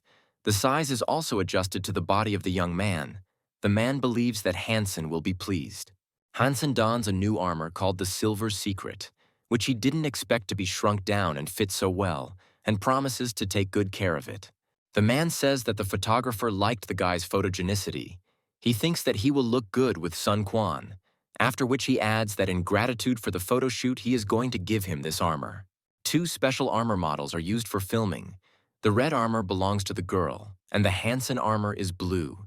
Their bodies have the emblems of the Arms Corporation, and they also have a lifetime service warranty. Hansen thanks the CEO for such a generous gift, but secretly thinks that the atmosphere on the set will be tense, since the girl clearly hated him. Zunquan joins the conversation.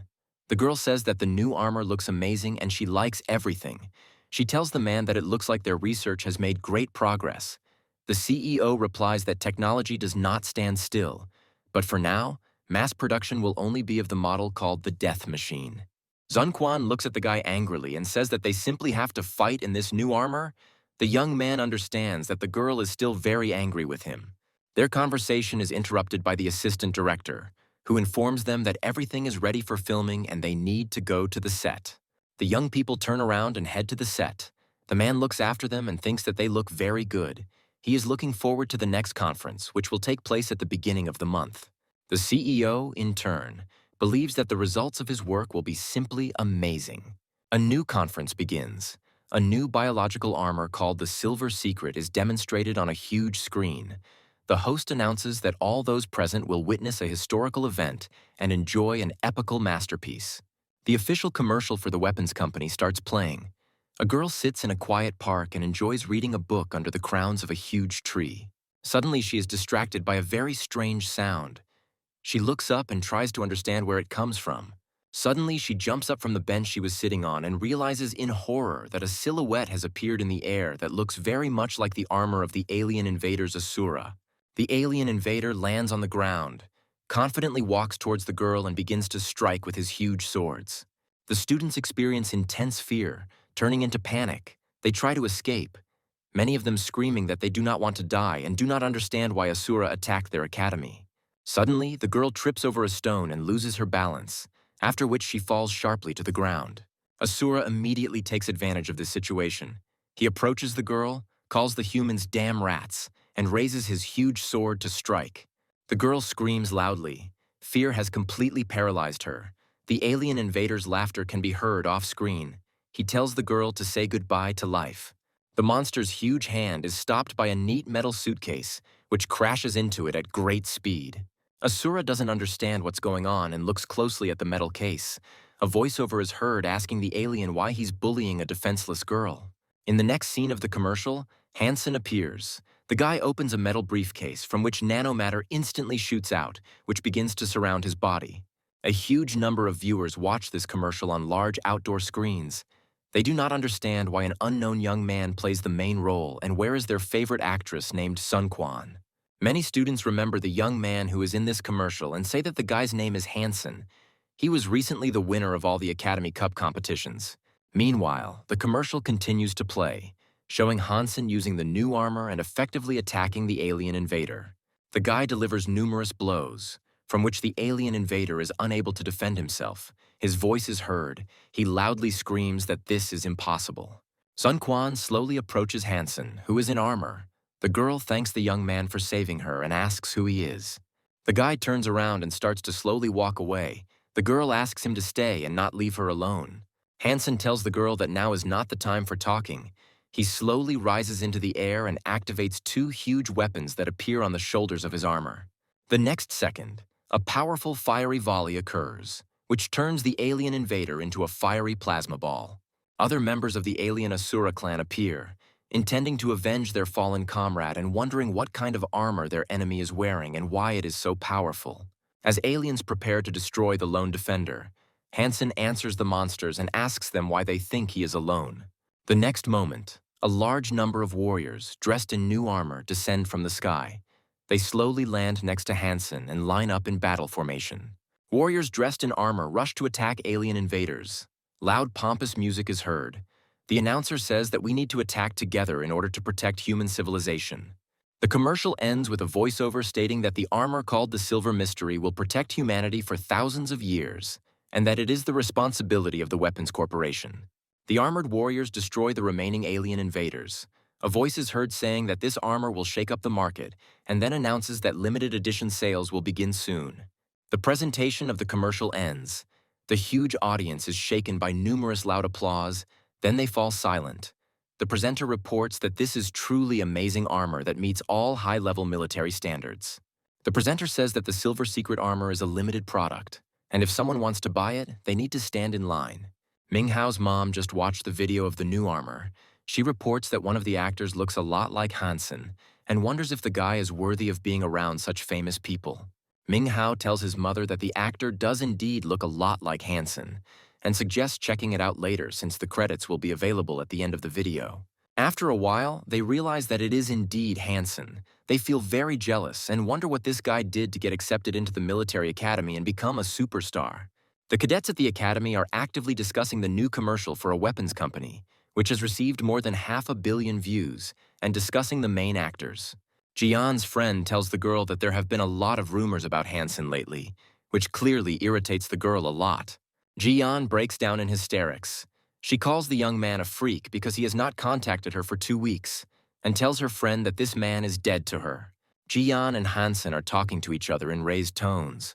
The girl suggests that the young man return to the movie star and wishes them luck. She says that she hopes that everything will work out for them. Hansen is very surprised by the girl's jealousy. He explains that in fact it was just a mission, and he could not tell about it earlier because he signed a non-disclosure agreement. Jian doesn't believe a single word the young man says. She accuses him of continuing to make up these ridiculous excuses and thinking that there is a relationship between the young people.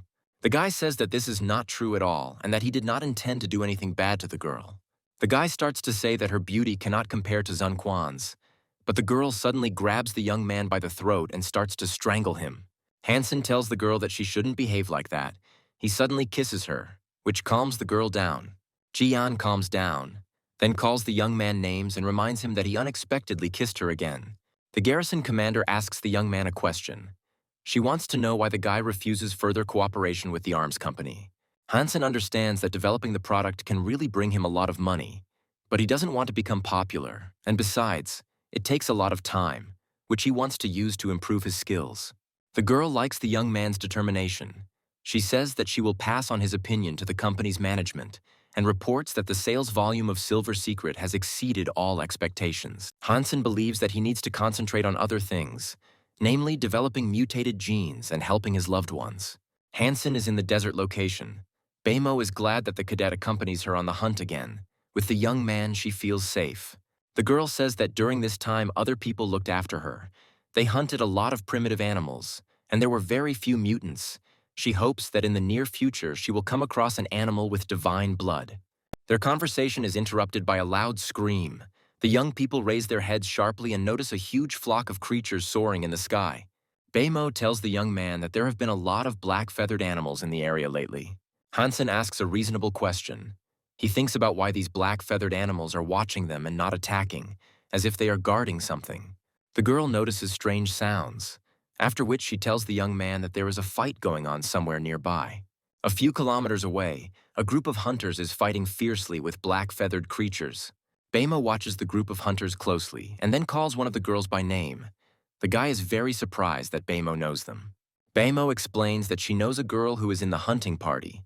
Her family has a strong business relationship with this girl, and this is her sister who is 2 years older than her. Hansen advises not to interfere in this fight, since the animals did not attack them. If they start helping the hunters, the black-feathered creatures will definitely attack them, and he cannot endanger Beimo. The guy looks closely at the hunter, who has energy wings. He understands that these feathered black animals are not a threat to the hunters, and these people can perceive them as help for trying to take away the prey. The hunter, using his energy wings, suddenly flies into the air and continues to attack the flying creatures in the sky. Hansen watches the battle with great pleasure and thinks that the flying hunter has good fighting skills, after which he turns his gaze to the girl. He notices that she has a standard position for archery, but at the same time notes her enormous physical strength. The girl shoots an arrow that cuts a flying feathered beast into 2 parts. The guy is pleased with the girl's accuracy and how confidently she deals deadly blows to the monsters. Beimo thinks of her friend as a brave and powerful girl. She thinks that she has always had many useful beast souls, and the black feathered beasts will soon become part of her collection. The girl stops shooting for a while and listens carefully to the sounds. A flying hunter suddenly flies up to her, and the girl asks the man why the black-feathered animals stopped their attacks and retreated. The man thinks that the monsters realized that they couldn't defeat them and therefore retreated. The girl thinks that the reason is different and thinks that someone scared the animals. Someone is nearby and hiding. Hansen and Beimo come out of hiding. The girl greets her friend and asks to understand her correctly. They did not interfere in the fight because they believed that they could not help in any way. The huntress's name is Li Ganliu. She greets the girl and tells her that there is no problem with this, as their squad dealt with these black-feathered beasts without any problems. After which, Li Ganliu carefully examines the young man and asks if he represented the silver mystery armor and if he is the same newcomer from the military academy. Li Ganliu says that there are various rumors about the guy. Many consider him a powerful warrior with a divine level. She thinks to herself that perhaps these people are not lying. Hansen modestly states that he is just a first-year student who was sent here on a mission to protect Beimo. Hansen thinks that the new acquaintance looks kind and polite, but her words are sharp, and therefore it is very difficult to guess her true identity. Li Ganliu in turn reports that they have already finished the hunt and are going to go to the shelter of steel armor. Hansen activates a holographic screen, after which he shows the hunters the closest path to the steel armor shelter. He says that he and Beimo will not return for now since the girl still needs to train. Li Ganliu gives the young man a piercing look. The girl thinks that the young man wants to drive her away. Li Ganliu tells the young man that they are not really in a hurry and want to stay here and train with them. After which the girl says that they haven't talked to Beimo for a long time and they need to catch up as quickly as possible. Hansen carefully watches the woman and thinks about what she has in mind. Li Ganliu heard that the guy is excellent at archery and combat armor. She asks if the new armor really improves the level of martial arts. Hansen answers with general phrases and thinks that this woman is clearly not interested in him with good intentions. A hunter riding alongside intervenes in the conversation, telling the woman that no one can be good at everything, and she is clearly exaggerating the young man's capabilities. Suddenly, Hansen stops his movement and tells the hunters that it is better not to go any further. A dark cloud appears on the horizon. The hunters immediately understand that these are black-feathered animals, but they believe that they have nothing to fear, because they have already won the previous fight. Hansen, unlike the hunters, does not feel such optimism. He orders Beimo to immediately jump onto his beast. Beimo suggests that the hunters retreat and follow them. The woman agrees, unlike the hunter, who is going to fight the black-feathered beasts and kill them all to the last one. Baimo notices that the flock of flying beasts is huge. It has filled the sun, and darkness has come in the middle of the day. Li Ganliu thinks that the young man has been far-sighted, and it is really necessary to retreat. Meanwhile, the number of feathered black animals increases and they fill the entire sky. The hunter does not understand where these creatures got so much courage from. He is confident in his abilities and believes that he can kill as many animals as he wants. Hansen asks the man not to talk nonsense. There are several hundred of these creatures, and even a very experienced warrior is not able to resist them. Besides, the young man fears that this pack clearly has a leader. And indeed, a moment later, a huge monster appears in the flock. It is a black-feathered king of beasts of the god level. The hunter transforms, and his body is covered in powerful armor. Using his energy wings, he flies into the air and hopes for a successful hunt that can bring him the divine gene. Li Ganliu is very worried about the man. She shouts loudly at him and asks him to come to his senses and come back, after which she tells the hunter that he is not an opponent to this powerful beast. Hansen, retreating, watches as the hunter rushes towards the pack. The young man believes that only a fool would show his courage in such a situation. The young people continue their retreat. Hansen orders the girl to head towards the South Rock and not to stop under any circumstances. He fires several arrows from his bow, which cut the flying beasts approaching them in half. Li Ganliu appreciates the young man's fighting skills, as he killed 2 animals with 1 shot, and wonders how the boy could shoot with such accuracy in such a difficult situation. Li Ganliu believes that the freshman student is not as simple as he seems at first glance, after which the girls increase their speed and continue heading toward the southern mountains. Part of the flock of black-feathered beasts rushes in pursuit of them. Li Ganliu shoots back with his bow, cutting the flying monsters in half with powerful shots. The woman shouts loudly to the hunter and asks him to return immediately if he does not want to die. She believes that otherwise they will have no chance to save the man. However, the hunter does not listen to her. He crashes into the very thick of the pack and begins to inflict numerous blows on the monsters. The man wants to get as many trophies as possible in order to eat them and get the divine gene. During the battle, the man does not notice how a powerful enemy has crept up on him from behind. A huge flying beast deals the hunter a powerful blow with its clawed paw in the back. The man begins to fall quickly to the ground. He thinks that he fiercely attacked the enemy, but was never able to reach the king of the black-feathered beasts. Instantly, he is surrounded by a huge number of flying monsters. They grab the man tightly and bite into his armor with their huge, sharp fangs. The young men realize that the black flying beasts are fast and that they will not be able to escape them, so they decide to dismount and take up defensive positions, fighting in battle formation shoulder to shoulder. Hansen decides that it is necessary to use the weapon of the soul of the mutated beast. This sword can be useful right now. There are too many enemies, and such a weapon is very convenient for such a confrontation.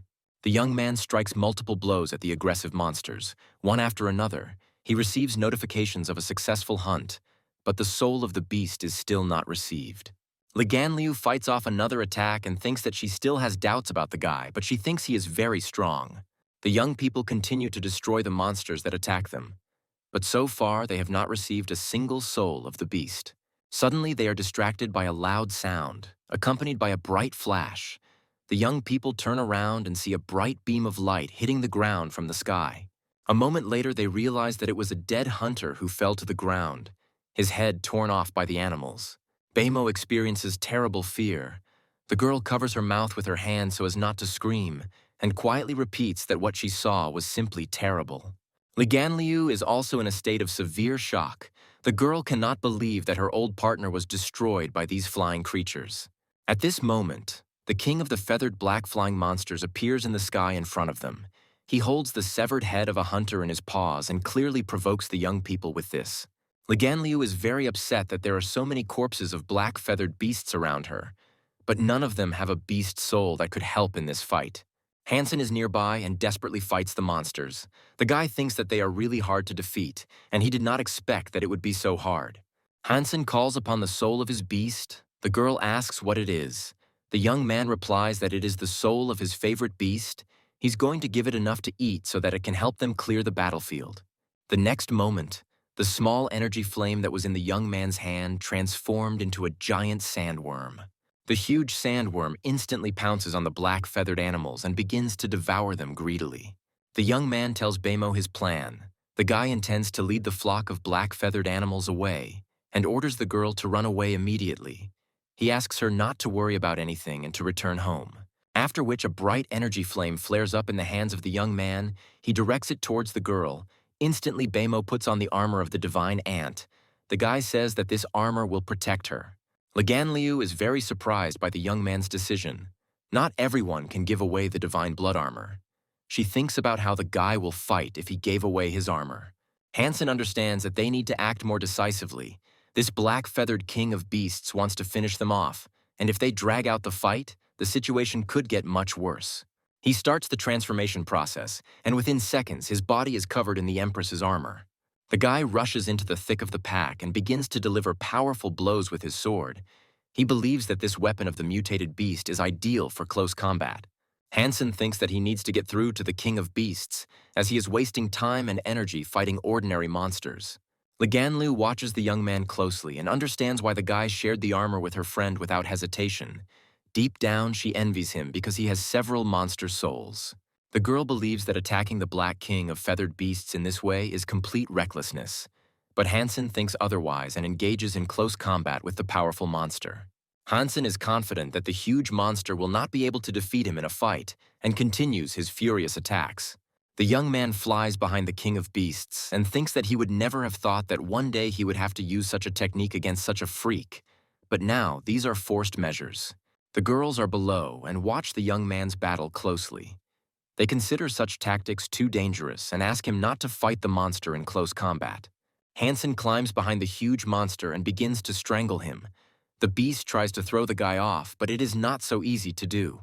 The king of flying beasts lets out a wild cry and rises high into the sky with great speed together with the guy, and the entire flock of black-feathered beasts instantly rushes after them.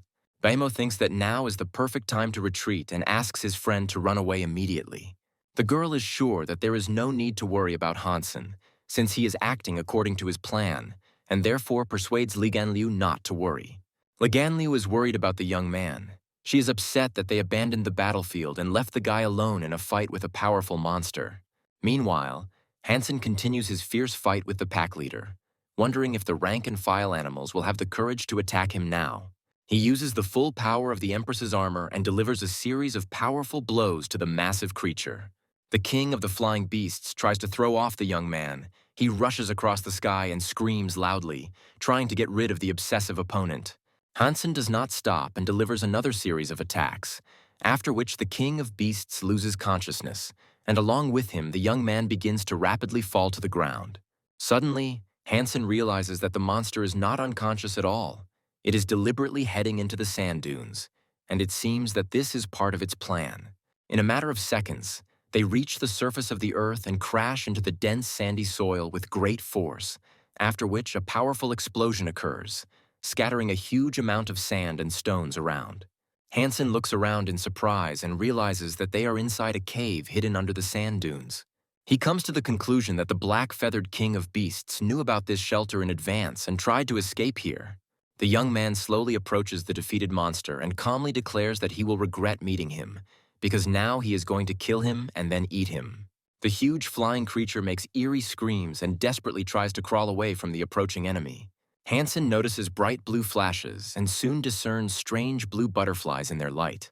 He strikes at the approaching insects, thinking that there must be many unusual creatures living in such deep caves hidden under the sand dunes. He realizes with surprise that the king of feathered beasts did not come here by chance, but rather he brought him to this place on purpose, hoping to use these butterflies as a weapon. Without wasting any time, Hansen attacks the insects. The system instantly informs him that he has destroyed a primitive flame butterfly, after which the creature turns into fire. The temperature in the cave rises sharply. The air is filled with heat. In this unbearable stuffiness, the king of beasts hurries to the underground river. The river, hoping to be saved in its stormy waters. Hansen confidently tells the monster that he won't be able to escape this time, then releases an arrow to which he had previously attached a rope. The huge beast pushes off from the shore with a powerful thrust and dives with a roar into the raging underground stream, trying to hide under the water. However, his pursuer is not going to stop. Hansen holds on tightly to the rope and rushes after him, surprised that this black-feathered monster has mastery over several elements. The young man dives deeper and deeper into the icy waters of the mountain river, but soon realizes that he clearly does not have enough air to continue the chase. He admits that the monster is lucky this time, lets go of the rope, and using all his strength with his arms and legs, begins to rise to the surface. Moments later, Hansen emerges from the water, gasping for air, feeling how long he had been holding his breath during the underwater pursuit. Hansen leans against the cave wall, deciding to rest and recuperate after a long fight and pursuit. At this moment, the system informs him that he has received the soul of a primitive plasma butterfly, but it turns out that it is a disposable hidden weapon. The young man examines the find with interest and learns that such a beast's soul cannot be eaten, but is intended exclusively for one-time use in battle. Intrigued, Hansen decides to immediately test how powerful the weapon is and throws it aside. The next second, the butterfly's soul crashes into the cave wall, after which there is a deafening roar, accompanied by a blinding flash that illuminates the entire space. The young man is delighted by such destructive power and believes that even the primitive souls of animals have incredible potential. Looking around, Hansen notices that the explosion has disturbed the inhabitants of the cave. Dozens, and then hundreds of bright blue lights are flashing in the air. A huge number of butterflies have awakened from their sleep and are now circling around the cave. However, the young man does not feel anxious. On the contrary, he believes that he now has a chance to use the power of these insects to his advantage. The young man begins to strike the butterflies one after another with powerful blows from his sword, and soon system messages appear stating that he has destroyed a primitive butterfly and received inedible flesh and blood. After some time, reports began to arrive that the original soul of the flame butterfly beast had been obtained. The young man thought that he was really lucky, because the black-feathered king of beasts had led him to such a good place for hunting. In a short period of time, Hansen manages to obtain several dozen primitive butterfly souls. He decides to keep some for himself and sell the rest to make a profit. When the primitive flame butterfly is destroyed, a huge amount of heat is released, causing the temperature level of the young man's armor to reach a critical limit. The guy understands that he needs to urgently start restoring, otherwise it threatens him with death. But being in the excitement of the hunt, he decides to carry out another attack, despite the obvious risk. Another message arrives about receiving the soul of the beast. The young man realizes that he is no longer able to withstand the unbearable heat piercing his body like hot needles. The unbearable heat penetrates even through the metal armor, causing Hansen to experience terrible pain. Hansen begins to laugh at his own greed, ironically noting to himself that if he were to obtain the soul of a primitive flame butterfly with divine blood, he might even burn himself a little for the sake of such a goal. He decides to stop hunting immediately, quickly turns around and, picking up speed, dives into the icy waters of the underground river, where the heat gradually gives way to piercing cold. Several days pass, and regular classes continue at Blackhawk Academy. Hansen, present at one of them, examines the soul of a butterfly in his hand, thinking about the need to contact the blacksmith who had previously sold him rare arrows. The guy plans to order 10 darts from the master, intending to first test them in training, and then in a real fight to demonstrate the true power of the soul of a primitive butterfly. His thoughts are interrupted by a neighbor on the desk. The young man apologizes for disturbing her and says that he needs to discuss something. He admits that he is a member of an ancient martial arts club, where he studies a deadly technique that he now wants to talk about. A fellow student tells Hansen that there is one free spot left on their team and invites him to join, to which the guy asks in surprise why they want to take him, since he is from the archery squad, not the striking technique. A classmate explains that the entire academy saw Hansen's last fight, and his striking skills impressed everyone so much that they want him on their team, especially since they have to fight against the Wind Military Academy in the first round. The young man emphasizes that they must not lose under any circumstances, and that is why they are so insistent on inviting Hansen to their team, considering him the key to victory. Hansen, in turn, becomes wary upon hearing about the Wind Military Academy, as he knows of its reputation and the strength of its fighters.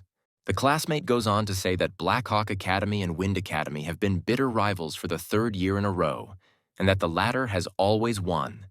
After which he calls Hansen great and begs him to stand up for their team. Hansen asks when the tournament starts. The guy answers that it will be on the 6th, next Sunday, adding that other games do not matter, because the main thing is to compete against the Wind Academy and finally win against them. Hansen agrees to the offer, confirming that he has no business that Sunday and then receives a registration form. He looks at the form carefully and again faces the problem of choosing a name for his account. This is already starting to irritate him, since every time he has to come up with something new. After much deliberation over his options, he eventually settles on the name Deathstrike, believing it perfectly conveys his fighting style and determination. After completing his registration, Hansen heads to the physical testing center, where he has not been for a long time. He remembers that since the last visit, his body has undergone significant changes, as well as his fighting abilities. So he wants to test how much stronger he has become. Entering the training booth, he sets up a program to test strength, speed, and agility, hoping to get an objective assessment of his progress. The horn sounds and Hansen lunges at the dummy with fury, delivering a series of powerful, swift blows. After completing the first stage, he switches to the treadmill where he tests his speed, trying to give it his all. Next comes a test of reaction speed.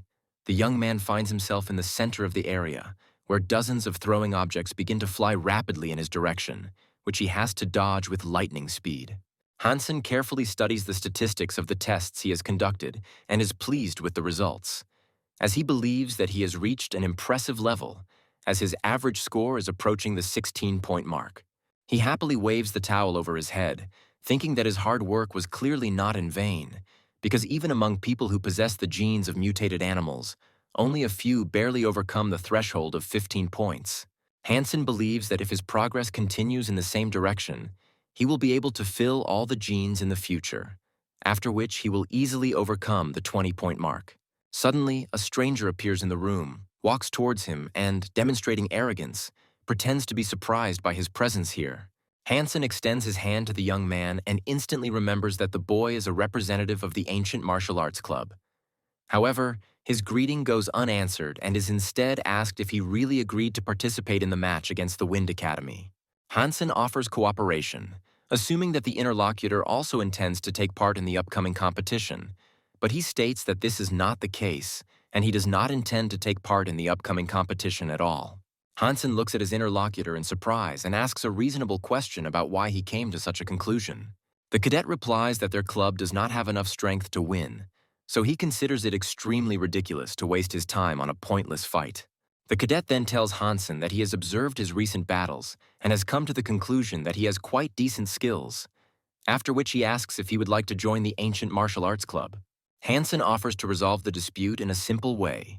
If the interlocutor manages to win, then he will immediately join their club. The cadet's name is Xiao San, and he is known as one of the top celebrities of the ancient martial arts club, as he was the best striking expert among all the students in the academy in the past, and even managed to break into the top 20 fighters.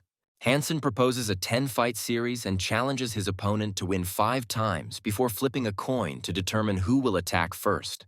The coin falls, and after a short wait, it turns out that Xiao San has won the coin toss as it lands tails up. Xiao San doesn't intend to give his opponent time to prepare, so he immediately goes into a furious attack, trying to catch Hansen off guard. Hansen instantly reacts to his opponent's aggression and dodges his fast and powerful strikes, while simultaneously reflecting on the fact that his opponent has a very rare style based exclusively on powerful strikes. Xiao San wins the first round of sparring and immediately refuses to use more complex techniques, as he sees no point in using them in such a simple fight. Hansen turns to his opponent and asks if he knows what nickname he has decided to compete under in the upcoming competition. The young man gives Hansen a haughty look and indifferently says that he is not at all interested in such information. Hansen responds by taking a fighting stance and calmly saying that his name is Deathblow, which means he intends to live up to its meaning now. Xiao San relies on his intuition and is confident that his opponent's words have no real value, because bluff has always been the best disguise to hide true intentions. However, a moment later, his confidence is shattered when he unexpectedly takes a powerful blow that he doesn't even have time to notice. Xiao San is in a state of deep surprise and cannot understand how all this happened, because he did not even catch the moment of the attack. Hansen calmly hands him a handkerchief and calmly reminds him that he warned him in advance, after which he asks why he decided not to listen to him. Xiao San is convinced that there was a mistake and suggests holding another fight to correct the situation. Hansen advises his opponent not to be overconfident, then reminds him that he already has 2 points and immediately rushes into the attack. When a person uses the deadly strike technique, his incredible strength can be seen even from the subtle movement of his muscles. But his arms and fists do not give away the true power of the attack at all, making this style even more dangerous. Xiaosan is convinced that his opponent will now deliver the death blow, and he believes that he is right, because this time he cannot afford to make the same mistake as last time. He blocks Hansen's attack because he has excellent physical fitness and his skills are at least level 13. With an angry voice, Xiaosan orders the young man not to stop and to continue attacking immediately. Hansen stops and asks him calmly if he is really sure of his decision, then suggests taking a short break.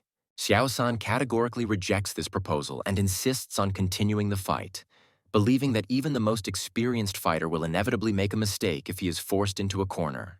After 10 minutes of grueling sparring, Hansen stops the attack and calmly announces that he has already scored 5 points, which means that, according to their agreement, the guy will take part in the competition. Xiaosan, however, demands to continue the fight, as he believes that the enemy's behavior contradicts his words and intends to see it through to the end. Hansen states that the young man has completely confused him with his statements and suggests looking at the situation more simply without complicating the obvious.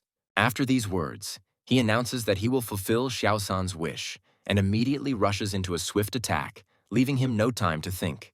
Xiaosan suspects that his opponent is still hiding his true strength and is only deliberately confusing him, not showing his full potential.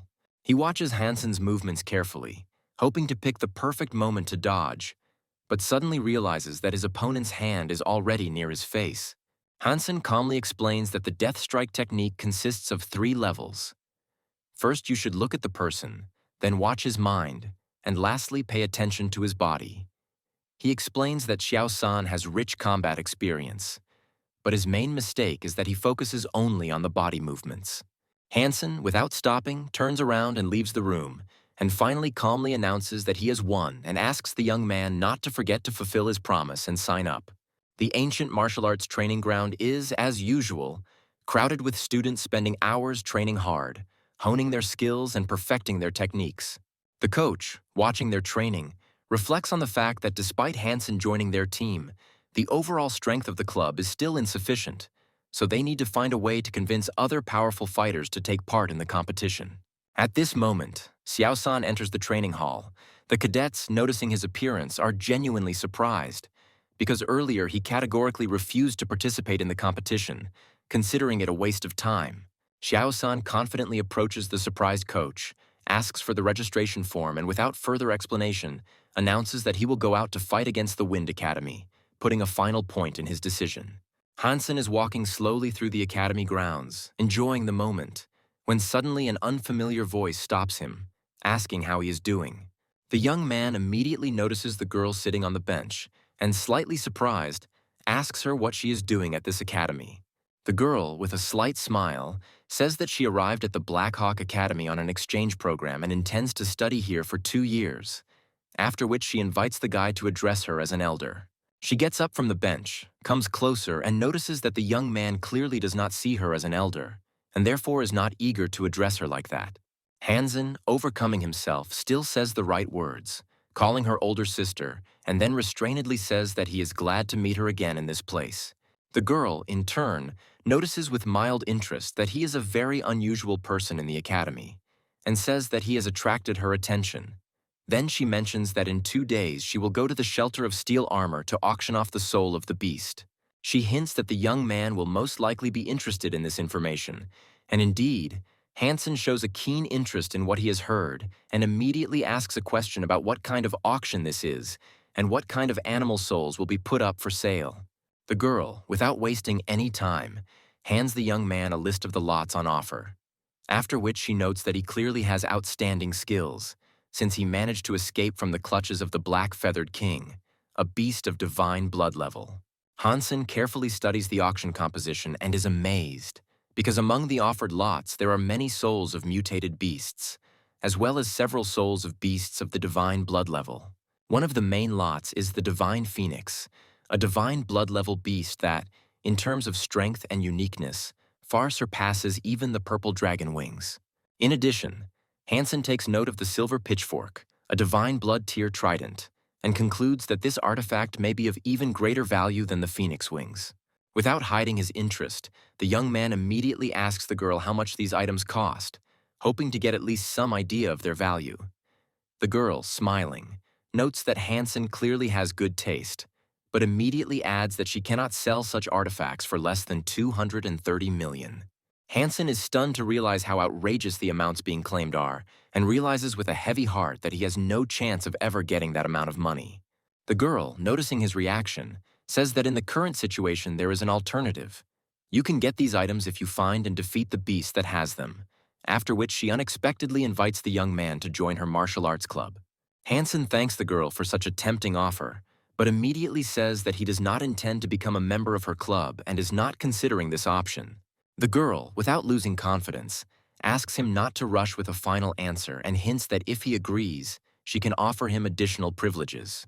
However, before Hansen can answer, a loud and disgruntled voice is heard, indignantly declaring that the guy has already refused and demanding that the girl understand the meaning of simple words.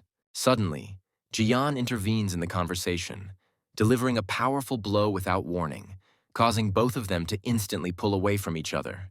Hansen is genuinely shocked by Jian's unexpected appearance, but he is even more worried by her obviously irritated state, which does not fit in with the girl's usual behavior.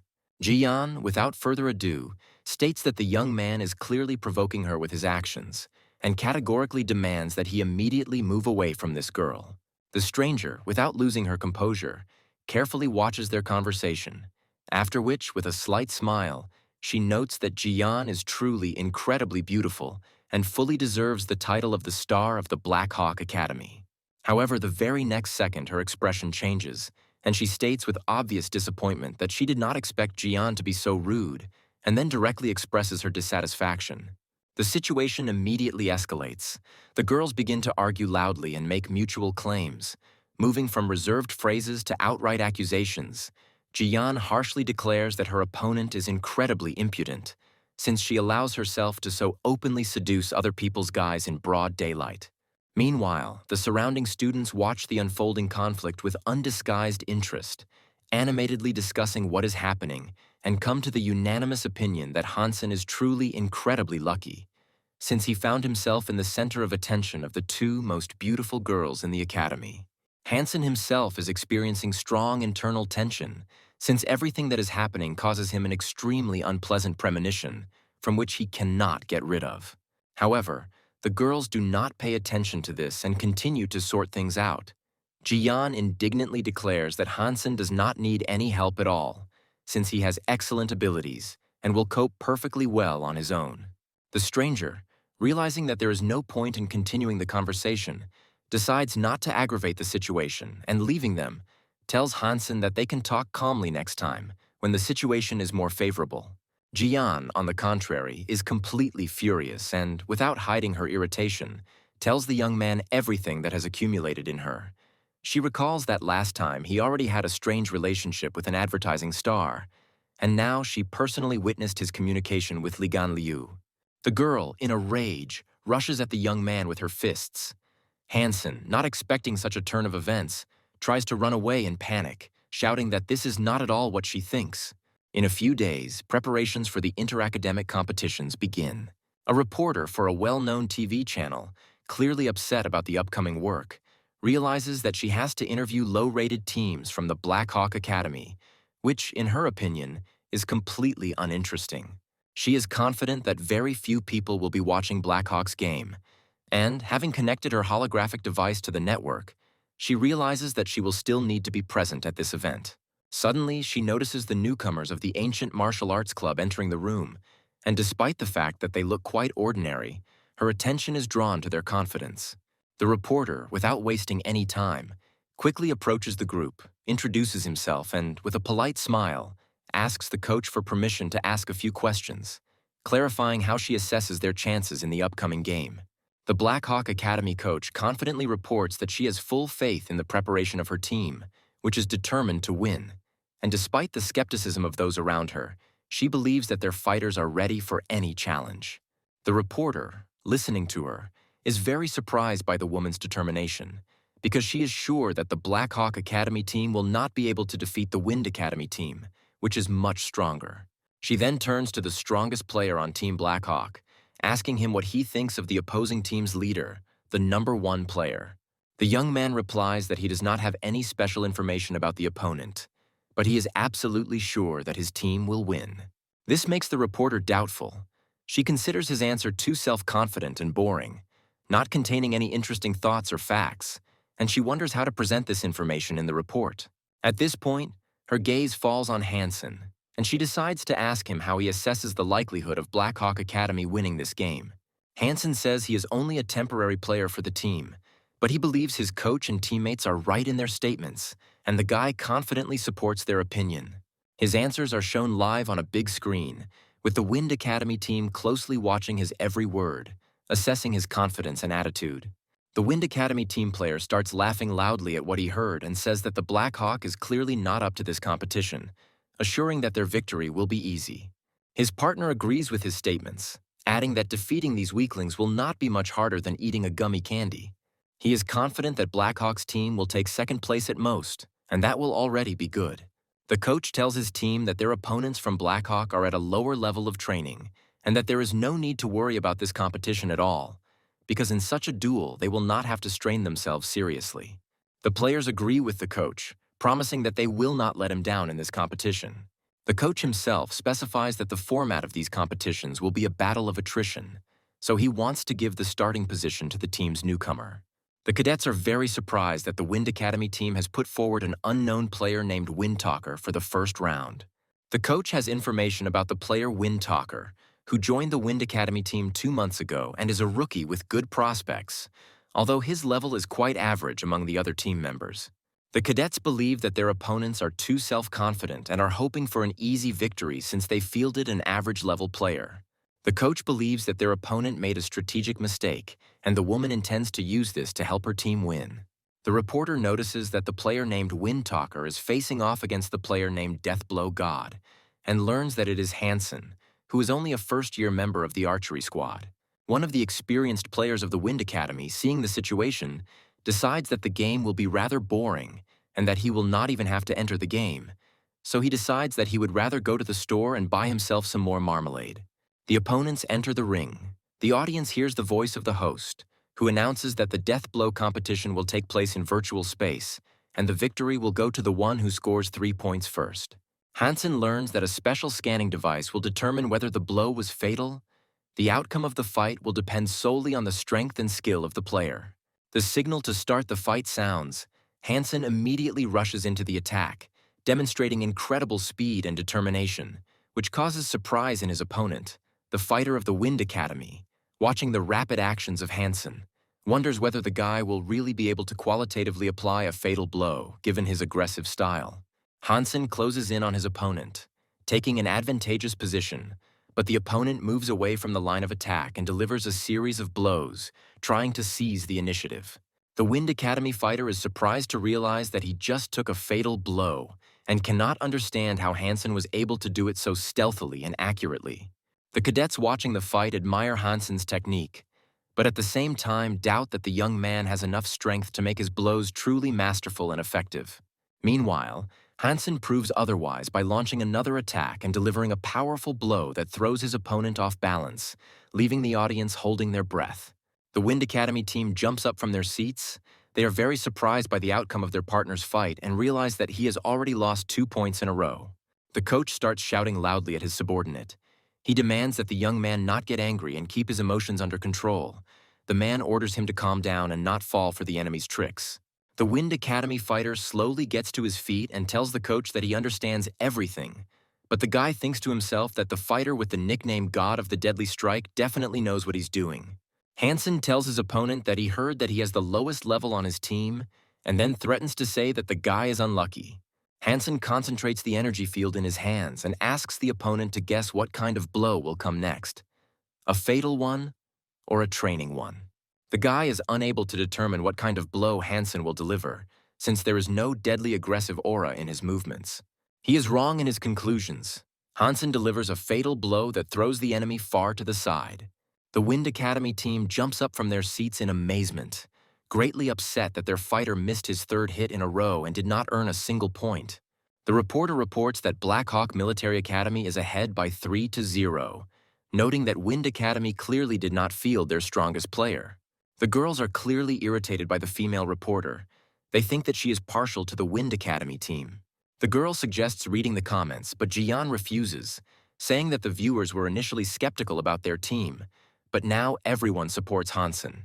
The Wind Academy coach instructs the next player, telling him to be careful, adding that he must not underestimate his opponent, and demands that he carefully observe all of Hansen's movements. The player enters the ring with determination, intending to defeat Hansen 3-0 and show the young man that it is better not to mess with the Wind Academy team. The guy, turning to Hansen, notes that for a reserve player on the Blackhawk team, he did an excellent job, after which he sarcastically adds that now he should go straight to the hospital to cure his ambitions. Hansen challenges his opponent to demonstrate his abilities in practice rather than waste time on empty words, and then immediately launches an attack, demonstrating a determination bordering on recklessness. The Wind Team player senses an aggressive aura emanating from the young man, and realizes that Hansen intends to deliver a fatal blow that could decide the outcome of the fight. He decides that his only chance is to dodge this attack and earn a point. The guy keeps his cool, but his movements reveal internal panic.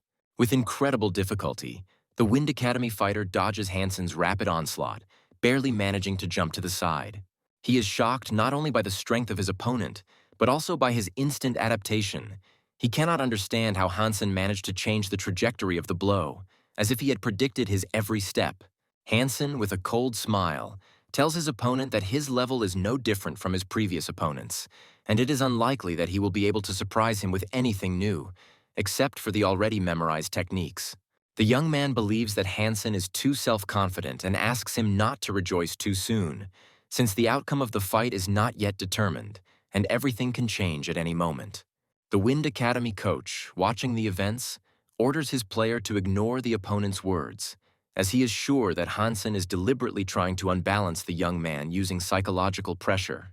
Hansen, ignoring his opponent's words, calmly announces that the second blow will now be delivered, and advises his opponent to carefully watch his movements so as not to miss the decisive blow. The Wind Academy fighter, realizing the seriousness of the situation, takes a defensive stance, thinking that he does not want to lose with a score of 3-0, as he considers it a huge shame for himself and his team.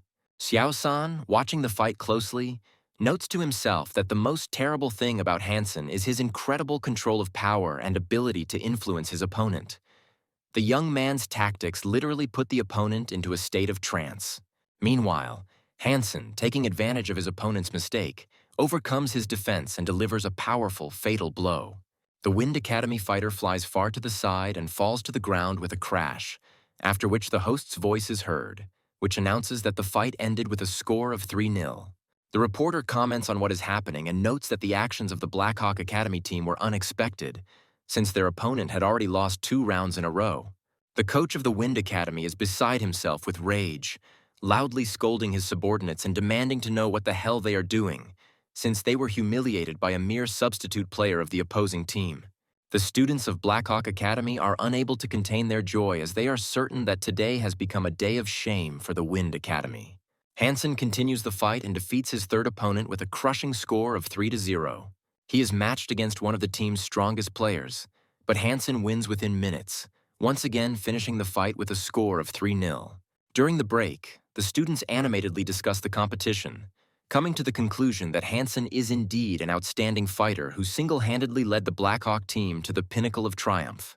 The girls are in a great mood because they think that Hansen is performing amazingly, and now not only the reporters but also all the netizens are convinced of the strength of the Blackhawk Academy team. The coach of the Vetra Academy asks his students not to be upset, because in the evening they will analyze the game in detail and thoroughly work on their mistakes. He then turns to his strongest player, informing him that his time has come and this is the final round on which their team's honor depends. Because if the young man loses, then the defeat of the Wind Academy will be truly humiliating. The guy, carelessly throwing the half-eaten gummy candy into the trash can, calmly tells the coach that he understands everything. He steps gracefully into the training arena as the announcer's voice is heard announcing that the final round of the competition is about to begin. The reporter is amazed that the management sent her to what seemed at first to be a boring event, but in the end, a real miracle happened, and now this event has become a sensation. The opponents stand waiting for the sound signal that will start the fight.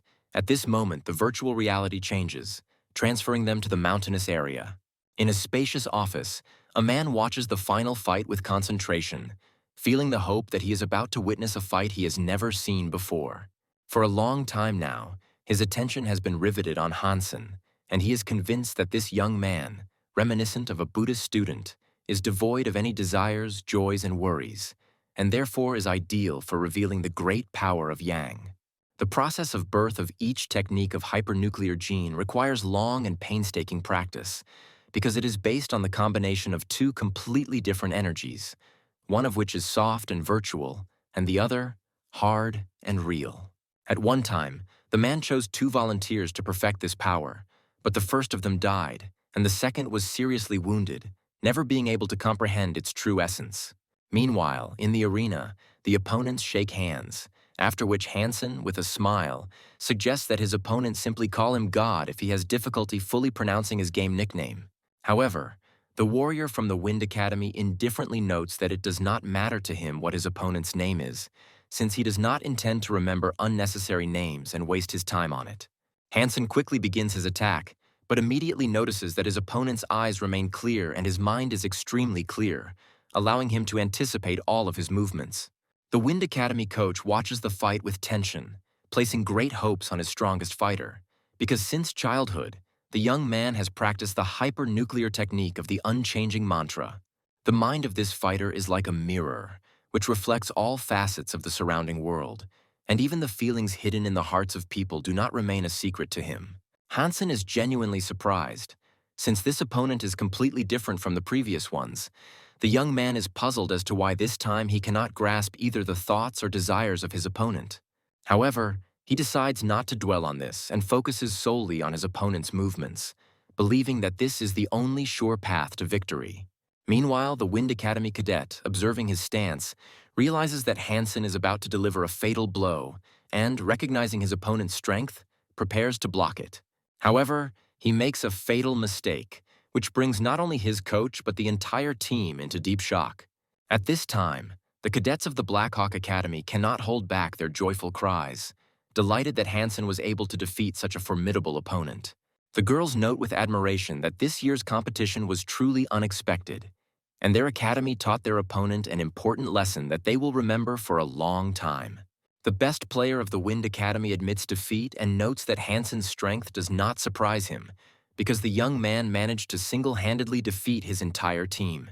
Hansen thanks his opponent for the compliment and suggests that they continue the fight immediately, not intending to waste time on unnecessary talk. The guy notices that a subtle smile appears on Hansen's face, and when he throws punches, the corners of his lips curl slightly, which perhaps goes unnoticed by most people, but does not escape his gaze. The Wind Academy cadet calms down, deciding that the next blow will not be fatal.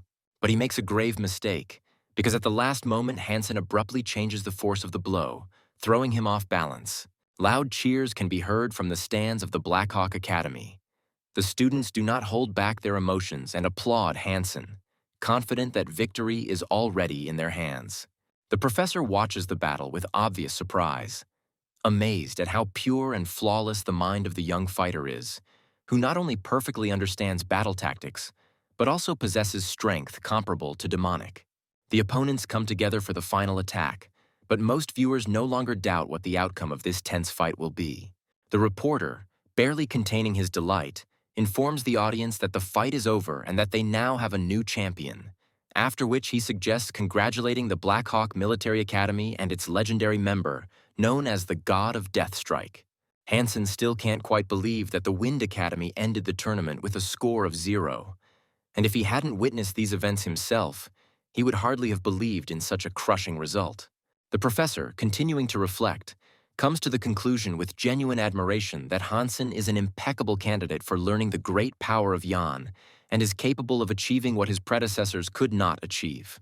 Evening comes. The young people meet in a deserted garden.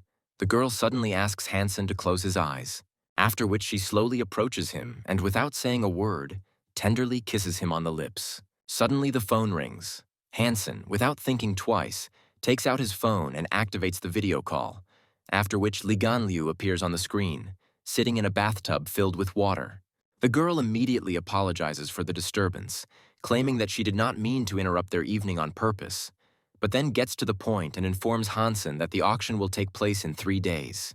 Hansen considers Li Ganliu to be an extremely cunning woman and thinks that she did not have to convey this information in a video call, especially in such a frank setting. Jian is immediately overcome with jealousy. She, without hiding her emotions, loudly shouts at the young man, demanding an explanation, and asks what excuses he will find this time. It was no coincidence that Li Ganliu ended up at the Black Hawk Military Academy, because she was sure that this young man would not be able to escape from her so easily, no matter how hard he tried.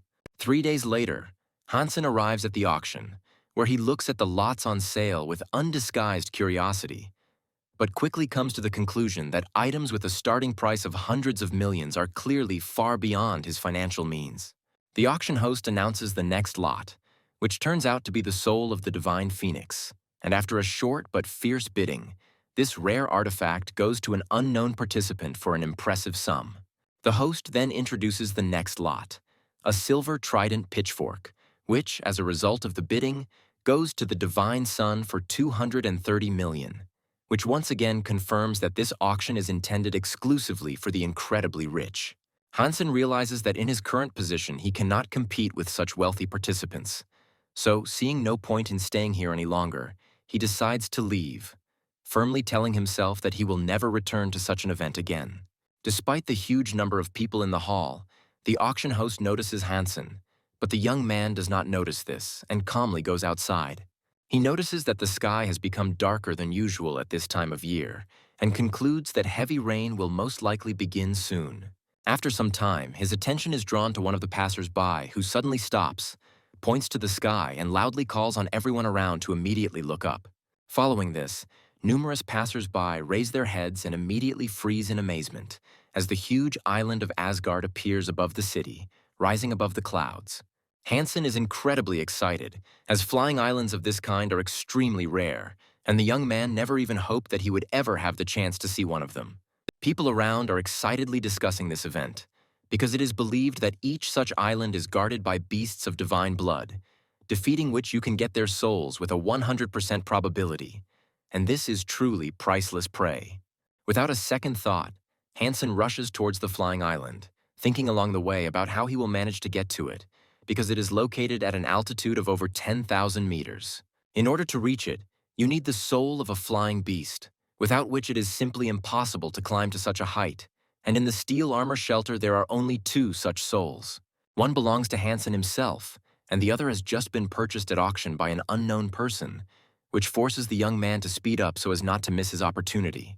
Without wasting any time, Hansen immediately begins the transformation process, intending to test how effectively his flying beast soul will perform under such extreme conditions. Having completed the transformation, he leaps into the air with a powerful jerk and, rushing towards the island, loudly announces his intention to get there.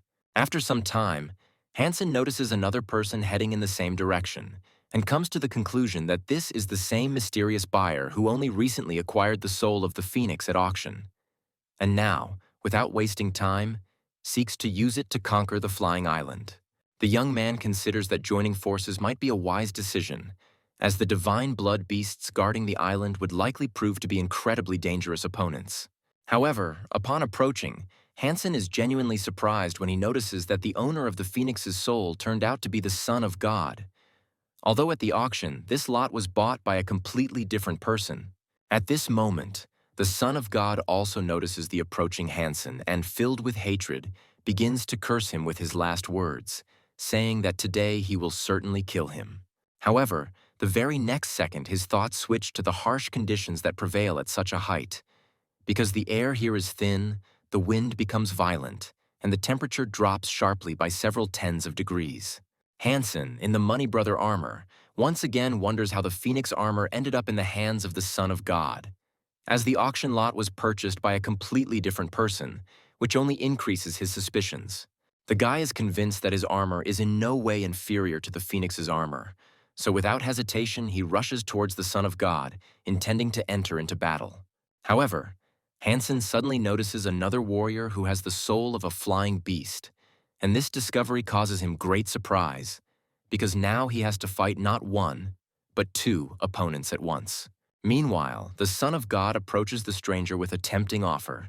He invites him to join forces to destroy the money brother, promising as a reward the armor that he desires. The stranger agrees, but puts forward a condition. He demands a 50% discount for his help. The Son of God, confident of a quick victory, immediately accepts these conditions, and the allies prepare to attack. Hansen remains calm, confident that he has enough capabilities to face the two opponents and prevent them from reaching the flying island. Without hesitation, he summons his massive alien sword and charges forward, aiming at both opponents at once. The Son of God manages to block the blow, but at that moment he experiences serious anxiety, realizing how powerful this attack was. He realizes that since their last meeting, Money Brother has become much stronger and is now very close to fully comprehending the genome. Hansen watches the movements of the Son of God closely, seemingly not noticing that a second enemy is approaching him from behind. However, this tactic turns out to be just a trick. At the last moment, the young man reacts sharply, making a lightning-fast counterattack, his sword repelling the attacker's attack with a resounding ringing. The hunter who accepted the offer of the Son of God is struck and becomes confused, as his shield can barely withstand such a powerful blow. Hansen demonstratively raises his huge sword and, looking straight at his opponents, declares that they have no advantage despite their numerical superiority. Realizing that Money Brother cannot be defeated with simple attacks, the Son of God suggests that the hunter change tactics and attack simultaneously, hoping to force the young man to make a mistake. However, their plan fails. Hansen, with his amazing reflexes, easily repels the simultaneous attacks of both enemies, proving that even against two, he is capable of maintaining the upper hand. A huge number of people gathered on the ground, watching the grand battle in the air. None of them could even imagine that the fight at such a height would be so spectacular and exciting. Mr. Yuan confidently states that Hansen will definitely cope with his opponents, because he has long proven his strength, and therefore calls the young man the king of the steel armor shelter. Suddenly, Li Ganliu appears in the sky. Her unexpected intervention attracts the attention of everyone present. The girl turns to the Son of God and asks if he needs help in this battle. Hansen is very surprised not only by Li Ganliu's appearance, but also because she is going to fight on the side of God's Son, which seems extremely strange to him. The Son of God, on the contrary, begins to feel confident in his victory. He believes that the three of them can easily deal with the Money Brother, leaving him no chance. Meanwhile, Hansen, casting aside all extraneous thoughts, continues to repel numerous attacks from his opponents. But gradually he begins to realize that confronting three opponents at once is becoming much more difficult than he expected. On the ground, numerous observers are actively discussing the ongoing duel. The girls note that the Money Brother has become much stronger than he was before. But despite this, they doubt that he will be able to withstand the battle against such a formidable trio.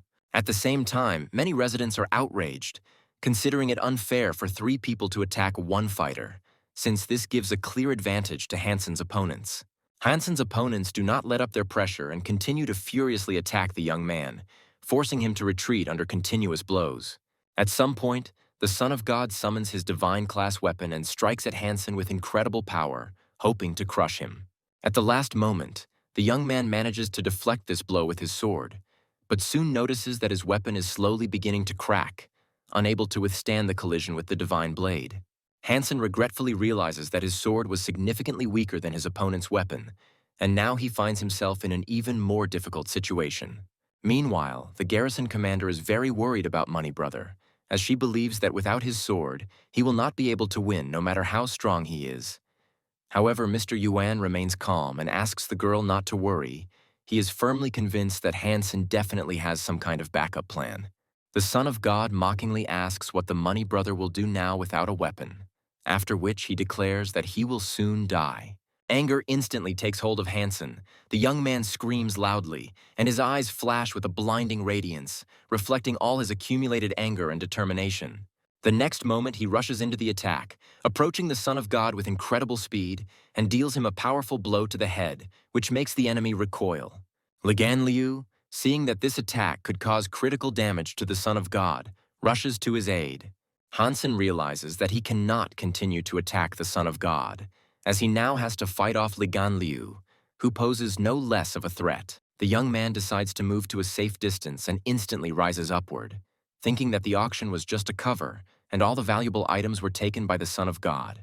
Hansen realizes that he does not have a weapon of divine blood, and he cannot deal with his opponents in the current situation, so he begins to look for another way to turn the tide of the battle in his favor. Hansen, rising higher, freezes, looking at the flying island, which spreads out before him, and comes to the conclusion that this spectacle is beautiful in its unreality, as if the fairy tale itself had been embodied in tangible form. As he flies over the forest, he notices a humanoid being of divine rank, holding a weapon in his hands that emits a flickering light. All humanoid creatures on the flying island are known to possess superhuman strength, and their confidence in victory is so absolute that even the thought of defeat seems alien to them. Hansen, hiding in the bushes, watches the creature, realizing that alone and without proper weapons he has no chance. The guy decides to wait to understand how events will unfold further. From his hiding place, the young man notices 3 of his opponents moving towards him. The Son of God, noticing a divine humanoid creature below, stops his companions and asks them not to hurry, his gaze focused on this unusual creature. He is not confident in the strength of his squad and doubts that even the 3 of them will be able to cope with this powerful creature, which clearly poses a serious threat. Despite the confidence of his companions, who insist on continuing the attack, the Son of God decides that he should retreat and wait. The Son of God knows that the Money Brother is most likely somewhere nearby. He loudly addresses Hansen, offering to come out of hiding and discuss something important. His allies express doubts, believing that time is wasted, because the flying island can disappear at any moment and they will be left without prey. Hansen's voice is heard asking the Son of God what he wants, to which the Son of God offers to join forces to kill the humanoid creature and promises the guy 50 million. But he intends to take the monster's soul for himself. Hansen agrees, but only on the condition that the soul of the divine being will be given to him, to which the girl standing next to him remarks that the guy wants too much and offers him only 100 million, refusing to give up the soul. The Son of God, enraged, calls Hansen a scoundrel, declaring that he knows where he is hiding, and fires an arrow in his direction, which flies at incredible speed. Hansen manages to fly into the air in time. The place where he was just hiding is instantly hit by a huge number of powerful arrows. Hansen, hovering in the air, offers the Son of God a promise that he will give him his soul. Otherwise, as he believes, his opponent will regret his decision. In response, the voice of the Son of God is heard, who says that he regrets only one thing, that he did not kill the Money Brother earlier, to which Hansen replies with a smile that in that case his regret will last for eternity. Meanwhile, the divine being opens his eyes and begins to move, a bright, energetic halo flashing around his head. Hansen makes a sharp turn in the air and, gaining incredible speed, begins to rapidly approach the humanoid creature, like a falcon diving on prey. The creature's eyes flash with a blinding light. Its body tenses. It raises its sword, the blade of which begins to hum, filling with energy. The next second, the humanoid creature pushes off the ground, rising into the air with such force that a whirlwind of dust forms beneath it. As it rises higher and higher, the voices of the hunters can be heard, deciding that now is the best moment for a joint attack to crush the enemy. Hansen deals a powerful blow to the creature, causing it to freeze for a moment, then enters a second circle, ordering his former opponents to attack and hamper his movements, creating a trap. The Son of God curses the boy, realizing that he wanted to attack the creature while it remained passive, but Hansen's attack provoked it into violent resistance. He realizes that the speed of the divine blood creatures exceeds their own capabilities, and he thinks bitterly that it will now be almost impossible to escape. The divine being, as if confirming his fears, demonstrates colossal speed, moving swiftly through the air, leaving behind only a shimmering trail. Hansen furiously parries the incessant attacks of the divine being, who persistently rushes at him again and again. The monster has incredible power, and in another attack, he easily cuts Hansen's axe in half, leaving the guy without a weapon. Realizing the gravity of the situation, Hansen demands that his former opponents immediately begin their attack, warning that delay will be fatal for them all. However, his words are cut off by another crushing blow from the monster. Hansen feels the force of the blow throw him far back. One thought flashes through his head. His former opponents can no longer stand aside. They are forced to enter into battle with a divine being, since they simply have no other choice. His guess is confirmed. The hunter decides to attack the monster, but immediately receives a crushing blow in return. At the last second, he puts up a shield, taking on a colossal energy impulse, holding back the onslaught. The hunter realizes that the creature has incredible strength, far surpassing anything he has encountered before. The monster deals a crushing blow. The hunter, unable to withstand the onslaught, flies far to the side, barely maintaining his balance. The Son of God does not hesitate. He calls upon the soul of the monster and in a loud voice addresses Hansen, offering to leave behind past differences and grievances. He states that they have no choice now but to unite, otherwise none of them will leave the flying island alive. Hansen, quickly assessing the situation, heads down, realizing that in the air they are no match for the divine being. The transformed hunter continues to hold off the enemy's onslaught, but feels that his defense will not last long. The shield under the monster's blows begins to become covered with a network of small cracks, and with each passing moment, the situation becomes more and more critical. The Son of God thinks that once the battle is over, he will definitely get rid of the money brother. But for now, his main goal is to destroy the creature of divine blood.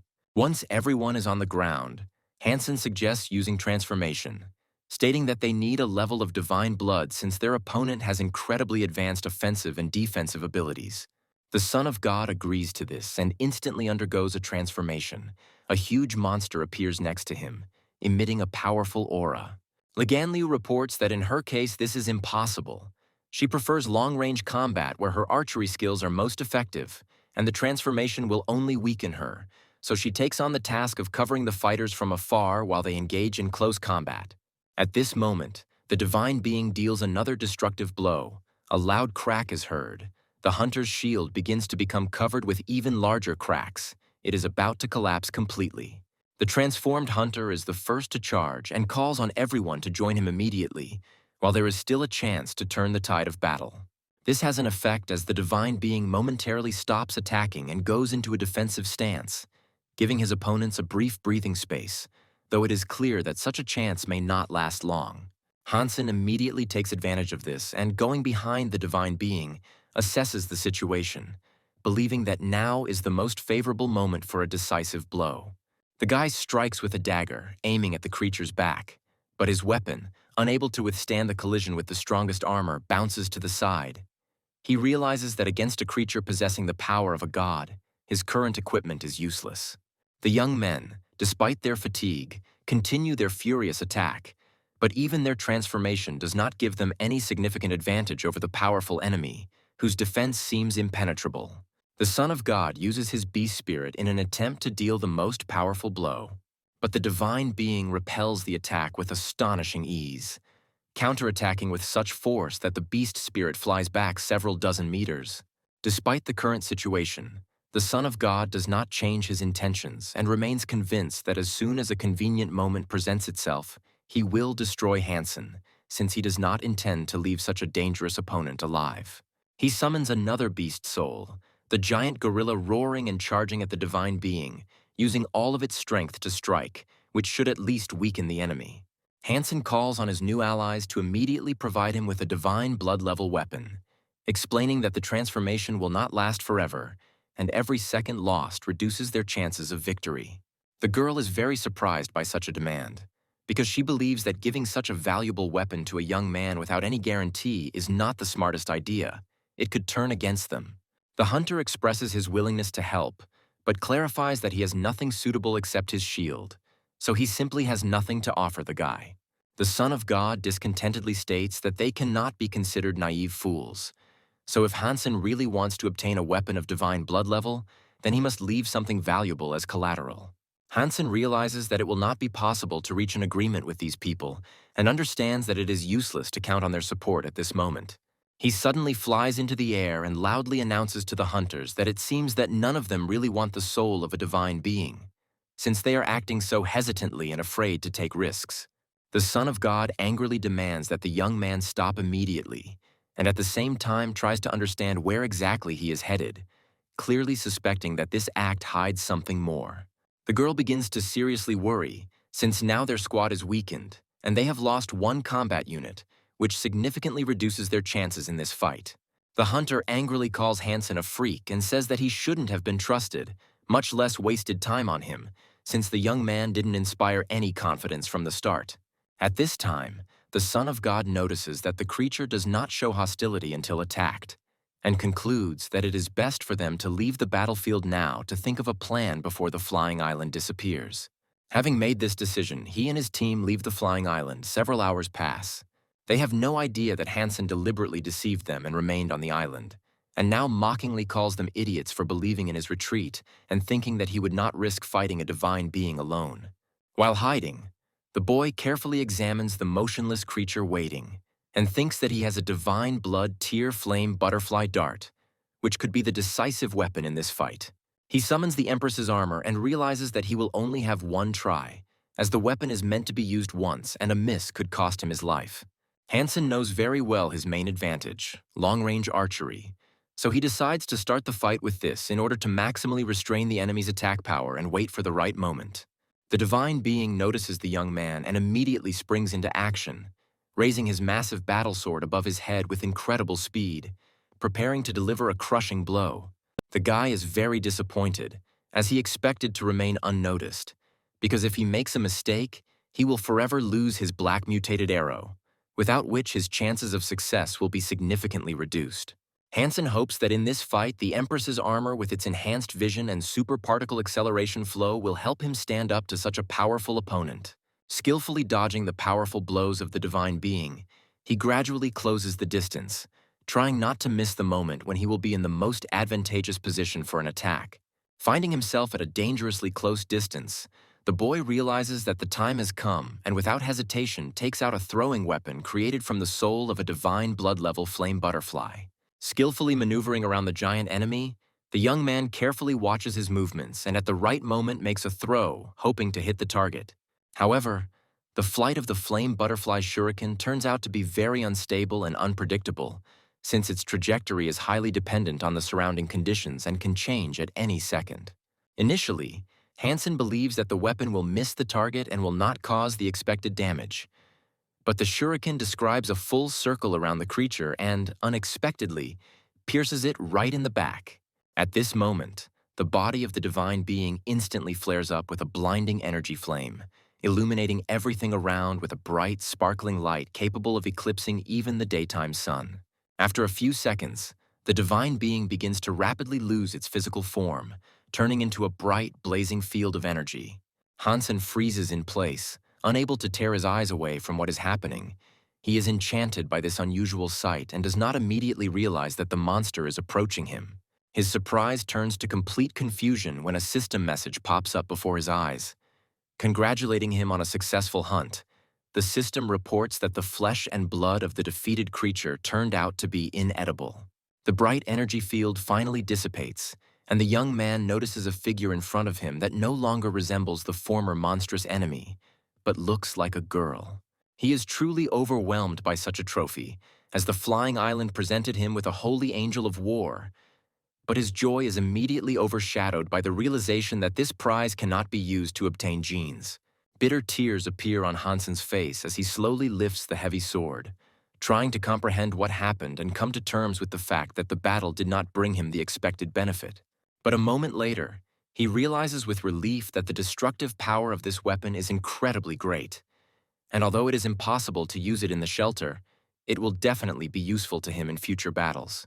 Hansen moves slowly through the academy grounds, his body feeling the weight of fatigue, because the previous night had exhausted him to the limit, and he eagerly dreams of returning to his room for a good night's sleep.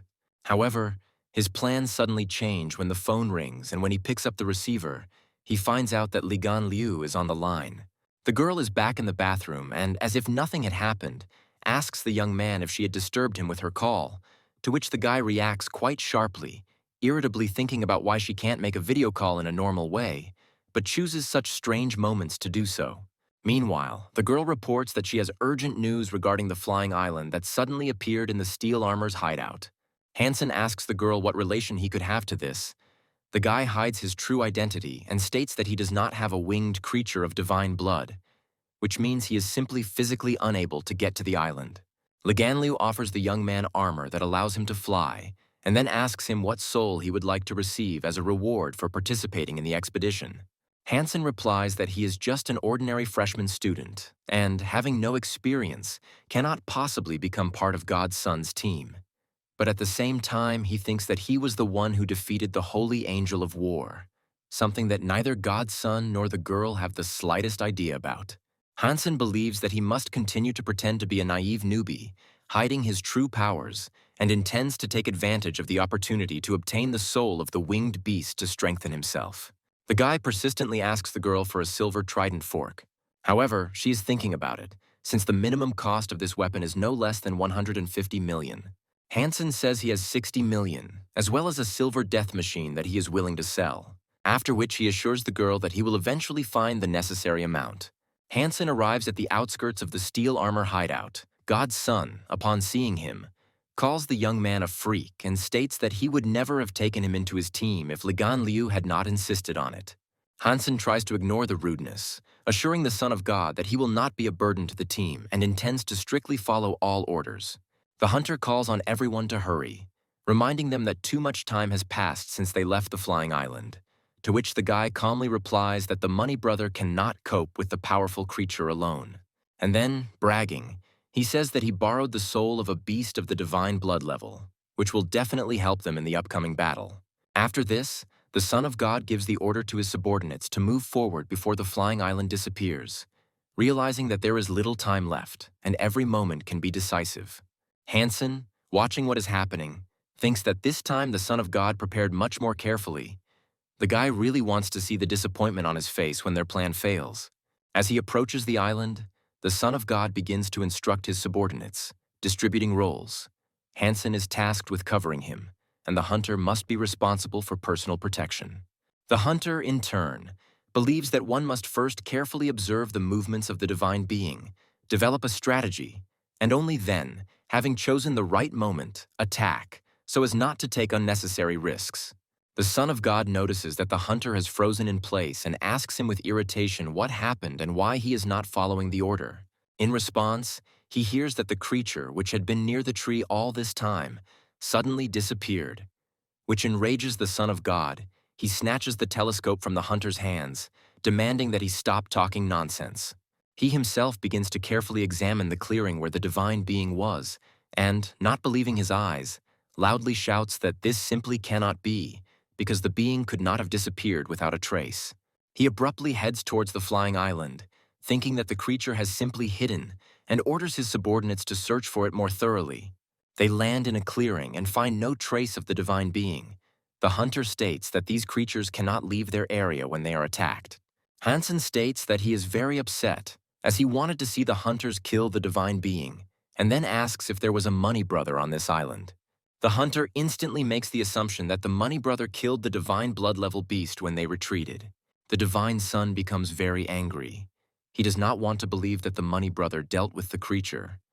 But in the entire shelter of steel armor, there is not a single person with such strength. The Son of God begins to scream loudly in his impotent anger and intends to take cruel revenge on his money brother. The next day, Hansen acquires silver tridents and thinks that he can fight dozens of creatures with these weapons.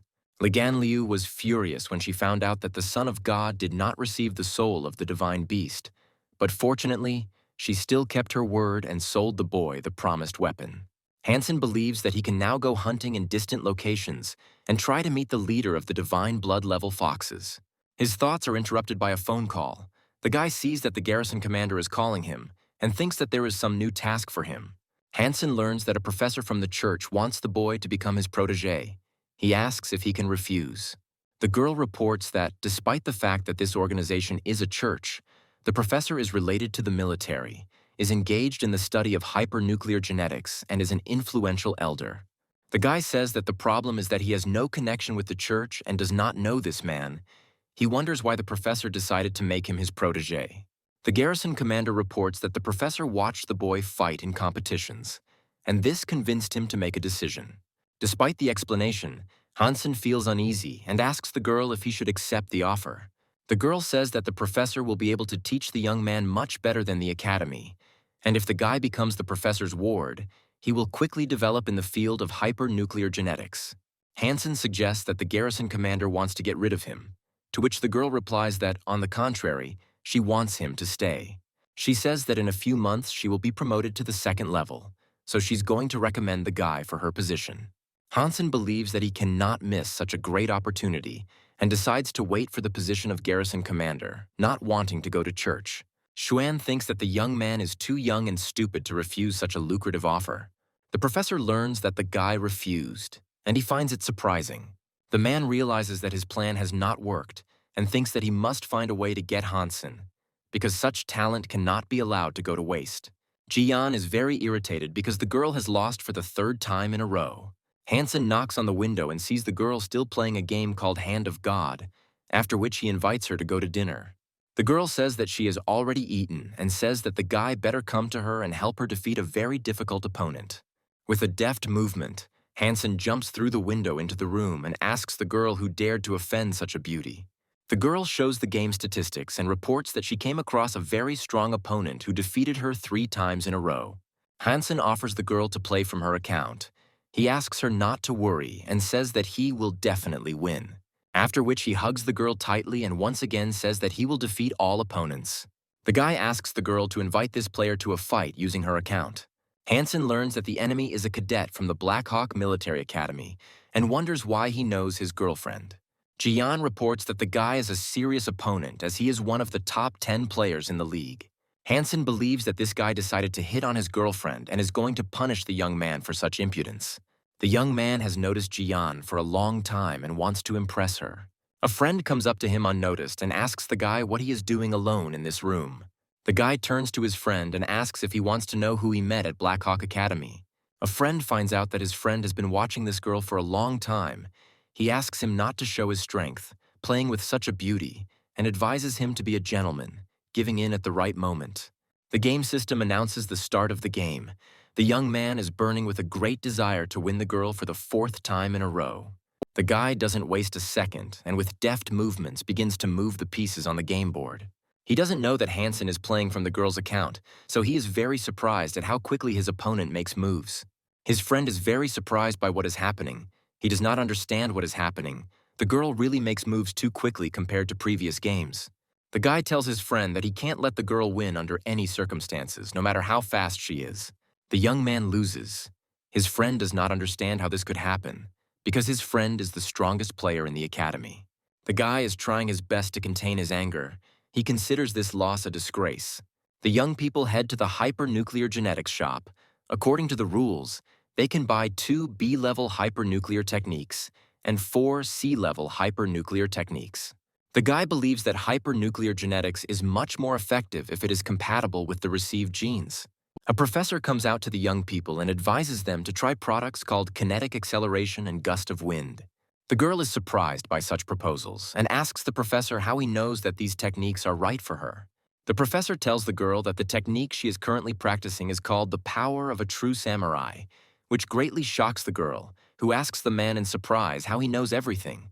The professor explains to the girl that her acceleration scores are close to 13 points, and her muscle strength is close to 12.5, and that by practicing kinetic acceleration, she will be able to achieve better results with less effort. The girl feels great joy, and thanking the professor, she cannot contain her delight, saying that it is simply amazing. After that, she goes to the display case and confidently announces that she will buy kinetic acceleration and gust of wind. She carefully examines the goods displayed in front of her. While the girls continue to look at the goods, the professor approaches Hansen and tells the young man that he has a new C-level martial arts technique that will suit him. With its help, the guy will be able to outplay any opponent. Hansen thanks the man, but says that C-level martial arts don't help him much, as he's looking for something more powerful. The professor responds to the young man, telling him that he is wrong, as he should not underestimate the new C-level martial arts, which can play an important role in solving his problems. The girl tells Hansen that this professor is simply amazing, and she is going to recommend him in the future, after which she asks the guy not to contradict the man and just trust him. Hansen says that he still doesn't have enough funds on his card, which makes him slightly disappointed because he can't afford all the necessary purchases. Jian shows his card and asks the guy not to worry, assuring that money is not a problem if it can develop the potential of the young man. Hansen begins to feel awkward because the girl gave him her card so easily as if he was dependent on her. The guy thanks for the gift and gets acquainted with the contents of the new sea-level martial arts technique, which at first glance looks like a super particle flow acceleration technique, but as he suspects, there may be something more behind it. The guy holds a small capsule in his hands and, looking at it carefully, thinks that this gene fluid looks completely ordinary. However, its effect may be unpredictable. He plans to study this technique in the near future, but now he wants to go to the shelter and hunt mutated animals. The professor has a good relationship with the headmaster of the Black Hawk Academy and is free to visit, knowing that he can now allow Hansen to practice his secret yang technique. The professor believes that the young man should hurry, because the church will most likely add this new martial art to the list of prohibited ones, and the time for its practice is limited. The professor notices that Hansen has not changed in appearance and rushes after the guy, as if trying to warn him of some important threat or mistake that he might make. The young man, almost reaching the building, stops, hearing the professor's loud cries, and turns around in surprise, not understanding what is happening. The professor says that he is very worried and asks Hansen if he uses an electromagnetic gun in practice, which causes the guy to be completely perplexed. He asks the professor to excuse him, saying that he did not have time for such practice and that he needs to concentrate on other matters. The man tells the boy that he has only 2 days to start training, after which the church may ban this technique. In addition, the professor reminds that this technique should never be practiced together with the electromagnetic gun technique, since their combination can have dangerous consequences. The professor hopes that the boy will use his gene fluid because it will give him proof that his research has reached new heights, and he will be able to be proud of his discoveries. The man once again tells the young man that he is simply ideal for practicing his techniques. Hansen, realizing that the man clearly has some kind of hidden agenda, notes that he can move freely around the academy grounds and wonders why he was the one who could be trusted with such dangerous practices. The guy, without hiding his doubts, asks the professor why he is the best fit to study such techniques, because there are more successful and talented cadets in the academy who could handle such a task much better. The professor, without hesitation, explains that people under 20 years of age are needed to practice this martial art, since older people do not have as many opportunities for rapid improvement, and this factor is decisive in choosing a suitable student. He reports that he initially wanted to make his opponent in the competition his student, but when he saw a demonstration of Hansen's fatal blow, he changed his mind and realized that this young man would be the best candidate. Hansen, thanking the professor for the offer, asks him what he will get in return if he decides to improve his technique. This question clearly surprises the man, as he did not expect such a turn of events. Hansen explains what he meant by the reward. The guy believes that there is a certain risk for those who decide to practice unstudied techniques, and this should be compensated. The man says that the young man can ask for as much money as he wants if he agrees to study his techniques. Hansen says that he doesn't want money. He wants a reward of 100 S-rank cards, which is a completely unexpected demand for the professor. The man's expression suddenly changes, and without hiding his surprise, he asks the young man what kind of joke this is, because the guy doesn't understand how huge these resources are. The professor reports that 100 cards are simply colossal resources, and even his powerful organization does not have such an opportunity. Hansen, with regret in his voice, tells the professor that he cannot help him in this case, as the situation requires more than he is willing to offer. The man, not wanting to give in, tries to dissuade the boy, telling him that the church gives him 2 high-level cards every year, which he has not yet used, and offers him some gene fluid in addition to them. Hansen, weighing the offer, says that he will think about it in the near future, but at the same time believes that if they agree, they will have to sign a contract in order to trust each other 100%. After this, Hansen returns home to his shelter, where he carefully watches his monster. The guy happily notices that the beast began to mutate, having eaten all the black crystals. The boy ponders that the monster's skills may come in handy, as the soul of this small beast allows the owner to become invisible at any time, which could be a key advantage in future fights. He decides that he can use the soul of this beast during the competition to gain an advantage over his opponents, and wastes no time in destroying the monster. The system congratulates him on his successful hunt, and informs him that he has obtained the soul of a divine blood beast called Little Chameleon, which gives the boy a feeling of satisfaction. Fellow students, meeting Hansen, inform him that today is the mid-year exam, and express concern about the fact that the guy has not shown up for training recently. They doubt whether he will be able to pass this exam.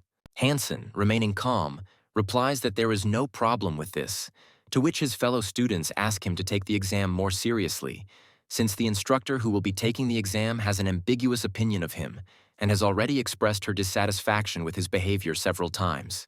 Hansen thinks that the training sessions of this female instructor are too simple, and he does not need to attend them. He has long forgotten what she looks like, since these classes do not interest him. Young men head to the room where the squad's semi-annual archery exam will take place today. The instructor, carefully studying the list of students, informs them of the imminent start of the exam, emphasizing the importance of this event for all cadets. The cadets are excitedly discussing Hansen, believing that the young man will pass the exam without any problems and receive the highest grade, since his abilities have long been known to everyone. The man turns to the examiner and tells him that the guy seems to be really popular among the cadets, and that Hansen is already part of their squad, which makes his participation in the exam even more important. The girl, in turn, reminds us that Hansen has very low attendance and that he only went to training occasionally, while she is very negative about the fact that the guy is not going to do anything other than participate in competitions and star in commercials for combat armor. The examiner begins the roll call. The cadets take turns calling out their names, confirming their readiness for the exam. The first task is to shoot at a stationary target, which is a fairly simple task for trained cadets. Hansen, confidently shooting from the bow, hits the target. To the delight of the cadets, the arrow hits the very center of the target, causing a storm of applause and loud cries of support. The observer tells the examiner that the boy clearly has talents and he does not want the young man to lose them, believing that he needs to develop intensively in order to fully reveal his abilities. The next task involves shooting at moving targets with displacement. Hansen, showing excellent skills, hits all targets with maximum accuracy, which causes respect and joy among those around him. The man, observing his progress, believes that Hansen is the most talented student he has ever seen and asks the examiner to be objective in her assessments. The girl, observing the results, agrees with this opinion, thinking about why the guy should not join their archery club, which could be useful for him. The examiner then makes a phone call to her father, informing him that she has great news. The young people are happy to celebrate the successful completion of Hansen's exams, praising him and expressing surprise at how amazingly everything went. Jan, not hiding his surprise, asks the guy how he managed to pass all his tests with flying colors, since he never attended training. To which Hansen, smiling, jokingly replies that he was just lucky. Suddenly, a message arrives on his phone that due to his excellent academic performance, the Academic Affairs Department has allowed him to conduct a special joint training session with an instructor.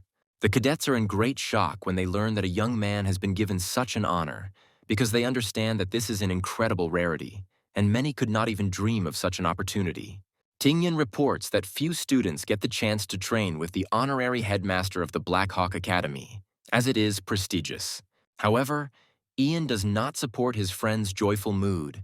Believing that this is not such a privilege as it seems at first glance, he strongly advises Hansen not to agree to this, because the training is very exhausting for people.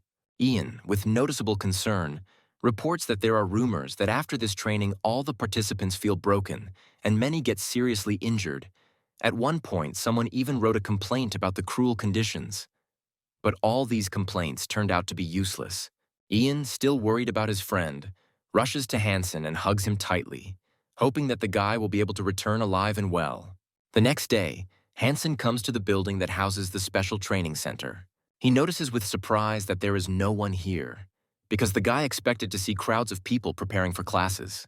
The girl says that this is not surprising, because this training is conducted exclusively for the young man and is an individual program, available only to those students who have achieved the highest results. The man tells the guy that he will undergo special training with a female instructor. He hopes that the guy will take it seriously and train hard. Hansen greets the man and informs him that he is a freshman in the archery squad. The girl leaves, saying that a special training session will start right now and she needs to step away since she has a lot of work. The man tells the boy that he is a rising star in the archery squad and the academy has high hopes for him. After which, he shows the guy a ball made of a special alloy that only people who have achieved great progress can obtain. Hansen is in great surprise, which turns into shock, because this man used the technique of hypernuclear genetics to change the structure of his own body particles and turn his flesh and blood into this alloy. The guy takes the metal ball in his hands and thanks the man for such a valuable gift, thinking that this will give him a huge boost in his training and further development. The man orders Hansen to assume the rider's stance and remain in it for 3 hours, after which the training will begin. The man's name is Seisei, and he has already heard that the young man is a master at using the fatal blow. Sais thinks there is no point in waiting 3 hours and suggests starting training immediately, after which he suddenly launches into a furious attack, like a predator that has marked its prey. Sais, barely holding back a grin, evaluates the guy's combat characteristics with interest, noting to himself that today's fight promises to be entertaining, even if it doesn't last long. Hansen, who had studied information about his opponent online in advance, already knows that the man loves to provoke his opponents into emotions, turning fights into a theatrical show. The boy, barely dodging the blow, tells Sais that it is now his turn to attack, and with feigned seriousness asks if the instructor can guess whether the next blow will be fatal. Sais, coolly analyzing Hansen's stance, replies that the punch lacks the necessary force and the guy's expression is too calm, so nothing indicates a threat. However, he is very wrong, because during the strike, Hansen changes his characteristics and deals a fatal blow to the instructor. This comes as a complete surprise to the man. At that moment, a female instructor enters the room. She loudly calls Seisei daddy and asks in an excited voice what happened here. She helps him up from the floor, wondering what the instructor is doing on the floor as it is far from what she expected to see.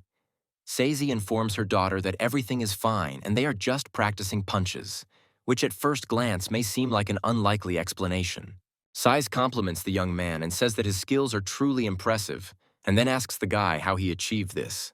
Hansen reports that in this art many pay attention to the force of the blow, since different muscles cause different contractions. But if you do not let your opponent see the contraction of the muscles, he will not understand the structure of the blow. Sais invites the young man to walk and talk, to which Hansen asks in surprise if they shouldn't be doing special training right now. Sais tells the boy that there is no need for this, since he passed the exam so well that there is no need to repeat the basic exercises. The girl is very unhappy with her father's behavior and thinks that such behavior is contrary to the rules of the academy, which makes her extremely disappointed. The girl is very angry that Hansen has gained her father's favor in such a short time. For her, this seems unfair and too hasty. She informs Hansen that he has undergone special training, and then, with a hint of irritation, recommends that he join their archery team. Hansen is eager to join their squad and compete, but is concerned that the garrison commander may give him a mission that will prevent him from competing. The Seisei instructor tells the boy that the competition will be held at the end of the semester, and they still have a few months to prepare. Hansen agrees with the girl, after which he notices that he has several missed calls from Liganliu, which makes him slightly worried. The next day, he and the girl go to the desert location in order to find a creature of the divine blood level. The boy asks the girl why she invited him to hunt, to which Liganliu replies that it was about an inedible creature of divine level.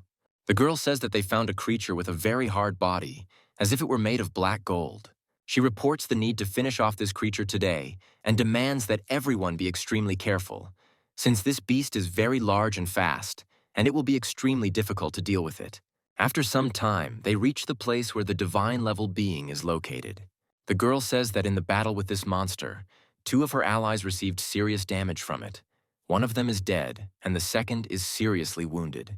Hansen carefully examines the area and realizes that the monster's territory is a pit of quicksand, and anyone who falls into it risks dying, which causes him a feeling of alarm.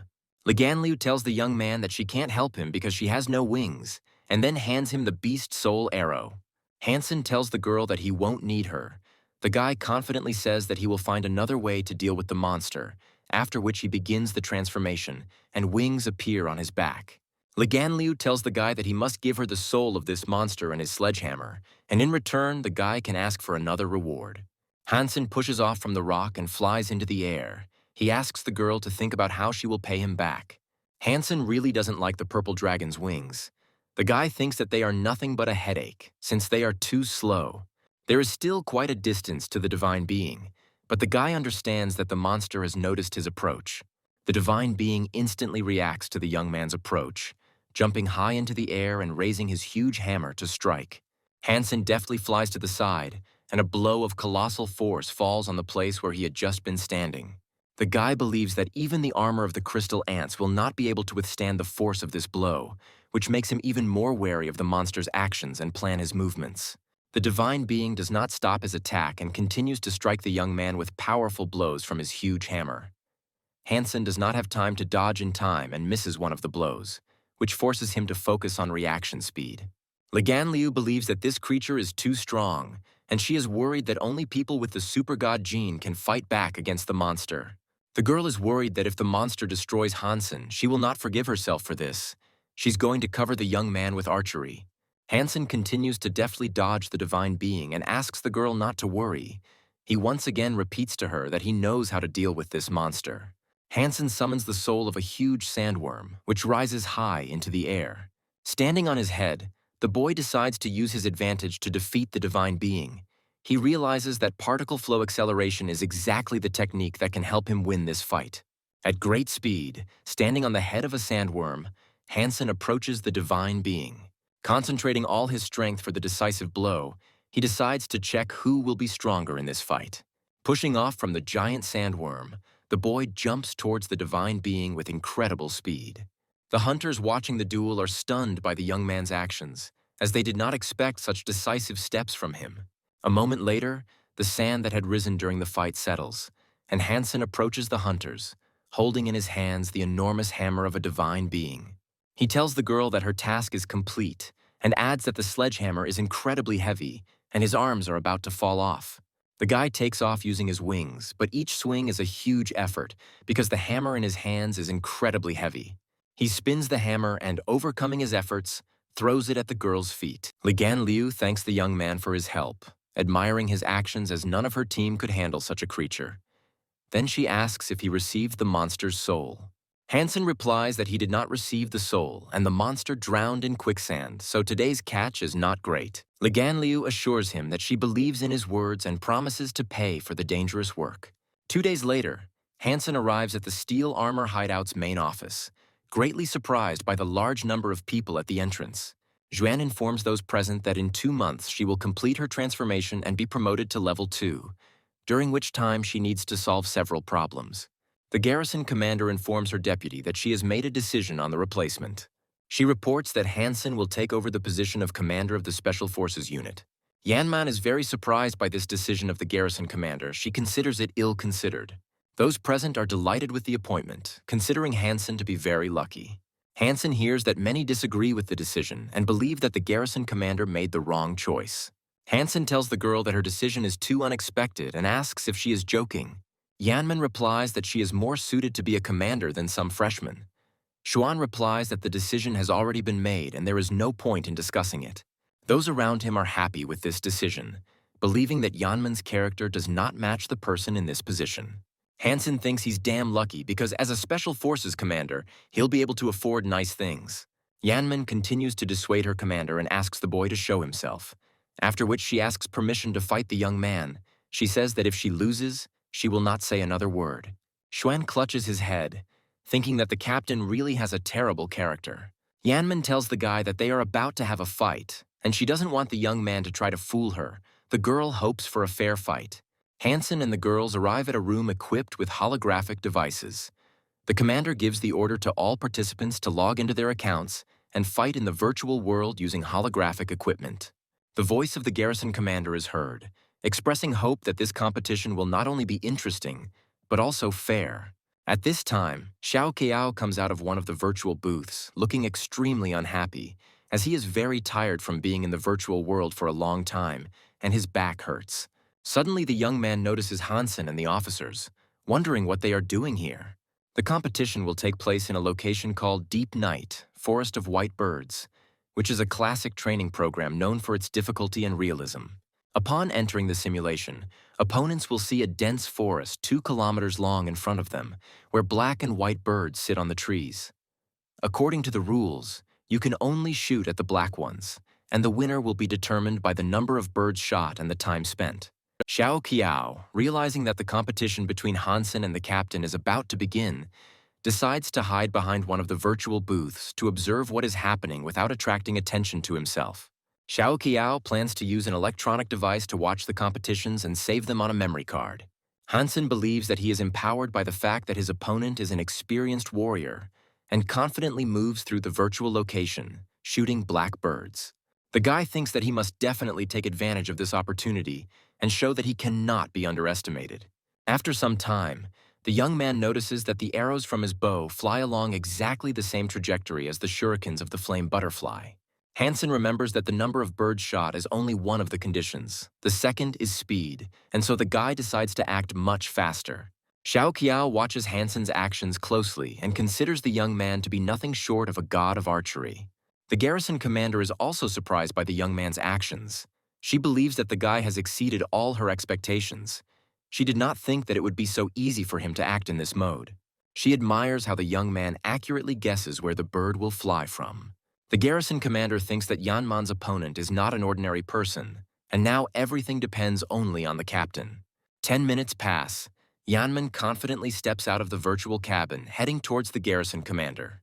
Yanman reports that today was the best result she has ever had, and believes that victory is clearly hers. Xuan carefully studies the statistics. The girl shot 96 birds, and this is really much better than all her previous attempts, after which the commander says that she is very sorry. She points her hand at Hansen and, to the girl's surprise, says that the young man won this competition. Hansen winks at the captain. The guy knows that he did a much better job than his rival. Xuan reports that the guy killed 100 blackbirds, didn't miss a single one, and it took him 3 minutes less to do it. This information greatly surprises the captain. She wonders how this is even possible. The commander suggests ending this and tells the young men that they will soon be given new tasks, which she hopes they will cope with.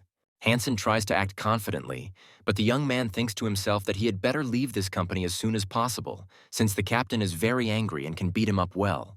Yanman admits her defeat, but believes that if she were to face the young man in a duel again, she would definitely win no matter what. Xiao Qiao recorded a video of the competition. He thinks it needs some tweaking so it can get a huge number of views. The guy thinks that the video should have a pompous title, for example, something like Incredible Abilities Throughout the Game. Yanman leaves the training center and immediately notices that passers-by are animatedly discussing the incredible play and amazing accuracy of the young man. Hansen arrives at the training ground of the Black Hawk Military Academy, where his fellow students inform him that he is part of their team, which causes the guy's slight surprise.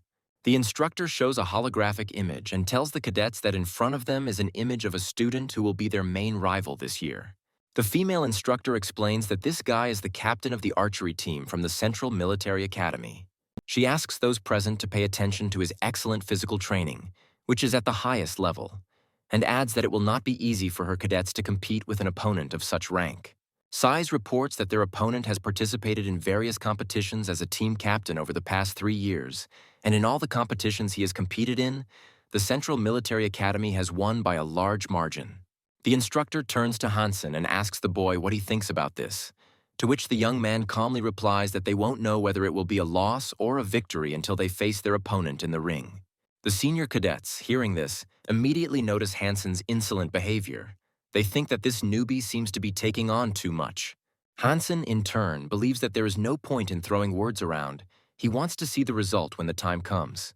The instructor invites the young people to watch another training video. On the huge screen, a demonstration of the duel between Hansen and Yanman begins, and the voices of the cadets are heard, who report that the guy has excellent technique. Hansen is very upset that his latest fight has somehow ended up in the public domain again. The instructor interrupts his thoughts and asks the guy if he thinks this person is better than him. Hansen replies that he is on the same level as this fighter. This delights the girl. She happily tells the cadets that their goal this year is to defeat the Central Military Academy, and suggests that they train hard and support the participants. On the street, the young people meet Li Ganliu. The girl intends to talk to Hansen alone and says that she still has not repaid him for helping him track down the divine being. The girl asks the cadets if they mind if she takes Hansen, to which the young men happily agree. Hansen hears behind him how the cadets are discussing that he is no slouch and has picked up another beauty. Hansen asks the girl where she took him. The girl replies that it was the Empress's restaurant, and she thought the guy wanted to have dinner. Young people sit at a table and watch a fight between two participants. These fighters practice hard to evolve. These fights are the business of the God of War martial arts school, and students come here every day to hone their skills. Liu hands the young man a glass of wine and asks him what he will do after graduating from the academy.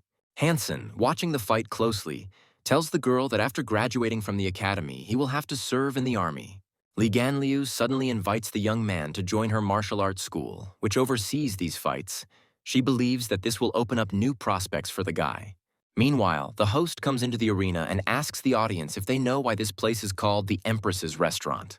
A girl in a mask comes onto the stage, and the host's voice is heard, informing the audience that the answer is simple because the real Empress is here. Hansen watches the girl who entered the ring closely. The guy thinks that her aura is so terrifying, as if she came out of a sea of corpses and blood. The young man considers such people incredibly dangerous and feels their evolutionary progress. The girl in the mask raises her hand up, and those around her begin to loudly chant her name, calling the stranger the Empress. The presenter announces that the Empress will confront a powerful warrior who has reached one of the highest evolutionary levels. Hansen carefully examines the Empress's opponent. The guy understands that the man has mastered the technique of metallization of hands, and this is the best version of the new martial art. The young man admires the man's technique. He carefully watches his actions, but even with his eyesight, he does not notice his blow. Hansen asks in surprise why the Empress doesn't dodge the attacks, to which Liu calmly replies that there is no need to worry about her, as she never loses. And indeed, the girl remains motionless, waiting for the right moment, after which she delivers a sharp and crushing blow to the enemy. The man realizes that even his evolved fists are unable to harm the Empress, so he summons his enormous sword. He rushes to attack, and Liu's voice is heard, reminding him that the Empress has fought 1,000 battles, and no one has been able to defeat her. The fight comes to an end. The host announces that the Empress from the famous martial arts school God of War has won again. Hansen had seen many evolutionary battles, but he had never met such an invincible warrior as the Empress. The guy believes that she is the embodiment of the power that a true evolutionist should have. Liu tells the young man that he can gain the same power as the Empress. Because he has talent, the girl is sure that it will not be difficult for him. After which, Liu suddenly proposes to the young man to marry her and become part of the God of War martial arts school family, which causes the guy to choke on his drink. The next day, Hansen meets his old acquaintance in the forest near the steel armor hideout. The young man reports that he has spotted a god-level creature in the dark swamps, but he is unable to deal with it alone, so he called Hansen for help. The guy says that this humanoid creature is covered in black armor, and he also saw it sitting on a black one-horned antelope. Hansen carefully analyzes the story and comes to the conclusion that he has never encountered such creatures before. Intending to fight the humanoid monster, the guy heads towards the dark swamps and asks his old friend to show him the way. He immediately rushes after Hansen and reminds him of the old rule: whoever first notices a creature of divine blood gets its soul. The next day, the young people come to the dark swamp, where Hansen immediately enters into battle with a huge monster. Having approached the giant centipede to the required distance, he delivers a powerful blow with his sword, cutting the terrible creature in half. His friend tries to calm down because he was too close and almost died of fear. He then immediately turns his attention to the divine-level sword from the flying island. The guy notices a three-eyed cat nearby, Hansen's pet, and tries to pet it. The young man is touched by how the small furry animal tries to gnaw on the huge bone of the defeated monster. However, as soon as he touches the small three-eyed cat, it instantly transforms into a huge aggressive creature. The young man jumps back in fear and realizes that he is facing a super-evolved creature. Hansen looks out over the valley before them and announces that it is time to get down to business. Through endless thickets of reeds, the young people make their way to the place where Hansen's friend discovered a humanoid creature. After some time, they reach the desired point and see a black rider covered in seamless armor. Hansen looks closely at the enemy and comes to the conclusion that in front of him is not just an unusual creature, but a terrifying humanoid creature of divine blood, which will be extremely difficult to deal with. Despite this, the guy believes that one cannot give up and needs to carefully think through the strategy. His friend confidently reports that he completely trusts Hansen and is ready to follow all his orders. Meanwhile, the Black Rider notices the presence of the young people and slowly turns his head in their direction. The next moment, the creature directs its unicorn straight at the guys, closing the distance between them. Having discovered Hansen's location, the Black Rider unleashes a powerful energy blast.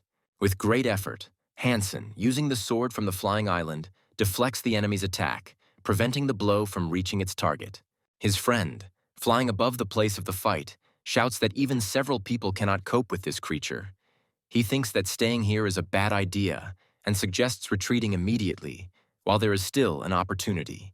Hansen continues to struggle to fend off his opponent's numerous energy attacks, gradually realizing that his opponent is incredibly strong. He understands that the Black Rider's reaction and strength are at the highest level, and it is pointless to even talk about the speed of his attacks. The next second, Hansen summons his three-eyed cat and orders it to attack. However, the Black Rider reacts to the attack with lightning speed and easily repels the attack of the three-eyed cat, throwing the animal far to the side from the powerful blow. Hansen's friend continues to circle his bird over the scene of the duel and persistently advises the young man to leave the place immediately, since the Black Rider cannot fly. Hansen agrees that his comrade is right and realizes that a head-on collision with the Black Rider is useless. Already in the air, the young men discuss how fierce the enemy's attack was and how terrifying this creature is. A friend expresses doubt that Hansen will be able to cope with this humanoid monster. Hansen carefully examines the valley, corrects his companion, and with cold confidence reports that their enemy is not one, but two. The boy is surprised to realize that the one-horned antelope is actually a separate being of divine level, and not just a riding creature. Hansen realizes that while he fights using the power of his pets, he cannot transform or use the particle flow acceleration technique, and without the souls of the beasts, his own strength is not enough to deal with a creature of this level. The friend asks worriedly where Hansen is heading, to which the young man calmly replies that he needs to check something and fight the creature again. Through the dense reeds, the young men cautiously approach the place where the Black Knight is located. The guy is puzzled as to why the divine being is constantly in the pond, since it can't be obsessed with cleanliness. Hansen doesn't waste time thinking and decides to take advantage of the moment.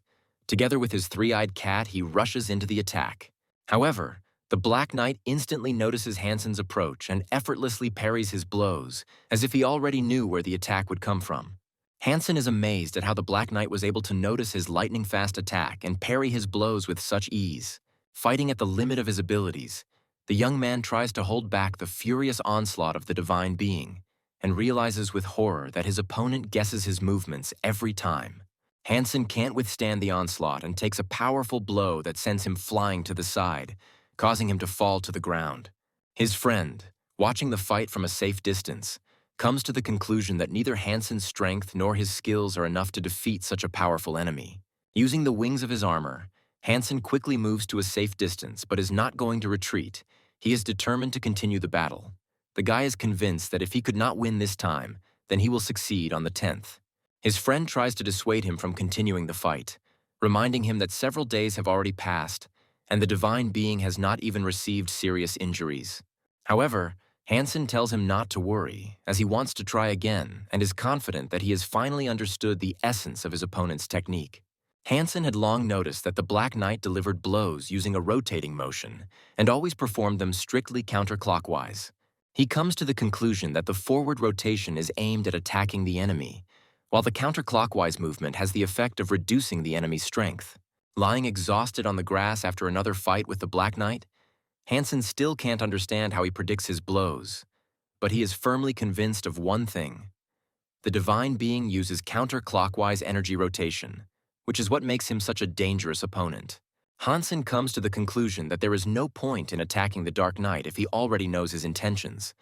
So the young man devotes several days to studying a technique called the Great Yang Magnetic Cannon.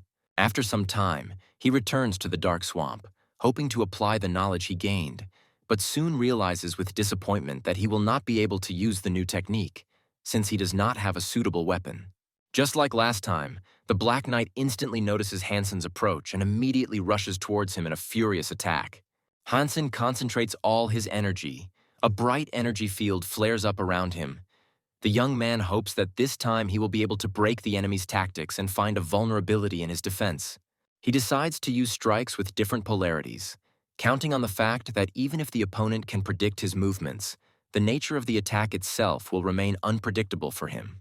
At some point, the tactic actually works, and the Black Knight misses one of the blows. The force of the blow is so powerful that the divine being is thrown far to the side. Hansen, however, is disappointed that his blow landed on the Black Knight's chest instead of his head as he had planned. However, he notices that his attack had a penetrating effect and caused significant damage to the humanoid creature. But the Black Knight is not going to retreat. In a short time, he recovers, concentrates energy around his spear, and rushes into the attack again.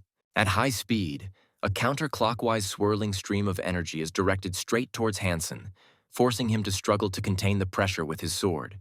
Hansen wonders why, despite the serious damage he received, the enemy has become even stronger and is now attacking with double the fury.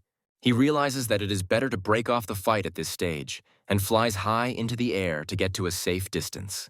However, he does not manage to quickly gain the required height, and the Black Knight's next energy strike hits him in the back.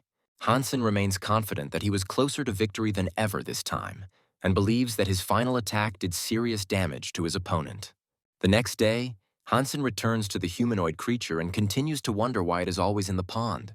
He watches the Black Knight closely and does not understand why he looks as good as before, because in the last battle he suffered serious damage, but the creature recovered in just one night. Hansen hovers over the pond and comes to the conclusion that there must be something healing in this swamp that allows the enemy to recover so quickly. In constant battles with the Black Knight and observing him, a whole week flies by unnoticed. Hansen realizes that he can no longer delay, as the mutated creatures he is feeding at home are almost ready to reach the level of godhood. The young man never discovered anything unusual in this body of water and does not understand why the Black Knight never comes out of the water, because at first glance there is nothing special about it. However, a brilliant idea comes to Hansen's mind. He silently dives into the water and swims unnoticed to his opponent, after which he suddenly jumps out of the water and delivers a powerful blow to the belly of his unicorn. He intends to continue the attack, believing that he is halfway to victory, as he has inflicted serious damage on the antelope. The young man realizes that he now has a huge advantage, because on the shore the Black Knight can use the antelope. Now the divine being has dismounted and Hansen rushes to attack. However, the enemy easily parries his blows and then delivers a powerful counterblow, throwing the young man far to the side. The Black Knight doesn't give him time to recover, instantly rushes after him and unleashes another powerful energy blow on him. Hansen struggles to parry the enemy's furious attacks and notices that the enemy is able to change the direction of his own blows, redirecting the force of the attack in the desired direction. Realizing this, the young man begins to use the Yang strike, changing the direction of the rotational force, making his strikes faster and stronger. This tactic had an effect. The Black Knight missed a series of blows and fell into the water. Hansen believes that now is the moment for the final blow, as his opponent is in an extremely vulnerable position. The young man instantly approaches the humanoid creature and strikes it with a god-level trident. A second later, the system reports a successful hunt for the Black Knight, followed by another notification confirming that the one-horned antelope has also been defeated.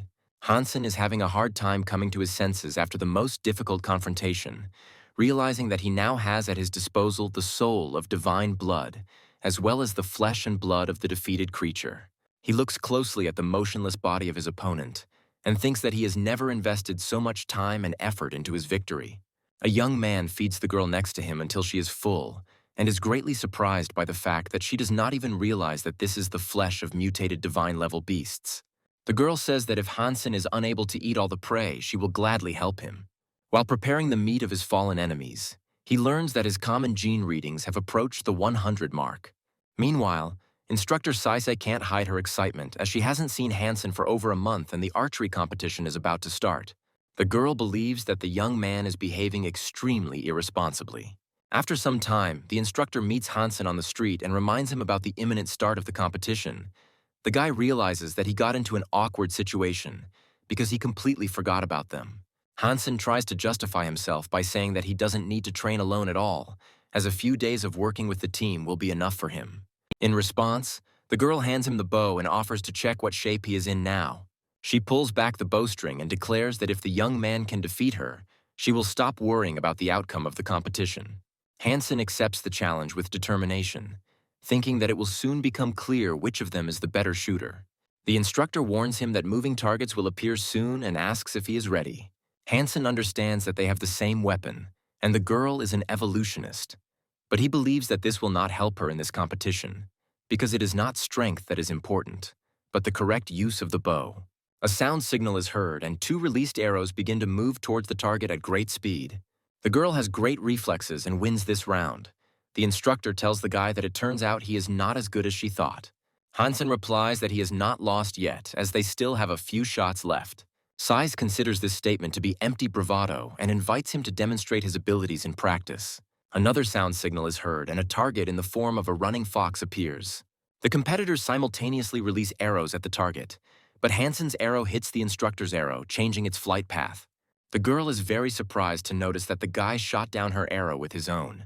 The score is 1-1. The instructor thinks it was a pure coincidence. But history repeats itself. Hansen shoots down the instructor's arrow again, and the score becomes 3-1. The young man apologizes to the girl and says that he simply has no other way to defeat the evolutionist. Sais asks how he does it. The guy replies that the hardest part about hitting an arrow is determining its trajectory.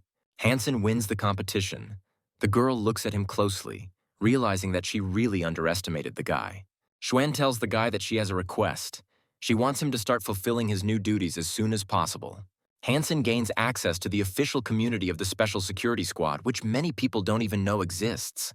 The girl asks the guy to take his new appointment more seriously, since this position, in addition to the benefits, also has a number of responsibilities. Hansen learns that every time a squad member completes a task, the commander can gain extra points that can be useful.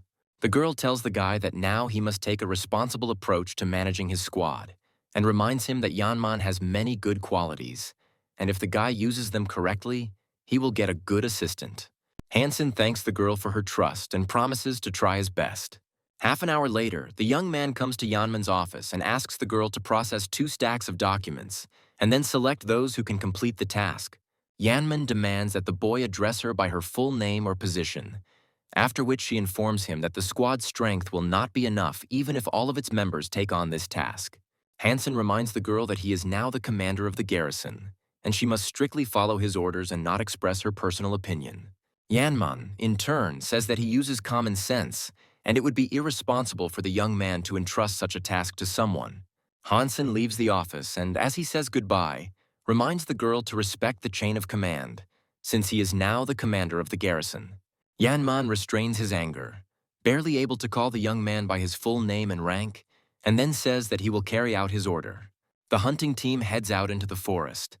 Yanman reminds the boy that the old garrison commander would never have taken strangers hunting with her. The hunters realize that Yanman no longer has power. One of them openly mocks and grimaces.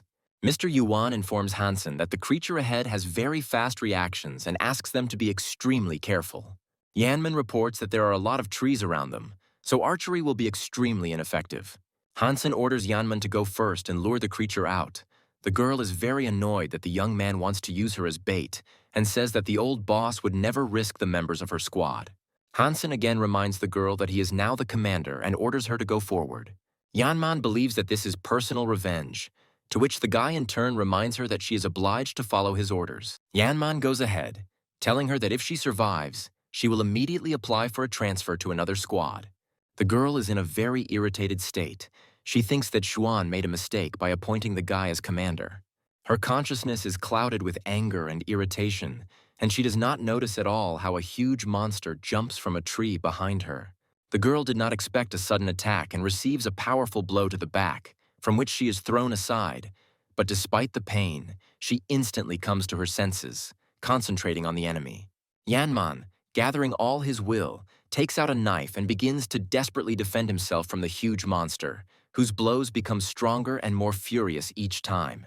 However, the animal turns out to be so strong that it continues to strike multiple times, forcing the girl to retreat and lose strength. But at that moment, Hansen comes to her aid. The young man blocks another blow from the monster, saving Yanman from inevitable defeat, and with a slight mockery asks the girl if this is really all she is capable of.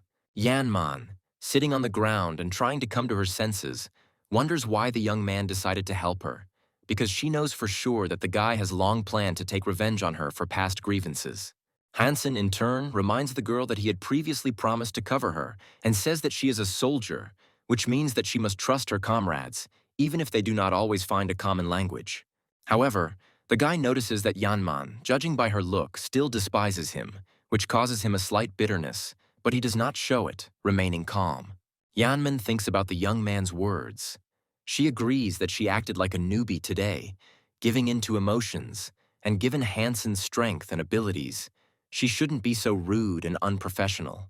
Hansen is in his office in the steel armor hideout, watching a report on the big screen about how the Black Hawk Academy archery team was initially considered a dark horse, after which the announcer announces that they are set to face the Central Military Academy in the second round. There is a knock at the office door, and Yanman appears on the threshold, holding a tray of tea in her hands and asking permission to enter. Hansen immediately asks the girl about the reason for her visit. He thinks that she came to write a statement about the transfer, but the girl says that in fact she came to apologize. Yanman gives a military salute to the young man. She believes that the old commander was right. The guy really is ideal for the role of captain, and the girl admits her mistakes and promises that this will not happen again.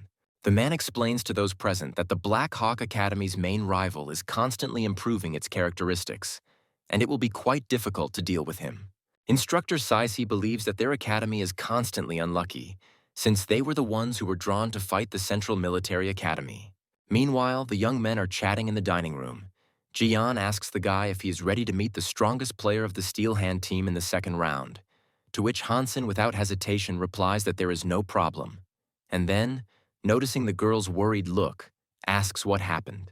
Jian regretfully tells that last year she knocked the academy out to the round of 16, which was their best result, but Central Academy didn't give them a chance to advance, and this time she is going to get revenge. A second later, her tone changes dramatically, and in a loud voice, she tells the guy that the winner will be given a 4-day stay for 2 in the presidential suite, after which she demands that Hansen win the competition. Having heard about the trip and the presidential suite, the guy shows genuine interest and decides that he must get this prize. Hansen realizes that his opponent is really strong, and after watching all of his games, he comes to the conclusion that he can't find any weaknesses in him yet. The young man answers the video call, and Lisitsyn appears on the screen, asking doubtfully if Hansen is really sure that he wants to participate in the competition against the Central Military Academy. His friend warns him that it will be a tough fight and asks if he realizes what his future opponent is capable of. Lisitsyn is irritated by the fact that Hansen is not worried at all and does not show even a hint of excitement by his appearance, after which he reports that the young man's opponent has improved his skills so much that he even refused to train together, focusing entirely on individual training. Lisitsyn advises the guy not to be overconfident and to seriously assess the threat, because the elite of the Central Military Academy consists of exceptionally talented and hardworking people. Hansen wonders if his future opponent is really so good that even such experienced fighters speak of him with respect. At this time, a cadet from the Central Military Academy carefully watches Hansen's training fight on the big screen, analyzing his technique and fighting style. His friend enters the office and asks curiously what he is so interested in. The captain of the Central Military Academy team calmly replies that he is carefully studying the fighting style of his future opponent in order to identify his weak points. The friend asks how strong their future opponent is, to which the captain says that he does indeed have impressive skills. However, he believes that their chances of winning are quite high since the rest of Blackhawk's team is at a weaker level. There is not much time left before the start of the competition. Teams of participants are starting to arrive at the sports complex where they will take place. One of the girls notices the Blackhawk team approaching the complex, and her reaction makes it clear that this news gives her particular pleasure. She approaches Hansen and, smiling, tells the guy that she really liked the commercial with his participation, after which, with slight embarrassment, she asks the young man for an autograph. A big guy standing nearby recognizes the girl, who turns out to be a cadet at a nearby military academy, and quietly tells Hansen that she is very popular among the students. The girl, having thanked the young men for their communication, expresses hope that they will definitely meet again soon, after which she leaves. After the girl leaves, the big guy, not hiding his admiration, tells Hansen that she led her military academy to the semifinals, and besides, she is incredibly beautiful. The Black Hawk Academy team enters the stadium and immediately notices that there are already a large number of cadets who have actively begun training, creating an atmosphere of intense preparation. Jan immediately notices the main opponent and, pointing at him, tells his friends to pay attention to him, as he is the captain of the Central Military Academy team. At one of the stands, a captain is training hard, who not only has impressive physical strength, but also demonstrates excellent archery skills. He releases many arrows, each one hitting its target with perfect accuracy.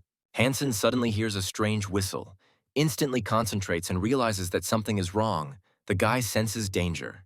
He turns around sharply and catches the arrow that was flying at his back, after which he thinks that such an action is extremely vile and unworthy of a real fighter.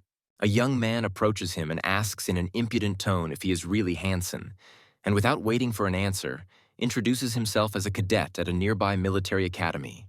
The cheeky guy states that many compare him to their captain, and adds with obvious regret that fighting is not allowed on the stadium grounds.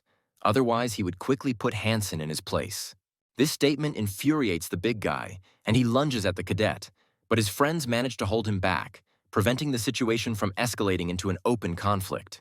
Hansen is outraged by the actions of a cadet from a neighboring military academy and considers it unacceptable to shoot his opponents in the back so vilely. The cadet confidently declares that their team has every chance of winning and that they will meet the Central Military Academy in the final. Hansen advises him to take a sober look at the situation and understand that their team will never be able to even reach the semifinals. These words make the young man furious. He openly states that such an attitude simply drives him crazy. At this moment, a captain from the Central Military Academy named Shenzi passes by. Noticing the tense situation and watching what is happening with interest, Shenzi is confident in the popularity of his academy and has no doubt in its superiority. Approaching Hansen, he extends his hand and introduces himself, demonstrating complete calm. Hansen responds by stating his name and saying that he is looking forward to their upcoming battle, as he is counting on a worthy opponent. He originally wanted to meet his opponent on the battlefield, but he is glad that they had the opportunity to get to know each other beforehand. Meanwhile, the reporter carefully studies the records of Hansen's fights and comes to the conclusion that his achievements in the technique of the fatal blow are truly impressive. The girl is sure that if he had decided to participate in this type of competition, he would have definitely achieved outstanding results. But she is very interested in why the guy refused such a promising option and instead chose to participate in archery competitions. Suddenly, the girl reporter's face changes, as she believes that she has finally found the answer to her question.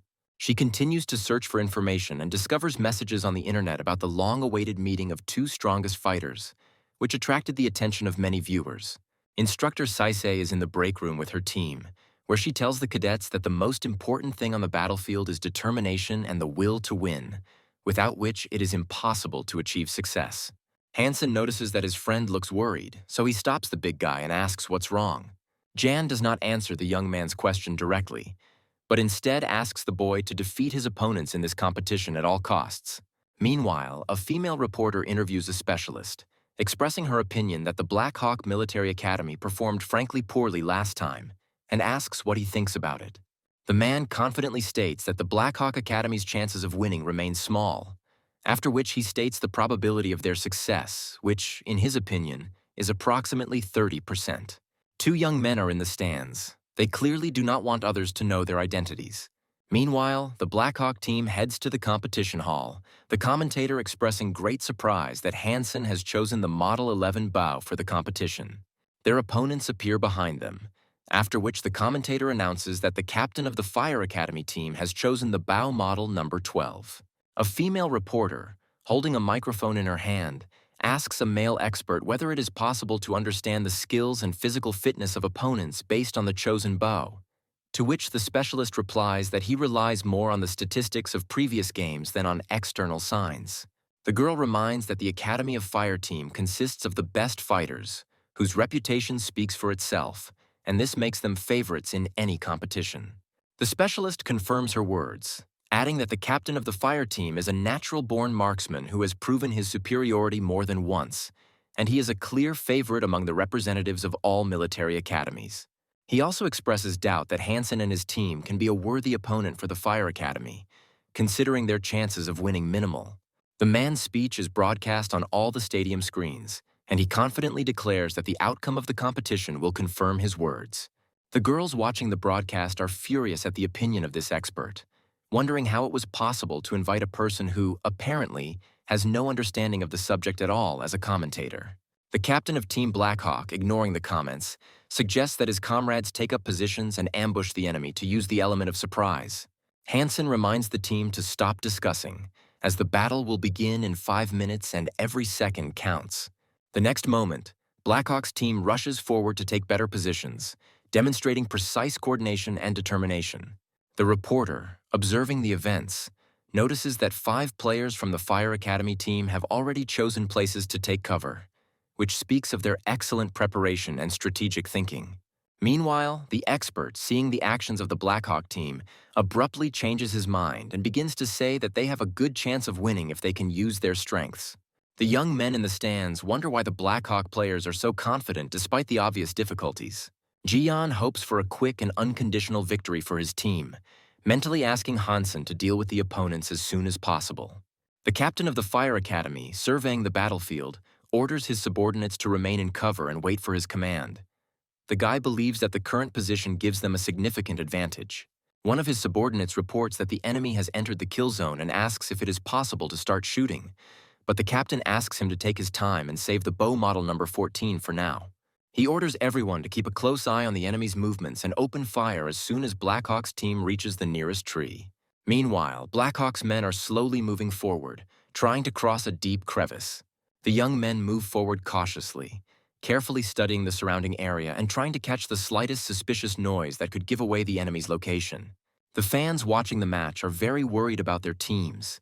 Many are surprised by the tactics of Blackhawk, believing that such actions can turn the players into easy targets. Sais watches with excitement as her team cautiously enters the enemy zone, hoping that they have enough experience and stamina to cope with the challenges ahead.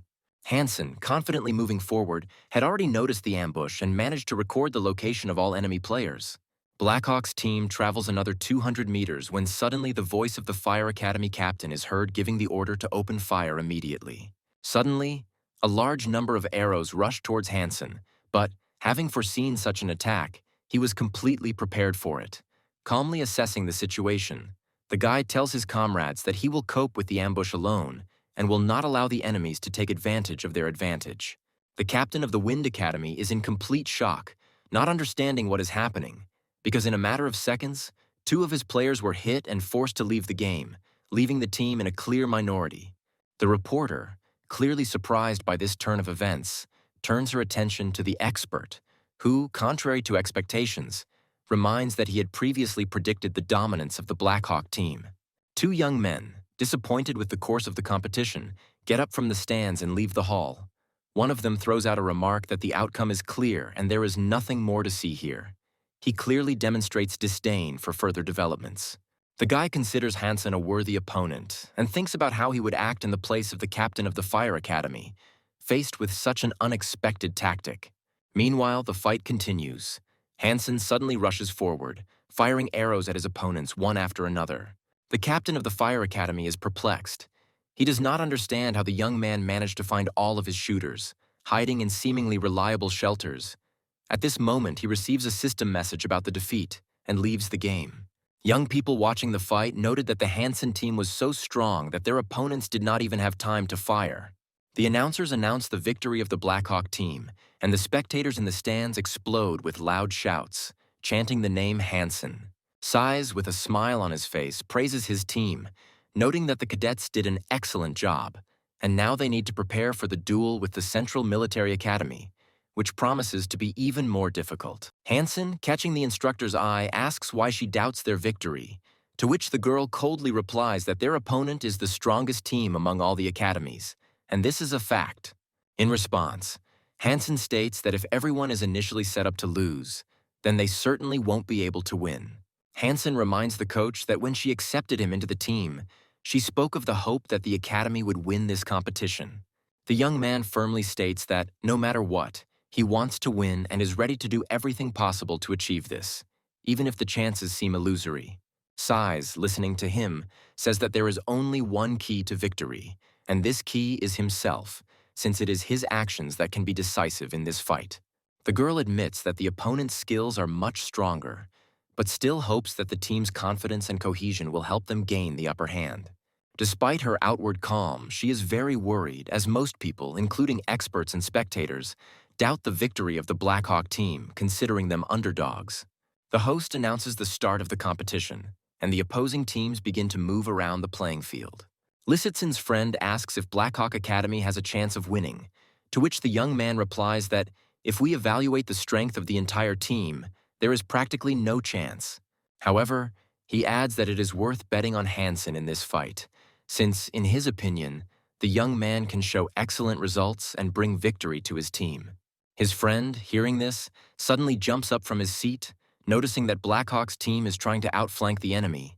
He considers this tactic extremely dangerous, but potentially effective. Before the game started, Saisi spent a lot of time studying the enemy's battle tactics, and she knows exactly what height the Central Military Academy intends to take, since in most games they have always gone to this stone mountain, making their actions predictable. Ian agrees with the instructor, but thinks to himself that the chances of winning are still incredibly small, and they will need a real miracle to prevail. The girl reports that she has watched all of the opponent's games over the past few years, and they have only encountered serious resistance 3 times. But those teams did not understand the essence of their tactics, and therefore lost. Hansen, in turn, believes that if the opponent met someone of equal strength, he would immediately switch to an aggressive style of play. The instructor agrees with him, adding that to win, they need to use even more ferocious tactics than their opponent in order to break him mentally and physically. Many of the cadets consider this decision suicidal, but Hansen firmly replies that this is their only chance to win, and they must take the risk to prove to everyone that the Blackhawk team is worthy of victory. The instructor says that the whole point of the game is the confrontation between Hansen and the opposing captain, and asks the young man not to let him down. Deep down, the girl is not sure that her team will win and believes that if she plays as usual, she will definitely lose. Despite the negative comments coming from the stands about the Blackhawk team, the instructor wants to believe that a miracle will happen. Meanwhile, the Central Military Academy team occupies the commanding heights and carefully surveys the surrounding area. Sais, watching her cadets, thinks that she has done everything she could, and now everything depends only on the young people. Hansen is in ambush and remembers the instructor's words that victory is in his hands. The guy orders the cadets to take good aim and open fire on his command. The instructor informs his team that their first target is not the opposing captain, but his best shooter. Ian is surprised by such a statement, because the young man believed that it was necessary to first remove the commander from the game, and only then destroy the rest of the team. However, the instructor reports that their target is a very experienced shooter. He is the second in the ranking of all the academies and is the first priority opponent in terms of importance. In addition to archery, this young man has good tactical skills, as he attends the Faculty of Robots and Combat Manipulators. Attempting to attack the captain of the Central Military Academy may end in failure, so the only correct solution is to take out his best shooter, which will strategically weaken the enemy team. Suddenly, the cadet notices Shenzi turn towards him and in a loud voice warn him to be extremely careful. The cadet instantly realizes that the enemy has used a hidden attack, so he doesn't waste a second, responds with bow shots and immediately goes on the defensive. With one precise movement, he releases 3 arrows at once, all of which simultaneously shoot down the arrows fired at him. At first, the young man is sure that the tactics of the Blackhawk team are not working, but what he notices a moment later makes him tense up. In reality, the first arrows were just a distraction, and at the moment when the enemy relaxed, Hansen releases another arrow, which instantly takes the Central Military Academy player out of the game. The instructor watches the action closely and admits with admiration that this competition is being held at an exceptionally high level, and that Hansen shoots with such precision that he can be compared to a deity. The player, leaving the playing field, manages to warn his captain to be extremely careful, since Hansen is much more dangerous than they could have imagined. He is especially irritated by the realization that he did not recognize the trick from the very beginning, since the first 3 arrows were a simple trick, while the last shot turned out to be decisive. Shenzi quickly decides to change tactics and orders his subordinates to immediately descend from the mountain, as the area is devoid of cover and it is too dangerous to remain here. The cadets carry out their captain's orders without delay. They run down the slope and along the way actively exchange fire with the enemy, trying to hold their positions. Hansen is in cover behind a massive tree, considering his options to further develop his tactical advantage. However, at the most unexpected moment, one of the enemy's 3 arrows finds its target, hitting the big guy and seriously wounding him. Hansen is very surprised by the accuracy and power of the enemy shot. He understands that his opponent's bow is not lower than the 16th, and the arrows have incredible speed. The captain of the Central Academy team continues to fire at the Blackhawk team. Hansen believes that this guy is really experienced and strong. At this time, the reporter comments on what is happening, reporting that the Central Academy team is on the top of the mountain, where there is no shelter, and is now going to go down to take cover. Hansen informs his comrades that they now have a very advantageous position and orders them not to let the enemy descend from the mountain. The reporter continues to comment on the competition, informing the viewers that in less than 20 minutes of play, 3 members of the Central Academy team were eliminated, while the Blackhawk team only lost 1 player. The expert tries to calm the player who has left the game and states that Blackhawk's tactics are indeed interesting, and the Central Military Academy has not found itself in such a difficult situation for a long time. Hansen shoots a huge number of arrows, and his entire team chose the Model 11 bow to ensure a fast rate of fire. Shenzi continues to descend the mountain. The young man turns around to see another member of his team being struck down by the enemy. He immediately opens up return fire to cover his team's movement. With his precise shot, he hits one of the Blackhawk team players. The reporter continues to comment on the events and reports that the Blackhawk team is just a few steps away from victory, but they are still up against the best marksmen of the Central Military Academy. Ian, watching the enemy closely, appreciates his skills, noting that the enemy team captain is able to fire 2 arrows at once, despite using a heavy bow model number 16, which requires incredible precision and strength. Hansen, in turn, notices the unusual tactics of his opponent's movement and agrees that the captain of the opposing team is indeed a skilled and strong warrior whose actions are difficult to predict. Lisitsin, analyzing the situation, notes that the coach of the Blackhawk team brilliantly developed a tactic that caught the enemy off guard. However, he believes that the Model 11 bow is too weak to hit Shenzi, and the team needs to get very close. Hansen realizes that his opponent has changed position, becoming virtually invulnerable and even more ferocious, and he is also constantly in his comfort zone, which makes him even more dangerous. Ian, noticing this, tells the captain that they need to change positions immediately to avoid being trapped, to which Hansen makes a gesture indicating that the cadet should remain in place and not make any unnecessary sounds. Suddenly, Hansen notices an arrow flying towards his comrade. He loudly warns the guy about the danger and orders him to hide. The next second, Hansen jumps out of cover with a sharp movement and, without wasting a moment, releases an arrow in response, demonstrating incredible reaction and accuracy. One of the spectators thought that the choice of the bow model number 11 was a great tactical success, but it was almost impossible to counter Shenzi with it due to the distance. Hansen notices out of the corner of his eye how an enemy arrow hits his comrade, and the announcer's voice is heard, announcing that another player on the Blackhawk team is out of the game. Most viewers believe that Team Blackhawk has no chance and that they will never defeat the Central Military Academy. The reporter reports that Shenzi is one of the best shooters and appears to be in complete control of the situation. Each time, the guy manages to leave the dangerous position before the enemy can shoot at him. The presenter believes that Hansen made a tactical mistake by choosing a weak bow in favor of rapid fire. If he had chosen a bow model 14, he would have had a chance. But with this model, the guy has practically no chance of winning. Shenzi took up a fighting stance and carefully examined the surrounding area in the hopes of spotting his opponent and shooting him immediately. Hansen suddenly jumps out of cover and fires an arrow at his opponent in midair. The girl is mesmerized by this fight. She thinks that this confrontation between 2 powerful warriors is simply amazing. Half an hour passes. The host announces that this is the best confrontation in the last 10 years, and there will be no losers in this battle. The opponents are constantly moving. They see each other's attacks and move away from them in advance. This competition becomes purely psychological. Hansen takes cover and waits for his opponent to enter the firing range to fire the final shot. However, he is in no hurry to do so. The reporter reports that the captain of the Central Academy did a good job and chose the right bow correctly. The eliminated Blackhawk team players are watching the fight closely. They are very nervous and do not want Hansen to lose this fight. Ian is not confident of winning and tells the coach that they will try to do better next year. Cease is very upset. The girl thought that this adventurous plan would be successful because they really went far in the confrontation with the Central Military Academy. But she thinks that Hansen will not be able to win with his model bow. One of the cadets cannot hold back his tears. He says that unlike his comrades, he is finishing the academy and there will be no next competition for him. Meanwhile, the competition continues, with Hansen confidently moving to take a more advantageous position. Hansen finds himself in an open space and realizes that there is no point in running away. Shenzi considers Hansen to be quite a worthy opponent and regrets that he will no longer have the opportunity to fight him since it will all end today.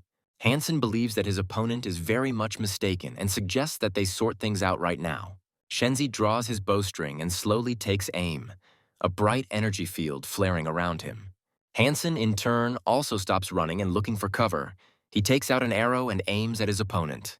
Lisitsin believes that Hansen doesn't have the slightest chance in a direct confrontation, since the guy's bow is too weak.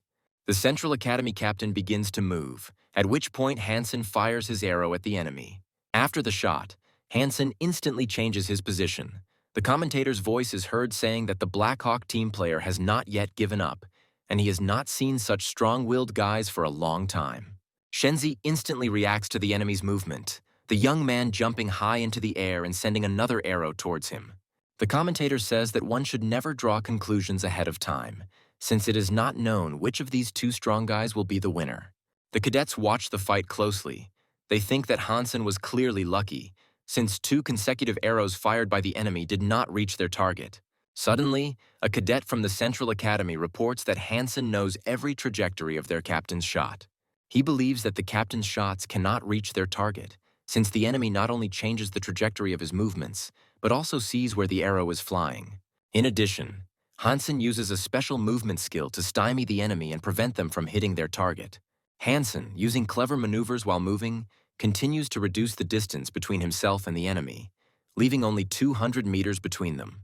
The cadet understands that Hansen's bow model is significantly weaker, but he is very worried that the distance between the competitors is quickly closing. Size, watching what is happening, is very worried about his player, but at the same time believes that the guy chose the right tactics, since 50 meters is a dead zone for the captain of the Central Academy, and at such a distance Hansen will be able to release enough arrows, one of which will definitely hit the target.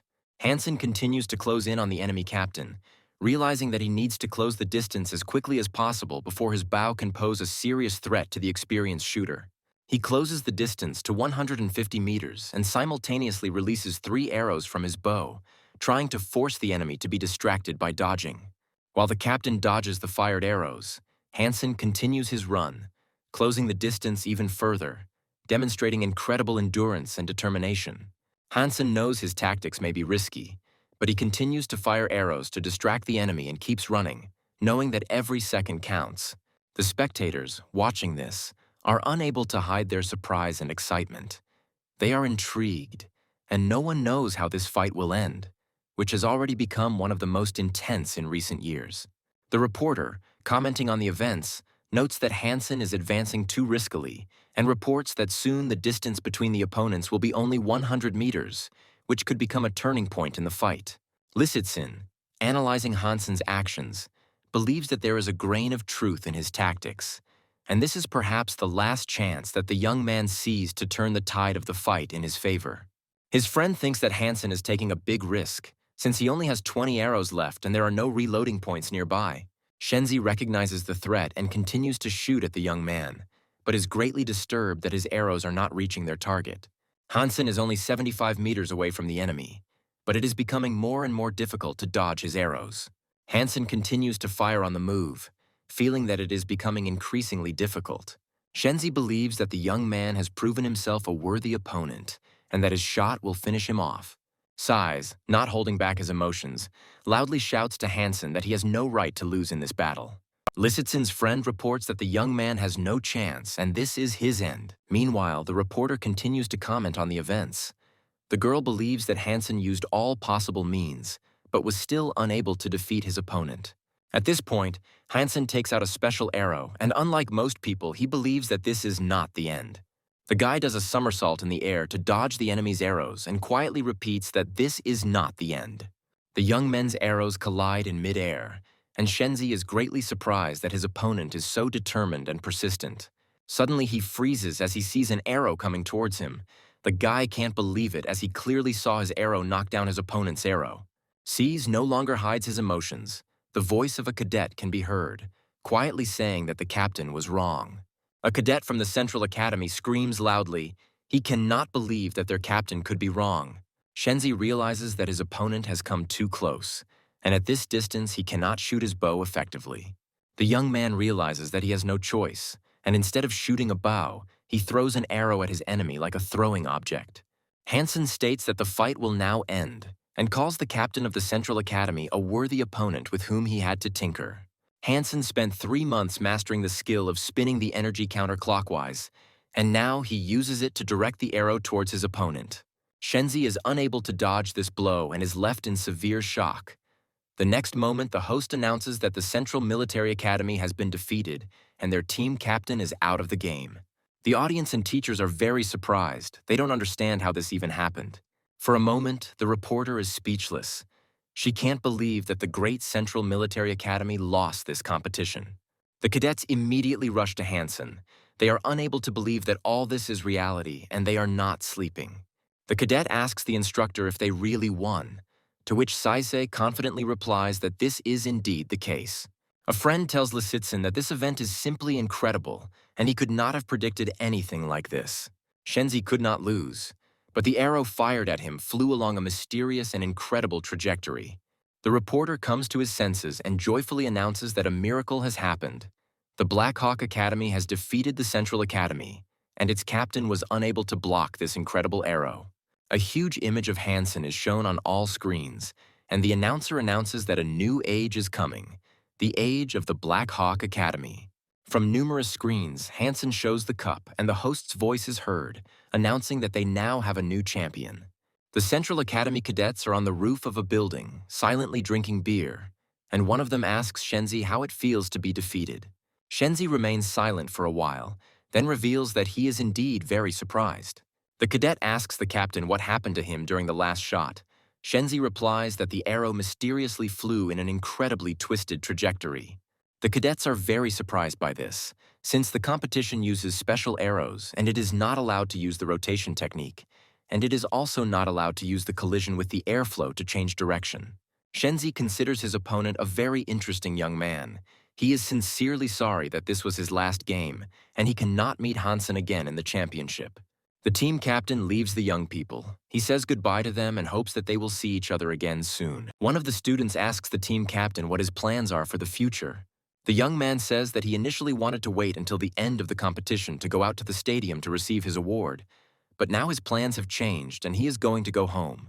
The cadet begins to greedily drink the drink from the can, trying to calm his nerves, and thinks that he must win against Hansen soon to avenge the defeat of the team captain, which still leaves him with a feeling of bitterness. His friend, sitting next to him, is deep in thought, as he understands that this will be extremely difficult to do, given Hansen's skills and determination, which have proven their effectiveness more than once. Jian, located on the seashore, enjoys excellent weather and bright warm sun, which is reflected in the waves, creating an atmosphere of complete relaxation. Hansen, lying next to him, smiles and says that life is wonderful, especially if you spend it at a resort and in the presidential suite, where every detail speaks of luxury. The girl, taking off Hansen's glasses, asks with a slight reproach why he is always lying down, and suggests that he take a swim to enjoy the sea. The guy jokingly asks why she doesn't invite someone else, since he's not alone on the beach, to which the girl answers with a smile that this is a private beach, and there is no one else here except them. Hansen, upon hearing this, learns that this beach belongs to the family of Ji Yan's cousin. This information surprises him so much that he almost chokes on the drink he was holding. Immediately rushing to the girl, he enthusiastically informs her that this is very cool, and from now on he will do whatever he wants. However, suddenly the young people's conversation is interrupted by an unfamiliar voice. The man asks Jian if she remembers her brother. A guy appears next to the young people, surrounded by a large group of bodyguards dressed in strict black suits, and with a slight grin asks Jian why she didn't bother to introduce him to her new friend. Jian introduces her cousin and says that Hansen is her new boyfriend from the military academy.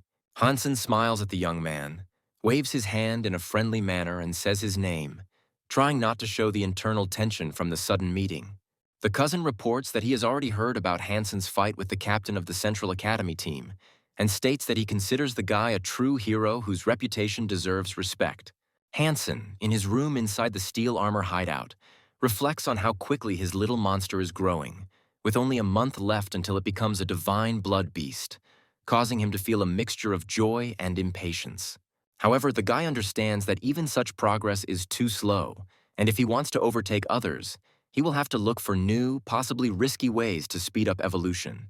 Hansen, after studying the data on the network, discovers information about a distant mountainous region where high-level beings live, including those with divine blood, making this place both dangerous and attractive. A young man watches a video of a team of 30 people encountering such creatures and, despite losses, managing to obtain valuable resources, which strengthens his resolve. Obsessed with the idea of accelerating the growth of his monster, Hansen immediately sets out to head to these mountains, where, according to rumors, even the air is saturated with ancient energy that can transform any creature. There are legends that among the local inhabitants there is a god slayer, a creature capable of destroying an entire squad with one blow. Having reached the mountains in record time, Hansen wanders through the gorges for several hours, wondering why he does not encounter a single monster, although the descriptions are replete with mentions of countless flocks of monsters. The guy continues his exploration, checking every cave and crevice, confident that sooner or later he will find at least some traces. But the silence and emptiness only increase his suspicions. Suddenly, the ground beneath his feet begins to shake so violently that rocks roll down the slopes, and Hansen momentarily thinks he has witnessed an earthquake, rare in these parts.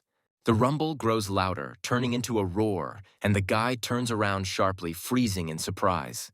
A mountain-sized creature is rushing towards him, whose footsteps he mistook for tectonic tremors. The monster is so huge that Hansen seems like a tiny ant in front of it. The guy instantly realizes that he needs to get out of the way of this giant as soon as possible, otherwise he will be crushed without even noticing. Hansen thinks that it is no wonder why there are no other creatures in these mountains. A huge creature like this scares everyone away. As long as it is nearby, no living creature will dare to approach the guy. However, instead of running, Hansen decides that he needs to stay close to this monster and, against his instinct for self-preservation, rushes towards it, hoping to use it as a shield. But a moment later, he hears loud sounds reminiscent of a roar and sees a terrible picture. A giant lion, the size of a small hill, attacks the huge creature that Hansen just encountered. The guy feels a strong vibration. The ground shakes again from the vibration. Turning around sharply, he sees a whole flock of huge creatures moving straight towards him. Hansen finds himself in a very difficult situation. He is trapped in a narrow gorge. There is a giant lion in front of him, and a pack of angry monsters behind him, and it seems that there is no way out. Fortunately, the young man has a divine blood-level beast spirit, which may be his only chance of salvation. Hansen understands that he must leave this dangerous place as quickly as possible, otherwise he will simply be trampled like a blade of grass. Climbing a huge rock, he activates his invisibility mode, hoping that this will save him, but immediately notices a new threat. A large flock of flying creatures appears in the sky, whose eyes seem to see him despite the camouflage. The young man has no choice but to go down again and try to escape from the approaching pack of monsters that have already begun to surround him. In desperation, Hansen decides that he needs to get as close to the giant lion as possible, hoping that it will provide him with protection from a pack of animals that are unlikely to risk attacking. Hansen runs up and jumps high into the air, approaching the huge lion. At this moment, he begins to compare himself to a small flea, so incommensurate are their sizes. He manages to jump onto the back of the giant beast. He clings to its thick fur with all his might. Realizing that he has gotten into an extremely dangerous situation, the guy thinks about how deadly this place can be. Meanwhile, the huge lion, ignoring his unwitting passenger, rushes to the attack and begins to fight with a huge flock of flying monsters, whose cries fill the air. Hansen, in the relative safety of the lion's back, tries to calm himself down, thinking that he shouldn't be nervous, but should concentrate on not falling down to his inevitable death. The lion is constantly on the move, and the young man has to put in incredible effort to hold on, because one wrong move and he will end up on the ground, where he will be instantly trampled. The huge lion, having fought off a flock of flying monsters, is still not safe, as a large flock of land mammals, whose eyes are burning with rage, approaches him. Hansen, watching the battle closely, cannot help but admire the strength of the lion, who destroys his opponents as if they were small ants, unable to resist him. In a short period of time, the predator deals with the mammals and begins to greedily devour their bodies. A flock of griffins arrives at the battle site and instantly pounces on the prey, creating a new round of chaos.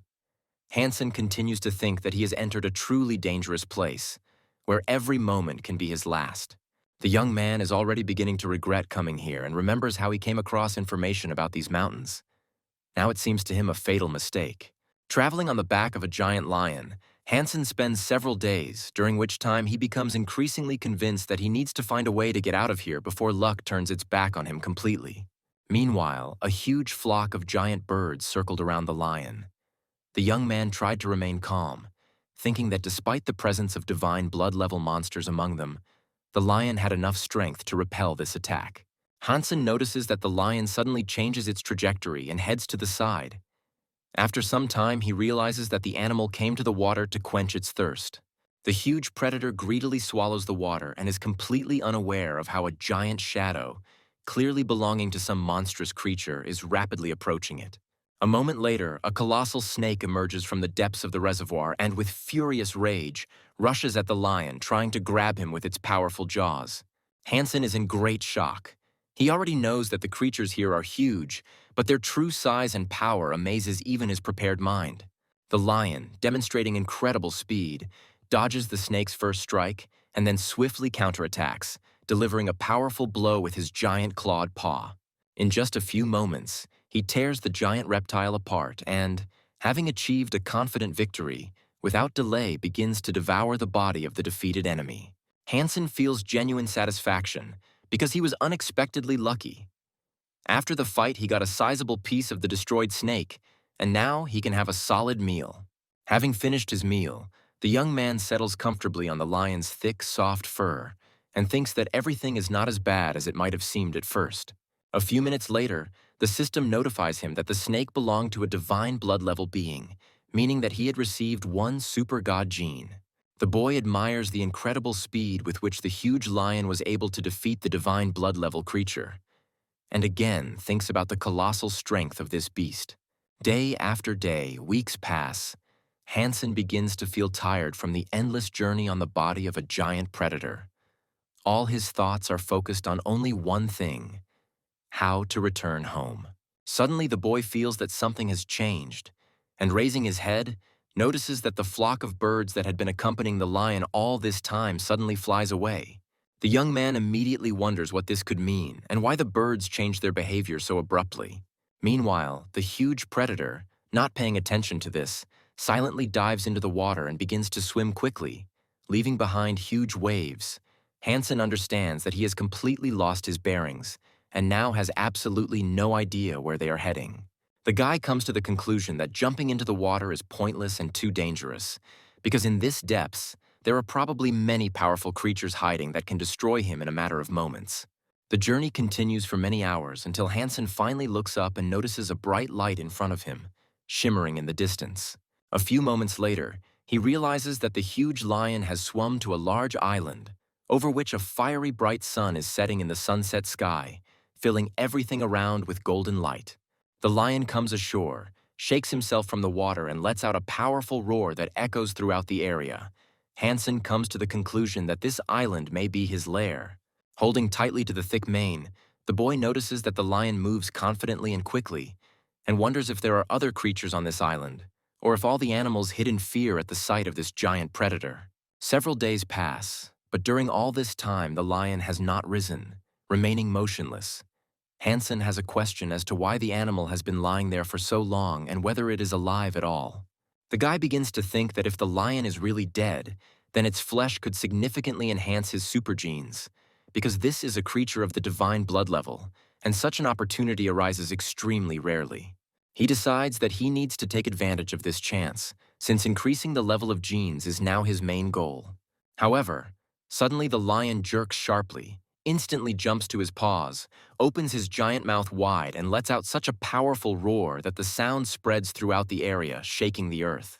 The noise is so unbearable that Hansen is forced to grab his head with his hands, trying to drown out this deafening roar that seems to tear apart the very space around him.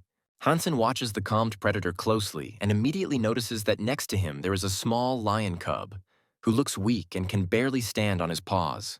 A moment later, the huge lion begins to vomit a large amount of blood. The guy quickly notices that there is something unusual in the scarlet mass, a strange object shimmering with a mysterious light.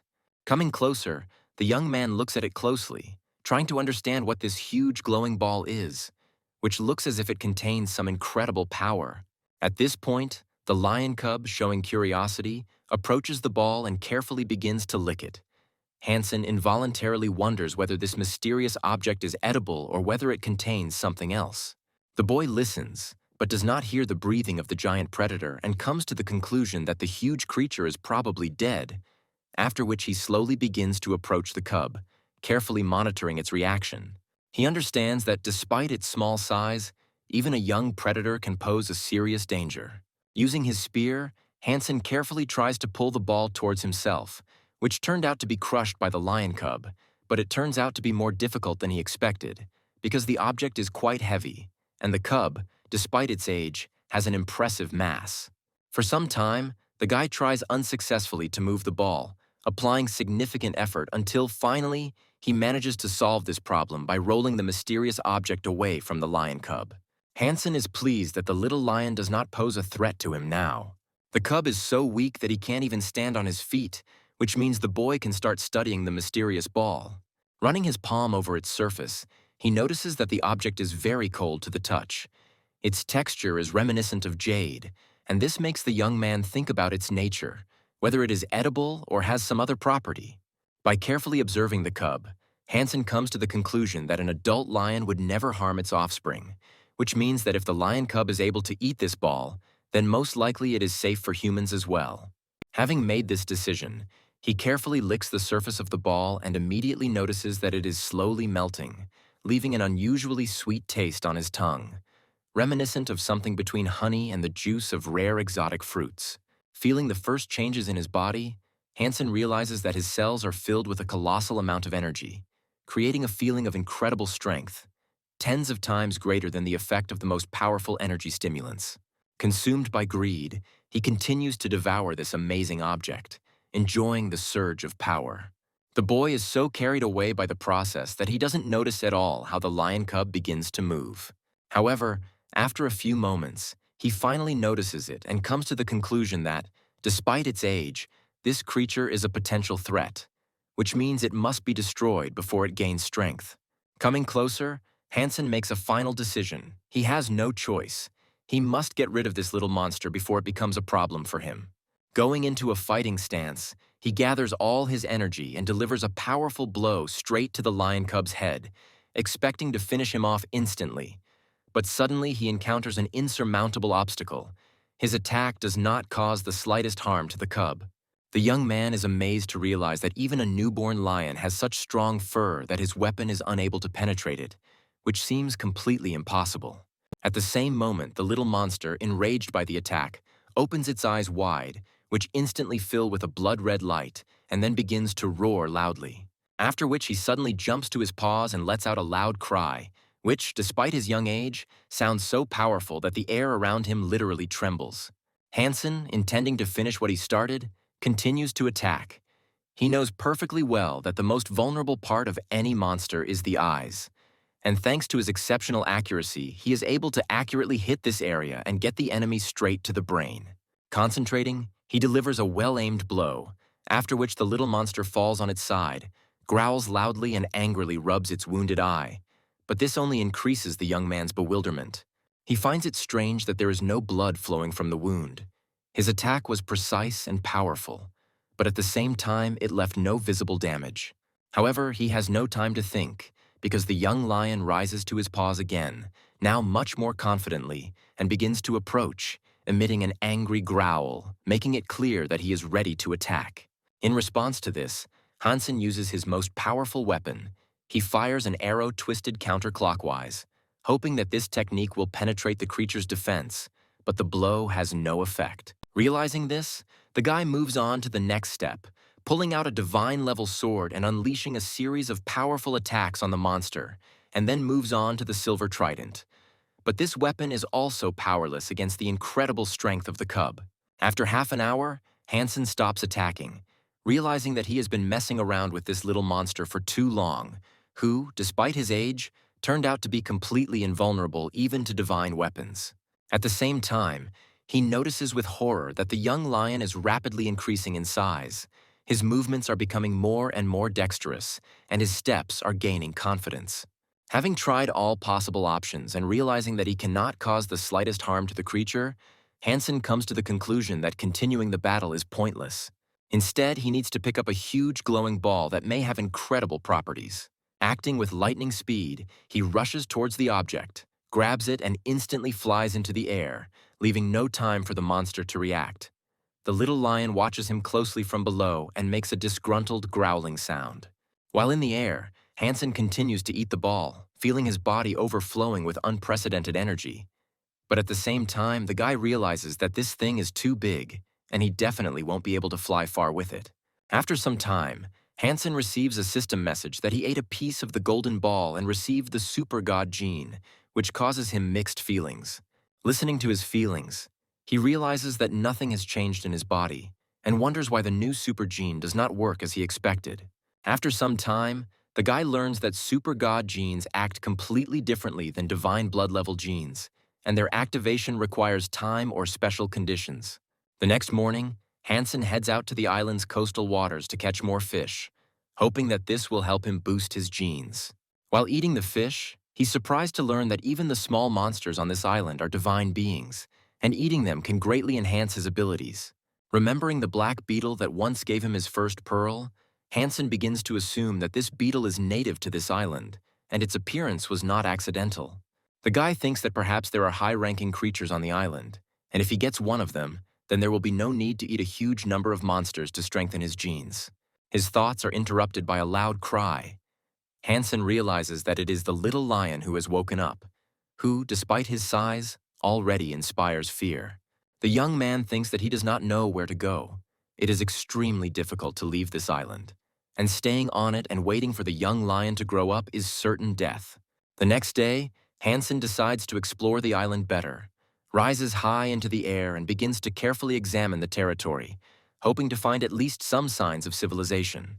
After some time, he notices a huge ship off the coast, and this discovery gives him hope. If there is a ship here, then there must be people who can help him get off this dangerous island. Hansen begins to quickly descend, hoping that the people on the ship will shelter him and help him return home. But as he approaches, he realizes that the ship is empty and does not look like a shelter, and there are no traces of the recent presence of people. Despite his disappointment, the boy continues to walk along the shore, and soon his ears pick up human voices coming from the forest, which gives him new hope. The young man notices a girl emerging from the forest thicket, who loudly greets him and announces that she is here, clearly happy to see him. The girl is clearly happy to meet the young man and expresses gratitude to the gods that help has finally arrived. But her mood changes dramatically when she realizes that Hansen is not a rescuer at all, but is looking for a way to get off the island. At this moment, other people begin to emerge from the forest. Hansen explains to them that he is from the steel armor shelter and also ended up here by chance. His words cause disappointment. Some of the men, not wanting to continue the conversation, turn around and leave, quietly discussing among themselves that help may never come and they are destined to die on this island. The girl, looking at Hansen with sadness, tells him that if he ended up here, then he is most likely sentenced to lifelong residence on this island, and mysteriously adds that he will soon find out everything himself. After these words, she turns around and silently walks into the forest, leaving Hansen at a loss. The guy tries to stop her and ask what this place is and what she meant. After following the girl, Hansen steps on something hard after a while and, bending down, sees a can.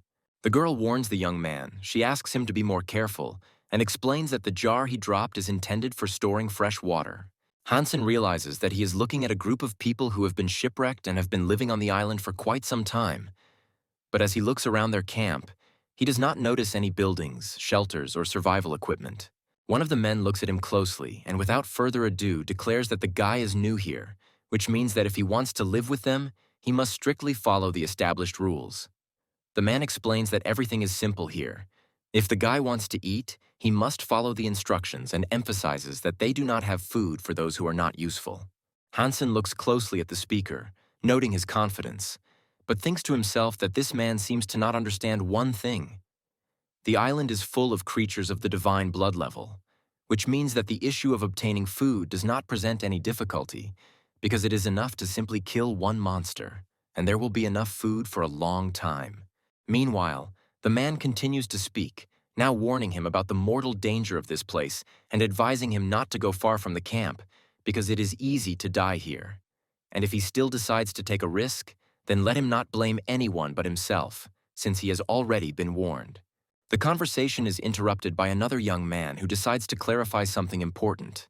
He reminds that incredibly strong creatures of the divine blood level live on the island and asks with curiosity whether Hansen is able to cope with such opponents. At this point, the first man, apparently deciding that the newcomer should know who he is dealing with, says that they are all members of a special security squad, after which he looks closely at Hansen and asks if he has ever heard of such a unit. Hansen responds that he is a member of a special security unit, but does not know which unit his new acquaintances belong to. The men are extremely surprised by the fact that the guy is also a member of this unit, because, judging by his appearance, he is hardly more than 20 years old. They cannot understand how such a young man could join such a unit. Hansen gives his name and specifies that he is the head of the special security squad at the steel armor hideout, after which one of the men advises him to look at the man standing next to him and explains that this is exactly what real captains of the special security squad look like. The captain and the girl know the former commander of the garrison and inform Hansen that the unit is currently led by a woman. Hansen responds by saying that these people had been on the island for too long, and that during that time the situation in the steel armor shelter had changed significantly. However, one of the men doubts his words and demands to see some evidence, for example, documents confirming his rank. Hansen replies that he does not have any documents with him, to which the girl says that in that case he must know the name Xuan very well. The girl asks what is behind Xuan's left ear. Hansen, straining his memory, recalls the numerous sparring sessions he had with the garrison commander, trying to recreate her appearance in his mind. The guy thinks for a while, then states that if he remembers correctly, there is nothing behind Xuan's left ear. But behind the right one, there is a red birthmark about the size of a bean. This answer satisfies the girl, although she cannot say for sure whether the young man is a commander, but she is now absolutely sure that he is well acquainted with Xuan. Hansen, in turn, decides to ask a counter-question and asks the girl if she is a member of a special squad like himself, to which she receives the answer that she has no direct relation to this division, but occupies a very high position in the weapons corporation. Hansen immediately realizes that this weapons corporation is directly connected to the Son of God. He sees this as a lucky coincidence, because now he has another chance to settle scores with his sworn enemy. As evening falls, people gather around the fire, and the girl tells them that about 6 months ago, during their journey, they were attacked by a giant sea creature of divine blood level, which is why they ended up here on this island. Hansen begins to ask about how far the island is and whether it is possible to leave it. One of the men reports that this is extremely difficult, since even if the guy has the ability to fly, powerful creatures will not let him get out and will kill him right in the air. A young man learns that a giant sea monster lives near the coast, which is so dangerous that people do not dare to go out to sea and hunt other creatures. The captain explains that this is precisely why they have been forced to eat only wild vegetables and mushrooms for a long time. Hansen is very surprised by this information. He understands why people cannot go to sea, but immediately wonders why they do not hunt on the island, which, in his opinion, is teeming with various creatures. The girl, with obvious fear, tells that they were trapped on this part of the island by terrible creatures known as ghost bears. This island is inhabited by only one species of strange creatures, the ghost bear, which, despite its outward resemblance to ordinary predators, is much larger.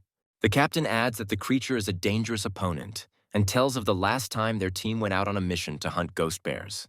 But having fallen into an ambush, their detachment, consisting of 30 people, was practically destroyed. Among the bears, there were divine blood-level creatures that were the leaders, and according to the captain, they were not only significantly stronger and more terrifying than ordinary monsters, but also possessed extraordinary intelligence.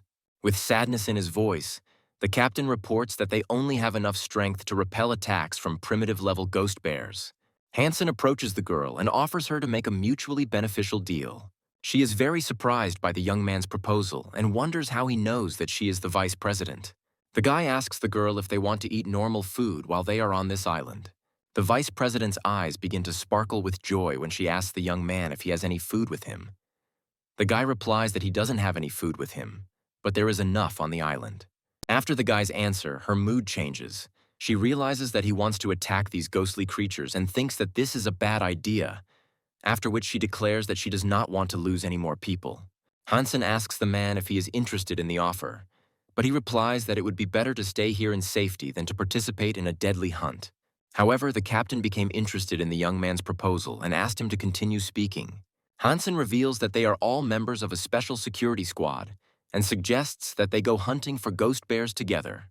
One of the men, not holding back his emotions, tells the guy that he is too self-confident and says that he has not even seen the shadow of these creatures, but is already dividing the spoils. The captain considers the young man's proposal for a while, then says with sadness in his voice that he is not going to risk the members of his team. Hansen realizes that he will have to hunt alone and leaves the camp, saying goodbye to the vice president to think about how she will pay him back. The girl watches the young man, hoping that the guy won't die in this dangerous place. But her thoughts are interrupted when she notices a pack of ghostly bears nimbly jumping from one cliff to another. Hansen, watching this, understands that it is not surprising that the team could not do anything, because this area is really extremely dangerous, and even experienced fighters can fall here. After some time, the young man notices that one of the ghostly bears has noticed him. The creature immediately rushes to attack. Hansen, demonstrating incredible agility, jumps to a nearby rock, avoiding the blow. The ghostly bear, having miscalculated its trajectory, was unable to hold on to the steep cliff and fell into the abyss. Hansen, without wasting time, instantly rushes towards him to finish off the monster. A terrible cry of a huge creature is heard throughout the gorge. People who were collecting vegetables and mushrooms immediately stop what they are doing, paying attention to what is happening.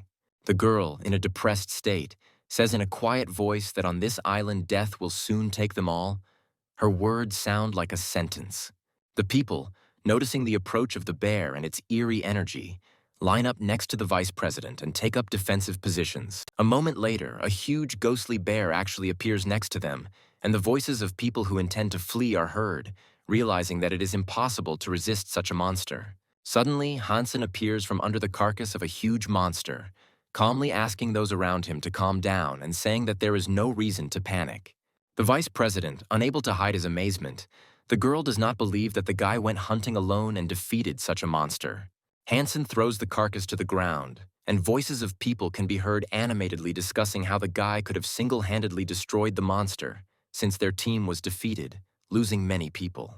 Hansen, turning to the vice president, reports that it was not easy, and with a slight grin asks the girl if she now wants to do business with him, hinting at her previous mistrust of him. The vice president is clearly impressed by the young man and answers yes. The girl intends to get the soul of this beast before the rescue team from the corporation arrives, and tells the guy that if they get rid of the ghost bears, nothing will stop them from returning home.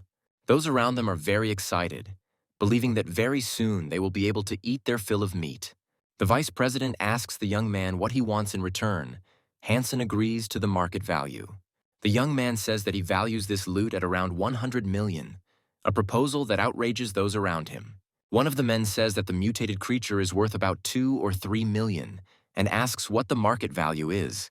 The girl confirms the man's words and says that the blood and flesh of a rare mutated creature on the market costs 2 or 3 million. Even if it is 10 times more, it still will not be worth 100 million.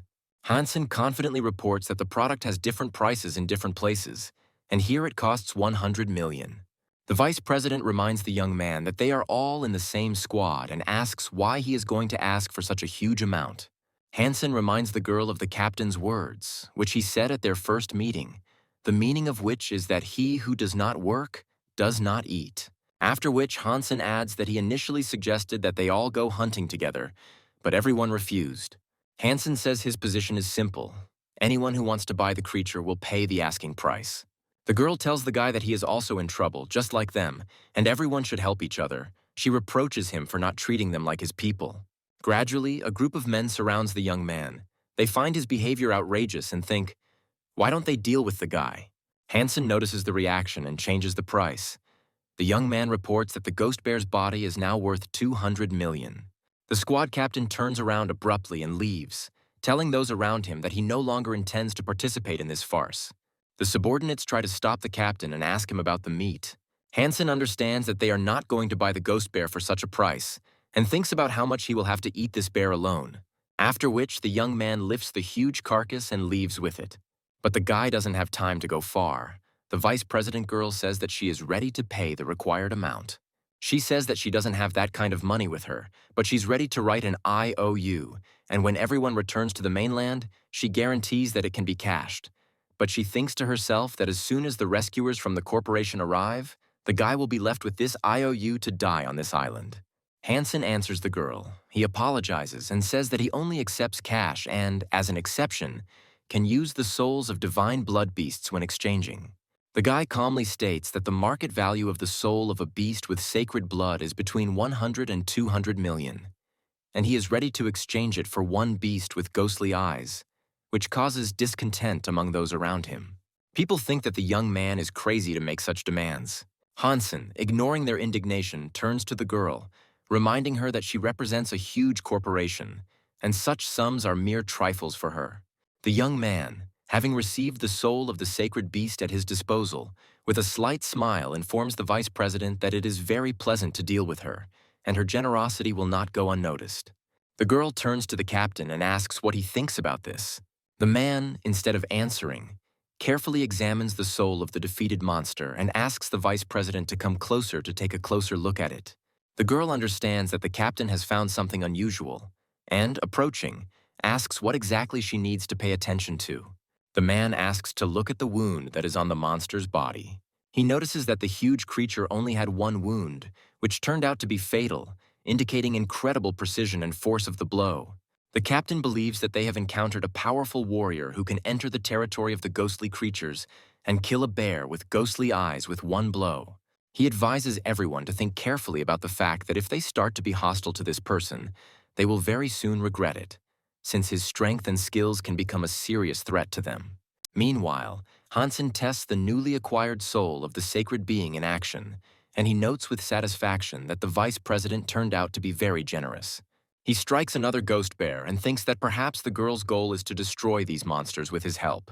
Half an hour later, Hansen finds the monster's lair and destroys most of the ghost bears in a short period of time. The guy flies over the rocks and thinks that the vice president has only one animal, and it would be unwise to share it among everyone. Suddenly, the guy stops his flight, as he discovers something below that clearly attracts his attention. He finds a very strange structure made of stones, and instantly realizes that it is the lair of creatures called the Lotus of Life. According to available information, the entrance to the lair is in the shape of petals, and the creatures living in it rarely come out.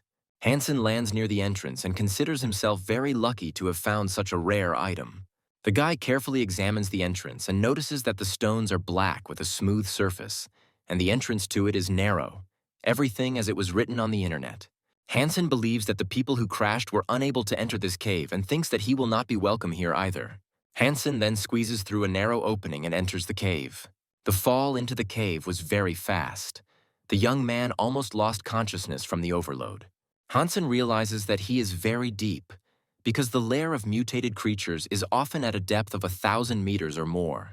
From time to time, a small number of mutants emerge from it. It is known that the mutated creatures do not enter the lair through the entrance. The young man wonders how they end up inside the cave if the entrances are inaccessible.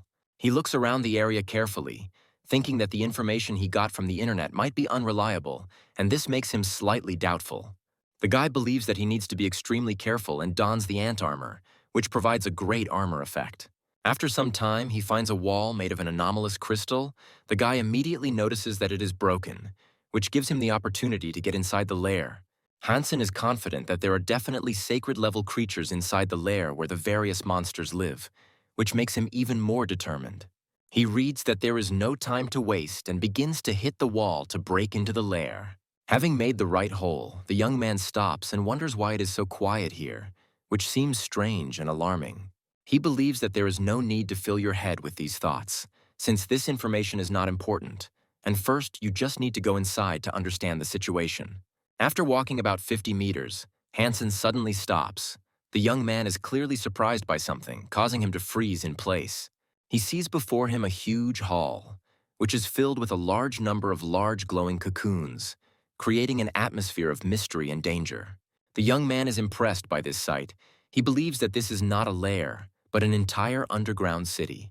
Hansen initially intended to fly into the air to get a better look at the huge cave, but the guy realizes that if he rises up, he can easily be noticed. Hansen grips the hilt of his sword tightly and prays to the gods. The boy wants them to send him a creature of the sacred blood. The young man comes closer and thinks that it would be good if his opponents were primitive creatures and not a huge number of high-level mutants. He carefully examines the area around the cocoon and does not notice any signs of mutated creatures. Hansen wonders why it is so empty here, because this strange lair cannot be so empty. The guy thinks that the entrance here is closed, which means that no one has come here yet, so the cocoons should be intact. He gets closer and closer to the cocoon. Suddenly, someone deals him a powerful blow. The young man blocks it at the last second. Ahead is a huge humanoid creature that has been watching the young man for a long time and now rushes to attack. Having repelled the attack, Hansen moves back a little, takes a defensive position and waits for further actions from his opponent. The humanoid creature is in no hurry to attack. It stands motionless and carefully examines the strange stranger. After a moment, it starts to move. The guy realizes that these creatures are very similar to humans and, as a rule, they are of a high level. The young man believes that he may have big problems. Hansen believes he has enough weapons to deal with this opponent and believes that the creature will be a good catch. A furious fight ensues between the two, with Hansen repeatedly striking the humanoid creature. However, the creature is of a very high level. It is able to parry powerful blows, and in one of the counterattacks, it strikes the young man's helmet with its claws. Hansen kicks the humanoid creature away from him and thinks that it was worth it to wear stronger armor. Otherwise, he would already be dead. The creature deftly moves around the young man and deals him a series of blows. Hansen appreciates the enemy's huge claws, which are as powerful as his sword. The guy believes that such blows should be avoided, since even highly durable armor may not withstand a hit. The monster continues to change positions very quickly and delivers powerful blows to the guy. The humanoid creature's attacks are chaotic, and the young man has difficulty repelling them, as he is unable to predict the enemy's next move, making the fight extremely tense. The guy experiences a strange feeling, which can be compared to how a person who is well-versed in music listens to a song, but cannot get into the rhythm of it when he tries to perform it. This irritates him. A moment later, with annoyance, the young man realizes that the humanoid creature easily reads all his actions, as if it knows his every step in advance. Hansen, without holding back his emotions, calls the monster all sorts of names and, having repelled another attack, jumps back to a safer distance, trying to catch his breath. However, the humanoid creature does not let up on the pressure and continues to attack the guy, forcing him to use all his strength and skills to hold his ground. In desperation, Hansen decides to use an ally and releases the spirit of his three-eyed cat, hoping that it will help him turn the tide of the fight. This had an effect. The humanoid creature was clearly frightened by the spirit of the three-eyed cat, and having stopped the attack, tried to run away from it, which gave Hansen a chance to escape. The young man decides to take advantage of this situation and tries to escape to a safe distance while the monster is distracted. Meanwhile, the spirit of a huge three-eyed cat pins the humanoid monster against the wall, preventing it from escaping or continuing its attack. Hansen, having reached the entrance to the cave, orders the spirit of the three-eyed cat to return. He is sincerely grateful to his pet for his help. The creature instantly transforms. From a huge creature, it turns into a small plasma stream that rushes towards the young man's hand. At this point, the humanoid creature realizes that the young man is about to escape and begins chasing after him. Hansen is very outraged by the enemy's reaction. He calls the humanoid creature a freak and thinks that he had a real chance to avoid the fight and leave unharmed. However, the monster decides to catch up with the young man at all costs and continues the pursuit. Hansen realizes that a humanoid creature cannot move normally in tight spaces and is going to test how it will operate in a tight corridor. He fires an arrow towards the humanoid creature, which instantly erupts into a bright field of energy that swirls counterclockwise. The creature has no opportunity to maneuver or jump to the side. The arrow reaches its head and pierces it with force. The humanoid creature uses an unknown force that temporarily slows the arrow down, causing it to freeze in place, hanging in the air, causing Hansen to feel uneasy. The young man believes that he has encountered a very strong opponent and decides that it is better to return to the surface to come up with a way to fight the humanoid creature there. Besides, if the people from the camp find out that he has been gone for a long time, they may suspect something. A thick column of smoke rises into the air above the Hansen parking lot, and people can be heard talking about how this guy grills meat every day and is probably trying to tempt them with his treat. The vice president, responding to the captain, says that most likely this is not the case, and the guy just wants to confuse them to distract them from his real plans. The girl is going to talk to Hansen and find out if the young man knows about the existence of the Lotus of Life and whether he has found the entrance to the precious cave. Hansen, standing near a fire, carelessly consumes a huge piece of meat, not paying attention to those around him, but at the same time remains alert. One of the men watches the young man closely, believing that he remains unnoticed because he is hiding in the bushes. But the guy has already noticed him for a long time and only pretends that he knows nothing. A group of men emerge from their hiding place and approach Hansen, asking what he is frying, adding that the smell can be smelled from afar and makes them hungry. Hansen shows the men a huge bear paw and, with a slight grin, says that if they want to eat it, they should ask the vice president to buy it, as he is not going to give away the spoils just like that. The girl makes a remark to the young man, saying that they were worried about him all day, after which they went to look for him, and considers his behavior pathetic and ignoble, which irritates her. Hansen, continuing to eat meat, is very surprised that they were worried about him, and with slight irony thanks the vice president for her concern, although his voice sounds more sarcastic. The girl, having calmed down, says that she is glad to see the young man safe and sound, and adds that she wants to talk about buying the body of the killed bear. Hansen says that it's not that simple, and tells that he only met one primitive bear with ghostly eyes while hunting, after which he asks how much the girl can offer for it. The guy emphasizes that the price remains the same, but to it you need to add the soul of another beast with sacred blood, which causes confusion among those around. The people standing nearby are very surprised by such an inflated price. They think that the guy is taking advantage of the situation, raising prices to astronomical levels, which makes them dissatisfied. The vice president, seeing the tension, turns to one of the men and asks him to come closer. The man, following the girl's orders, approaches Hansen and asks if the boy would like to compete for the beast's soul. He proposes a hand-to-hand combat in which the winner will receive a bear with ghostly eyes. Hansen makes a deft, sharp lunge forward and grabs the man by the wrist, demonstrating his strength and readiness to fight. The guy coldly states that he has no such rules, and informs that in his game the winner stays alive and the loser dies. The vice president, realizing that the situation is getting heated, quickly intervenes and informs Hansen that her subordinate was just joking and should not be taken seriously. Hansen says that he is only willing to play for human life and invites the opponent to come to him if he has the courage. The vice president doesn't show it outwardly, but inside she feels a lot of anger. The girl hopes that this island will become a cemetery for Hansen, where he will meet his end. The captain, trying to smooth things over, hands Hansen the sacred soul of the monster, which burns with a bright flame in his hand, and offers the guy to exchange it for the carcass of the killed monster. Hansen happily accepts the soul of the sacred animal, but informs the captain that he will have to wait a little, as he will not give up the dead ghost bear until tomorrow morning. In a quiet voice, the captain tells the guy that they can only count on saving the corporation, so he strongly advises the young man not to quarrel with the vice president, so as not to aggravate the situation. The captain tells Hansen that he sees that he has amazing strength, but hints that even the most powerful warriors cannot stand against an entire corporation. Hansen understands that if a conflict arises between him and the vice president, the captain will definitely take the girl's side. The man, leaving the young man, tells him goodbye, that if he wants to make peace with the vice president, he can contact him at any time, thus offering a way out of the difficult situation. Hansen is grateful to the captain for his kindness, but he thinks to himself that he does not have the habit of apologizing, and he does not intend to change his principles. 2 weeks pass, and the awakened humanoid is still inside the cave. Suddenly he is attracted by a strange noise, and the monster sharply turns in his direction. Hansen lunges forward and delivers a series of powerful blows to the humanoid creature. The young man is still surprised by the enemy's fighting technique, so he decides to use random movements.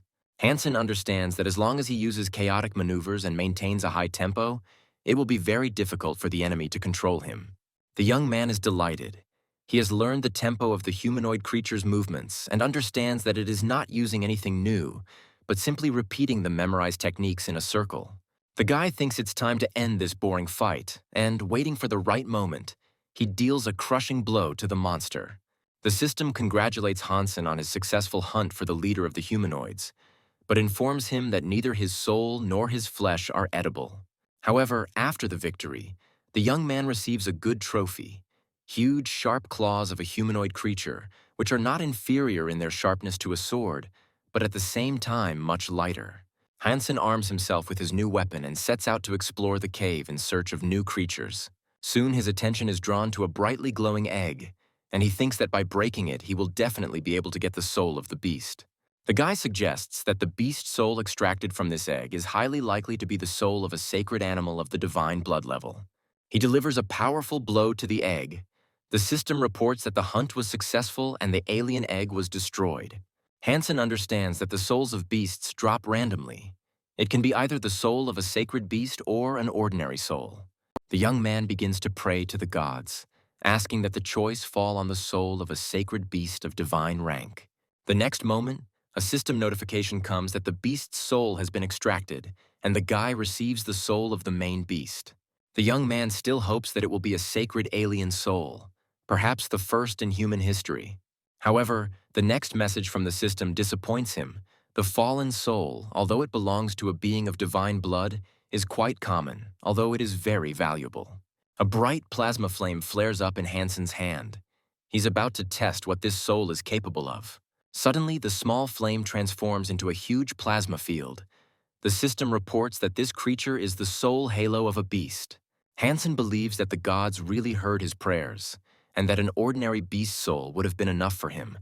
And now he has in his hands an extremely rare weapon that can be sold at an exorbitant price. The young man greedily begins to absorb the beast's soul, thinking that in the entire steel armor shelter, there is only one mutant soul with a halo. And now he has a full-fledged beast soul with a divine blood-level halo. At this moment, a squad of survivors is moving along a steep mountain ledge. The captain wonders why they are not waiting for rescuers, as they have been waiting for months and could have waited a few more weeks. But the vice president states that they need to act quickly. She does not want Hansen to take all the spoils and make a laughingstock of her in front of the entire corporation. The captain understands why the vice president agreed to a huge price for the killed ghost bear. Her true goal was to distract Hansen's attention. Suddenly, a terrible loud scream is heard, which spreads throughout the entire gorge. The survivors immediately realize that they have been ambushed by ghostly bears. The girl orders her subordinates not to panic and states that they are just a pack of primitive creatures. The captain points to a mountain ledge below and says that they need to get there as quickly as possible, as it is an excellent place for defense. The survivors immediately follow his instructions and jump down, taking up comfortable positions. The next moment they are attacked by a pack of ghost bears. Being creatures of a primitive level, they do not pose a serious threat. The survivors destroy several bears, throwing their bodies down. The captain orders to leave at least a few corpses to use as food. Suddenly, another loud roar is heard, and the survivors freeze for a moment, realizing that this voice belongs to the leader of the pack of ghost bears. The captain immediately gives the order to take up a circular defense to avoid a surprise attack. A huge, massive beast is rapidly approaching them from the cliff. The vice president orders the men to step back and begins his transformation, preparing to fight the pack leader. Meanwhile, the huge bear continues to move forward, its mouth opening in a threatening roar, and the air is filled with vibrations from its terrifying cry. The vice president completes her transformation, her body becoming enveloped in a field of brightly glowing energy. The next moment, this energy takes the form of a giant warrior, who rushes at the leader of the pack and deals him a crushing blow. Hansen watches the fight closely. The guy is amazed by the fighting characteristics of the vice president.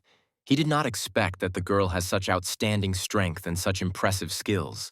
Immediately after the end of the fight, the subordinates rush to the vice president and grab the girl by the hands, since this fight took away almost all her strength, leaving her without the ability to move independently. Hansen notices that the leader of the pack of ghost bears, despite the wounds he received, is still alive, and decides to finish him off immediately. The guy, without further thought, pulls the bowstring and releases an arrow, which quickly reaches the monster. The next moment, a powerful bright explosion is heard, blinding everyone nearby. The girl immediately notices this explosion. Her face expresses bewilderment, and she wonders what just happened. Hansen receives a system notification stating that the hunt was successful and he has obtained the soul of a divine blood tier beast. The vice president fought with the leader of the pack, but the other one took all the prize, which makes her incredibly furious. Without hiding her irritation, she orders her subordinates not to waste time and immediately go to the lair to collect the trophies. The survivors are at the entrance to the Lotus Lair. At this moment, loud cries of rage are heard from the vice president, who, without choosing words, calls Hansen the worst words, splashing out all the accumulated anger. Another month passes. Hansen lies on a steep cliff, completely immersed in his own thoughts. But suddenly his attention is drawn to a strange sound. The young man instantly gets up, quickly moves to the shore, and notices a huge ship on the horizon, which is confidently moving in their direction.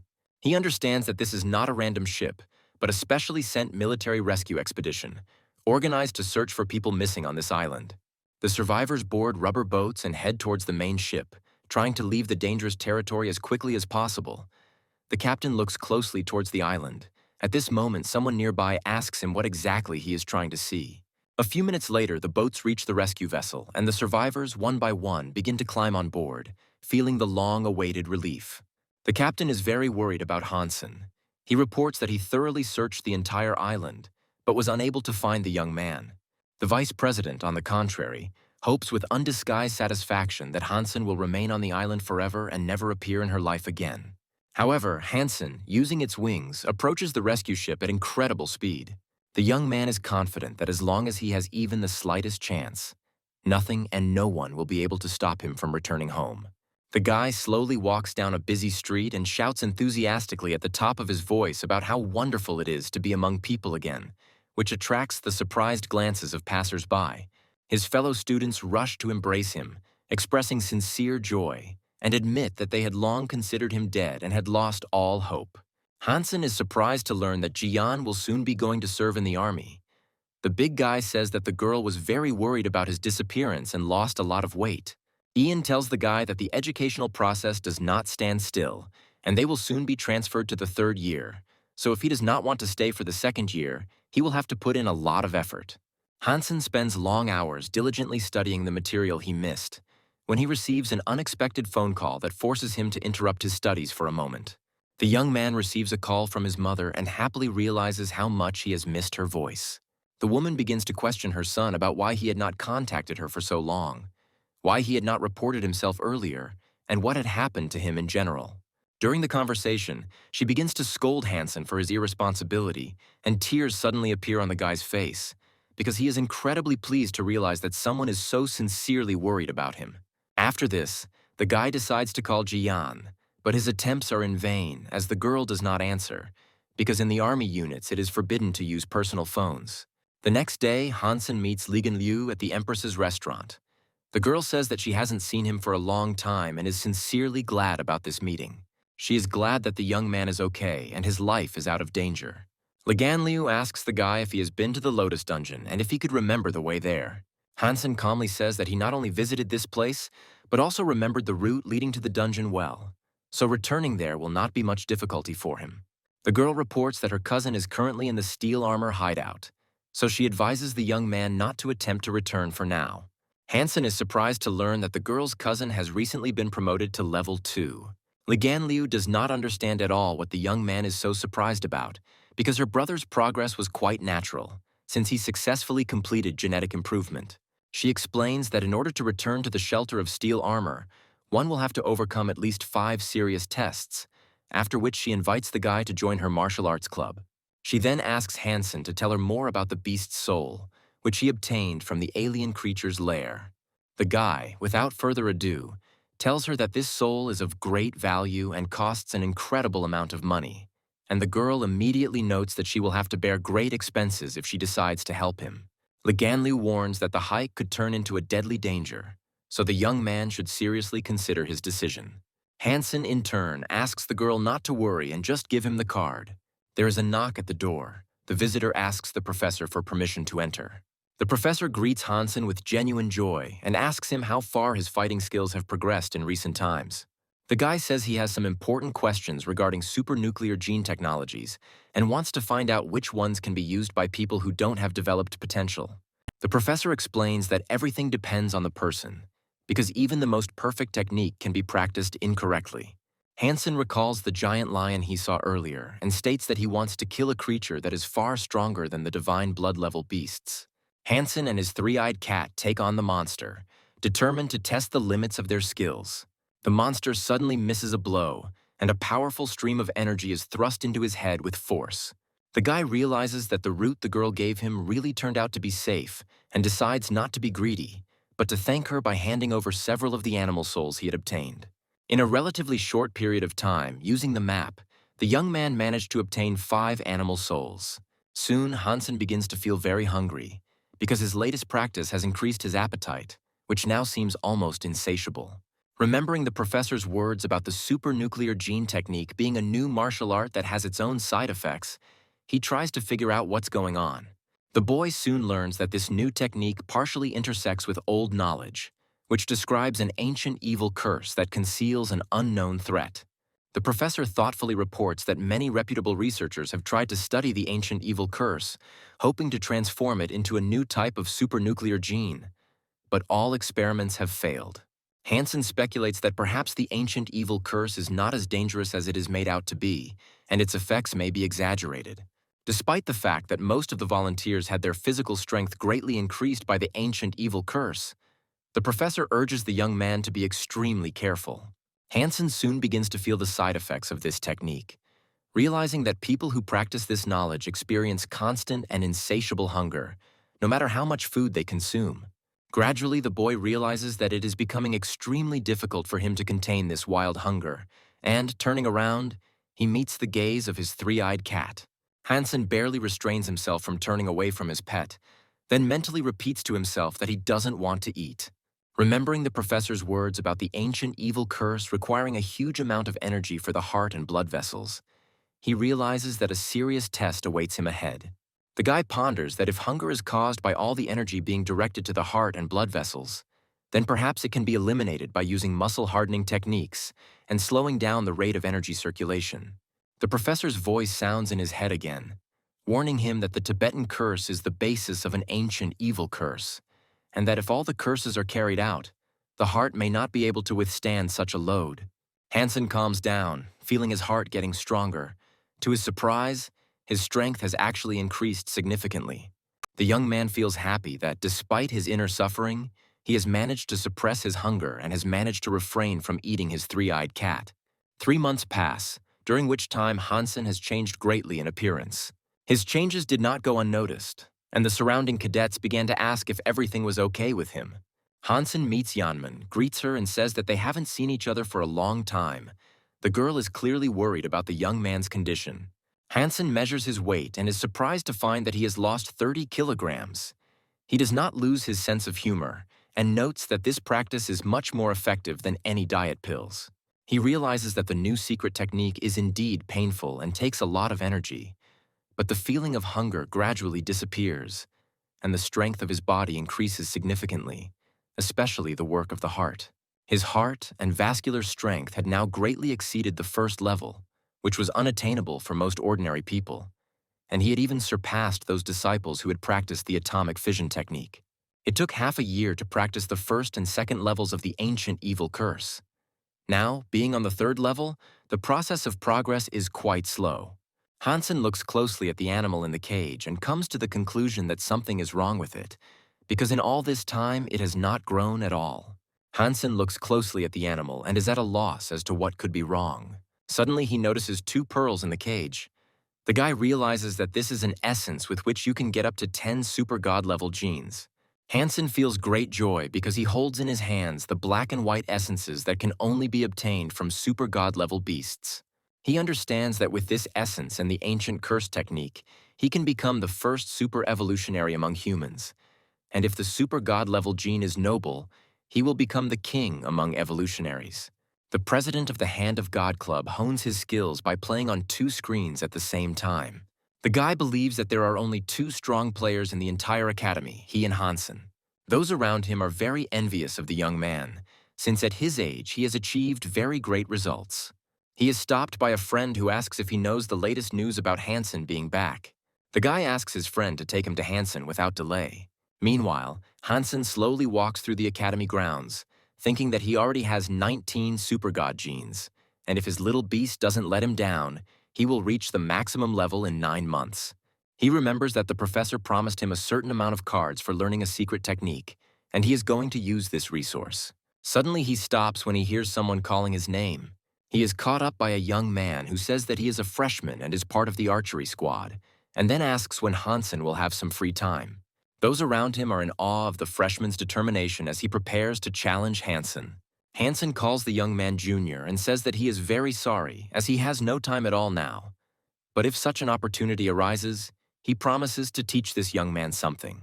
Suddenly, a freshman reveals that he is the younger brother of Shensi, who was the captain of the Central Military Academy.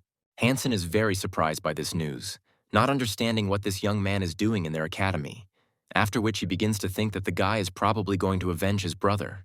A freshman challenges Hansen and asks if he will compete in archery. The guy tells Hansen that his older brother is no weaker. He thinks that he only lost in tactics and was a little unlucky.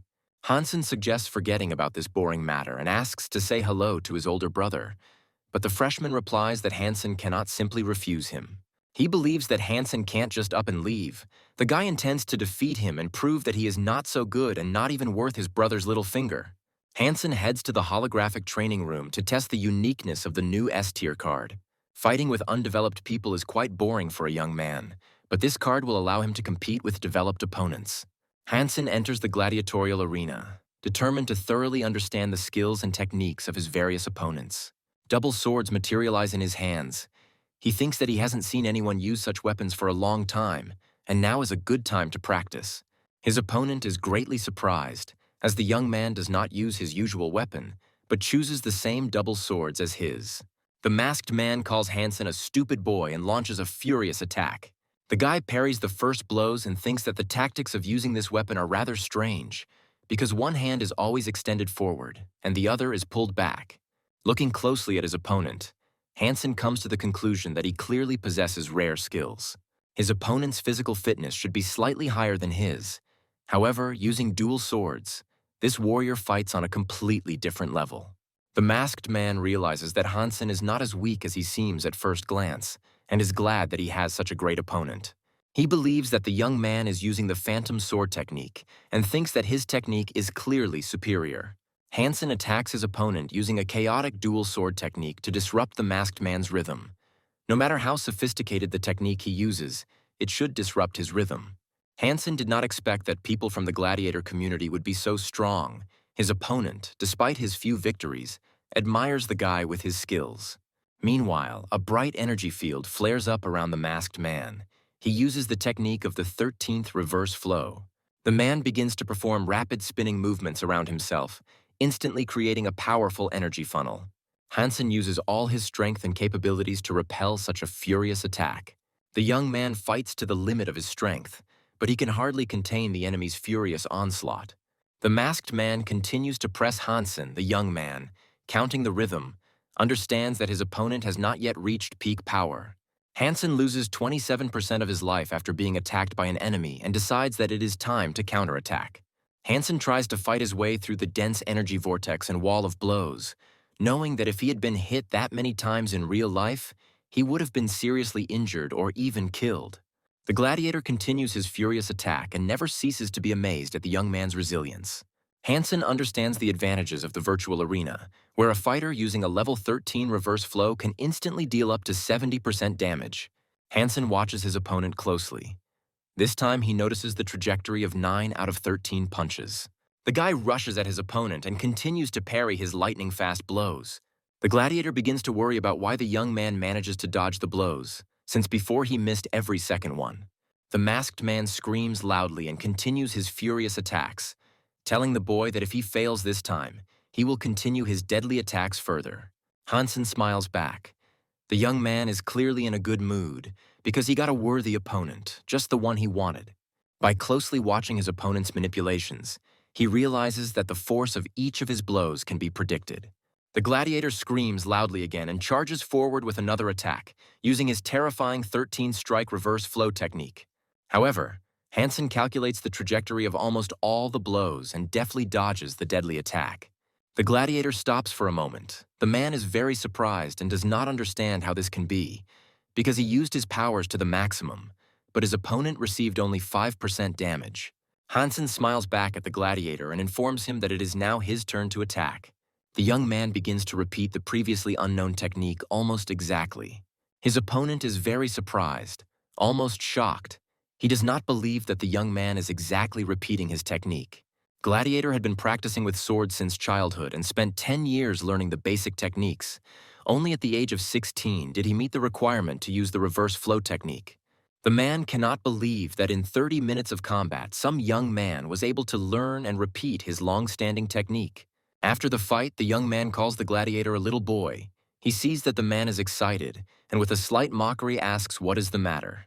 The gladiator, in turn, wants to ask the young man if his older sister is here. Hansen is in his room. Suddenly the phone rings, which is lying near the cage with the monster.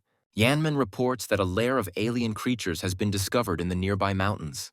Hansen quickly begins to pack, believing that he needs to hurry, as he cannot miss the opportunity to obtain the souls of these creatures, which can significantly enhance his abilities. Very quickly, the guy gets to the nearest mountains and begins to look for the entrance to the lair of alien creatures, carefully examining every crevice and cave. After some time, he sees a large number of people in the clearing, who, as it turns out, are representatives of the Armor Squad, the Disciples of God and the Fist Fighters Squad. Hansen slowly lands in the center of the clearing and, looking around, thinks about the interesting adventures that await everyone ahead.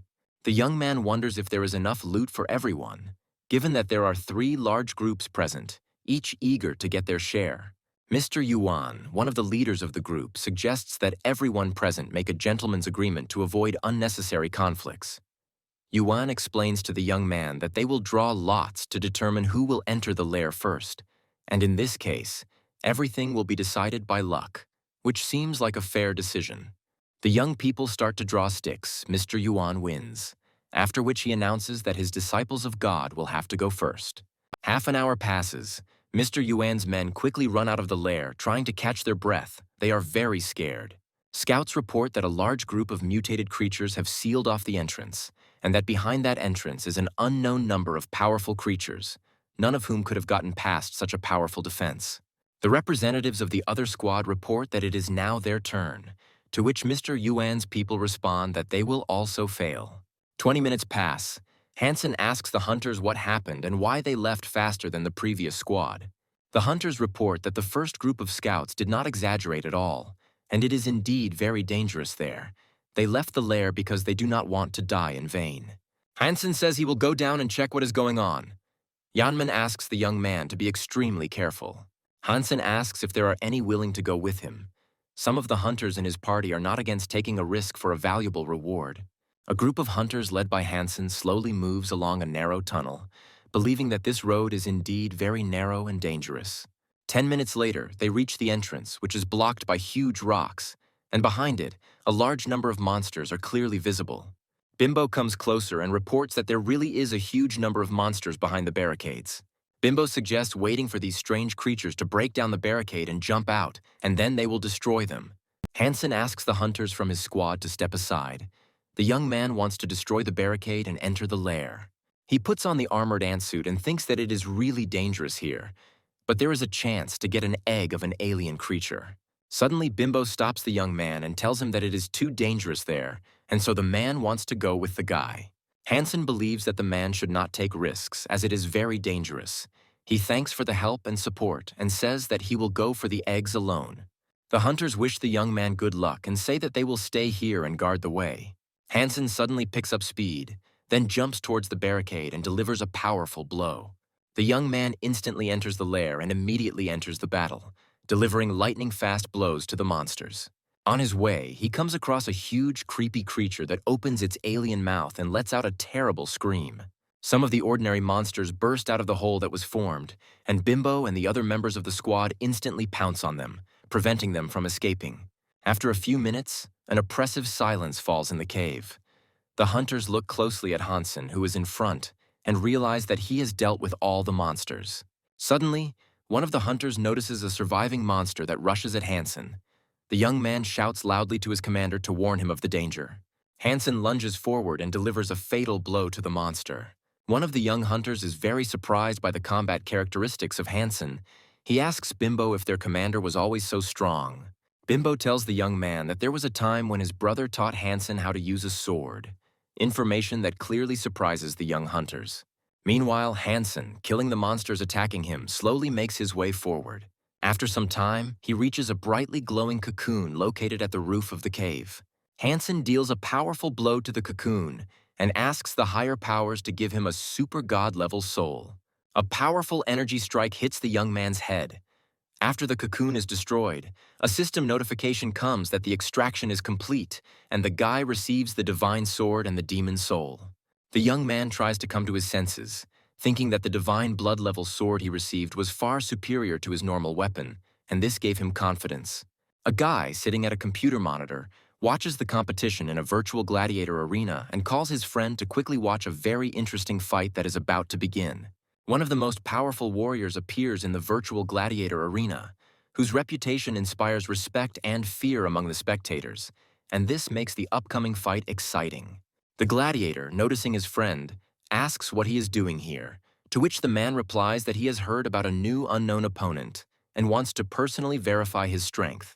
One of the participants in the duel takes a fighting stance. His entire appearance suggests that he is ready for a desperate fight.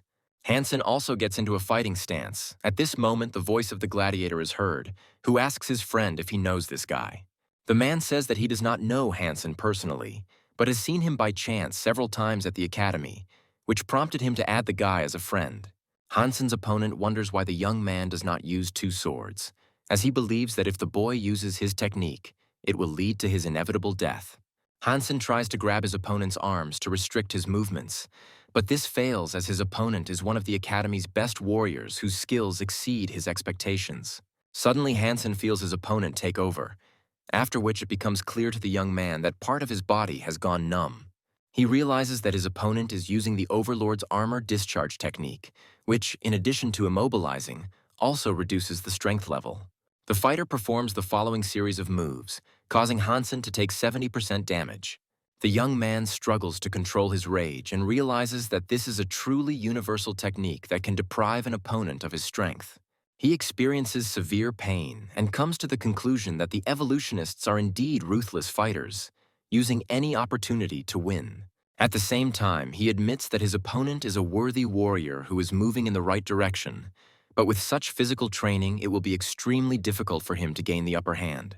Hansen, unfortunately, realizes that his opponent's fitness level is about 10 points higher and understands that he has virtually no chance of winning, so he decides to compensate for the difference with the strength of his heart. The gladiator, meanwhile, tells his friend that Hansen was simply pretending and that his physical fitness is not nearly as weak as it initially seemed. The furious fight has been going on for over half an hour, with Hansen's opponent going behind him to apply another painful hold. The gladiator feels a strange sense of déjà vu. History is repeating itself, just like in their battle, where Hansen was first losing and then managed to gain the upper hand. The young man increasingly avoids attacks, and soon the gladiator begins to realize that his movements are becoming faster and faster, and it is becoming increasingly difficult for him to catch his opponent. Suddenly, a terrifying thought dawns on him. Hansen isn't just dodging, but mimicking his own movements, as if he'd truly mastered the armor discharging technique. The man standing next to him is no less surprised, because he had already heard that in the battle with the gladiator, Hansen somehow managed to master and repeat the technique of the reverse flow of 13 blows. Meanwhile, Hansen deftly avoids another attack, makes a sharp dash forward and, to the surprise of his opponent, firmly grabs him by the leg. The man is unable to hide his surprise. He does not understand how this man is able to adopt the techniques of his opponents during a fight. Hansen confidently dodges counterpunches, gets behind his opponent, and performs a painful hold. The enemy, experiencing severe pain, says in a hoarse voice that he surrenders and admits his defeat. The gladiator and his friend rush to the fallen fighter and ask how he feels. The young man catches his breath and says that he cannot believe Hansen's abilities because they are simply incredible. During the fight, he was able to completely learn and repeat his technique. The gladiators decide to find out more about Hansen and begin to discuss who among them has at least some information about him. One of the fighters wonders why this mysterious young man studies the techniques of his opponents in the arena. The gladiator tells his friends that he has good connections with the master of a monastery located in the mountains, and he will be able to negotiate a truly worthy opponent to be put up against Hansen. Meanwhile, Hansen is in his room. The young man is very exhausted and is experiencing excruciating pain after using an ancient evil curse. His level has reached its limit, and his body can barely withstand the colossal loads. Recently, he learned that a divine creature resembling a turtle was spotted in the mountains.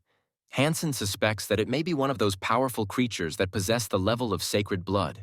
Suddenly, Hansen hears the voice of a young man handing him a bottle of water, and noticing his exhausted appearance, he assumes that his training must have been truly grueling. Hansen, without thinking, grabs the bottle and greedily drinks the water, at which point the young man mockingly asks if he is afraid of poisoning. Hansen coolly notes that his interlocutor would hardly use such dirty methods, especially since the room is equipped with numerous video cameras recording every movement. The guy smiles and assures Hansen that he has no intention of poisoning him, but if he refuses to cooperate, he may have to resort to more drastic methods. Hansen replies with a grin that his interlocutor's older brother apparently didn't do a very good job of teaching him, and so he himself will take on the task of mentoring Shenzi's younger brother. Meanwhile, Instructor Saisei approaches the head of the department and asks what she is doing here, to which the woman replies that she came to watch the latest recordings of Hansen's fights. She asks the instructor a question, wondering how Hansen is progressing in his training and whether he can beat the senior cadets. Meanwhile, Hansen and his younger brother Shenzi enter the training arena. The latter clutches an arrow in his hand and declares that he has an important message that he would like to convey first. The guy, without further ado, pulls the bowstring and invites his opponent to carefully watch his every move. He performs a series of lightning-fast shots, and the instructor, observing his technique, notes that the young man was able to hit the same target 10 times in a row. The young man's appearance remains completely calm, making it clear that this is not over yet, as the battle is just beginning for him. The head of the department notices with obvious amazement that the young man is able to change the direction of the arrows in the air and cannot understand where he could have learned such a complex technique. The instructor is also very surprised, because up until this point, only Hansen had mastered the technique of twisted archery, and no one else had demonstrated such skills. The young man confidently approaches Hansen and, with a hint of arrogance, asks how he likes his twist archery technique. Hansen replies that the guy really prepared well, because at his age, not everyone can master such a complex shooting style. In response, Shenzi's brother smirks and declares that Hansen's bow skills are much higher and offers to demonstrate them in battle. He glances at his opponent's weapon and asks curiously if Hansen is really going to use the Model 11. The instructor, hearing this, cannot understand the young man's tactical intent, because bow number 11 is significantly inferior in power to the weapon that his opponent uses. Shenzi's brother recalls that it was from this very distance that Hansen once shot an arrow at his older brother. He slowly pulls the bowstring, confident that this shot will be decisive, because he has been honing his spiral shooting technique every day and has been waiting for this moment for a long time to avenge his brother. The young man releases a swarm of arrows, and the spectators watching the competition realize that it is simply impossible to dodge such an attack. Hansen remains outwardly completely calm, because he understands perfectly well that the true strength of a twisted arrow lies not in its speed or power, but in its energy component, which determines the entire trajectory of movement. Calmly pulling the bowstring, he releases just one arrow towards his opponent, without making any visible effort. After a while, this single arrow begins to rapidly gain speed, easily knocking off course all the other arrows fired by the young man and ruining his carefully planned attack. However, the arrow does not stop there. Its speed continues to rapidly increase, and the next second it rushes with inexorable accuracy straight towards Shenzi's brother, who does not have time to react. All of the techniques Hansen uses are based on the principles of spiral energy, as well as the professor's augmented theory, making his shooting deadly. He watches his opponent closely and comes to the conclusion that he is moving in the right direction, but that he will need many more years of hard training to achieve perfection.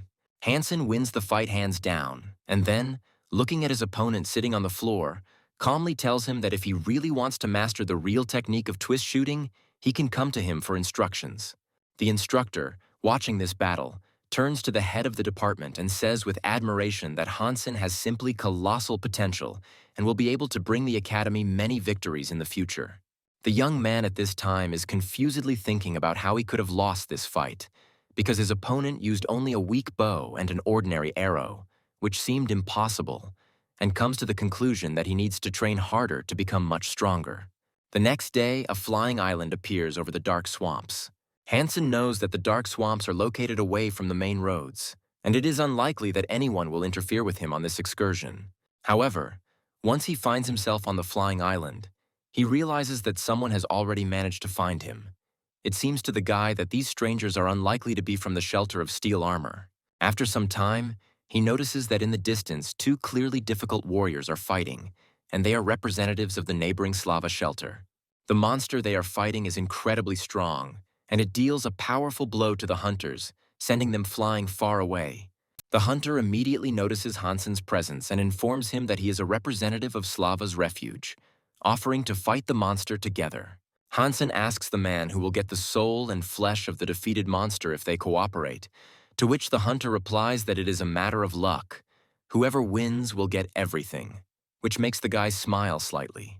Meanwhile, the monster stands up on its hind legs, opens its creepy mouth and lets out a loud scream that echoes throughout the area, causing everyone present to become wary. Hansen agrees to the hunter's proposal and, without wasting any time, takes out a silver trident, after which he furiously rushes into the attack, demonstrating incredible speed and accuracy. The Slava's shelter representative immediately notices that the young man is using the 13-strike technique, which is considered one of the most complex and deadly. Hansen deals several fatal blows to the monster, and soon he receives a system message that the divine blood wind wolf has been killed, and the young man has received his soul, which makes him feel joyful. The guy feels satisfied, since this beast soul is of the riding type, and he receives the first riding spirit of divine blood, which significantly enhances his capabilities.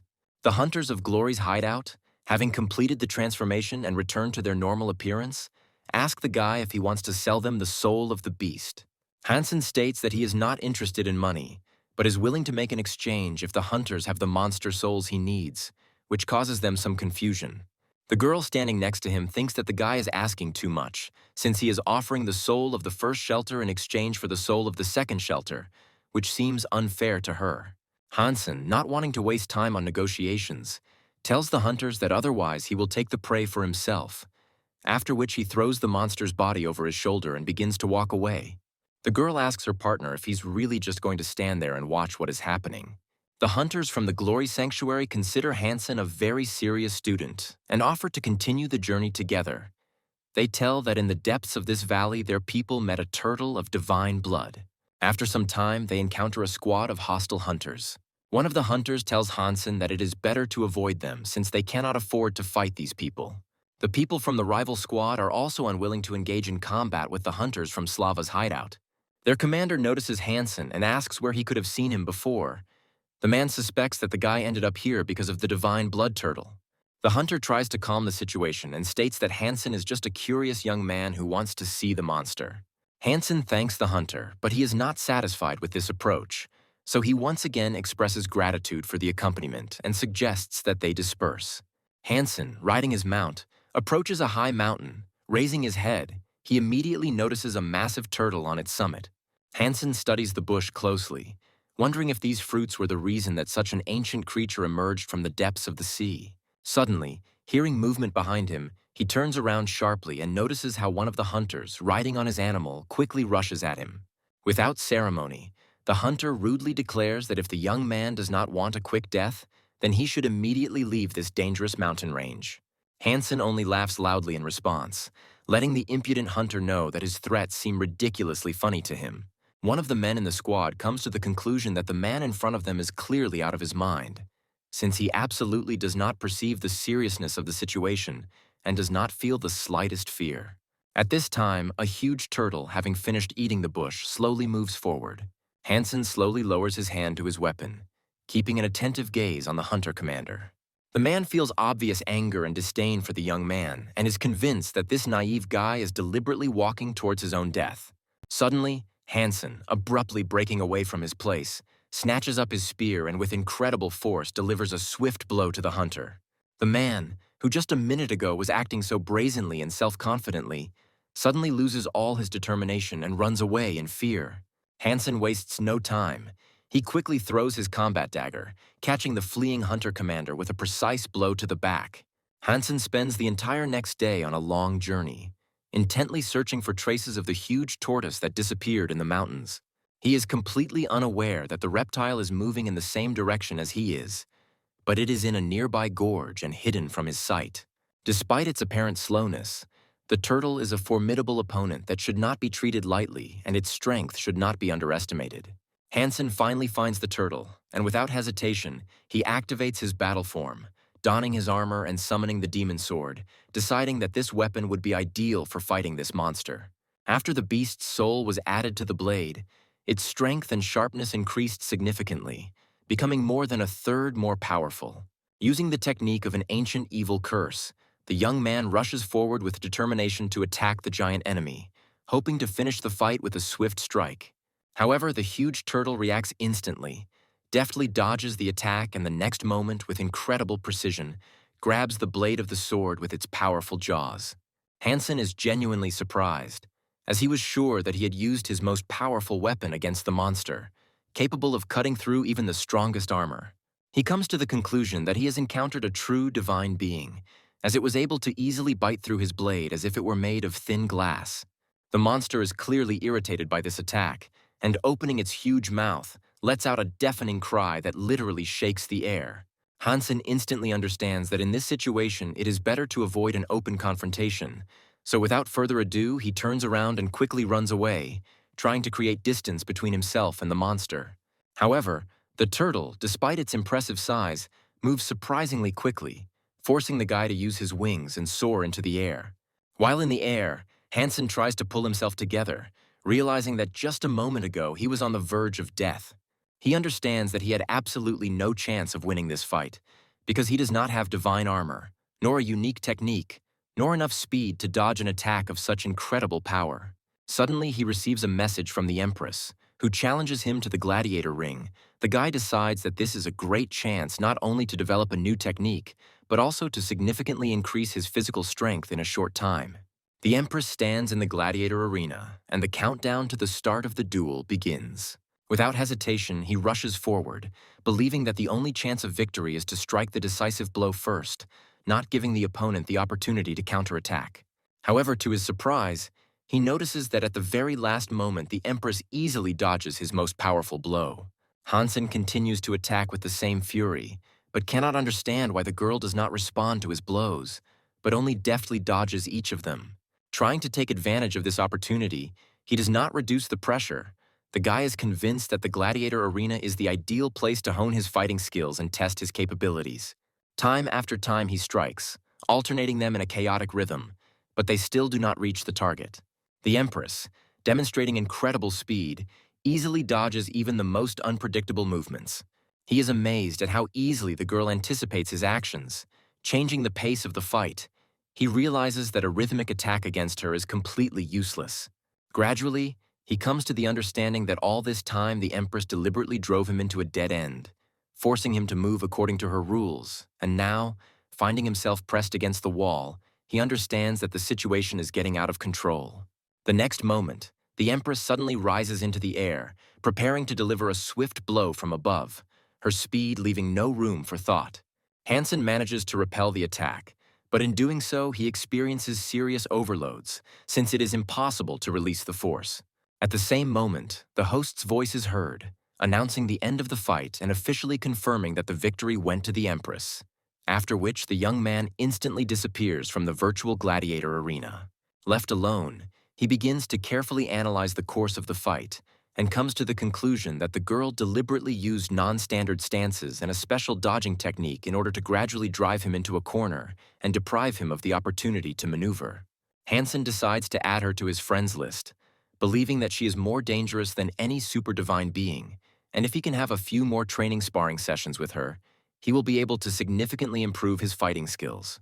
At this moment, a holographic screen appears in front of the Empress with a notification that an unknown user has sent a friend request.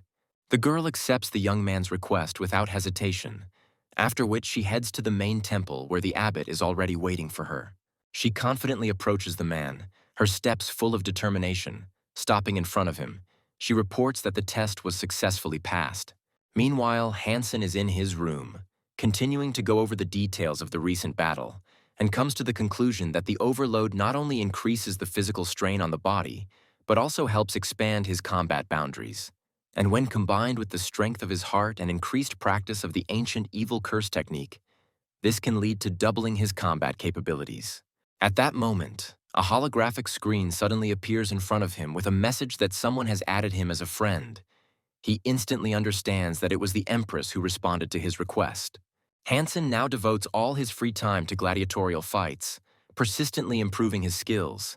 And now, being in the arena, he carefully studies his new opponent, amazed by his colossal physical strength and incredibly honed technique. He quickly comes to the conclusion that this fight will be extremely difficult for him, and in order to win, he will have to give it his all. Hansen slowly retreats, continuing to repel the enemy's attacks, and begins to realize that at this rate he will soon be out of the game if he does not change his tactics.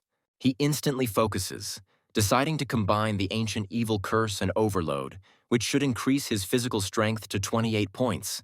But even this does not bring the desired result. Soon he receives a powerful blow from the enemy, after which the system reports that he is out of the game. The young man realizes that his opponent was moving at such incredible speed that Hansen did not have time to react to his attack.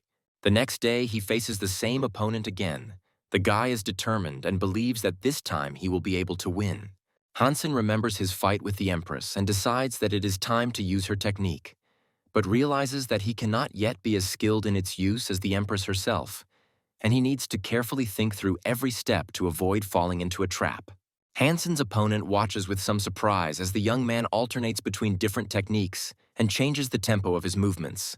And although he finds his style rather strange, he still decides that this guy is interesting.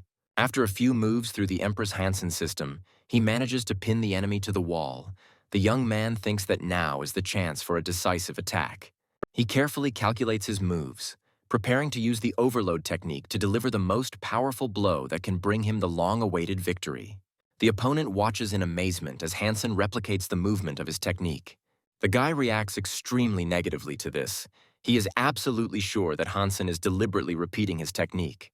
Hansen is confident that now is the time for a decisive attack and rushes at his opponent, using his technique.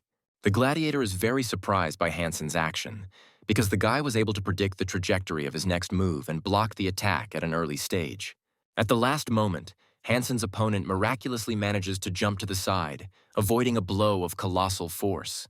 Despite the tactical success, Hansen is still dissatisfied. He believes that he is still moving too slowly. The man finds his opponent incredibly strange, as he forces him to use maximum physical force to suppress the movement. Shenzi's younger brother watches Hansen's training closely as he conducts it in Transport Hangar 7. The boy is surprised by Hansen's speed and realizes that even his older brother didn't have such characteristics when he evolved. Hansen moves at the limit of his capabilities, but the young man is sure that this is still not enough, and with such characteristics he will not be able to dodge the attack of a huge turtle. Suddenly he notices Shenzi's younger brother, who had been watching him train all this time, and wonders what he is doing here.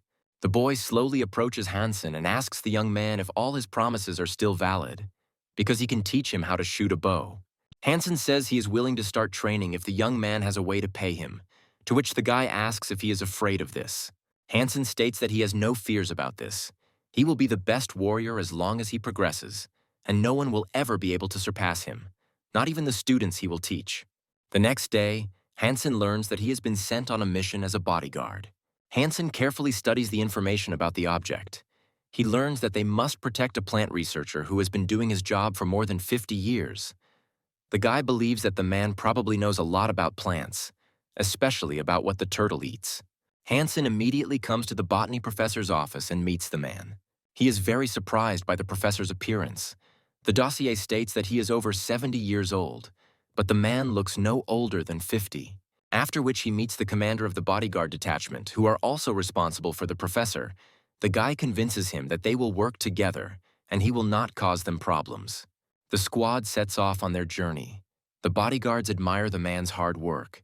He has long since reached the 14th level, but does not advance to the second shelter, but is engaged in scientific work. The professor lovingly picks up the plucked petal and tells Hansen that he has only seen this plant in his father's notes, and that this is the first time he has seen it in reality. After which the man talks about how they have a tradition in their family, and that his grandfather was a professor of botany. Hansen, taking the opportunity, asks the professor why mutated creatures can increase their genes, while plants do not have this effect. The professor replies that many plants in the shelter are harmful to humans, but many herbs can have different effects depending on the conditions. Hansen remembers the berries that the giant turtle ate and decides to ask if these fruits have any effect on the monster. The professor shares information. He says that the mutated creatures do not need to eat plants to stay alive. But after studying them for decades, he has found many herbivores, and he believes that somehow this is related to reproduction. Hansen concludes that the giant turtle clearly has or will soon have offspring. The guy remembers the huge lion and thinks that if the old turtle is going to give birth to a baby, then she will leave the genetic essence to her offspring, and he will not have to kill her in order to get the super god gene. After some time, the professor asks Hansen if he can take him to the place where he saw the huge turtle. Hansen reports that this is no problem and leads the squad into the Red Copper Mountain Valley. The bodyguards are excitedly discussing the giant turtle, as they have heard about it in all the latest news. Hansen asks the professor not to come close and to be extremely careful, as the divine turtle is very dangerous. The bodyguard reacts sharply to this statement. He says that the professor can come closer because this is an ordinary turtle with divine blood. At this moment, the giant animal notices the aliens and lets out a loud cry that echoes throughout the nearby mountains. Hansen orders an immediate retreat, but one of the bodyguards, confident in his own strength, says that he can easily deal with this animal and without waiting for an answer rushes into the attack. Quite quickly, he approaches the huge animal and deals it a powerful blow with his giant sledgehammer. But the monster turns out to be so strong that it throws the bodyguard far to the side, and the man hits the nearest rock with force. The next second, Hansen runs up to him and strikes to knock the bodyguard aside, as the turtle could have killed him by hitting the place where he was lying. The captain of the bodyguards, seeing the danger, rushes to the aid of his subordinate and blocks the monster's attack with his sword. But the animal grabs the weapon with its teeth and instantly breaks it into small pieces. Hansen realizes that the situation is getting serious. The young man instantly transforms into the Empress's armor. He turns to the surprised bodyguards and asks what they are waiting for, after which he orders them to immediately run to a safe distance and take the professor away. With the help of his spear, the guy tries to stop the enraged animal, but it turns out to be not so easy, as the monster demonstrates incredible strength and endurance. Hansen reiterates his order, demanding that everyone immediately move to a safe distance and protect the professor while he distracts the monster. After this, the guy continues to strike at the huge animal, trying to attract its attention to himself and give the others time to retreat. The professor asks what happened to Hansen, the captain of the bodyguards, trying to calm him down, says that the guy is fine and most likely has a plan, after which he suggests getting out of here immediately. Hansen uses the double explosion and super particle flow acceleration technique in battle, but he realizes that this is not enough because the enemy is acting too fast. He begins to move quickly in different directions, avoiding the deadly blows of the huge turtle. At the last split second he manages to dodge. The turtle continues to deliver destructive blows with its snout. Hansen starts running to the side to lead the turtle to the place he needs. Hansen reaches the cliff and uses his wings to fly into the air, believing that the ability to fly has once again saved his life. The bodyguard apologizes. He says that it is his fault because he did not listen and got involved with this turtle. After a while, Hansen joins them. The men are very surprised, as many thought that the young man was most likely already dead. The bodyguard apologizes to Hansen. The man says that it is all his fault. The young man asks to forget about it. He says that it is not a problem for him at all. The next day, Hansen activates a holographic screen and challenges the Empress to a duel in a virtual martial arts hall. The Empress accepts the challenge and thinks about who is so persistently trying to fight her. Hansen continues to attack her using the Empress technique and tries to corner her and pin her against the wall. The girl carefully watches the movements of the young man's legs. She immediately understands that he is using her technique, trying to anticipate her intentions. She thinks that the young man is quite talented, but he has little experience, and the next moment she pins Hansen against the wall. The girl tells the surprised guy that from the 7th step he started moving incorrectly, after which she deals him a crushing blow. Hansen realizes that the girl has discovered his plan and is training him. He believes that if he can dodge attacks like the Empress, he can dodge attacks from the old turtle. The bodyguard commander regrets that they let the divine blood turtle get away last time. They continue to follow the giant turtle's trail and do not notice at all how a huge insect descends from the cliff towards them. However, Hansen notices a giant spider and warns the people nearby about it. The commander is resolutely preparing for the fight. He thinks that killing a couple of such creatures is very good since they cannot finish off the turtle. The bodyguard girl reports that this insect is not alone and that a whole group of huge creatures is moving towards them from the other side. Hansen resolutely rushes forward towards the monsters. The captain of the bodyguards asks the young man to be extremely careful. The guy runs up and jumps high into the air, then pulls the string of his bow. With a well-aimed shot of counterclockwise energy, he strikes the nearest insect. The shot is accurate. The system reports that the soul of the red divine insect has been received. Hansen decides to continue the hunt. He rushes forward and asks his partners to keep up with him. After some time, they find a cave and slowly enter it. The bodyguard reports that it is getting deeper and there is probably serious danger lurking here. After some time, they reach an underground reservoir, and the voices of hunters are heard, who report that there are many rare souls here, for which you can get good money. The squad leader asks Hansen if he still hopes to catch the huge turtle. Hansen, lost in his thoughts, says in a quiet voice that something tells him that this body of water is not simple, and jade water dragons may live in it. The young man is going to fly across the river, and if there is no danger, then the captain of the bodyguards will need to ferry the professor to the other bank. Hansen begins his flight and does not yet notice the huge shadow of a giant monster that is under the water. The guy flies over the monster. At that moment, a huge monster jumps out of the water and pounces on the young man. Hansen notices the attack in time and deflects the huge mouth with his hand. The guy believes that this attack does not bode well. He calls his mount and asks his bodyguards to leave and find some shelter. The bodyguards find a narrow gorge and tell the young man to join them. Hansen, riding his mount, heads towards a narrow crevice. A huge, ferocious creature pursues the guy, destroying everything in its path. A young man runs into a narrow crevice at high speed, and the face of a huge monster crashes into the crevice behind him. The hunters watch as the giant monster tries to enter the crevice and worry that it might widen the passage and break in. They begin to move into the cave and notice that it splits into two paths. The captain wonders which way they should go. The professor carefully examines the tunnels and says that it is better for them to go along the left one, since plants grow better there, which means that air comes from there. Half an hour later, the squad reaches an underground lake with a huge waterfall. The professor stops immediately and tells the hunters with surprise that he sees a rare, huge turtle. Hansen suggests that the turtle is probably looking for food, and if they follow it, they will come to the surface. The bodyguard watches the turtle closely, and it actually emerges from the water and begins to slowly climb up the rock. Hansen orders his subordinates not to make noise and to move as carefully as possible after the turtle. The squad begins to slowly follow the giant turtle. The bodyguards notice that it is getting warmer with each passing minute. They enter another giant underground cave and notice that the air temperature here has risen by 20 degrees. Suddenly, the professor announces that the turtle is most likely breeding here, using the temperature of the molten magma. The girl is surprised by this statement. She thinks that turtle eggs will boil if you put them in lava. The professor says that perhaps the eggs will not be in the lava itself, and besides, this rule does not necessarily work for mutants. Hansen wonders if the turtle laid its eggs in the lava. Would he be able to get them? Because even if he were made of steel, he would not be able to jump into the lava to get the precious eggs.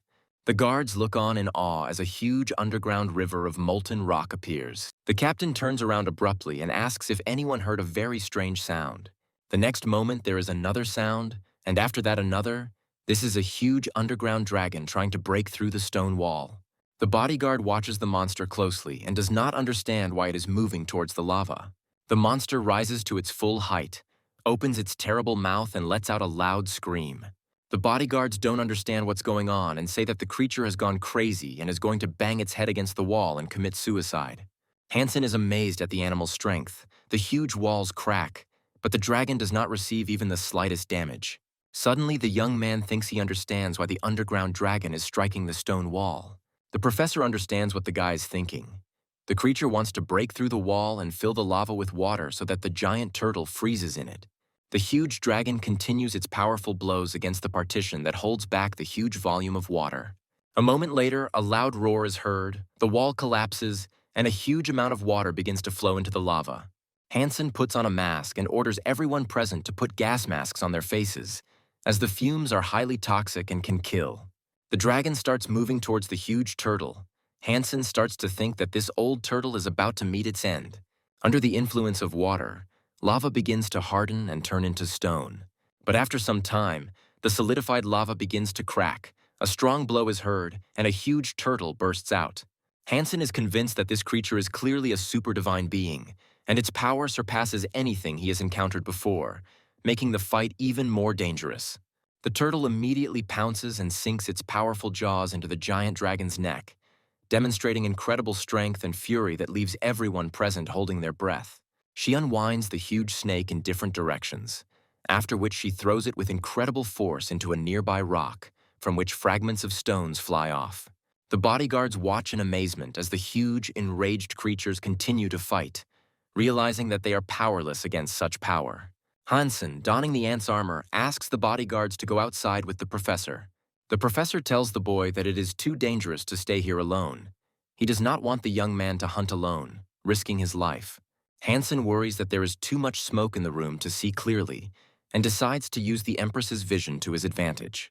Dressed in the Empress's armor, he sees that the turtle was almost unharmed in this fight, unlike the jade dragon, whose wounds are very serious. The huge dragon continues to resist fiercely, although he is clearly no match for the mighty turtle, making his efforts almost useless. Hansen believes that one must be extremely careful, because one single blow from a powerful monster can destroy him. He decides to be patient and wait for the right moment to shoot. The boy notices a wound on the jade dragon's head, and without wasting any time, instantly fires his arrow into it, hoping that this will be the decisive blow.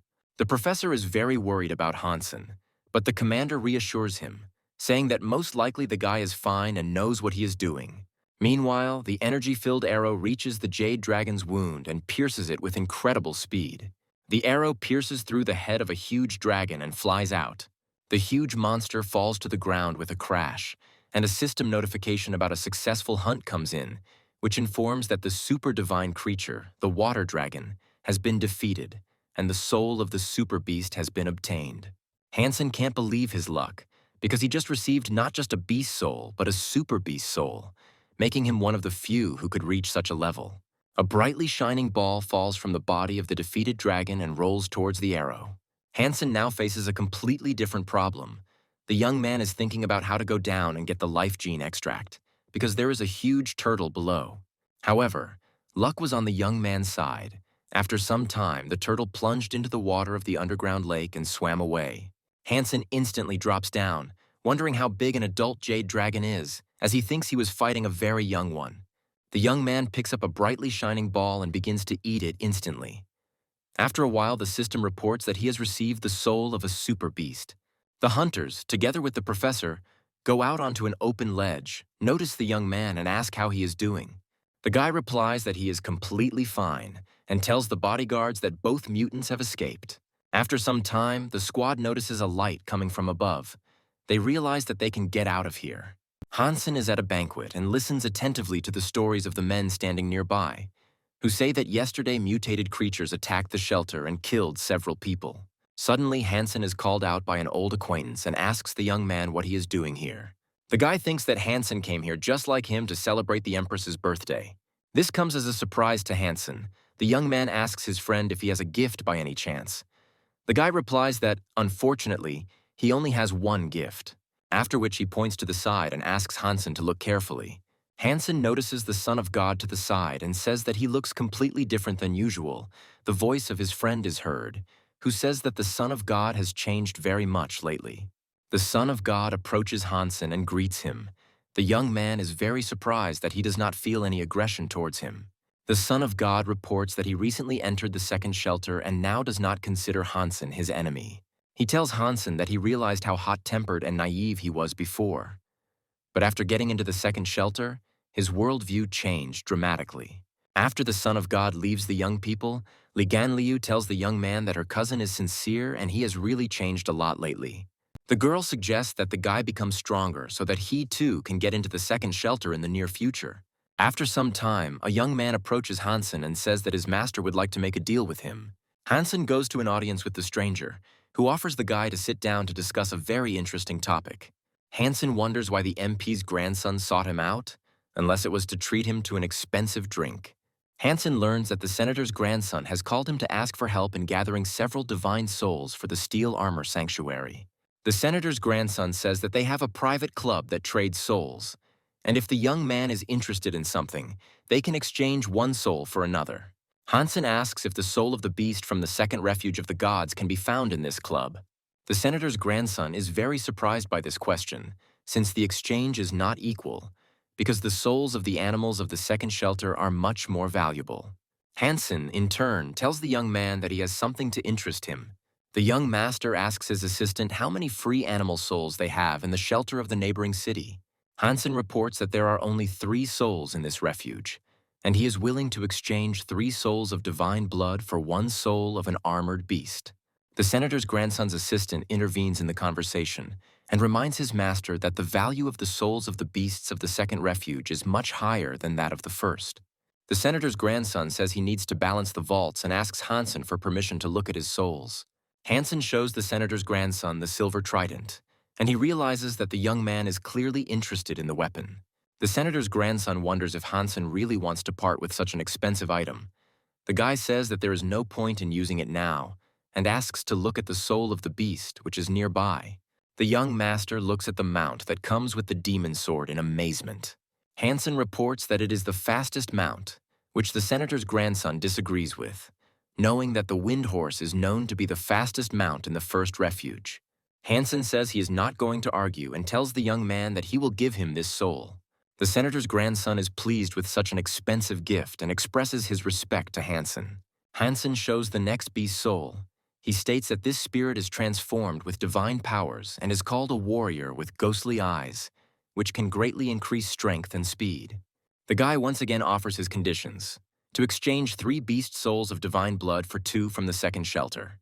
The assistant expresses doubts and says that even in this case the exchange will be uneven, and Hansen changed his price during the negotiations, to which the senator's grandson asks him to shut up and go draw up the contract. A professor is walking down the corridor and asks the young man what he is doing here. Hansen tells the professor that he has permission to move and that he has not broken any rules. The professor says he is not interested in stupid instructions and asks the young man if his numbers have increased, then reveals that he has a project that requires collecting data on the best energy gap numbers among the unevolved. The guy understands that he cannot refuse such an offer, especially since the professor promised a large reward for the work. The next morning, Hansen comes to the laboratory, where the professor's assistant brings the young man up to date. The guy learns that the cell activator stimulates the body's cells and brings them into an active state, maximally developing all the body's functions and achieving maximum physical performance. Hansen believes that if the technique is truly effective, it will revolutionize genetic engineering research. The assistant shows Hansen a small capsule and explains that it contains a solution for testing cellular activity.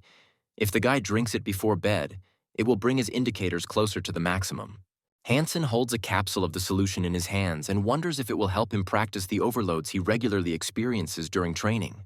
Hansen is in the gladiator arena. His opponent, despite the victory, praises the young man, noting that he lasted 30 seconds longer than last time, which is already a good result.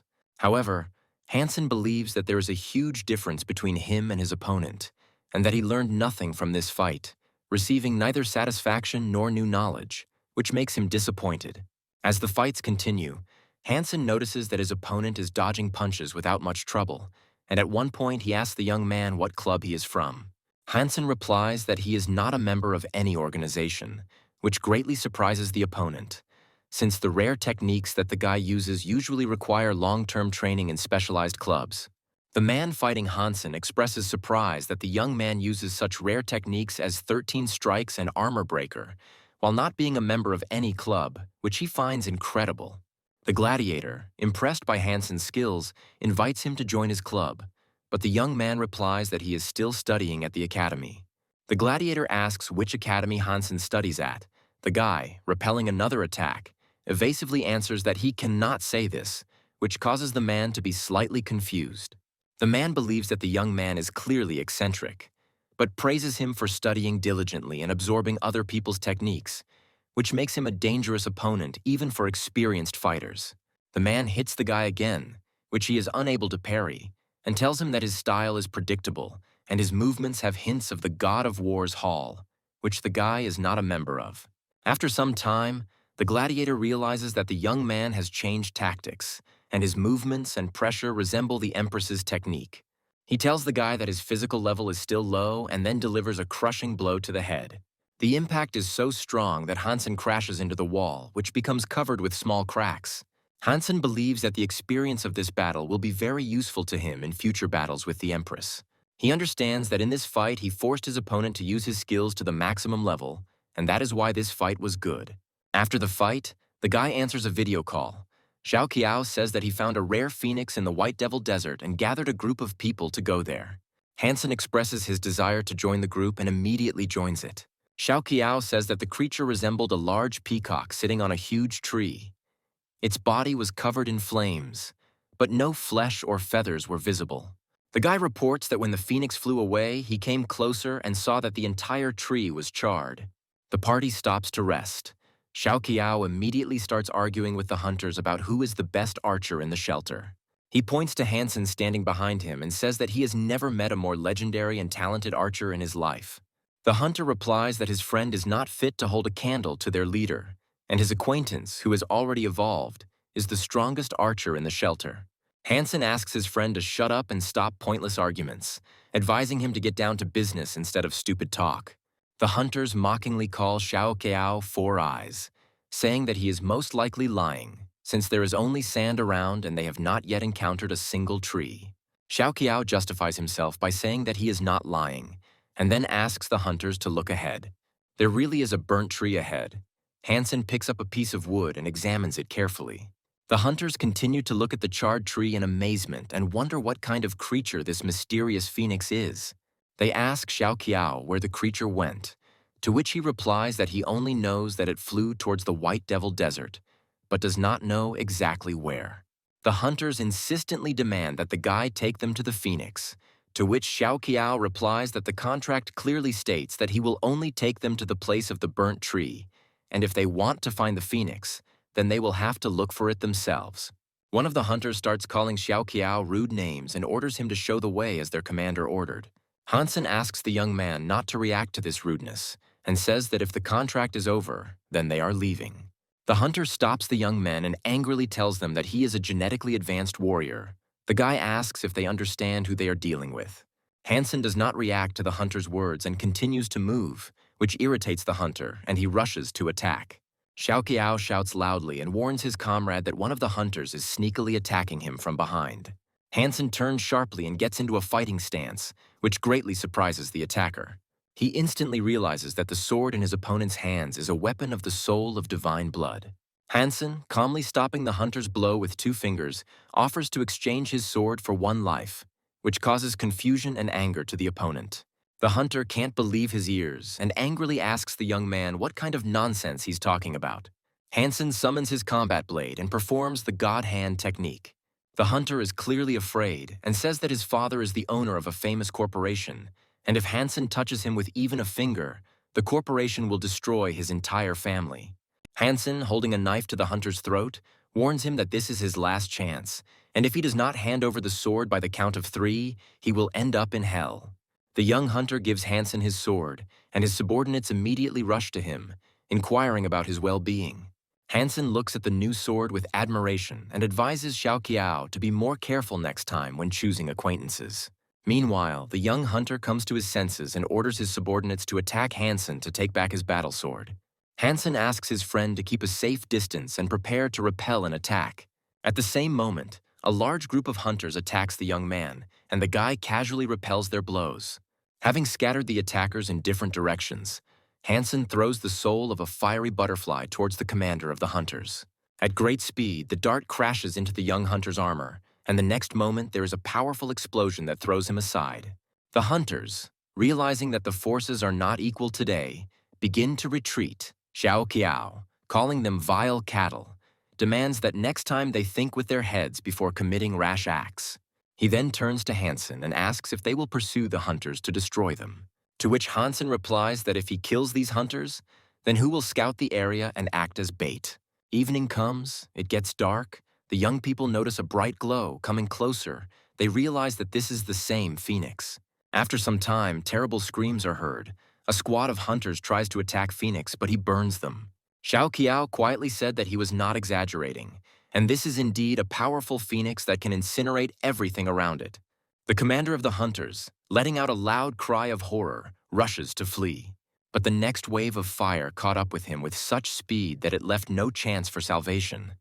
The hunter's body was instantly engulfed in all-consuming flames. After the battle, the young men examined the burnt bodies of the hunters and realized that they had no chance in this confrontation.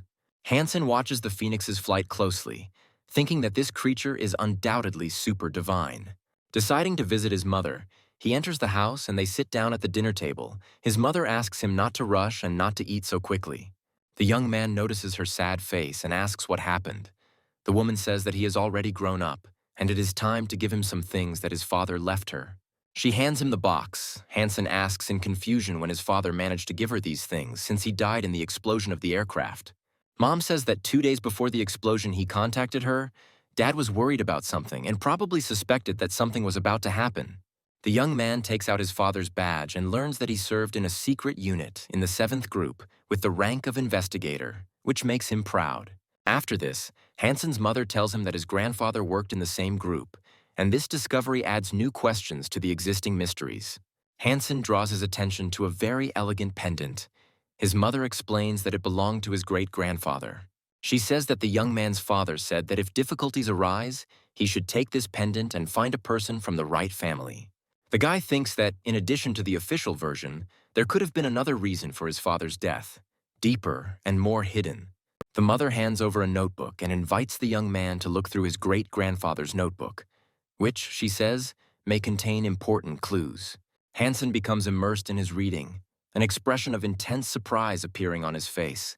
The records constantly mention the supergod gene, which raises many questions for him. The woman begins to cry and says that before his death, her husband never explained anything to her, leaving only riddles and omissions that their son now has to solve. Hansen, seeing his mother's suffering, tries to calm her down and promises that he will definitely find out everything about his father and great-grandfather in the near future. He goes to the lab, where an assistant explains that they are currently running a test called the Extreme Acceleration Zone, which analyzes a person's reaction to bursts of gene energy. In a special chamber, the subject is subjected to overloads and tries to hit designated spots on the plates, which requires not only physical but also mental concentration. The assistant adds that there is a high electrical saturation on the surface of these zones, and if the wrong position is chosen, the subject immediately receives a strong electric shock and starts the test over again, which makes the test even more difficult. Hansen enters the test chamber and signals to his assistant that he is ready to begin testing. At that very moment, gravity suddenly changes and he is pressed with great force against one of the plates. The assistant tries to support the young man and warns him that he should not receive more than 7 electric shocks, otherwise the test will be considered failed. Hansen begins to use his secret techniques, trying to resist the pressure of gravity. After some time, he manages to pass the test, but he realizes how difficult and dangerous it was, and worries that he did not move fast enough. The assistant and the young man study the data obtained, their faces clearly showing amazement. Hansen was the first of all the subjects to pass the test in record time. In the forest near the shelter, a small group of people gathered, who had waited too long and began to doubt that the right person would even show up. One of the men angrily states that they shouldn't have trusted the middlemen. They wasted so much time waiting for the guide. Suddenly, their conversation is interrupted by the appearance of Hansen, dressed in the armor of the money brother. He calmly says that if they have money, then he can take them to the right place. Hansen had previously promised his new acquaintance that he would fulfill his request as compensation. Now the young man asked him to accompany his friends to the mountains to search for the Jade Dragon. The hunters claim to be ready for the journey. 2 of them have already undergone full genetic enhancement, and the rest have made significant progress in the evolutionary process. Hansen warns them that the mountains are full of dangerous creatures and advises them to be extremely careful. The young men spend several hours on the road until one of the hunters notices that, despite rumors of a large number of creatures in these places, they have never encountered anyone. Hansen dismounts and calmly informs the hunters that further travel is impossible, but does not rush to explain the reason. One of the hunters roughly pushes him away, wondering what he's talking about, since there are no obstacles in sight ahead. Another hunter supports his comrade and asks Hansen why they can't continue on their way. Hansen calmly replies that the Lotus Land begins further on, but this does not stop the hunters. They decide to move forward to examine the area as best they can. Encouraging each other, the group carefully begins to climb the steep cliff. Hansen realizes that there is a lair on the Lotus Land, but none of the hunters even guess what kind of creatures might live there. Suddenly, one of the hunters notices a bird approaching them and immediately activates his combat skills to repel the attack. Hansen carefully studies the approaching monster and notes that his new acquaintances are too emotional for people who have gone through evolution. Meanwhile, a huge bird attacks one of the hunters with lightning speed. This causes him to react instantly, delivering a series of powerful and accurate blows. The young man makes a sharp lunge forward, intending to hit the predator, but misses. Hansen notes that the hunter uses genetic energy to move, indicating his high level of training. At the same time, he realizes that the academy did not teach the technique that this warrior uses. Suddenly, the hunter jumps high into the air and strikes again, at which moment a stranger appears nearby. He jumps down from the heights with ease and notices with undisguised interest that the hunter's 7-turn technique is quite impressive. The surprised hunters ask who he is, and the stranger, riding the bird like a mount, introduces himself as Yufen. He says that he is a disciple of the temple of the god of war and has come here not to fight, but to warn them of danger. The hunters are greatly surprised and demand an explanation from the warrior regarding the threat he warns of. Yufen turns his gaze to Hansen and shows interest in what school the young man attended. Hansen, without unnecessary emotion, replies that he has no relation to any schools, since he's only a guide who led the hunters to their goal and nothing more. Yufen reports that ahead lies the lair of a truly powerful monster, which turned out to be so strong that it almost killed him when he tried to fight this creature. The hunters treat Yufen's words with obvious mockery and assure him that no local animal, no matter what it is capable of dealing with 6 evolved fighters at once. Yufen wonders why Hansen does not follow the hunters. The young man suspects that the warrior is deliberately trying to lure them into a trap and is waiting for the right moment. After some time, Hansen continues climbing alone, reaches the top and notices that hunters are climbing from the other side of the plateau. After which, the guy comes to the conclusion that he initially underestimated their physical training, and, it seems, they really are much stronger than he thought. The hunters react violently to Yufen's joking remarks, but the warrior hastens to calm them down, explaining that he did not intend to insult anyone, but merely expressed his sincere admiration for their fighting characteristics. Hansen believes that an extremely dangerous enemy awaits them ahead, since he had previously learned that 2 reconnaissance groups sent to the area had mysteriously disappeared. Yufen confirms that none of the scouts ever returned, and therefore they don't even have an exact description of the monster they will face in battle. However, according to rumors, the creature is not invisible at all, but has such incredible speed that it instantly moves between the cells of its lair, making it almost impossible to see. Hunters report that they have very little information about this monster. They only know that it has 4 legs and a black body. Hansen wonders whether the young gentleman will accept the offer to go together and kill this animal. Yufen tells the hunters that the monster is so fast that they have no chance of defeating it. The warrior says that he has an idea. He has the soul of a divine blood creature mixed with swamp water and quicksand, and once he activates this soul, the monster will get stuck in the swamp mud and they will be able to delay its movement. The squad descends into the cave and finds the entrance to the lair. Yufen suggests that the hunters lure the monster out so that it can use its soul. One of the hunters immediately performs a transformation, and the soul of a huge monster appears behind him. The next moment, they notice a shadow in the cave moving at great speed. Even Hansen, who had unique vision, could not see the monster. It seemed to him that it was something similar to a fox. The hunter managed to attract the monster's attention, and he begins to move towards the exit, dragging the monster along with him. At great speed, a giant cave wolf moves towards the hunter. Yufen realizes that the time has come to attack and announces this in a loud voice to everyone present. The hunters instantly summon their souls and rush to attack the cave wolf. They concentrate all their blows on one point to be sure to hit the monster. Their blows combine into one, after which a bright explosion occurs at this point. However, the wolf has colossal speed. He was able to dodge the blow and catches up with the hunter, who was the bait. Hansen is very worried about the hunter and thinks that something is clearly wrong with this cave wolf. The hunter summons a shield to protect himself from the cave wolf, but he is unsure if the soul will work on the monster. The cave wolf delivers a series of blows to the shield. The hunter fears that his shield of divine blood will not withstand such a furious attack. At this moment, Yufen comes to his aid. The warrior approaches the cave wolf and strikes him. The cave wolf dodges the blow and heads towards Hansen. The guy continues to be surprised by the power of his opponent, because even the spear of divine blood shattered into pieces upon impact with him. The wolf rushes to attack. Hansen manages to dodge the blow, but the guy realizes that he acted at the limit of his capabilities. The monster appears near the entrance, opens its huge mouth and lets out a terrible howl that echoes throughout the cave. Hansen notices that the cave wolf is standing motionless at the entrance and thinks that this is a good chance to inflict a wound on the monster. Yufan agrees with the young man and at the same moment throws his spear at the cave wolf. The spear of the divine blood beast, approaching the monster, breaks into pieces. Only small fragments crash into it, which do not cause any harm. Hansen is genuinely surprised by this. The young man does not understand how this can even happen. This throw only angered the cave wolf, and it instantly rushes to attack Yufan, showing incredible speed and fury. The warrior, with the last of his strength dodging the blows of the wolf's paws, tries to defend himself with his sword. Hansen, running past the warrior, manages to push him aside. Otherwise, Yufan would have received a fatal blow, which could have been fatal for him. The young man informs the hunters that the effect of the swamp water and quicksand has weakened, and now the beast's movement has returned to its previous speed. The guy believes that the monster will no longer allow itself to be confused.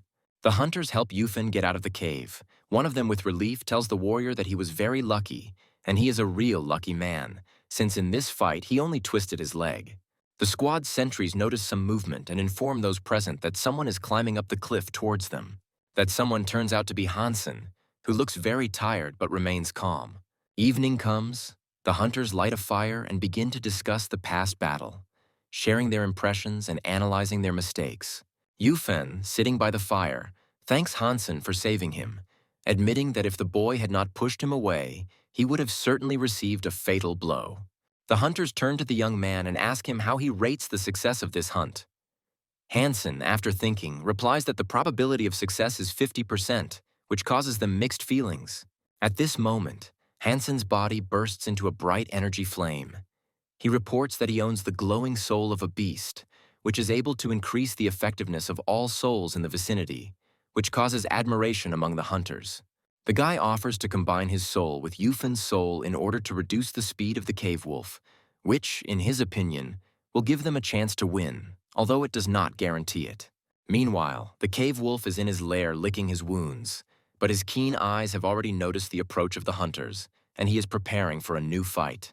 A squad of hunters approaches the lair. At the head of the column is a warrior armed with a powerful shield who must take the first blow. The cave wolf instantly notices the attackers and rushes to attack, striking the first warrior in the column, who barely holds back the onslaught despite using the protective soul of the beast. The hunter, despite all his efforts, is unable to withstand the enormous pressure. The cave wolf pins him against the cave wall, threatening to crush him with its weight. At this time, Hansen shoots a counterclockwise beast soul arrow at the wolf, which hits the target but does not deal significant damage.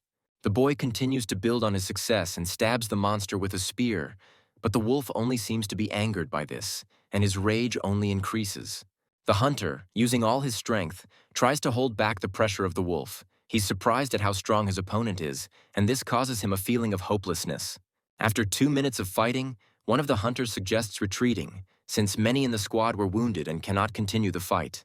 Hansen, analyzing the situation, understands that this time they worked much better than in previous attempts, and decides that they need to regain strength and return here again to finish what they started.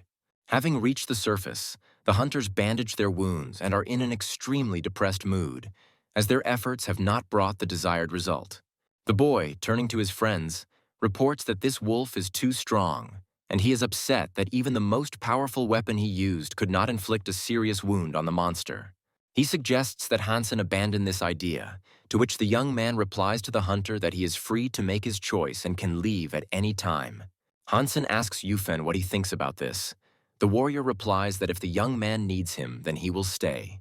The hunter wishes the young people good luck and finally informs them that if they stay in this den for a long time, they can cause great harm to their bodies. Hansen agrees with the hunter. The first-level lair emits very destructive gene energy.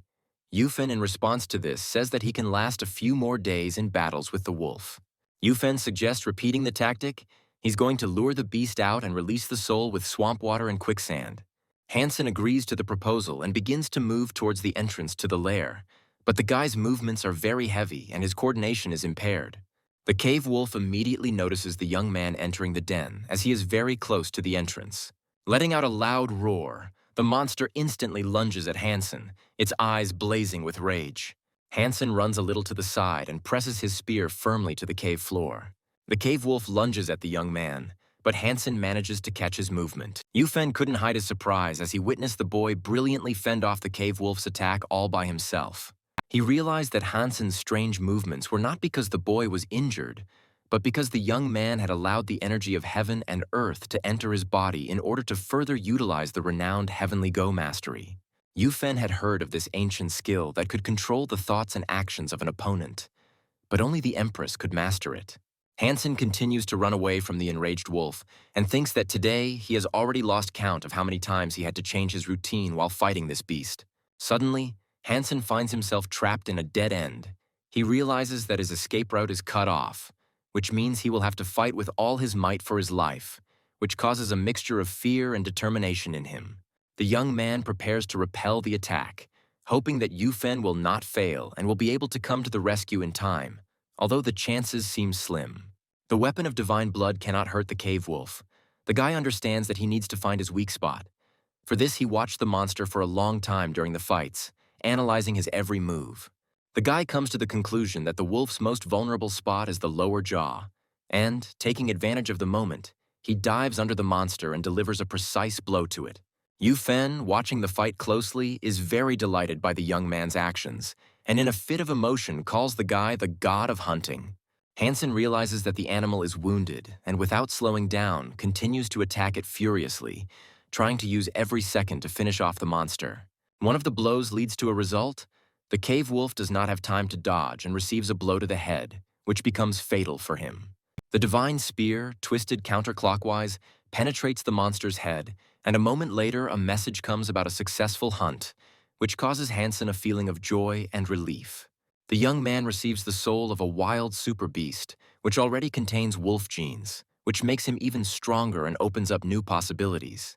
Yufen runs up to Hansen and congratulates him on his victory, after which he asks with concern if the guy is okay and if he is injured. Hansen, hiding the gene elixir behind his back, informs his partner that the wolf has been killed and now they need to quickly find the egg to complete the mission. After some time, they find the cocoon, but they are very surprised that it is broken. The young people begin to suspect the hunters, not understanding when they manage to do this. Hansen is in his room. The guy carefully examines the weapon to which the soul of a wild beast is attached. This knife impresses him, because it can split a shield made of Z steel into pieces. He is interrupted from his thoughts by a video call. The guy picks up the phone and sees an unfamiliar young man. Hansen asks the young man who he is, but the boy says nothing and immediately begins to beg Hansen to save him. Liganliu greets Hansen and asks why he visited her. The girl sarcastically says that the guy really needed her help. Hansen tells the girl that she is incredibly smart and beautiful, and her analytical abilities are beyond praise. Liganliu interrupts the young man. She asks him to stop flattering her and asks what business he came for. Hansen's face takes on a serious look. The young man says that he wants to consult about the VIP gladiator arena. Liganliu asks in surprise when the young man went there, after which she states that he has nothing to fear, since she is not going to inform on him. Hansen reports that his classmate went there, after which the girl tells him that this society is organized under the leadership of the Temple of the God of War, and many of its members are in collusion with those who have significant capital. The girl says that these arenas are used for bloody, merciless fights for high-ranking officials, and many young fools are taken in by the fabulous rewards. After a short pause, she reports that the guy's classmate has already been sentenced to death. The girl says that the guy has no chance of surviving. Hansen in turn offers to perform in place of his classmate. Liganliu thinks the young man is crazy and doesn't understand why he would take such a risk. The girl turns on a video recording of the fights and says that the volunteers are always up against fighters of a higher level. The guy is outraged. He thinks that it is a scam to put up weaker opponents, to which the girl says that in the world of the rich, such morality means nothing. She pauses the footage of a huge brute tearing off his opponent's head and tells the boy that he will have to fight monsters like this.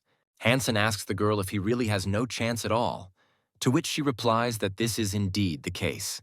Despite the serious threat, Hansen feels joy and tells the girl that he will enter the duel in place of his classmate. He points to the picture and says that there is a great chance to deal with this big guy.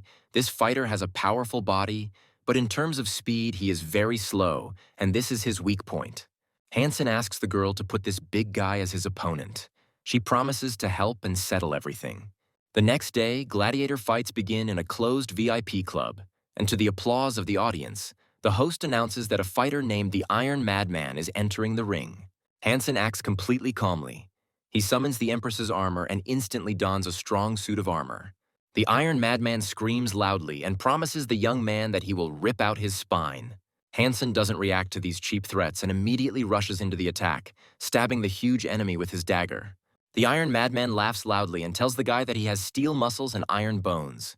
However, after a moment he falls silent. The small wound on his neck, which was initially not noticeable, begins to quickly grow and bleed. The huge brute begins to stagger, after which he falls with a crash onto the arena, and the surprised exclamations of the spectators are heard around. A man in the VIP box watched the fight closely and asked Ligan Liu who the young man was who was able to stand up to the Iron Madman. After which, in a quiet voice, the man demands that the girl bring this young man to him. Ligan Liu goes down to Hansen and tells the young man that they have serious problems. Hansen knocks on the door and politely asks to come in. The young man in the room says his name is Neil and invites him inside. Neil immediately asks the young man if he would like to join an event to track down and destroy a rare beast. After which he says that he can arrange for his younger sister to attend a prestigious school, as the boy always wanted. Hansen arrives at the meeting place at the appointed time. A sullen man asks the young man if he is the one sent by Neil. A young man approaches Hansen and informs him that from now on he will be his partner. The man tells the boy that their target is in the mountains. They are going to climb up and lure the monster out, after which Hansen should come into action. Hansen immediately draws attention to the fact that his new acquaintances have already undergone complete genetic enhancements. The guy wonders what they are so afraid of. The hunting group has been gone for several hours. Hansen wonders what animal they went after. His partner replies that the guy doesn't need to know and his only task is to strike. After some time, a group of hunters appears in the line of sight. They are clearly fleeing, firing back as they go. Hansen tries to come to the aid of the hunters, but his partner stops him and says that it would be better to hide and sit in cover. After some time, strange sounds are heard, and Hansen notices that a giant snail is chasing the hunters. He is amazed at the strength of the shell of this huge snail, because even an arrow made of Z-steel broke when it hit it. The guy doesn't understand why they need to hide. Because the animal is very slow, you can easily approach it and strike. The partner says that the only vulnerable part of the snail is the back of the body. Hansen believes that the right moment has come to attack and suddenly runs out of cover. He quickly runs up to the huge snail and jumps on it, then stabs it with the cave wolf's dagger. However, everything turned out to be not so simple. The next moment, the snail hides in its super strong shell. The giant snail accelerates and begins to move quickly towards the young people, threatening to crush them. Hansen and his partner try to escape to a safe distance and hide from the snail in the nearby forest. The young men run as fast as they can, but the huge snail gradually reduces the distance and gets closer and closer to them. Hansen senses that the snail is getting very close. The guy turns around and stabs it with his dagger. This slowed the monster down a little. The partner helps the young man and throws a knife at the snail.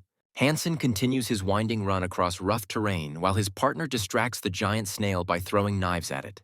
The young people manage to break away from the monster.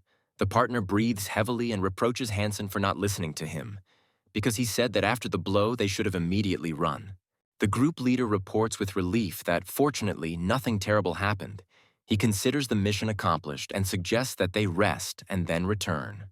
Hansen is genuinely surprised by this decision and asks the group leader if they are not going to destroy the huge snail. The man calmly replies that their strength is not enough to kill this creature and suggests waiting for the arrival of the young master. The guy quickly realizes that this was all just a test.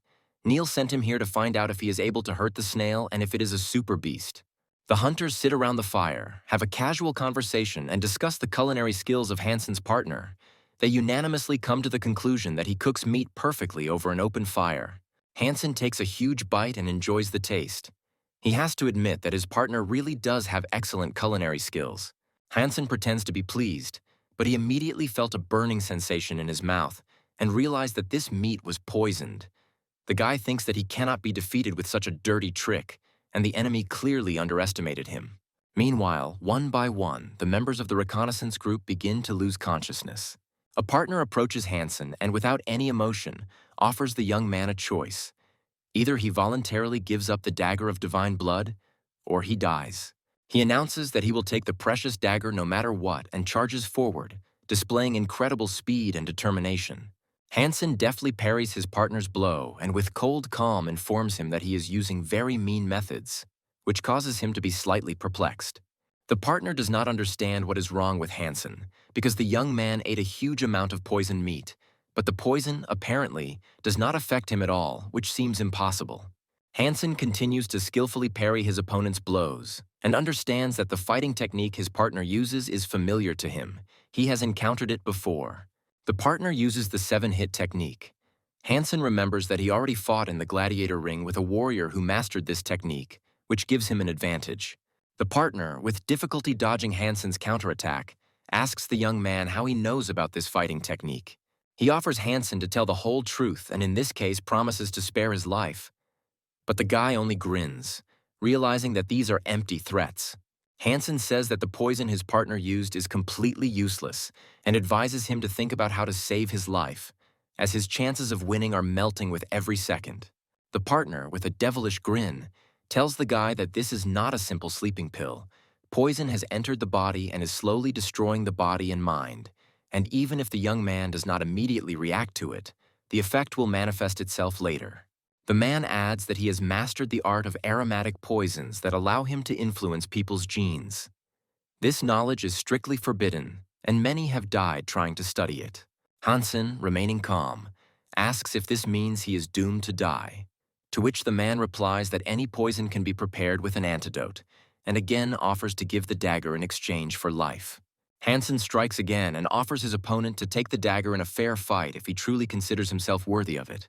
The partner, seeing that the young man is determined, asks him to stop and offers to stop the fight in order to agree on everything, but his words sound more like despair. Unexpectedly, in response to his proposal, he receives a powerful blow to the head, which knocks him down and makes him think about the seriousness of Hansen's intentions. The guy raises his hand for another blow. His partner, struck by his attack, asks him not to hit, promising to tell him everything he knows. The man begins to explain that the giant snail was not the main target of this operation, a statement that clearly surprises Hansen. The young man, without letting go of his partner, asks what he means, his voice sounding like a mixture of interest and suspicion. The guy starts twisting his partner's arm, demanding that he explain everything. He is especially interested in the question of why so many evolved hunters could not do anything with that snail. The man, screaming loudly in pain, asks to loosen the grip and promises to tell the young man everything that interests him, just to stop the torment. He begins to tell that when the shelter was first discovered, something unusual was noticed there, and people assumed that it was a different kind of monster, not an animal with divine blood, but something even stronger. The partner continues and adds that in order to prove this theory, his family has made a lot of efforts, but has not yet achieved success, despite numerous attempts. He admits that after much research, they came to the conclusion that there was no weapon in the sanctuary that could defeat the powerful monsters, and this made their mission almost hopeless. Hansen asks why the man was sent to spy on the Neal family. The guy learns that the rival family planned to infiltrate the scientific department where research is being conducted and find the key to unraveling the origin of powerful creatures. Hansen understands that we are talking about the very department in which his great-grandfather and father worked, and they obviously noticed something suspicious in the sanctuary, because it was not for nothing that his great-grandfather left notes in his notebook about the super-god gene. The partner shouts loudly, declaring that he told everything he knew and now demands that the guy let him go. Hansen replies that he initially had no complaints against the man, but after the attack he cannot let him go so easily and is going to hand him over to Neal's family. After this, he orders his partner to immediately give him the arrow. The man looks confused and asks again what arrow he is talking about. Hansen is irritated by this answer and declares that if he continues to pretend, he will cut off his ear. The partner tries to justify himself, saying that he has already told everything and given away his weapon. He again begs the guy to let him go. To this, Hansen replies that the man bought his life, but no one said that he would be released. Then he orders his partner in a decisive voice to immediately remove the poison from the bodies of the poisoned hunters. The man tries to negotiate, assuring that if he brings them to their senses, they will interrogate him for a long time and eventually kill him. Hansen begins to aim his bow at his partner. The man in a panic begs for his life and promises to do everything that is required of him. The hunters gradually come to their senses, feeling severe pain and malaise after the poisoning. The group leader takes out a knife and declares that he is going to finish off the bastard right now. Hansen stops him, explaining that his partner just bargained for his life. The guy asks not to make hasty decisions and wait for the boss to arrive. Hansen and his partner are left alone. The man warns him not to show anyone the dagger used in the fight, since it is with its help that the super beast can be killed. It's early morning and Hansen is awakened by the loud cries of hunters who report that their partner has escaped. The group's leader angrily declares that the man killed the guard before escaping. Hansen wonders why he didn't run away immediately, but first stayed with him and told him in detail about his plans. Neil tells Hansen that all the formalities with his younger sister's admission to school have been settled, and now the guy can transfer her there at any time. At this moment, two strangers appear on the threshold of the office. Mr. Neil asks if their evolution was successful. Hansen quickly realizes that they completed the process right before the operation began, greatly enhancing their bodies. The young man concludes that they carefully prepared to kill that snail. A group of hunters is at a mountain river. The leader of the group turns to Mr. Neil and says that there is no need to rush. Hansen notices Neil's reflection in the water and is surprised to realize that it suspiciously resembles the rider in black armor with whom he fought in the mysterious swamps. Neil approaches the young man and says that from the first minute they met, he knew they needed to be friends. Then he adds that his great-grandfather was a friend of a man with the same last name as Hansen. Hansen asks the boy what the friend's name was and suggests that it might be one of his ancestors, which leaves him with a mixture of hope and curiosity. Neil calls out the name. The young man says with surprise that this is a huge coincidence, because his great-grandfather had the same name, and perhaps they are the same person. But Neil says that this is not so, since the man had no family, and he was much older. The young man recalls the words of his partner, who said that a new kind of monster was discovered in the shelter, much stronger than the animal with divine blood. When the hideout was discovered, Hansen's great-grandfather had not yet been born, and the young man wonders how he got the pass with the serial number that seemed to connect him to those events. Neil says that in those distant times when the shelter was discovered, human genetic technology was not sufficiently developed, and the old man the guy was asking about was a famous Qigong master. A person capable of becoming a teacher of a special unit is considered equal in power to a god in our time. The young man wonders if his great-grandfather really was that famous master, why his descendants were able to become so poor. The hunting party slowly climbs the mountains. The leader of the group asks the master not to worry, saying that his people will help to detain the monster, and he only needs to wait for the right moment to attack. Suddenly, the leader of the group stops moving and gestures for everyone to immediately shut up, so as not to scare away the monster that might be somewhere nearby. He tells his master to wait here while his men lure the snail out of its hiding place. The huge snail hid in its super-strong shell and slept peacefully, unaware of the approaching danger. At this time, a group of hunters transform and suddenly attack the sleeping monster, hoping to catch it off guard. However, Hansen is skeptical of such a primitive attack. The young man knows that a divine blood super beast is not so easy to fool, and his fears are confirmed when the snail wakes up. The sudden attack wakes up the huge snail. It crawls out of its shell, emitting a loud, eerie cry that makes the hunters freeze for a moment. The team leader, without wasting time, orders his subordinates to immediately transform and begin the attack, realizing that the battle will now become even more difficult. The subordinates immediately carry out the commander's order, put on protective armor, and closing ranks, rush towards the giant monster. In a matter of seconds, they reach the huge snail and begin to strike it with swords. However, they encounter an unexpected problem. The creature's flesh reacts strangely to attacks, moving apart, causing the blades to simply disappear into thin air. The hunter immediately realizes that this is a bad sign and demands that the most powerful weapon be used immediately. Meanwhile, many tentacles with sharp jaws burst out from the snail's body. They attack their attackers in a chaotic manner, forcing the warriors to dodge their deadly attacks with difficulty. One of the tentacles pierces the hunter's leg, easily tearing through his super-strong armor. The man writhes in pain as he watches his armor melt and merge with his flesh. Hansen watches the battle, waiting for the right moment to make a decisive attack. Suddenly, he is stopped by Mr. Neil, who asks him not to rush and states that the time has not yet come. The young man is surprised by this decision and says that if he does not intervene now, his subordinates will die. Neil replies that in that case, their sacrifice will be in vain. Hansen quickly realizes that the gentleman has not only understood his plan, but is also following exactly the same plan. Neil summons his saber, which immediately flares with a bright energy glow, and orders the young man to stay put. The next second, he rushes into the attack. This decision seems strange to the guy, because the gentleman has not yet gone through evolution. His body remains weak, which means he is risking his life. Jumping off a high cliff, Neil rushes at great speed towards the monstrous snail. A multitude of writhing tentacles rush towards him. He deftly strikes them with sharp blows, cutting off one after another. Hansen is amazed by the power of his weapon, which easily pierces the monster's flesh without leaving a single scratch on the blade. The group's leader, watching the battle, is delighted by the actions of his master and admiringly recognizes him as a true warrior. The rage of the huge snail only grows. It does not stop attacking with its numerous tentacles. Neil displays incredible agility, skillfully dodging blows and continuing to approach the monster's massive body.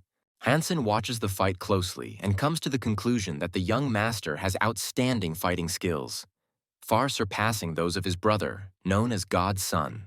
Despite the fact that Neil's physical strength level does not exceed 15 units, he easily parries the attacks of a huge monster, not giving it the opportunity to deliver a crushing blow. The hunters try their best to break through to the giant snail, but their persistence is shattered by the incessant blows of countless tentacles, preventing them from reaching the creature's vulnerable spots. Hansen dons the Empress's armor, deciding that the moment is right for his own attack. He is confident that in this battle he will not need to use the ancient curse, but will only need basic physical strength and the dagger he received in the battle with the cave wolf. The guy resolutely rushes forward, intending to wound the monster but not kill it immediately. The snail instantly reacts to the young man's attack, drawing back its numerous tentacles and retreating.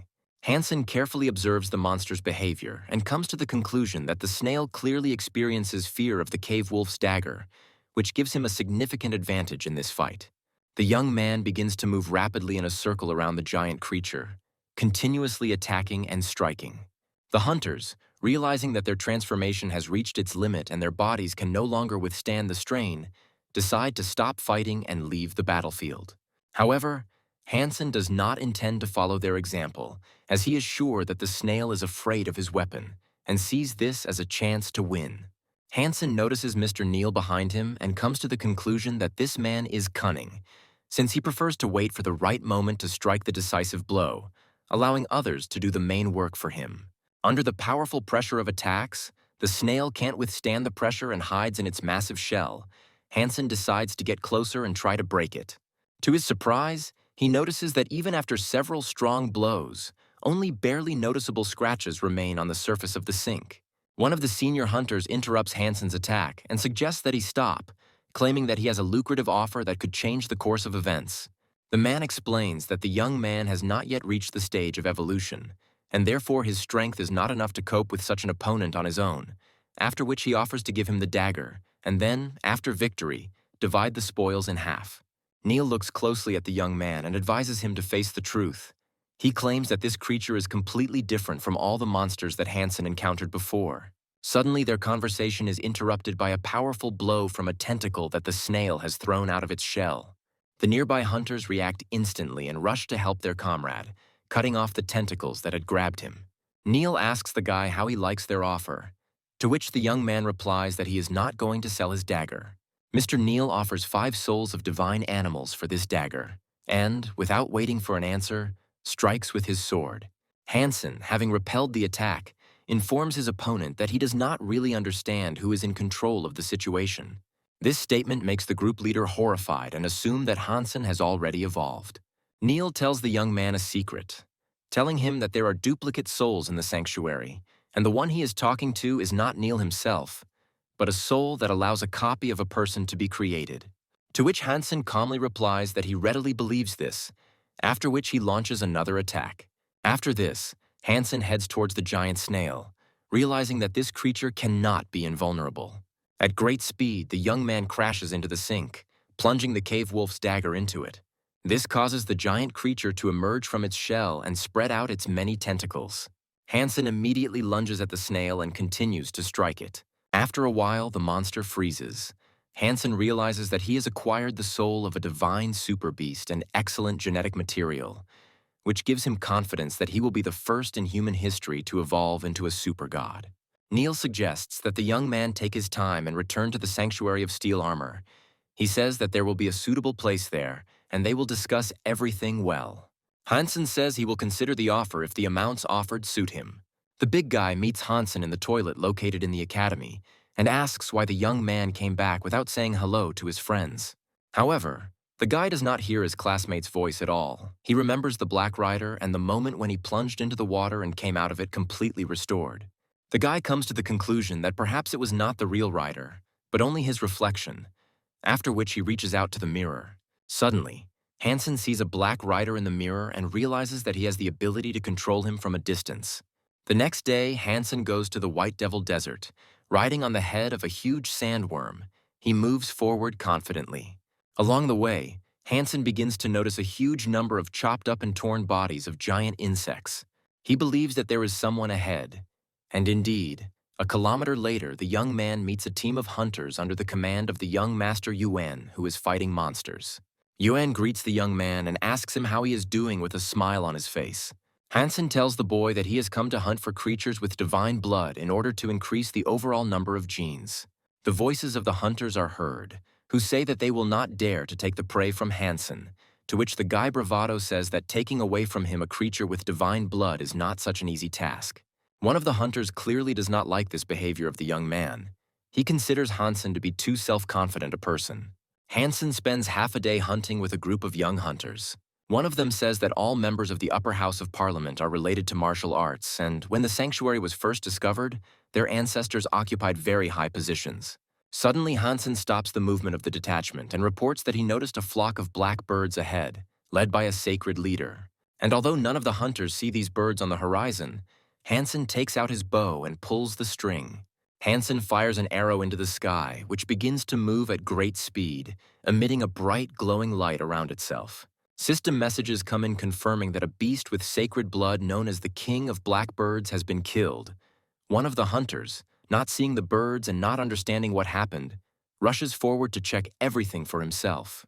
A few kilometers from the hunting party, a bird, shot down by a shot, falls in a narrow gorge.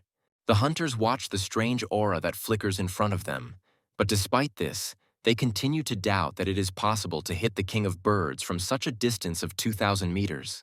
Soon the group is joined by Hansen, who confidently claims that there is nothing surprising in his actions, and the shelter is full of masters like him, and his abilities are not exceptional. Hansen commands his sandworm to devour the body of the killed bird. The hunters express bewilderment. Considering this a useless waste, they think that the guy could have sold them the sacred bird. Hansen believes that his sandworm can transform into a divine pet and switch to combat mode, which will greatly enhance its capabilities in battle. Hansen climbs onto the head of his sandworm and bids farewell to the hunting party, informing the young men that he has urgent business to attend to and must leave them. Left alone, Hansen calls upon his pet, a three-eyed cat, to help him in his further search. After that, he sends the three-eyed cat out to hunt. After some time, the guy receives a system notification that the fiery butterfly of divine blood has been killed. After some time, the guy finds a narrow cave and, thinking about its depth, notices that usually the inhabitants of such places can be quite dangerous. He decides to send his pet there first. The three-eyed cat silently jumps down into the cave. Hansen doesn't hear any sounds, which makes him wonder how deep this cave is. Inside the huge hall, on a small mountain ledge, there is a strange object surrounded by a bright blue glow, which attracts the attention of a young man. Hansen decides to summon the cave wolf dagger, as this is the first time he encounters such strange energy and feels that it could be dangerous. After some time, the guy approaches the source of radiation and realizes that it is an old, withered corpse that has been in this cave, possibly for hundreds of years. Hansen notices that the mummy is holding an ancient manuscript, and believing that it will no longer be of any use to the dead man, he slowly pulls it out. Hansen opens the manuscript and carefully studies its contents. The guy believes that this object is already very old, since ancient hieroglyphs are inscribed on it in an old style. After some time, the clothes covering the mummy burst into bright blue flames and the creature begins to disintegrate. The young man constructs a primitive grave, after which he says that the mummy will not need this scroll, but that it might be useful to him. Hansen watches as his sandworm transforms. Its changes are complete and it can now switch to combat mode. Suddenly, the young man is distracted by loud screams coming from the gates of the shelter. A large number of people are running towards Hansen, loudly asking for help. The guy stops a man running next to him and asks what happened. The man says that a creepy creature has entered the shelter. The shelter contains a huge lion, which destroys entire buildings with blows of its powerful paws, leaving fires and chaos in its wake. Hansen is on the roof of the house and carefully watches the huge monster. The guy immediately understands that this is the same lion that he met on the island. Hansen dons the Empress's armor and summons his pets, who can now operate in combat mode. The young man believes that he now has enough strength to deal with a powerful enemy. Desperate hunters and warriors try to confront the huge lion and not let him into the sanctuary. A moment later, the monster stops, raises its head and sees Hansen on the roof of the house, surrounded by his fighting pets. The monster lets out a terrible roar that can be heard for many kilometers, after which it launches a furious attack. Hansen rushes towards the huge predator, his combat sandworm instantly biting into the lion's back. The lion instantly turns his attention to the huge sandworm and begins to fight it. Hansen realizes that this is a good moment to attack the monster. A young man approaches a huge lion and stabs him in the eye with a cave wolf dagger. Hansen then makes a huge leap and lands on the sandworm's head. The huge lion becomes indescribably furious, screaming loudly in anger and pain, and rushes to attack the guy. However, his attack is stopped by the sandworm, which sinks its pincers into his paw and strikes him in the side with its tail. Meanwhile, Hansen flies up to the lion and stabs him in the other eye. The lion roars loudly in pain, after which he runs away, hoping to hide in a nearby destroyed building. Hansen, riding on the sandworm, continues to pursue the fleeing predator, believing that this time he will not be able to escape. The giant lion continues to run away and reaches a dark swamp. Hansen continues to pursue the predator. The distance is constantly closing, and the young man is preparing to jump to deliver the final blow. The air is filled with the eerie cries of a wounded lion and a giant sandworm attacking him. Hansen leaps and lands on the giant lion's head, then delivers a powerful dagger strike to end the fight. The lion lets out a terrible roar, after which a system message about a successful hunt comes, informing that the divine super beast has been killed and its soul has been obtained. Hansen looks at the giant body of his defeated opponent and wonders how he can eat such a huge monster in order to improve his genes. Using a dagger, the young man cuts the monster's thick skin and a brightly glowing ball appears from its insides. Hansen summons the soul of a defeated lion and, riding it, rushes through a dark swamp. The guy feels as if he is on board an elite aircraft. He moves at maximum speed and does not feel any shaking. A young man eats the flesh of a divine lion on the go to increase the amount of super genes and is very dissatisfied with the taste of the meat. The guy thinks that it is similar to 300-year-old cowhide. Hansen summons one of his monster souls and commands it to consume the body of a huge lion. The soul instantly transforms into a battle angel in the form of a winged girl and begins to eat the lion's body. After which the battle angel turns to the young man, loudly smacks his lips and wipes his dirty face. Suddenly, the battle angel rushes towards Hansen, grabs him tightly by the head and kisses him hard on the lips.